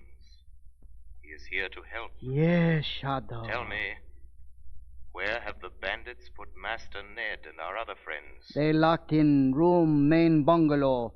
Chief of robbers in room outside with gun. Take him the drinks he orders, Tenga. The Shadow will follow you into the room. Yes, Shadow. Drinks ready. Shadow come? Yes, Tenga. But do not speak to me with others near. No. Tenga knows. Shadow stay hidden. Lead the way, Tenga. They are in here, Shadow. Hey, Tenga. What are you whispering about out there? Nothing, Master. Who are you talking to? No one, Master. See, no one here. Yeah? Well, come on in here with that bottle. Don't grab the poor old man like that. You keep quiet, sister. Hey, boss. The old guy must have money in the bank. He was talking to himself. Tenga, go now. Okay, beat it. Now, don't hang around outside. If we catch you trying to help those English guys, I'll slit your throat. Tenga, go. How long do you expect to keep me here? Just as long as we want, sister. Maybe we'll take you along when we leave, as hostage. I'd rather stay here. There won't be nothing left here, lady, but stiffs. Hey, look, sister. You see that little package on the table? Yes. Well, that's got enough diamonds in it to make us all rich. Jordan. Hey, well, what is it, Lammy? I got bad news. Did you fill up the plane with gas? That's just it. While I went for the gas, somebody monkeyed with the works. All three motors. Hey, what goes in? Say, you, sister. Are you trying to pull a fast one on me? Don't be ridiculous. I haven't been near those motors since I landed. That's right, boss. Who could have fixed them motors? I don't know, but we got to find those missing parts if we're going to get out of here. Well, how about taking parts from our plane? There's nothing left to take. Old Major Whiteside went to work on our motors with an axe. Hey, wait a minute. I'll bet one of them guys in the next room got out and did it. Oh, how could they? With two guards outside the window? Jake, you go with Limey and try to find that stuff. And leave the machine gun on the table. Okay, boss. Come on, Jake. Yeah, right. Now, listen to me, sister. Yes? Was there someone hiding here beside you in the plane? Someone hiding? I was not hiding, Jordan, but you could not see me. Who said that? I am the Shadow. Shadow? Well, where are you anyway? Here, Jordan. Here in the shadows. But you cannot see me. Your plan to steal the diamonds has failed. The devil it has. Look. Look on the table. The diamonds. They're gone. I've taken them, Jordan, just as I took the parts from the motors in the plane. You cannot escape. Shadow, my friends are locked in this room. Get away from that door, doll, before I throttle you. No, my friend. Let the girl go. Help! He's drowning. Oh, Shadow, you... I knocked him out, Margot. Now I must leave things in your hands. I cannot reveal my presence here as the Shadow to our friends. But I will be here watching in the shadows. Now, unlock the door and let our friends out. The key is in the lock. Yes. Hurry, men. Come on out. Lane, how in the world? Never mind that. Hurry. Take the machine gun over there. You must arm yourself. There's plenty of guns in the closet there. Jordan, the leader's lying there unconscious, but the others are still free and dangerous. Righto. Let's have that Tommy gun, Miss Lane. Here it is. We'll give them a reception. Miss Lane, you'd better go in the next room. There'll be bullets flying in here. All right. Yes. Hey, boss! Hey, boss! We can't find him. Hey, Jake. Throw up your hands. What is this? Hands up, I say. Not me, you... Hey, Letty's got a pistol. Yes, that's for Major Whiteside. Now, come on, fellows. Let's get the other. All right, right you are. Come on. Shadow, are you still here? Yes, Tenga, I'm here. Then you see Master Ned kill bad man? Yes, Ned had no alternative. They tried to fight. Look through the window, Tenga. Another bad man die. Others fly towards jungle. They go also to their death. Listen. Native drums. Ah, Tenga. I understand. Yes, Master. Boys in jungle know these white men bad. They glad to kill them. Their leader, Jordan, there, will live only a little longer. Then he will die at the hands of the authorities. He planned well, but he forgot one thing. Yes, Shadow. He forgot Shadow and Tinga speak together no matter where he is, no matter where I am. Yes, Tenga. And he forgot crime always brings its own penalty. No matter whether justice is brought about by means of mental telepathy, recognized detective forces, or the shadow.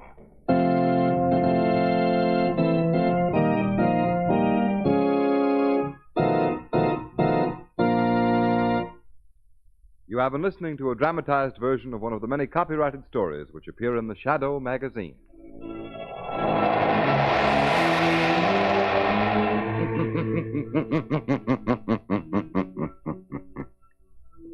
The weed of crime bears bitter fruit. Crime does not pay. The shadow knows.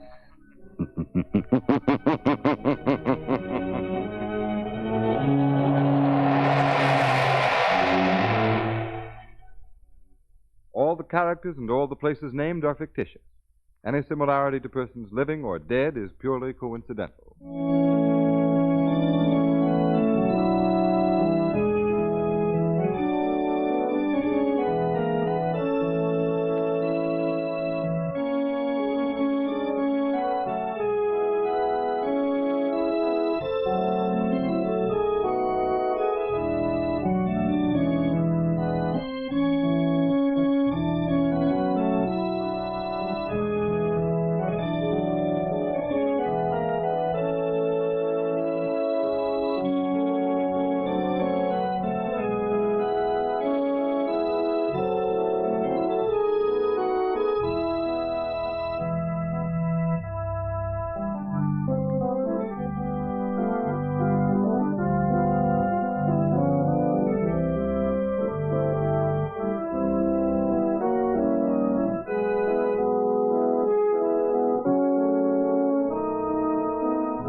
Hello? Yes, this is the Falcon speaking. Oh, Betty. Well, I'm glad you called. You'll have to give me a rain check tonight, Angel. Some girl just dropped by with an interesting proposition, and I can't afford to pass it by. Yet I'll be hanged if I touch it.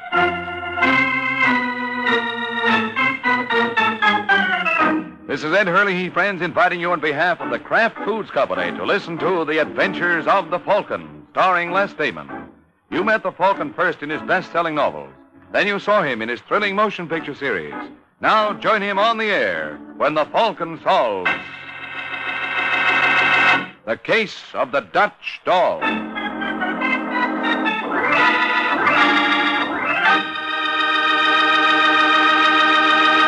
Before we join the Falcon in a new and exciting adventure, here's something else that's new and exciting. Kraft Salad Oil, the wonderful new salad oil just put on the market for your home use by the makers of all those other wonderful Kraft products. Kraft salad oil is more than just a new salad oil. It's a new kind of salad oil. A lighter-bodied oil designed to mix smoothly and perfectly with all the other ingredients you use in your homemade salad dressings, your delicious chiffon cakes, in fact, in every recipe you have that calls for liquid shortening. The reason Kraft salad oil is a lighter-bodied oil is that it's made by a special process created by Kraft called superfining.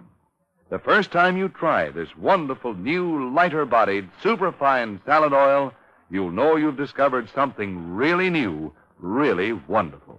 So don't wait. Get Kraft salad oil tomorrow. Look for the bottle with the beautiful label.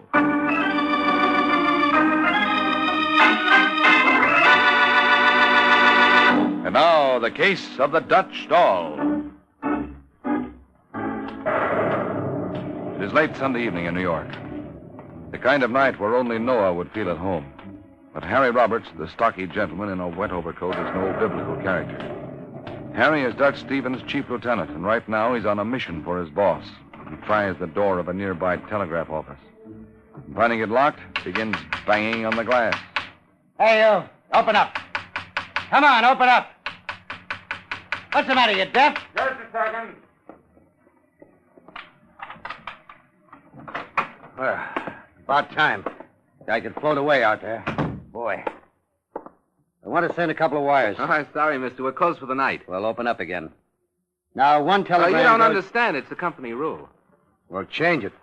Hey, who do you think you are? Just a guy with a gun. Oh. Now, do we send those telegrams? Oh, sure. Sure. That's a good boy. Now, the same wire goes to 3 guys. Write down their names. George Hendricks, Hotel Fortunata, Chicago. Bill Rhinebeck, Daffodil Club, Reno, Nevada. And Christopher Londos, that's Londos. Hemsley Building, Los Angeles. Got that? Yeah. Must see you June 29th at my place. Must see you June 29th at my place. New York. New York. Anything else? No, that's all. Just sign it, Dutch Stevens. Dutch Stevens. Now, can you add a P.S. to the one going to Londos? You mean you want to continue the message to him? Yeah, bright. Make it read, "This is it," and sign it Harry. Just those 3 words. Don't worry, Buster. Mr. Londos is a smart boy. He'll catch on. Now, start pounding that out. Mr. Christopher Londos. Hemsley Building.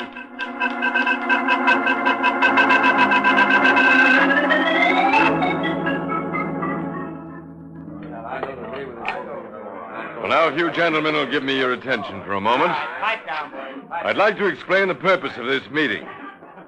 You're probably wondering why I called it. Now that you mention it, we are. Well, I've been doing a little thinking lately, Londos. And I've come to the conclusion it's pretty ridiculous for you, Hendricks, Rhinebeck, and myself to be constantly at each other's throats. Well, So what I propose is a combine. what's wrong with the agreement we've got now, Dutch?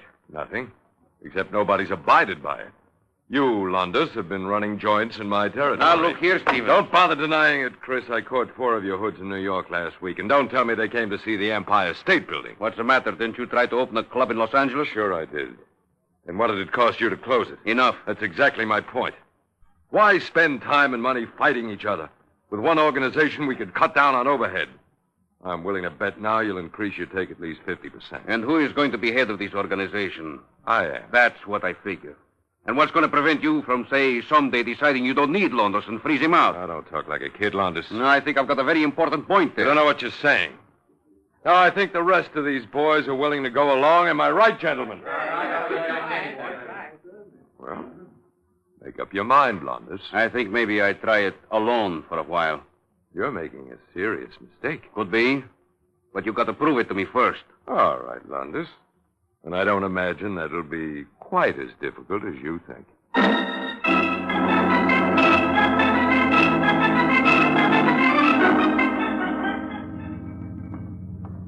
There he comes now, Jerry. Open the door. Hello, Harry. Hi, Alanis. Get away from here fast. All right, Jerry. Suppose you drive around the park. No. Tell him to head out toward Brooklyn. Relax, Harry. Everything's going to be okay. Not too sure, Landis. Dutch is plenty sore. My. He make any plans for me? Yeah. Sending 8 men out to the coast tomorrow. You know their names? Yeah, I got them all written down. Here. Steve Donahue, Albert Saber. Now, this is fine stuff, Harry. How they go? They fly. Taking the 5 o'clock plane. I see they get nice reception. Tell him to watch out for Donahue. He's one of Dutch's best. Jerry, when we get back to hotel, remind me to make a couple of calls. Listen, Landis, before you start the rough stuff, I still think you can make a deal with Dutch. No use, Harry. We already tried. Well, let me try once more. If I can work on him the right way... Okay, Harry. You work on him. But just the same, I think I'm gonna make those calls.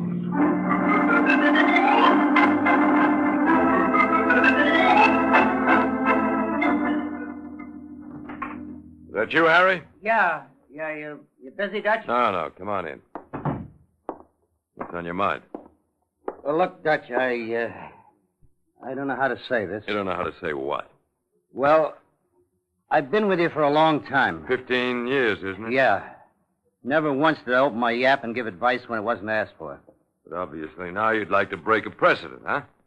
I think you're making a big mistake in the way you're handling Landis. Well, what would you suggest I do? Give him a separate deal. Well, why is he entitled to more than the others? Because he's a lot smarter. You're going to have trouble with him, Dutch. I doubt it. Look, boss, I happen to know he'd take 10% extra. Well, how do you happen to know that? Well, one of his boys approached me. I thought I told you to stay away from I them. couldn't help myself, Dutch. They dropped in at the Hawk Club last night. Well, make sure it doesn't happen again. Yeah. See who that is. Okay. All right, hold your horses. I'm coming. Hello, Harry. Kinsella. Yeah, it's me, pal. Well, when did you get out? This morning. Where's Dutch? Who is it, Harry? Only me, Dutch. Well, what are you doing here, Kinsella? I want to thank you. For what? Didn't you spring me? No. Oh, quit kidding, Dutch. Who else would go to bat for me with the parole board? I wish I knew. That's funny. I thought for sure you... Well, what difference does it make? It's good to see you, Dutch. It's been a long time. Not long enough. I don't know what ideas you had. Well, when I went to stir, you were supposed to look after things. And I did, Kinsella. Very capably, too, if I say so myself. And if you think you're coming back to get on my gravy train, you got another guess coming. So that's the way the wind blows. That's the way it blows. You got anything to say, Harry? He's the boss, Kinsella. I can see that. Mr. Big Shot in person. And I think we two are probably the only ones left who remember how he got his nickname. Never mind the reminiscing. Yeah, I guess it's a sign of old age. Okay, Dutch, take care of yourself. So long, Harry. So long. What's the matter, Harry? You look worried. I am. You don't think it's an accident that Kinsella showed up at this time? Don't you? No. I tell you, Dutch, I don't like it. I don't like it one bit. What you like, Harry, isn't too important. You could avoid all the trouble if you only made a deal with Landis. I told you I didn't want to discuss it further. Now, for Pete's sake, don't be so pig-headed. You know it's possible for you to be wrong watching... Okay. Sorry I lost my temper, Harry. That's all right, boss. Forget it. After all, a big man like you is entitled to lose his head once in a while.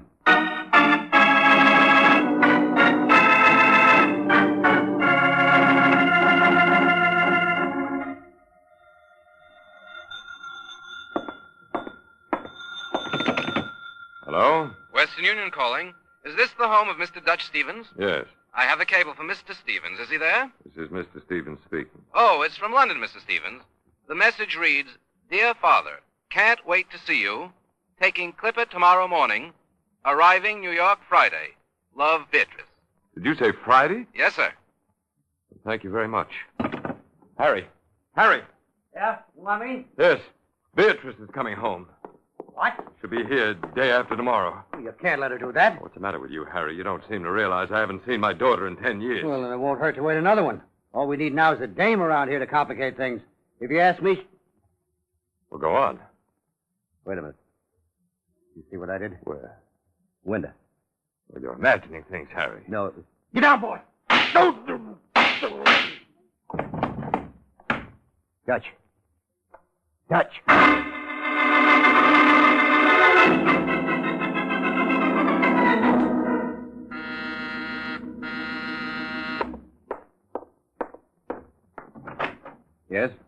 They told me I could find Michael Waring here.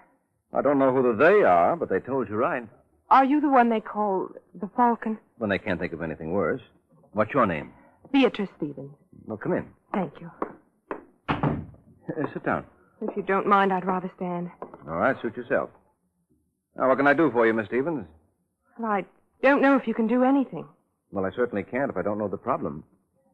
Well, to begin with, Dutch Stevens was my father. And what is that supposed to mean? Just? So you believe those stories, too? What do you mean by those stories? That he was a common gangster. Well, wasn't he? No, it's a lie. You mean there was nothing common about him? My father was a great man, Mr. Waring. Those stories were spread by his enemies. But Daddy never harmed a soul in his life. Oh, it's too bad Capone isn't around to hear that. He would have enjoyed it. I won't have you talk that way about my father. Look, Miss Stevens, I know the Bible says honor thy parents, but believe me, they never had a guy like Dutch Stevens in mind. You're lying. Well, why do you think he was killed? I don't know. But it must be part of some gigantic conspiracy. Hey, wait a minute. You actually believe that, don't you? Of course. You never read about Dutch Stevens' exploits? No. Where have you been all these years? In England, at Bedford School. Oh, pretty fancy. You know it? Only by reputation. When was the last time you saw your father? 10 years ago. You know anybody in town? No. Then how did you get my name? I asked a police officer to recommend a good private detective. Oh.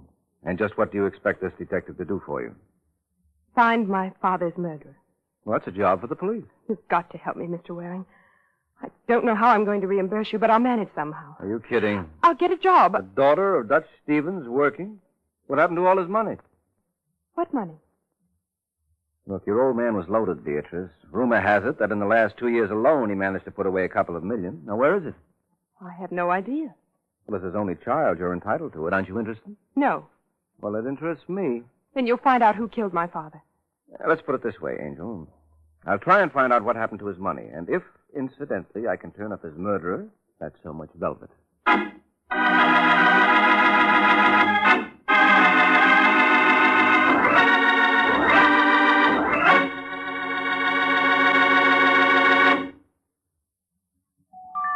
It's lighter bodied. It's super fine. It's Kraft Salad Oil, the first salad oil ever offered for your home use by the makers of those wonderful Kraft salad dressing products. The first time you use Kraft Salad Oil in one of your own homemade salad dressings, or in one of those big, beautiful chiffon cakes you make, or in any recipe that calls for liquid shortening, you'll know you've found a treasure. For Kraft Salad Oil is more than just a new salad oil. It's a new kind of salad oil. A lighter-bodied salad oil that blends perfectly with other ingredients.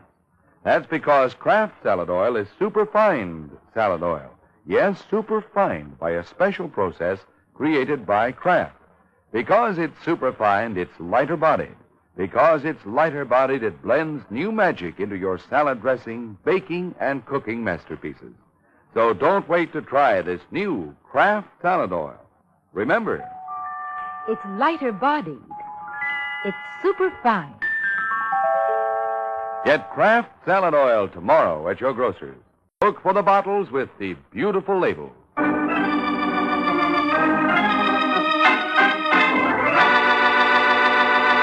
Now, back to the adventures of the Falcon. 24 hours have passed since Mike Waring was hired by Dutch Stevens' daughter, Beatrice, to discover her father's killer. And now we find the Falcon making the grand tour. And his first port of call is a small bar on 86th Street. Well, well, if it isn't Jack Kinsella. Waring. When did you get out? A couple of days ago. You know, by rights, I ought to talk to you, Waring. Why did you refuse to help me when they framed me on that smuggling rap? Well, in the first place, I wasn't asked. Didn't Dutch Stevens try to hire you? Was he supposed to? Why, that dirty, rotten liar. That no good. Now, don't stop on my account, Kinsella. I'm over 21. So friend Dutch gave you a double cross, huh? What do you think? I think if he did, he paid for it. Meaning you believe I gunned him, huh? Well, the cops will decide that. You're barking up the wrong tree, man. Well, look, Kinsella, you don't have to explain to me. I'm just interested in one thing. Would you know where I could locate Harry Roberts? Why? Because I'm working for Dutch Stevens' daughter. Beatrice? Yeah, you know her? I heard Dutch mention her once or twice. Well, she's a young lady of property, Kinsella, only we can't seem to locate the property. What's that got to do with Harry? Oh, I thought that being Dutch's closest friend, he might be the custodian. I wouldn't know. Any more questions? Yeah, just one. How did you get out? What do you mean? Well, as I recall it, your sentence was 10 to 20. You didn't serve anywhere near that. I got friends. Well, lucky you. Who was it, Harry Roberts? What makes you think it was Harry? Just a hunch. Suppose Harry planned on having Dutch knocked off for his dough. He might want you on the scene to take the rap. You're crazy as they come, Mike. Well, who got you parole? I told you. I got friends. Okay, Kinsella. A boy like you couldn't possibly have more than one, so it shouldn't be any great problem to run him down.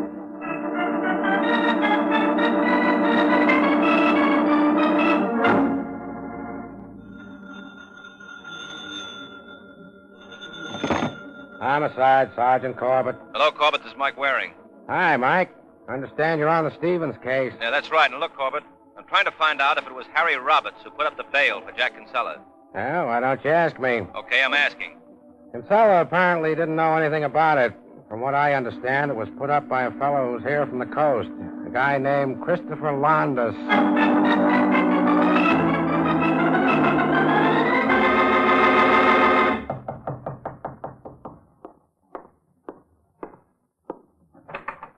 Yeah? Mr. Londos? That's right. My name is Mike Waring. Waring? I'm a private detective. Oh, the Falcon. Come in. I've appointed myself a committee of one to welcome you to New York and to thank you for all you've done for us here by giving us back Jack Kinsella. You're a very funny boy, Waring. Well, I don't think Bob Hope has anything to worry about. What's on your mind? There's had a little trouble with Dutch Stevens. Who didn't? Well, after I learned you secured the parole for Kinsella, I got to wondering what your motive might be. And you decided? That you knew Dutch Stevens double-crossed him, and you hoped he'd make Dutch regret it. You talk very interesting, Mr. Waring. Let me hear more. Now, you said I figure Kinsella is going to take care of Dutch Stevens for me. Did I say that? Yeah. And he's only one trouble. How do I know that Dutch double-crossed Kinsella? Well, that's the simplest thing in the world. Harry Roberts told you. What did you say? Oh, careful, friend. It's a new suit. Listen, Waring. What are you looking for? Harry Roberts. Why? I think you may know what happened to Dutch Stevens' money. I'm working for Dutch's daughter. That's not a good enough reason, Waring. Take my advice. Stop looking.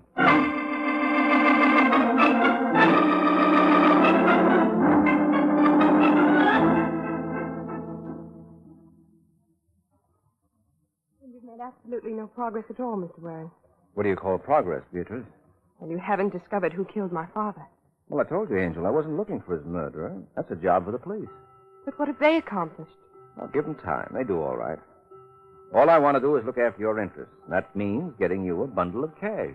I told you I wasn't interested in money. Well, you'll find it's a mighty comforting thing to have around in your old age. Now, as I see it, your old man was the kind who always tied up his dough in cash. And he must have socked it away someplace. That should be comparatively simple to check, shouldn't it? No, just the opposite. The only party who probably knows the complete details is Harry Roberts. Uncle Harry. Oh, you remember him? Oh, very well. As a matter of fact, I heard from him about an hour ago. What? Yes. Well, in heaven's name, why didn't you mention that before? You didn't ask me. Oh, well, I guess that's a good enough reason. Where did he say he was? Is there such a place as the Kendrake? There's a Mandrake Hotel on Madison Avenue. Yes, that's the one. All right, what are we waiting for? Come on, I'll call a cab. Don't bother, Waring. I got a car. Mr. Waring. All right. Nothing to be frightened of, Beatrice. This is Jack Kinsella. He's a former fraternity brother of your father's. You're a very comical fella. Didn't your new boss warn you? My new boss? Yeah, Chris Londos. What makes you think I'm working for him? Well, aren't you? No, and oh, sister, where do you think you're going? Well, I thought I'd... Sure, but wait till Mr. Waring and I leave. Oh, I'm not leaving, Kinsella. I like it here. I don't blame you, but just... I guess you want me to catch it right through the middle, huh? That's the general idea. Well, in that case... Why, you no Look good... out, Mr. Waring! No! So you want to play rough, huh? No!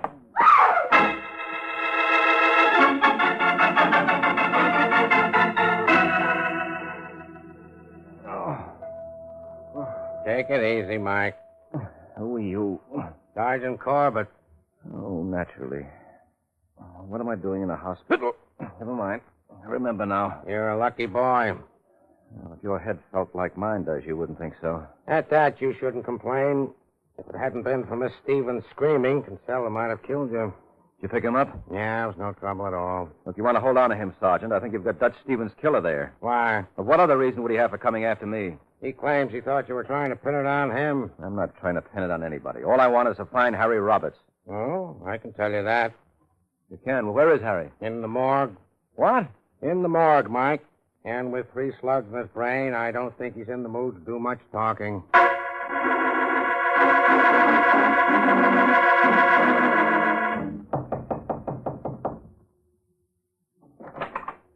Don't tell me. Yeah, I'm back again, Londos. Only this time I brought along my gang. This is Sergeant Corbett. Glad to know you, Corbett. How fat? You've been listening to Waring. You can't believe everything he tells you. I don't know. He's a pretty convincing talker. Yeah, he would make a good salesman. Well, wait till you hear the idea I've sold him. I'm waiting. Mike thinks you killed Harry Roberts. Why should I? To cover up the murder of Dutch Stevens. You've got it all figured out, haven't you? Yeah, sure. You were working with Harry all along. Then when you felt we were getting warm, you decided to get rid of him. I'm afraid you're going to have to start all over again, because I got A1 alibi. What do you call A1? At 1:45, I was having a little interview with the district attorney. How did you know when Harry died? Been on the radio. Right, Sergeant? Yeah. Corbett, there's some sort of a swindle going on here. I'll bet if you check with the DA... That won't take a minute. Your call, please. Get me the district attorney's office. Suppose you make that call downstairs. What are you worried about, Landis? I'll give you time. Listen, Sergeant. How can I if you keep talking? DA's office, Clayton speaking. Hello, Clayton. Sergeant Corbett. Oh, what's on your mind, Sergeant? Did the DA have Chris Landis on the carpet today at 1:45? No, the DA hasn't been in all day. You're sure about that, Clayton? Positive. So if Landis claims he spoke to him at 1:45, he's lying. He was here talking to me.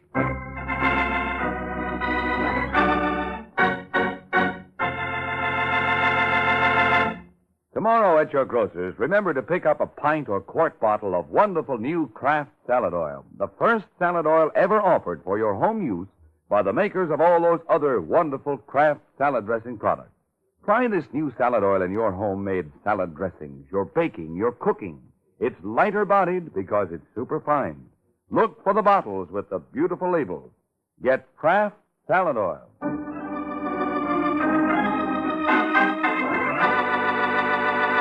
Now, back to the adventures of the Falcon.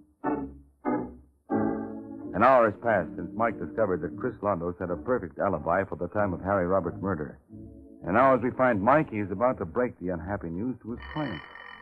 Just a second. Hello, Beatrice. Mr. Waring. I thought you were in the hospital. Well, I didn't like the service. Did you hear about Harry Roberts? Yes. Who did it? I voted for Londos. Well? Well, they tossed out my ballot. He's got what the pulp writers call an ironclad alibi. Couldn't one of his men have done it? Well, I never thought of that. Still, I didn't see anyone in their suite in the hotel. They might be staying somewhere else. Yes, you're right, Angel.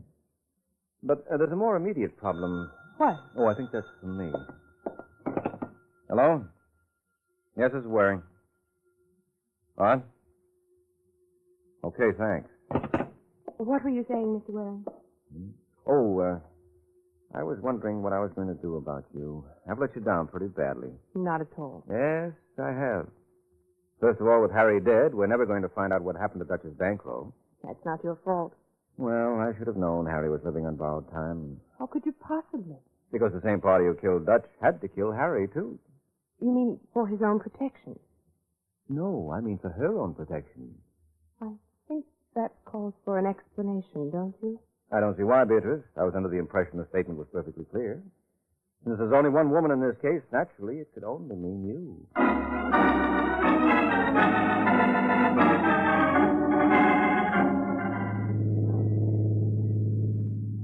Where do you want me to drop you, Mike? Oh, anywhere along here will be all right. I don't have to tell you how surprised I was when I got your call to pick up Dutch's daughter. Well, I got another surprise for you. She wasn't his real daughter. What? Sure. That's what put me on the right track. I don't get it. Well, I had two prime suspects in this case. One, Harry Roberts.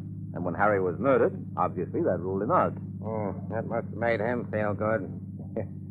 Number 2 was Chris Londos. And he had a perfect alibi. That's right, so I had to start looking again. And all of a sudden it occurred to me there was one wrong note in this opera. Beatrice? Yeah, she came to me with a story that she didn't know how she was going to pay me for my services because she thought her father was broke. Didn't make sense. Why not? Well, according to her own story, she spent the last 10 years in a fancy boarding school in England.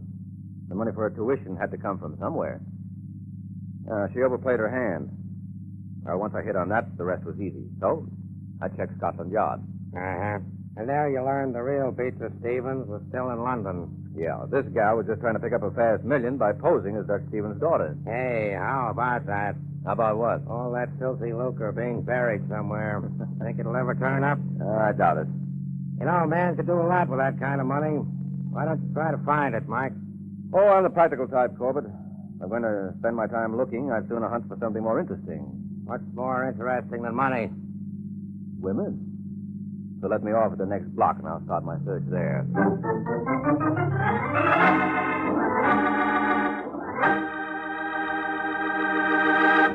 Ever find yourself at a loss when you need a hot main dish in a hurry? Well, don't let that happen to you.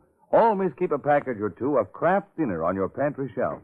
Because with Kraft Dinner, you can make delicious macaroni and cheese in just 7 minutes cooking time. Tender, fluffy macaroni with perfect cheese flavor all through it.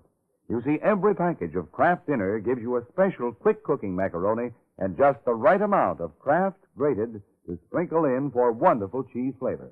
And Kraft Dinner can be your answer to today's high prices because every package makes 4 servings at a cost of just a few pennies each. Tomorrow, get a package or two of handy, delicious Kraft Dinner.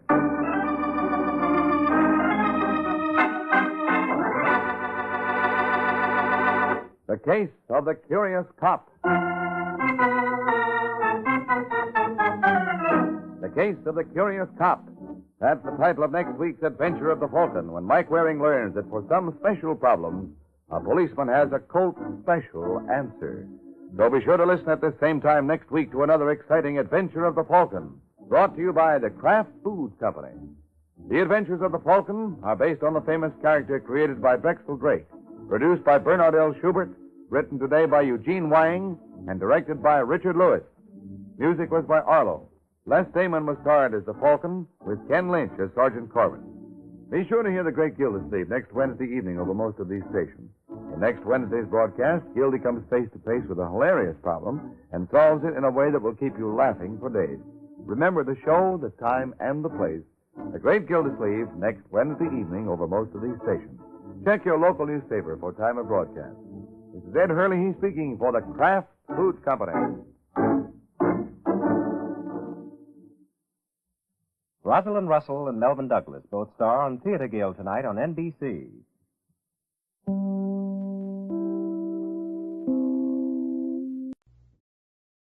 Ladies and gentlemen, the secret word tonight is cup. C-U-P. Really? You bet your life. The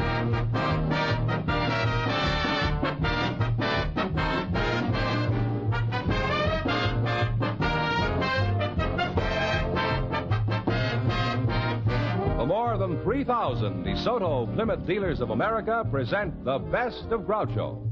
Yes, friends, it's a Groucho summertime.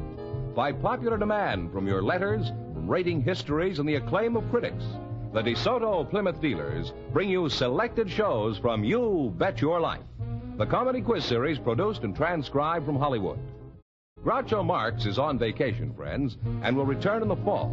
Until then, it's fun and laughs each week this summer as we proudly present some of the best of Groucho's past shows. And here he is, the one, the only... That's me, Groucho Marx.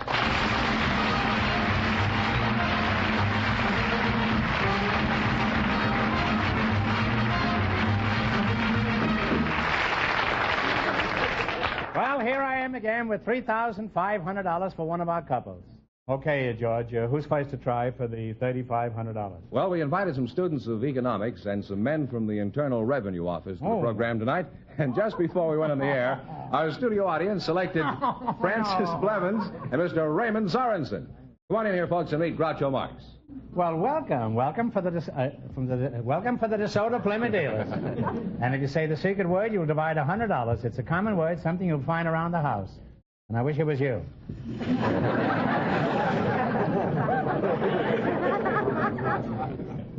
You're Francis Blevins, huh? You're a student?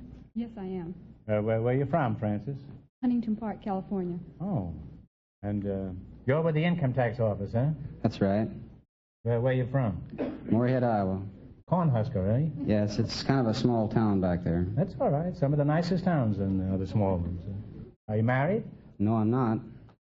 Why not? Did you get a $500 exemption, you know? Don't you think a wife is worth $500? Well, $500 is an awful lot of money to me. How about you, Francis? Would you say a wife is worth $500? Why, yes, I would. Your husband is a lucky man to have a wife like you. What does he do for a living? I'm not married. You're not married? No, sir. Well, things are picking up all over, huh? And your husband is luckier than I thought he was. That doesn't follow anything, but it makes a nice observation. Would you like to get married, Francis? Well, yes, I would. Mm-hmm. Why? Well, I think it's every woman's ambition to get married. Besides, why do you go to college? Get a husband. You go to college to get a husband? Well, yes.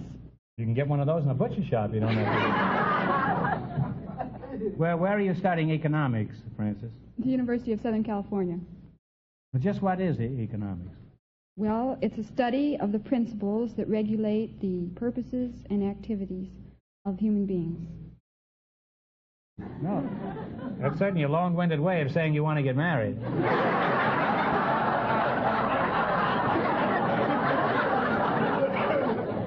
Now, Raymond, do you believe with this, do you agree with this thesis here?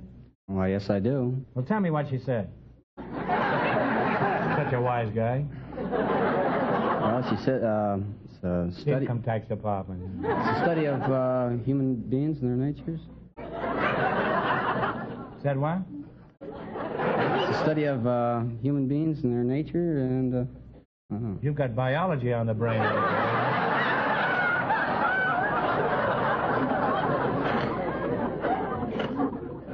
Is there any value to the study of economics aside from the fact that you need it to graduate? Oh, yes. Hook a sucker? Oh, yes, I definitely think so. Hook a sucker sounds like a summer resort, doesn't it? Where'd you go last year? I went to Hook a Sucker for 2 weeks.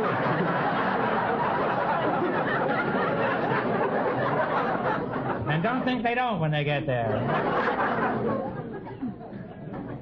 Now, what's your job at the income tax office? Well, I'm bound to you. I'm a floater with account section. You're a floater? They've even got you inflated, eh? What is a floater? Something with 2 scoops of ice cream? No, that's the one that works with in the credit department. Well, do you have any specific job? That's a kind of a nebulous description you just gave. Well, it's key punch. You what? Key punch. I keep punching, but I'm not getting anywhere. Right? You say you're a key puncher? That's right. Well, what is that? What do you do? Well, that's a machine that punches the holes in the card on your information. Key punching sounds like a summer resort, too, doesn't it? Where'd you go last year? I went to key punching for 2 weeks. I didn't like it. I went back to Hook a Sucker.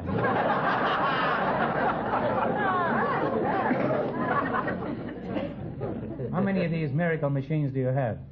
Well, we have one big one and 12 little ones. Now, I'm a little old to believe that.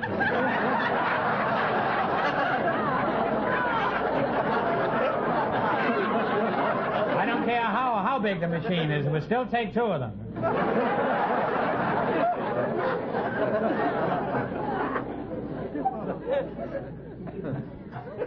Would you mind explaining just what this machine does? Well, you say there's one big one and it makes 12 little ones.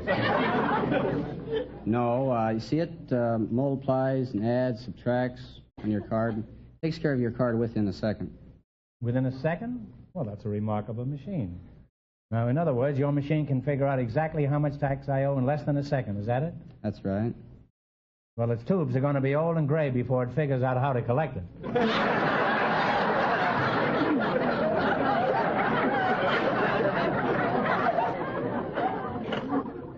Well, I learned a lot about taxes and economics tonight, and if I was smart, I'd go hide in a cave until around April 1st. Now, let's see how well you work together as a team. Now, in just 1 minute, you're going to play You Bet Your Life for a chance at $3,500. But first, I want you to pay close attention to something important. Friends, your DeSoto Plymouth dealer invites you to take the 5-mile trial in a new DeSoto. He wants you to see it in action, through stop-and-go traffic and out on the open highway. From behind the wheel of the mighty Fire Dome 8, find out the tremendous power the new DeSoto 160 horsepower V8 engine gives you, and on regular gasoline, too. Discover what that extra DeSoto power means to you in acceleration on hills, in straightaway passing ability. See how it increases your driving pleasure and safety. Also judge the amazing convenience of DeSoto full power steering that takes the work out of turning the steering wheel and makes parking a cinch. Find out about DeSoto's super safe power brakes and a host of other great DeSoto features. Tomorrow, stop at your DeSoto Plymouth dealers and ask to take the 5-mile trial in either the 160 horsepower Fire Dome 8 or the DeSoto Power Master 6. And remember, all dealers who sell DeSoto also sell Plymouth, the low-priced car most like high-priced cars.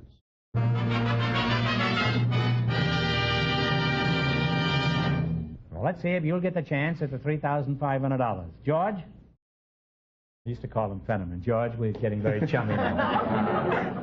George, tell him the rules. All right. Each of our three couples has $20. And they bet as much of that 20 as they want on each of 4 questions. And the couple that earns the most money gets a chance at the $3,500 DeSoto Plymouth question at the end of the show. Here we go. Let's see how high I can build you $20. You select the duties of the cabinet members. Yes. Here's your first question. How much of the 20 are you going to risk? $10. $10. What member of the cabinet is in charge of the legal matters of our nation? The Attorney General. They have $30 now. You have $30. All right. Remember, you're going for $3,500. Now, how much of the 30 are you going to risk this time? $20. $20.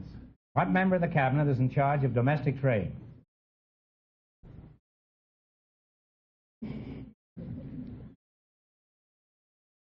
Take a stab at it, kids. Department of Interior. Secretary of Interior. No, I'm sorry. It's the Secretary of Commerce. They've dropped to $10 now. Well, that's too bad. Here's your third question. How much of the 10 are you going to bet? $5. $5. What cabinet member is in charge of the farm credit of our country? Department of Agriculture. Well, you're starting to get it back. You have $15 now. All right. Now you've got $15. Mm-hmm. Here's your last chance to beat the other couples. How much of the 15 you going to risk? 15. 15. What member of the cabinet is in charge of the safeguarding of national security? Secretary of Defense. The Secretary of Defense is right.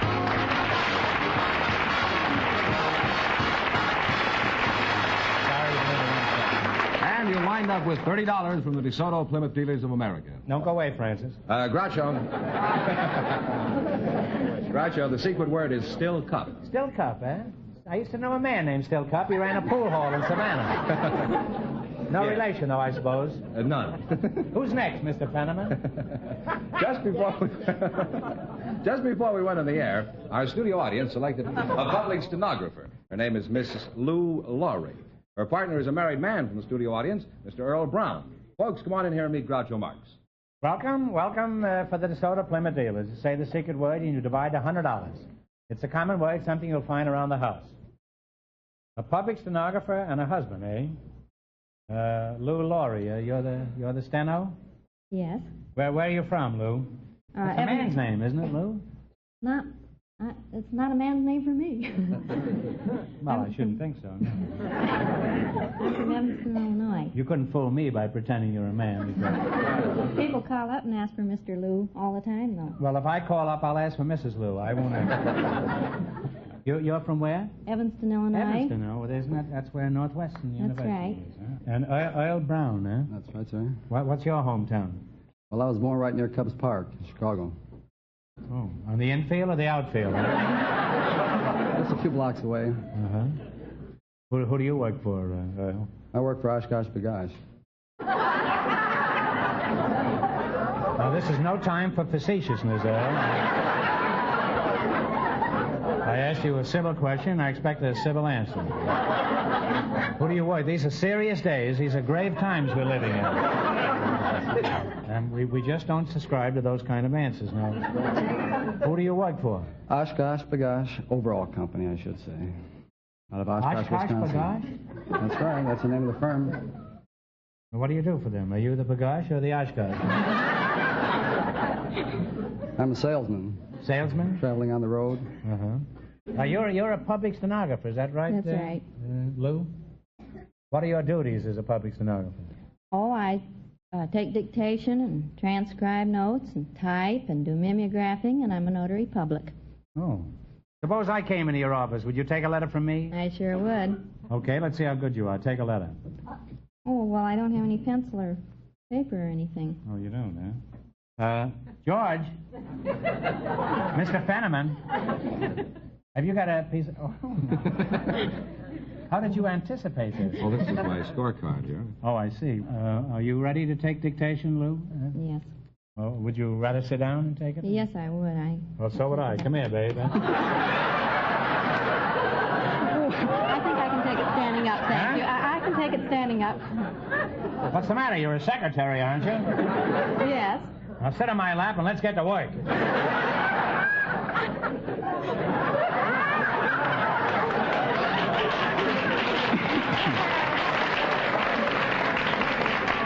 All ready? Yes. Okay, throw the pencil away.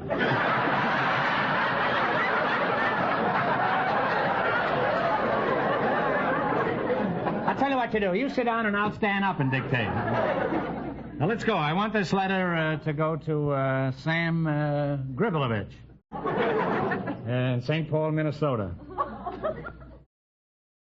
How long is it going to take?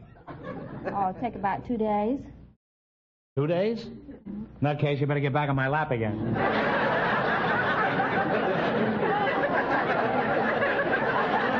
I'll take a letter to Sam Gribelovich. Minneapolis, Minnesota. Got that? You said St. Paul. He moved. It was too cold in Minneapolis. Have you got that down? Yes. How do you spell the man's name? Sam Gribelovich. Sam is S-A-M. Let's forget the whole thing. If you can't spell it, I'll call him on the phone. Besides, he can't read anyway. Well, I've learned a lot about public stenographers tonight, but not the things I wanted to learn. Now, let's see if you can run your $20 into more than our other couples and get a chance at the $3,500 question.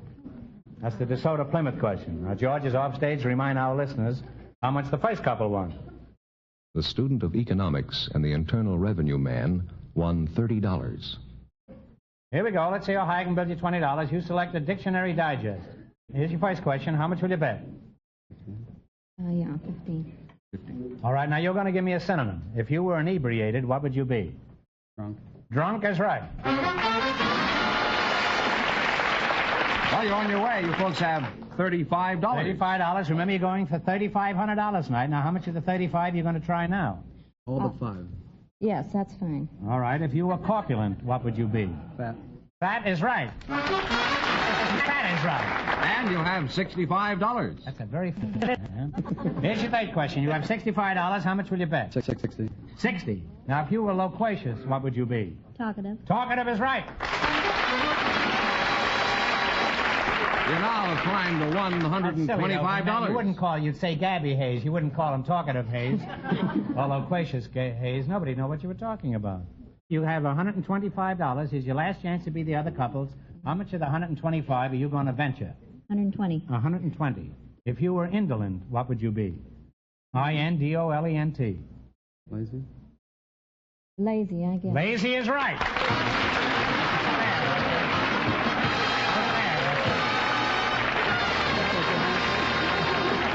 And you'll wind up with... give her a big kiss after that. Well, I'd love to. Mrs. Brown, what are you doing there? You folks have wound up with $245 from the DeSoto Plymouth dealers, and thank you very much. Who's next, Mr. Fenneman? We asked if there were any young single people present tonight who'd like to get married someday if they found the right partner. Just before we went on the air, our studio audience selected Miss Marilia de Locio y Silva. What's your language, Fetterman? And Mr. Bernard Johnson. Folks, meet Groucho Marx. Well, welcome for the DeSoto Plymouth dealers. You say the secret word, you'll divide $100. It's a common word, something you'll find around the house. A bachelor and an old maid, eh? Well, you're hardly an old maid. A bachelor and a young maid, I would say. Wouldn't you? It depends. I beg your pardon. You'll have to talk Spanish if you want me to understand. Marilia de Locio y Silva, is that right? Almost. Well, that's close for me, eh? And Bernard Johnson, that's much easier for me to handle. That's right, Groucho. How old are you, Marilia? 21. 21, eh? Mm-hmm. And Bernard? 26. 26, eh? Well, you two have a lot in common already. You're a boy and she's a girl. How shrewd can you get? What sort of work do you do? I'm a stock and bond broker with Bateman Eichler and Company here in Los Angeles. Mm-hmm. You're one of the fellows who wiped me out in 1929. I mean, your forefathers. It might have been my father. I don't... And Miss Silva, what sort of work do you do? I'm a student. You're a student? Mm-hmm. Where? UCLA. Oh, UCLA, huh? Mm-hmm. Where are you from? Brazil. Oh. And you're one of our good neighbors, huh? Oh, yes. Are you a friendly neighbor? Oh, yes. Real friendly?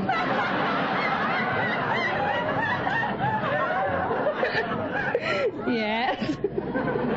Would you like to do a favor for a neighbor like a good neighbor should? Oh, sure.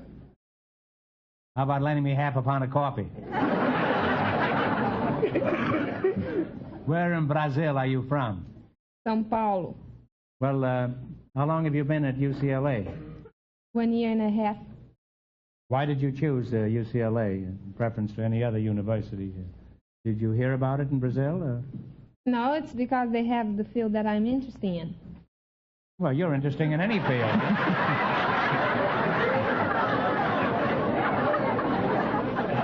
You'd even be interested in a cornfield.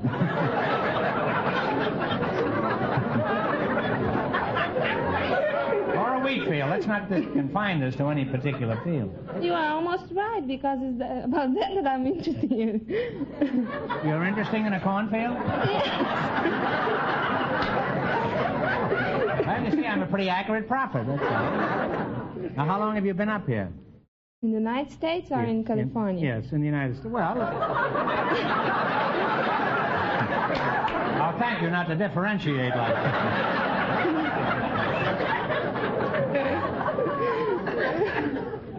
How long have you been in the United States? 3 years. 3 years. And what made you choose UCLA? Couldn't have been their football team. No, because they have the major that I'm interested in. They have a major there that you find interesting? No. Wouldn't you settle for a captain or a sergeant? What's his name? Agriculture. Major agriculture? You're taking up agriculture? Yes. Isn't that a kind of a curious study for a young, attractive girl? Yes. Do you propose to do anything with this knowledge, or Oh, yeah. you just after the major? Which is it? No, I plan to go back and work with agriculture in Brazil. Oh. Well, isn't that unusual? It is. You couldn't use an old cowhand down there.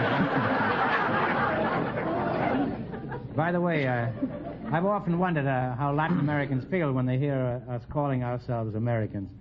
What do you call us? Remember, we're on the air. Yankees. Yankees? Mm-hmm. Yankees, huh? Some people in the South call us Yankees, too, you know. Only they put another word in front of it. It's a secret word, something that beavers build across dams.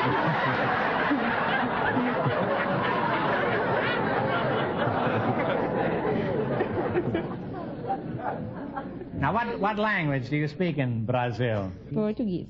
Could you say something in Portuguese? Tell Bernard over here what you think of him so far. Now, go ahead.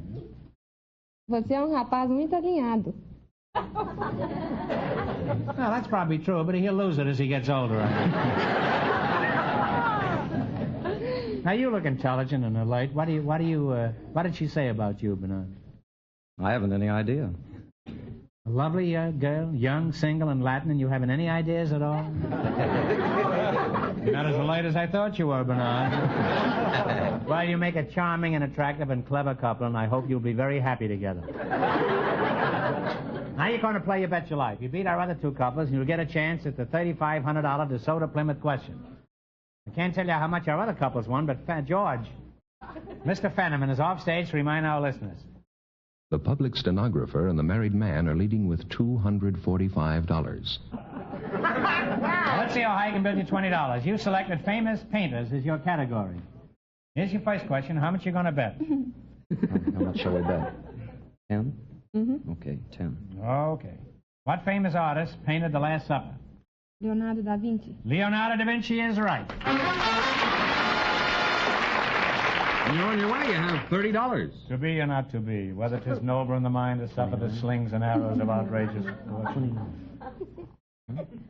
27. 27. Fine, I'm reciting Shakespeare, and they're haggling over $2 here.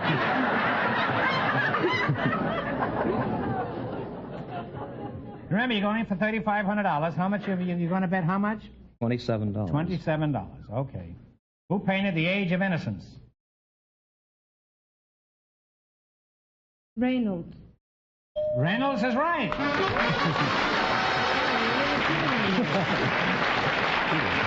And you climbed to $57. You going to kiss me after the show for remembering that? How much you going to bet of the 57? 56. No. You have $57. 55. Hines and every pickle he's got is listening to this one in Cincinnati. 55, yes. $55. What is the name of the surrealist painter who does pictures of limp watches? Dali. Dali is right. Now you climb to $112. I remember him very well. He used to be one of the Dali sisters. You have $112. It's your last chance to beat the other couples. How much is the 125? 112. 111. Compromise. 111. Now, why did you say 111? I'm curious about this. I can buy her that Coke with the 50 cents I might win. Oh, you can get her a Coke and 2 pair of pants. Who painted the famous portrait of the artist's mother? Whistler. Whistler is right.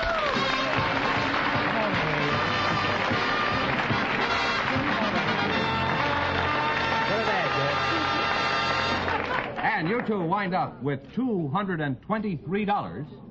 And that means the stenographer and the married man with $245 get the chance at the DeSoto Plymouth $3,500 question.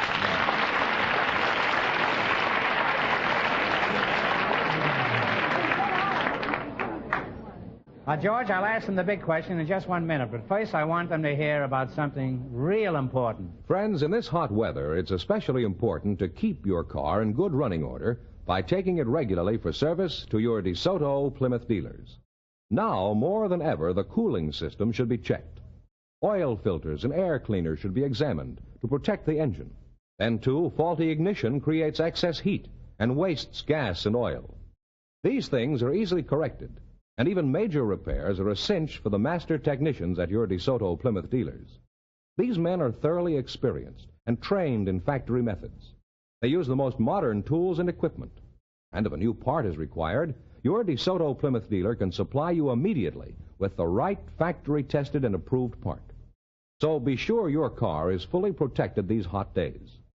Take it where you see the famous sign of better service, the friendly sign of a DeSoto Plymouth dealer. And here's the stenographer and the married man all set for the DeSoto Plymouth $3,500 question. All right, you want to get back on my lap for this, or... Here we go for $3,500. I'll give you 15 seconds to decide on a single answer between you. Think carefully, and please no help in the audience. Here it is. According to historians, What is the oldest city in the world that is still inhabited?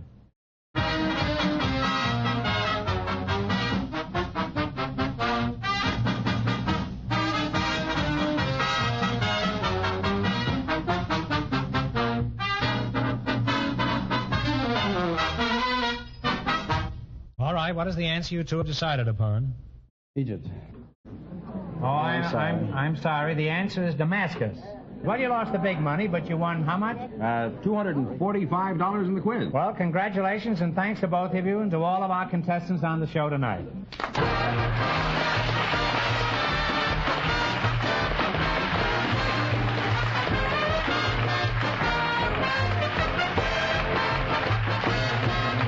Be sure to tune in again next Wednesday night at this same time for the Best of Groucho from the You Bet Your Life series. Don't miss the Best of Groucho on television, too. Also presented by the DeSoto Plymouth Dealers of America. And remember, all dealers who sell DeSoto also sell Plymouth. Two great cars, both products of the Chrysler Corporation. And when you drive in, tell them Groucho sent you. Good night, folks, and remember, see the DeSoto Fire Dome 8 tomorrow. Folks, here's a reminder from the National Safety Council. Cross town or cross country. Slow down for blind intersections and be prepared to stop. You Bet Your Life, transcribed from Hollywood, is produced by John Goodell. Directed by Robert Dwan and Bernie Smith. Music by Jerry Fielding. This is George Fenneman signing off for the more than 3,000 DeSoto Plymouth dealers from coast to coast.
Wild Bill Hickok!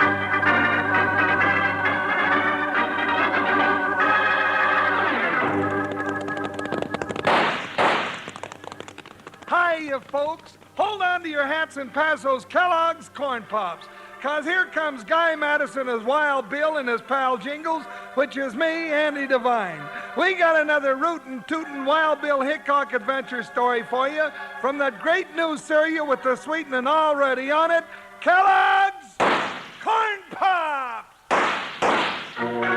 Kellogg's Corn Pops brings you transcribed Wild Bill Hickok, starring Guy Madison as Wild Bill and Andy Devine as his pal Jingles.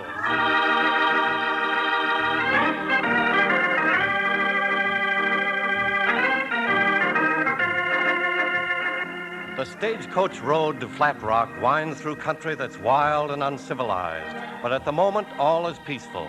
Only the rattle of the stage as it moves along the road, the creak of the leather as its team of horses pull against their harness, the crack of the whip and an occasional shout from the driver. The passengers inside are half dozing, looking forward to the end of their journey in the town of Flat Rock. Suddenly, as the stage rounds a curve, 4 masked riders appear. Meanwhile, unobserved, a pair of strangers to Flat Rock rein up at the crest of the hill just above. Well, doggone it, Bill, you're right. Those were shots. We've ridden onto a hold-up party, Jingles. Hey, wouldn't I know we'd hit trouble even before we're in town? That's our business. Come on. Up, boy.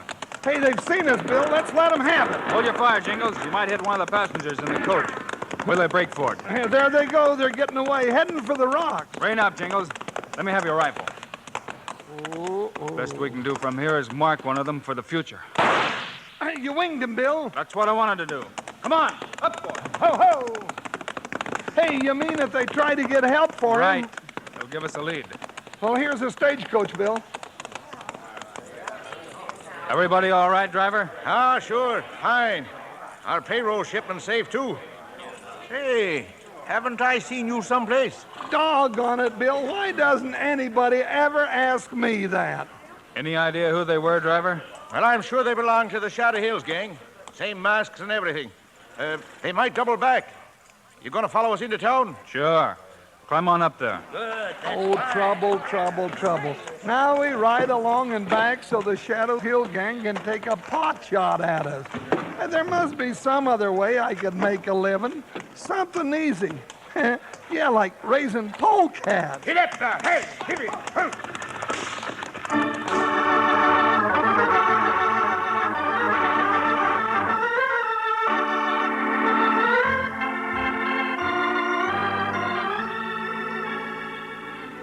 I want to thank you again, Bill and Jingles. Oh, it was nothing at all. Are you sure there's nothing more I can do for you? No, we just wanted to know where the school was. Well, that's it over yonder. What you aiming to do, Bill? Send Jingles to school? Now, listen here. You say the school teacher's name is Miss Sanders? Mm-hmm. Miss Julie Sanders. She's the one, all right. Well, Come on, so long. Jingles. Good luck to you with your schoolwork, Jingles. Oh, now cut that out.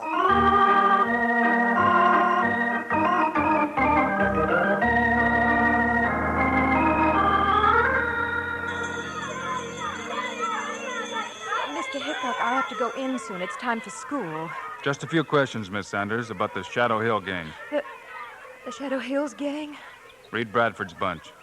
Yes, I know. Hey, you were kind of sweet on Reed Bradford once, huh? Never mind, Jingles. Oh, it's all right. It's true. Reed and I were... Well, I did go with him. But not after I learned he was mixed up in all those robberies. And then when he went to jail... The sheriff here in Flat Rock says you've heard from him since he went to jail. Well, I'm not sure. You see, Mr. Hickok, I received 2 envelopes, each containing large sums of money. As I told the sheriff, Well, I'm sure the money's from Reed. Probably part of what he got in that last big bank robbery, huh, ma'am? That's what we're looking for. I haven't touched the money since it was delivered to me. You expect another payment soon? If Reed sends the money on schedule, I mean like the last 2 payments, well, there should be another visit tonight. Well, that's all right, ma'am. Don't worry. We'll take care of things. All right, Jingles, tonight when the mysterious stranger arrives, you and I will be in that schoolhouse waiting for him. Oh, you just leave it to me, Bill. Don't be no trouble at all for me to catch that hombre. You know, I was always catching things in school. A rap on the knuckles, wad of paper behind the ear. Why, once I even caught the measles.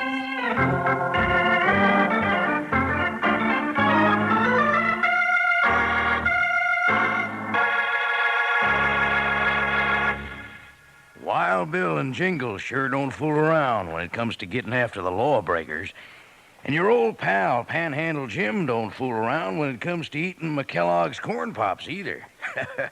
Take it from me, partners, you're missing some real eating if you're missing out on corn pops. They're golden hearts of corn, all popped up, fat and happy. They're crisp and crunchy.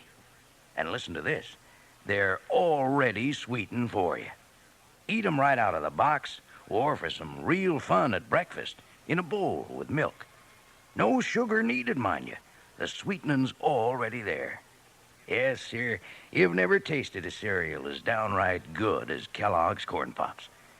Now, tomorrow, sure, you'll want to saddle up and ride for the store. Load up on Kellogg's Corn Pops so you'll have plenty around for breakfast and snacks. Now, here's what you'll read on every box of Kellogg's Corn Pops. Kids love Pops, moms love Pops, and Pops love Pops. You can bet your boots they do. Now, let's get back to the show.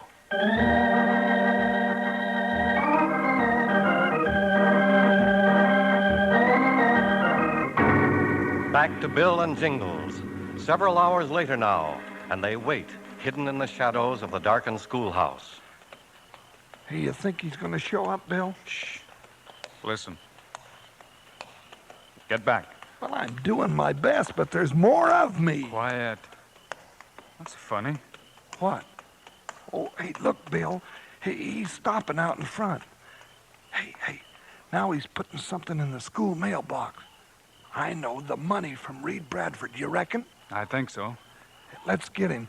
Hold it, you! Climb down from that critter! Why? Hold it, Jingles. Hey, Bill, you spoiled my shot. Are you letting everybody get away? Let's have a look in that mailbox. Oh, there it is, all right. Money. A lot of money. Yeah, and a lot more hidden where we never will find it. I don't see why you didn't let me stop him, Bill. If you'd killed him, he couldn't have led us anywhere, Jingles. You got a couple of matches? Sure. Why? Strike a couple. I want to search the road out here. Oh, search the road. Oh, well. Hold them down closer. Over here now. Come on. Over here. What? I thought that horse dropped a shoe when it was coming up the road. Huh? Dropped a shoe? It was so quiet, and his hoofbeat suddenly sounded different to me. Hey, come to think of it, why... Here's the shoe, Jingles. Now, we'll just see if that blacksmith in town gets a little visit soon.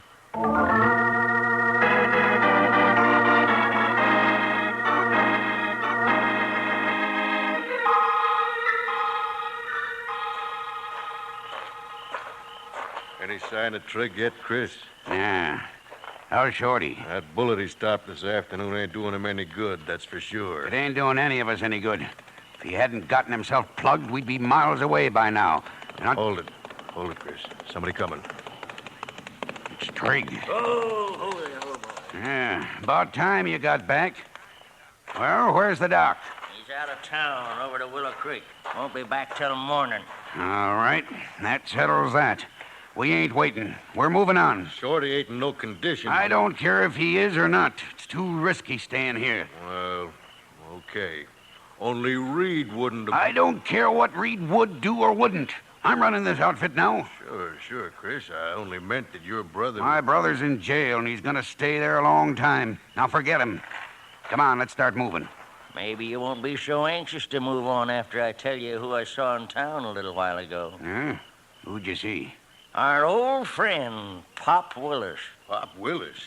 Say, we ain't seen him since he left the gang back at Abilene, right after the law caught up with Reed. So Pop Willis is in Flat Rock, eh? Well, that's mighty interesting. Him and Reed always was pretty close, Chris. Reed trusted Pop when he didn't trust us. Yeah. Hey, you know, Trigger, I always had a hunch Reed told Pop where he'd hidden that money. I figured the same all along. Well, do we move on or don't we? We move, but not too far from Flat Rock. I know just the place, an old hideout of Reed's. The caves behind the waterfall in Dutch Canyon. Let's go. Hold it, Trigg. Shorty, Dave, and me are going to the cave. You're riding back to Flat Rock. Keep your eye on Pop Willis. I want to know every move he makes.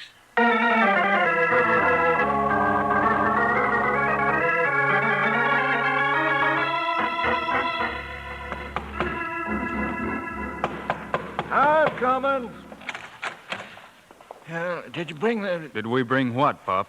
I was just going to have my meal in the room here. We had a little talk with the blacksmith in town. He told us you were staying here at the hotel. Can we come in? You're a marshal, ain't you?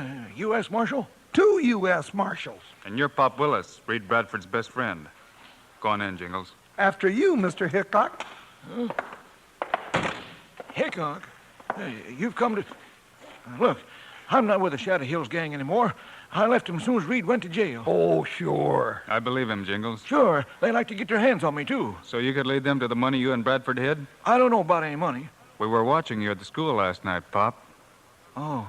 We talked to the blacksmith about the shoe your horse dropped. Here it is. All right. Reed Bradford wanted that teacher there to be well cared for. You going to take us to the place you hid the rest of that money? Well, might as well, or tell you where it is. You see the... Oh, hey, Bill, some polecat shot him. Pop. No use. No use, son. He's gone. The shot came from the window, Jingles. Let's get out there.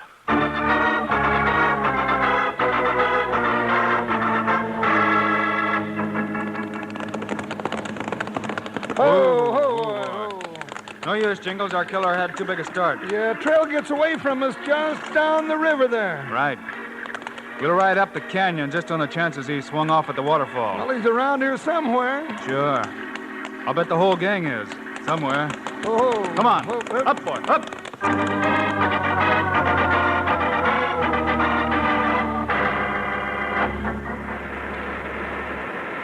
Hickok, he trailed you out here? Yeah, him and that sidekick of his. But I give him the slip. It's too bad they don't know about this cave behind the waterfall, huh? What happened in town? Well, just like you asked me to, I kept my eye on Pop. I seen Hickok and his partner grab him at the hotel. They was trying to make him talk. About the money? Yeah. And Pop knew where it was, all right, just like we figured. You know what Reed's been doing all this time with our money, Chris? He's been sending nice big chunks of it to that schoolmarm. What? Yeah, every month. Pop's been delivering it to her. Well, what do you know? Reed was always crazy about that Julie Sanders, but I never thought he... wait a minute. Pop didn't tell Hickok where the money was, did he? He didn't get the chance. What do you mean? I shut him up with this. I got him with my first bullet. What? You killed him? What, you crazy fool, you... Now, wait, Chris. With Pop dead, how are we going to ever find that money? I got an idea. It's about the schoolmarm. A way we can make Reed tell us where he hid that money. Now, let go of me, will you, boss? All right. Now spill it, but it better be good.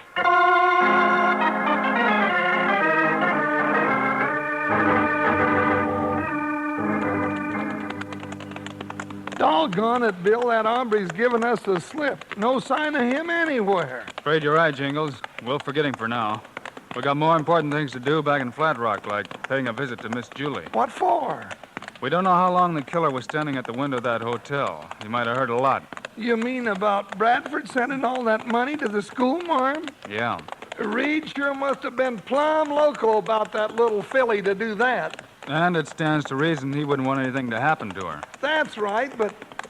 Hey, wait a minute. Yeah, I'm thinking if that gang could get their hands on Julie Sanders, it'd be a way of forcing Reed Bradford to tell him where the money is. Why, them low-down ornery polecats. Well, what are we waiting for? Let's go. Ho-ho!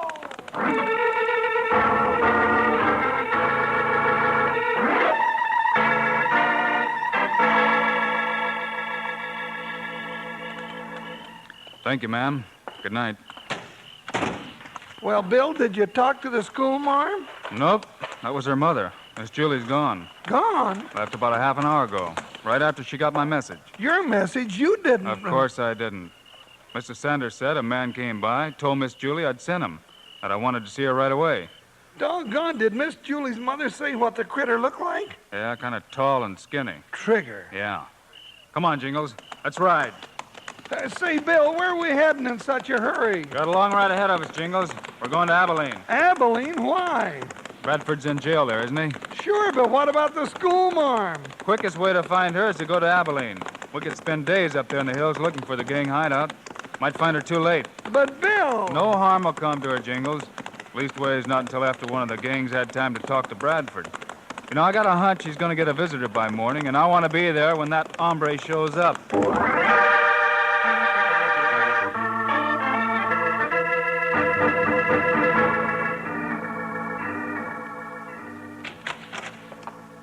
Morning, Sheriff. Yeah, well, doggone, Wild Bill Hickok. I thought you was over in Flat Rock. Howdy, Jingles. Howdy, Sheriff. Well, what are you two doing over here in Abilene? Got a little business to take care of, Sheriff. Reed Bradford had any visitors this morning? Yeah, Bradford? No, nobody's been around. Why? When that visitor shows, let me know right away, will you? Yeah, why, sure, Bill. Bill. Yeah, say, that looks like... Chris Bradford, Reed's brother. A visitor I've been expecting, Sheriff. Say, any place we can get out of sight? Don't want him to see us. Sure. Room back there. Help yourself. Okay. Don't close the door all the way, Jingles. Leave it open a crack. Here he comes, Bill. Morning, Sheriff. Good morning, Mr. Bradford. I'd like to see my brother, if you don't mind. Reckon I don't. All right, just hang your guns on that peg. There you are, Sheriff. Wasn't aiming to break Reed out. Yeah, well, I didn't say you was. Come on. He's in his cell back here. Hey, what do we do now, Bill? Nothing. We just wait, that's all. Just wait. Hey, I'd sure like to know what the Bradford brothers are going to be talking about. I sure would. They'll talk about the hidden money, mostly. But if Reed hasn't told so far... I got a hunch he'll talk now. If only to save Miss Julie from harm. Oh, I get you, Bill. So we wait. Then we trail him. Yeah.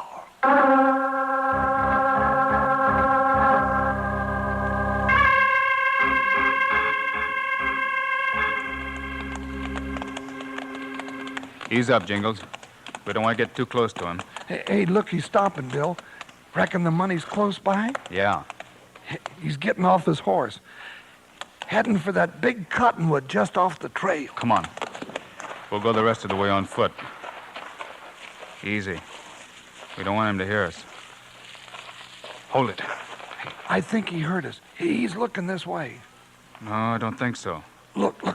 He's reaching under the tree. He's after the money, all right. Yeah. Stuffing something in his saddlebags. Do we get him, Bill? No, we'll just stay on his trail. We've still got to find Miss Julie, and I'm hoping he'll lead us to her. Yeah, but if he don't lead us into an ambush first...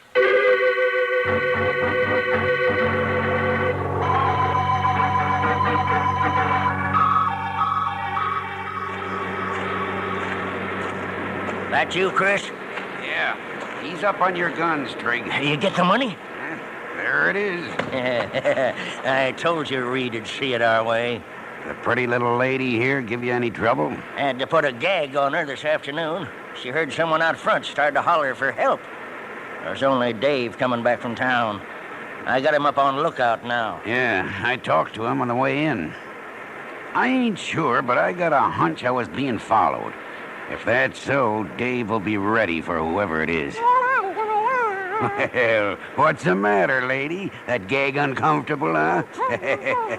Sure. We'll take it off when we're good and ready. Chris! Dave, I wonder if...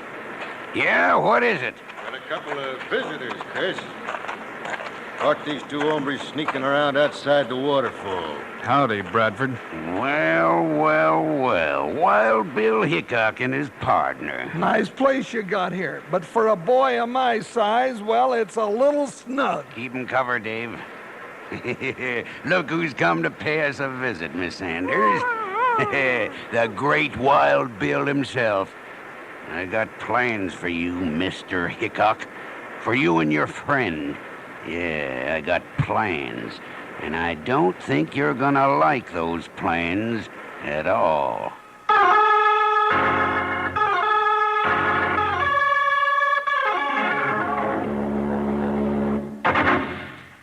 Man, what a show. But let's settle back for a second and cool off, huh? I want to do a little chinning about something extra good. I mean the cereal that's already sweetened for you. Now, you know that vitamins and minerals in the food you eat are mighty good for you, help make you real healthy. Well, Kellogg's Corn Pops, delicious as they are, contain B vitamins, vitamin D, with important minerals and food energy, too. That means you can eat all you want. And the reason you'll just keep on eating them is because those golden hearts of corn are puffed up big and smiling with flavor. And they're already sweetened for you. Eat them out of the box or out of a bowl with milk. But don't use any sugar, because the sweetening's already there, and plenty of it. And that silver-like bag inside the box is really something. It's pure aluminum. Keeps Corn Pops fresh up to 10 times longer. And your mom can use it to store things in the refrigerator or for wrapping sandwiches. Yeah, partners, best of all, and already sweetened for you, are Kellogg's Corn Pops. You know who loves Pops. Kids love Pops. Moms love Pops. And Pops love Pops. Right, partners. Now let's sashay on back to Wild Bill and Jingles.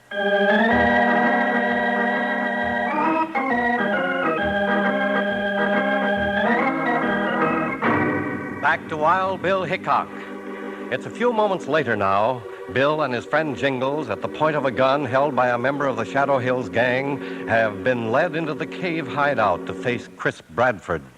Yeah, Mr. Hickok. I'd say you'd come to the end of your trail, you and your partner. Dave. Yeah? Ain't you a little careless, getting a draw on Hickok and leaving his guns in his holster? There wasn't much you could do about that, Bradford. Besides, I need my guns. Right now. Dave! Reach, gents. Dave, you gone plumb loco? With a drop on him, you just stand there and let Hickok draw his guns. What else could I do? My gun's empty. What? That's right. I emptied it before we came in. Sorry, fellas, it was just a little trick. So's we could come in here peaceful-like without any shooting. We didn't want to take the chance of the lady getting hurt. You're not getting away with it. Don't move, Trigger, or you'll get the same. All right, Jingles, get their guns. Got 'em, Bill. Well, guess that about winds up the Shadow Hills robbery. Yeah, well, we got the money and the rest of the gang, and there's only one little detail we ain't taken care of, Bill. Oh, Miss Julie. Take the gag off, Jingles. Oh, not me. That's one job that's yours. What do you mean? Ain't nobody ever going to say I helped make it possible for any woman to talk more than she usually does.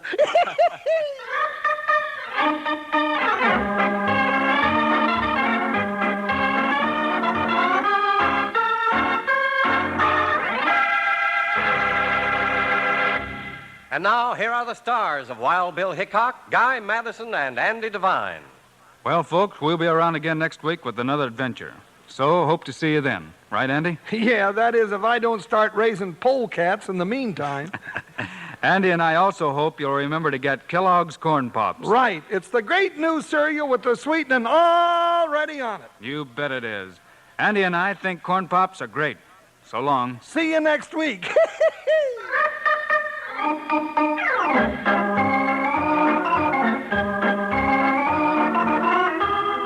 Yes, sir, be sure to listen next week at this same time on this same station when Kellogg's Corn Pops brings you another exciting story of Wild Bill Hickok, starring Guy Madison and Andy Devine in person. Today's cast included Gene Bates, Joe Duvall, Fred Howard, Jess Kirkpatrick, Clayton Post, and Jack Moyles. Our director is Paul Pierce, music by Dick Orant. This is a David Heyer production. This is Charlie Lyon reminding you, kids love Pops, moms love Pops, Pops love Pops. Kellogg's Corn Pops.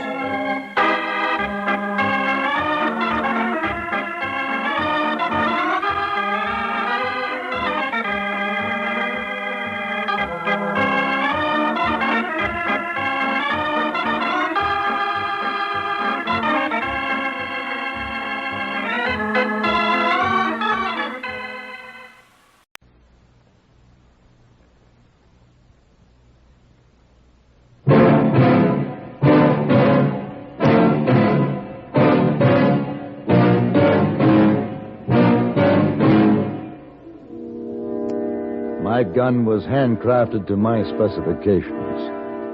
I rarely draw it unless I mean to use it.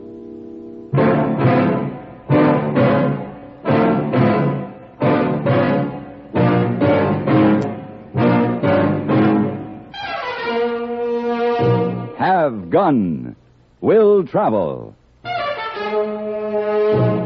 Starring Mr. John Daner as Paladin.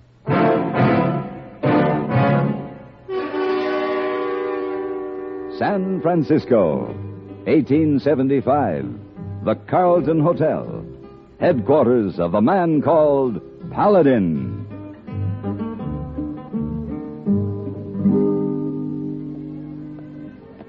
Oh, Mr. Paladin. Yes? About that imported silk shawl you ordered as a gift for a lady. Oh, yes. Very pretty. But you didn't say about the color. Is it for a blonde or a brunette? Why, I'm not sure yet. Perhaps you'd better leave one of each. Just tell the clerk at the desk to charge them to my bill. Of course. Thank you, Mr. Paladin. Ah, there you are, hey boy. Oh, yes, Mr. Paladin. I have two messages for you. One from San Francisco City Jail. Mr. Holgate say he get your card and want you to come see him. Oh, yes, he's the murderer who's afraid he'll be lynched when they take him back to stand trial in some little town in Wyoming. Oh, and he say you better hurry.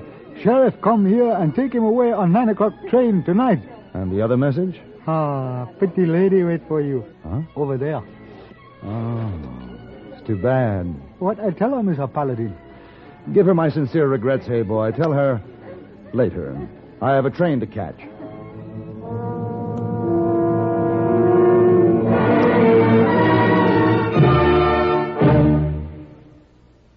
Even if you've had embarrassing dandruff for years, you can get rid of it now in 3 minutes.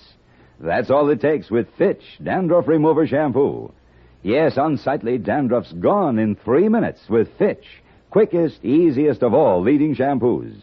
What's more, using Fitch regularly is guaranteed to keep embarrassing dandruff away.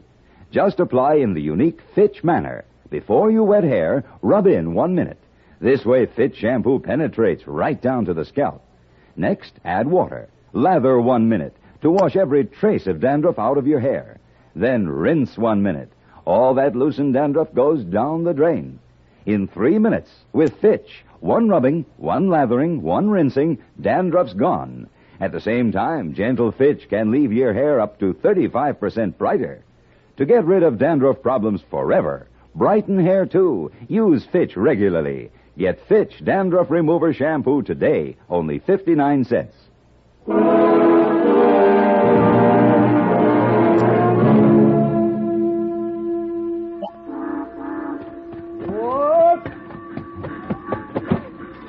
You just made it, mister. Hey, give you a hand with that bag? No, thanks. I can manage. You carry it like it was eggs. Most room up in the front. Say, what's going on in there? Why, I don't know. It's that murderer. He's loose. Look out. Oh, I beg your pardon. Get out of the way. You seem to have gotten tangled up in an iron clothesline. Get out of my way, you crazy fool. Stop, Holgate. Stop right there. I'll blow you in half with this shotgun. Oh, you clumsy fool.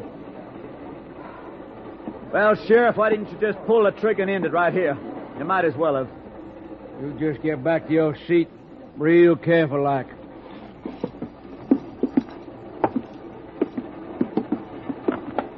Take them leg irons off to make you more comfortable. You pay me back by kicking me in the head. You just catch me trying to be decent to you again. All right, now sit down. Take your leg out.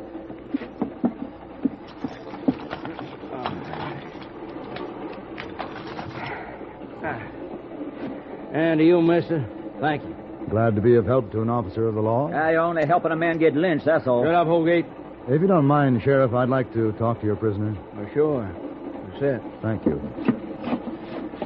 Mr. Holgate, you got my card. I got your message. You're Paladin? I figured you to be on my side. Who'd you say you was, mister? The name is Paladin. And your name? Sheriff Swink. Oh, what is this, a cozy chat?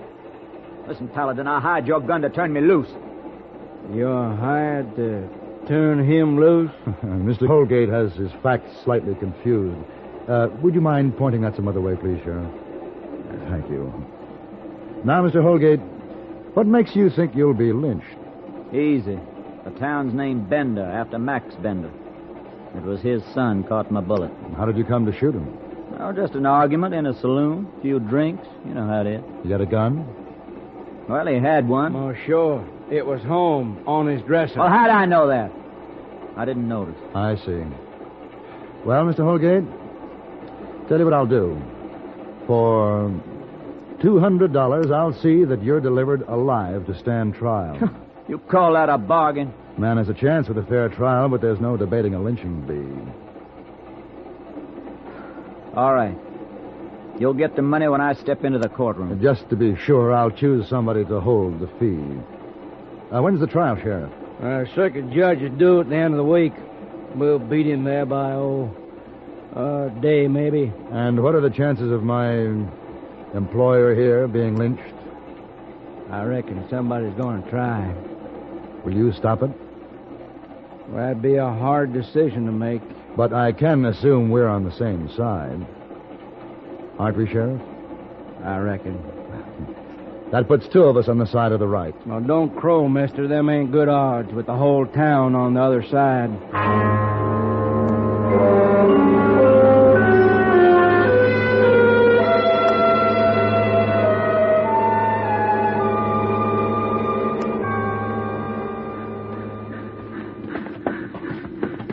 never did like this town. Don't worry, you won't be here long. At least there's not a mob to meet us. Nope. Just the Benders over there. Who are they? Max Bender, his daughter Amy. The town's named after the old man. Howdy, Max. Miss Amy. Hello, Sheriff. How'd you know we'd come in on this train? We waited on every train. I wanted to see the man who killed my son. He's going to have a trial, Max. Yeah. My brother didn't have a trial. No, Amy. Or a smart lawyer who might trick him to freedom or get him off with a prison sentence. But the man who killed him will have a trial. Who are you? Paladin's my name. Mr. Holgate hired me to see that he isn't lynched. So the gunfighters are all for law and order now, if the pay is right. No, Miss Bender, you don't buy law and order. You fight for it. Yes. Once you have it, you don't throw it away. Your father knows how hard law is to come by. There will be no trial. Your neighbors will come for him, Sheriff. I know you'll do what's right. I think he will, miss. And so will you.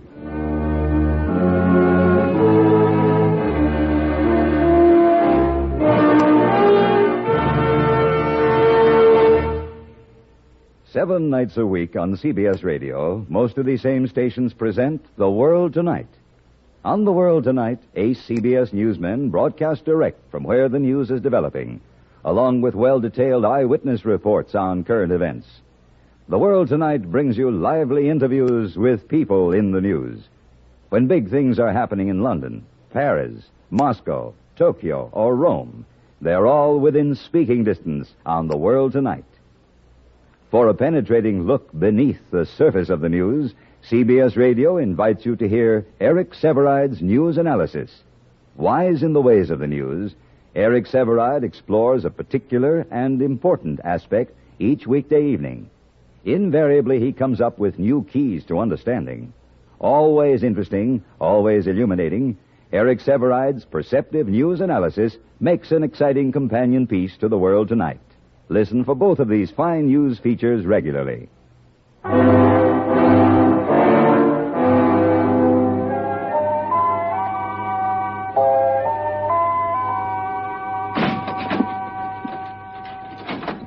Oh, you can relax, Holgate. You're safe in there. Temporarily, anyways. Yeah, but they'll be swarming around soon enough. You remember you got a job, Paladin. To keep you from getting lynched, I'll remember. Greetings, gentlemen. Just passing by and saw the light. Figured you were back. Howdy, Mr. Coombs. Holgate. You didn't waste no time, Coombs. My client and I must start preparing our defense. Oh, who are you?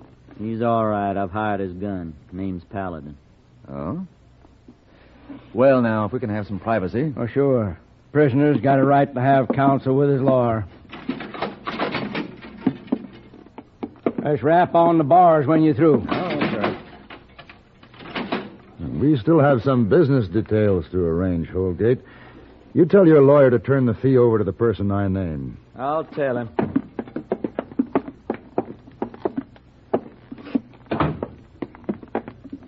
Sheriff, you mind if I bed down on one of these cots in your office? Oh, that's all right. Then I'll be using the other. I thought it was settled. We're on the same side. I'd just like to be sure. Any place I can lock this up? Roll top desk has got a key. Good, it'll do. Hey, well, what's in that bag anyways? Just some of the tools of my trade. What kind of tools is that? The kind that might help quiet a lynch mob. We give 'em Holgate. That'll quiet 'em. I thought we were on the same side. We are. I'd just like to be sure.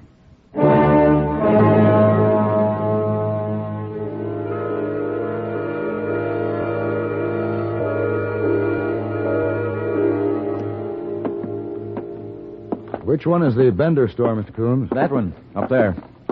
Yeah, there's a noose hanging out in front. Yes, that's Amy's doing. Is she stirring the pot until it boils over? I never suspected she had such a mean streak in her. She was always such a nice, quiet girl. I guess it's frustrating for a woman. She can't strap on a gun and settle an affair like this with her own hands. Oh, I hope this won't take too long. I have more important things to do. Like figuring a way to save your client? Something like that, yes. Shall we go in?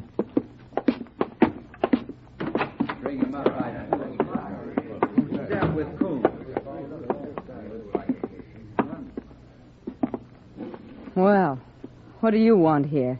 I want you to hold some money for me, Mr. Coombs. Here it is. $200.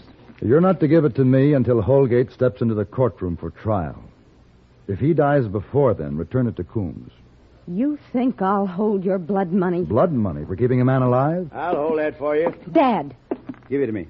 Thank you, Mr. Bender. Give him the money, Mr. Coombs. Very well. There you are, Max. Dad, if you won't help us, at least stay out of it. How can I do that, Amy? I live in this town, too. Good day, Mr. Paladin. Good day, sir. Amy, your father is a very wise man. Excuse me. I guess you don't need me anymore. I'll be in my office, Paladin. Miss Amy? Look, Mr. Paladin, I just want Holgate to pay for my brother's murder. I don't want anybody else to get hurt. So far, no argument. Now, Sheriff Swink's not going to shoot at his friends, so no one will harm him. Go on. That leaves just you. But you're liable to kill somebody and be killed in turn, and there's no telling where it'll stop. It would seem so. You're doing it for money. What if I gave you more money to leave town now? That's a definite offer, I take it? Cash. I'll get it right Now, away. wait. I'm afraid not. Switching sides is most unethical. Unethical? Why, Did you ever see a lynching, Miss Bender? No. Your imagination would fall far short of the truth. No matter what he's done, Holgate won't be handed over to feed the animal instincts of the mob. I told you, I don't want anybody hurt but him. Amy. Yes, Clint. You need any help? No. The trouble with a lynching, Miss Bender, you can't have it ordered up all dainty, neat, like a yard of lace. It's something that cowards get whiskied up for and mumble over and wind up screaming in the gutters of a dark night. Go on, get out of here. There's nothing you can do to stop it. Isn't there? Listen, mister. You take her advice, get out of town. A double blast from this shotgun ought to cut a man in half. That man won't be any deader than a man with a .45 bullet between his eyes. There's room enough out there in front, gunfighter, for another noose. So there is. And earth enough to bury every man who comes to me with a rope.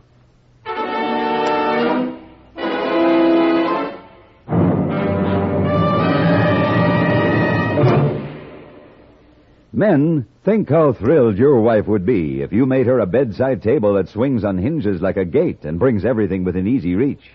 Or a beautiful built-in dispenser for paper towels, aluminum foil, wax paper, and plastic wrap. Or narrow folding doors to replace that wide closet door that blocks the hallway. These are just a few of the exciting ideas for living better on less money in the new Popular Science magazine, now on sale at your newsstand.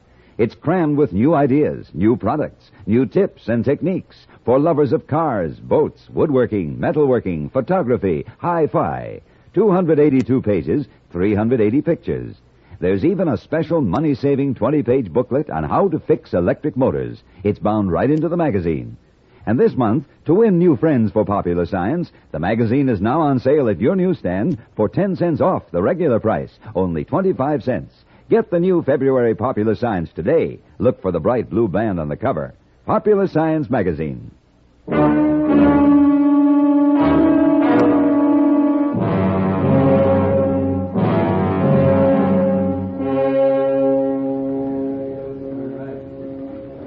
What's going on out there? I didn't hear him. They're gathering down in front of the Bender store.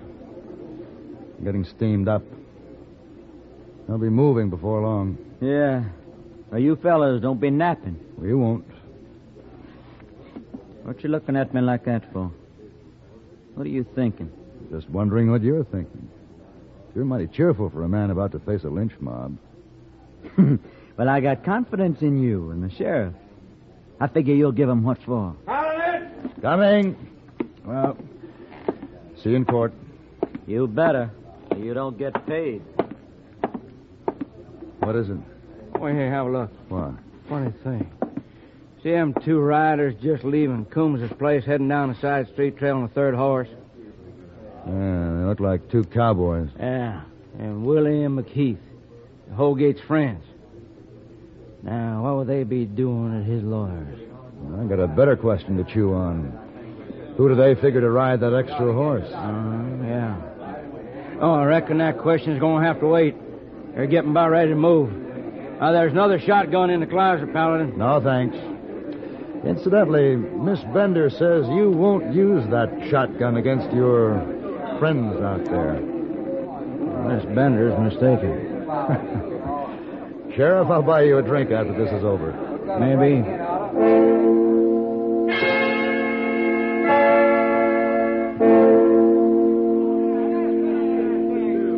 Well, looks like everybody's here. I'd say we're all ready. What's the matter, Amy? Nothing. Nothing's the matter. You'll bring him here. Yeah, so you can put the rope around his neck.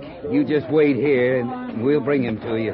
Dad, what you doing with that gun? Well, Max, you change your mind? I'm going to the jail. Stand beside the sheriff and that fella Paladin against his mom. Now, hold on, Max. You're getting turned around. From the beginning, we had decency and law in this town. Now you're going to wipe it all out in one night. We're doing this for your son. No, don't use my boy as an excuse. Get out of my way. You better stay here and take it easy, Max. Now, give me that rifle. Clint! Never mind. The sheriff will give me another. I said stay here. Get your hands off me. Dad, don't. Clint, don't.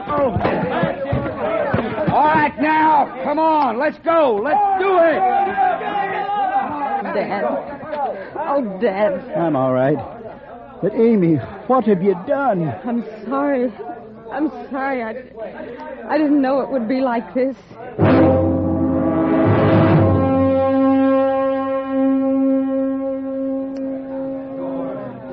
Here they are. And Paladin, you better get that shotgun. I've got something better in the desk. I'll get back. I'm warning you. Now, wait a minute, Sheriff. Hey, Paladin, what are you doing? Opening the door. No, wait. All right. Hold it. No need breaking down doors when you can open them with dynamite. All right, now. Here. Who wants it? You, big fella. No. Well, if nobody wants it, here.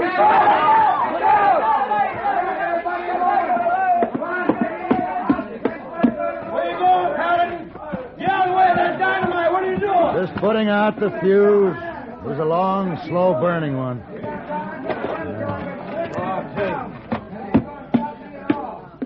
That crowd is still running.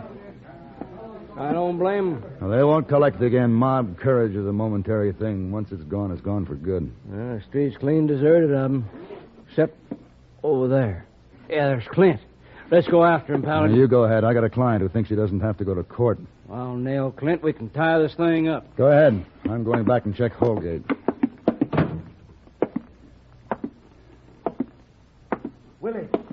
Willie, what's happened? I can't hear nothing. The crowd's gone. Something's wrong. Well, we better go ahead anyway. Now, whip your horses and pull out the bars. That's fine. You did it. You hold it right there, Holgate. Paladin, don't shoot! All right, out there. You stay where you are. No, I got no gun, Paladin! All right. Just stay put. You killed Willie and McKee. You're good. Awful good. That's why you hired me. Yes, but there's no call you get mixed up in this. You just collect your money and forget about it. I couldn't do that. I can't collect until you walk into the courtroom. Listen, Paladin, I'll make it 1,000 if you'll just walk away. You don't understand. You hired me to get you into that courtroom. And that's where you're going, to be tried for murder.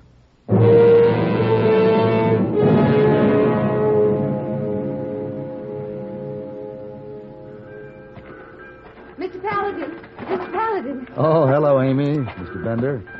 Here's your money, Paladin. $200. Thank you. Now that Holgate's in court, there's a lot of people in this town that are grateful to you today. But it's not in their nature to come out and admit it. Well, I'm admitting it. And with such a long face. I'm so ashamed and confused. Why did you want me to hold your pay?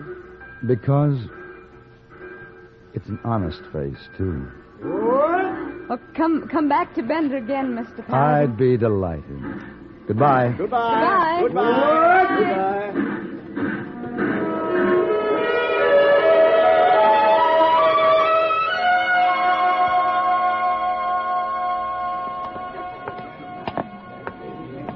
Oh, Mr. Paladin, welcome back to San Francisco. You have a good trip? More excitement than money, hey boy. But it's good to be home. I take you back. No, I'll manage. Oh, you have something valuable in it? No, just the tools of the trade. Oh, big secret. Something to upset apple cart? You might say so, yes. Oh, by the way, hey boy, that pretty young lady who was... Oh, yeah, she's still here and look plenty lonesome. Oh. Now, let's see, was she blonde or brunette? Huh? Oh, well, it doesn't matter. Eat on, hey boy, and forget the papers tonight.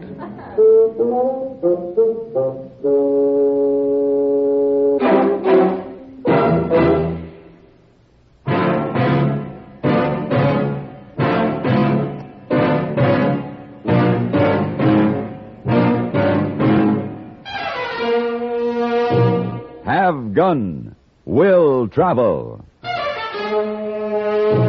Created by Herb Meadow and Sam Rolfe, is produced by Norman MacDonald and stars John Daner as Paladin, with Ben Wright as Hayboy. Tonight's story was written by Sam Rolfe and adapted for radio by John Dunkel. Featured in the cast were Jack Edwards, Jack Crucian, Virginia Christine, Olin Soleil, Roy Woods, and Vic Perrin. Hugh Douglas speaking.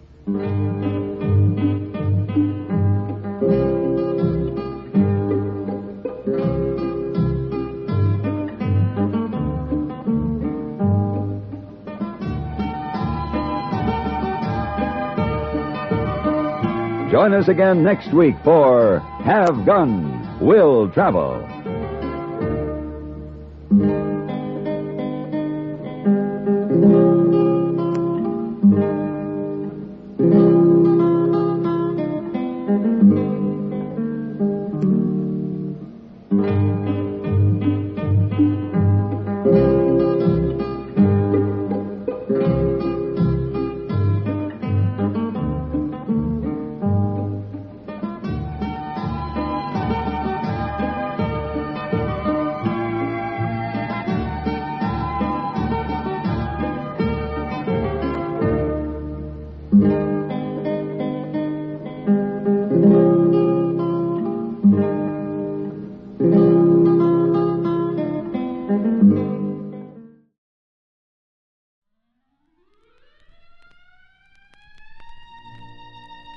Thank you all for tuning into Golden Age Radio today. We hope you enjoyed the classic tunes and captivating stories from the past. Absolutely. It's been a delightful journey through time, and we truly appreciate each and every one of you for joining us. We have a fantastic lineup prepared for tomorrow's broadcast, filled with even more nostalgic melodies and thrilling dramas from the golden era of radio. So mark your calendars and set your alarms because you won't want to miss it. Join us again tomorrow at the same time for another unforgettable session of Golden Age Radio.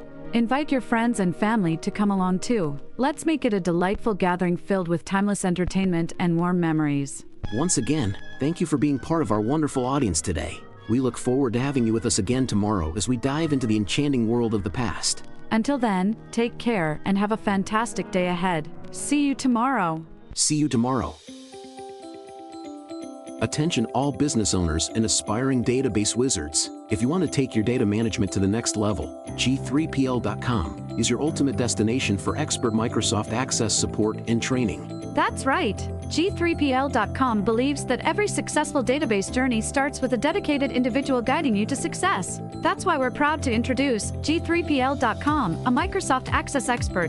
Whether you're just starting or looking to enhance your access skills, G3PL.com's personalized training will set you on the path to mastery. G3PL will be with you every step of the way, providing hands-on guidance and real-world examples. But don't just take our word for it. Hear what a satisfied client has to say. Thanks to G3PL.com, I've become a Microsoft Access Pro. The personalized training was exactly what I needed. I learned to create and optimize databases, run powerful queries, and automate tasks with VBA. Now, I'm confidently handling complex projects with ease. it doesn't stop there. G3PL.com is your go-to for top-notch support and solutions. Exactly. If you're struggling with your existing database, G3PL will troubleshoot, optimize, and fine-tune it to perfection. G3PL.com designed a custom database that transformed our business operations. We needed a streamlined system to manage our services and customer data. Their expertise delivered a tailor-made solution that exceeded our expectations. I can't thank them enough. G3PL.com understands that every project is unique, and we're here to offer individualized attention to your specific needs. So, why wait? Take the leap into the world of Microsoft Access Excellence with G3PL.com. Contact G3PL today and embark on your database journey with an Access expert. Send an email to db@g3pl.net or call 615-420-2040 and ask for Mark to learn more and get started.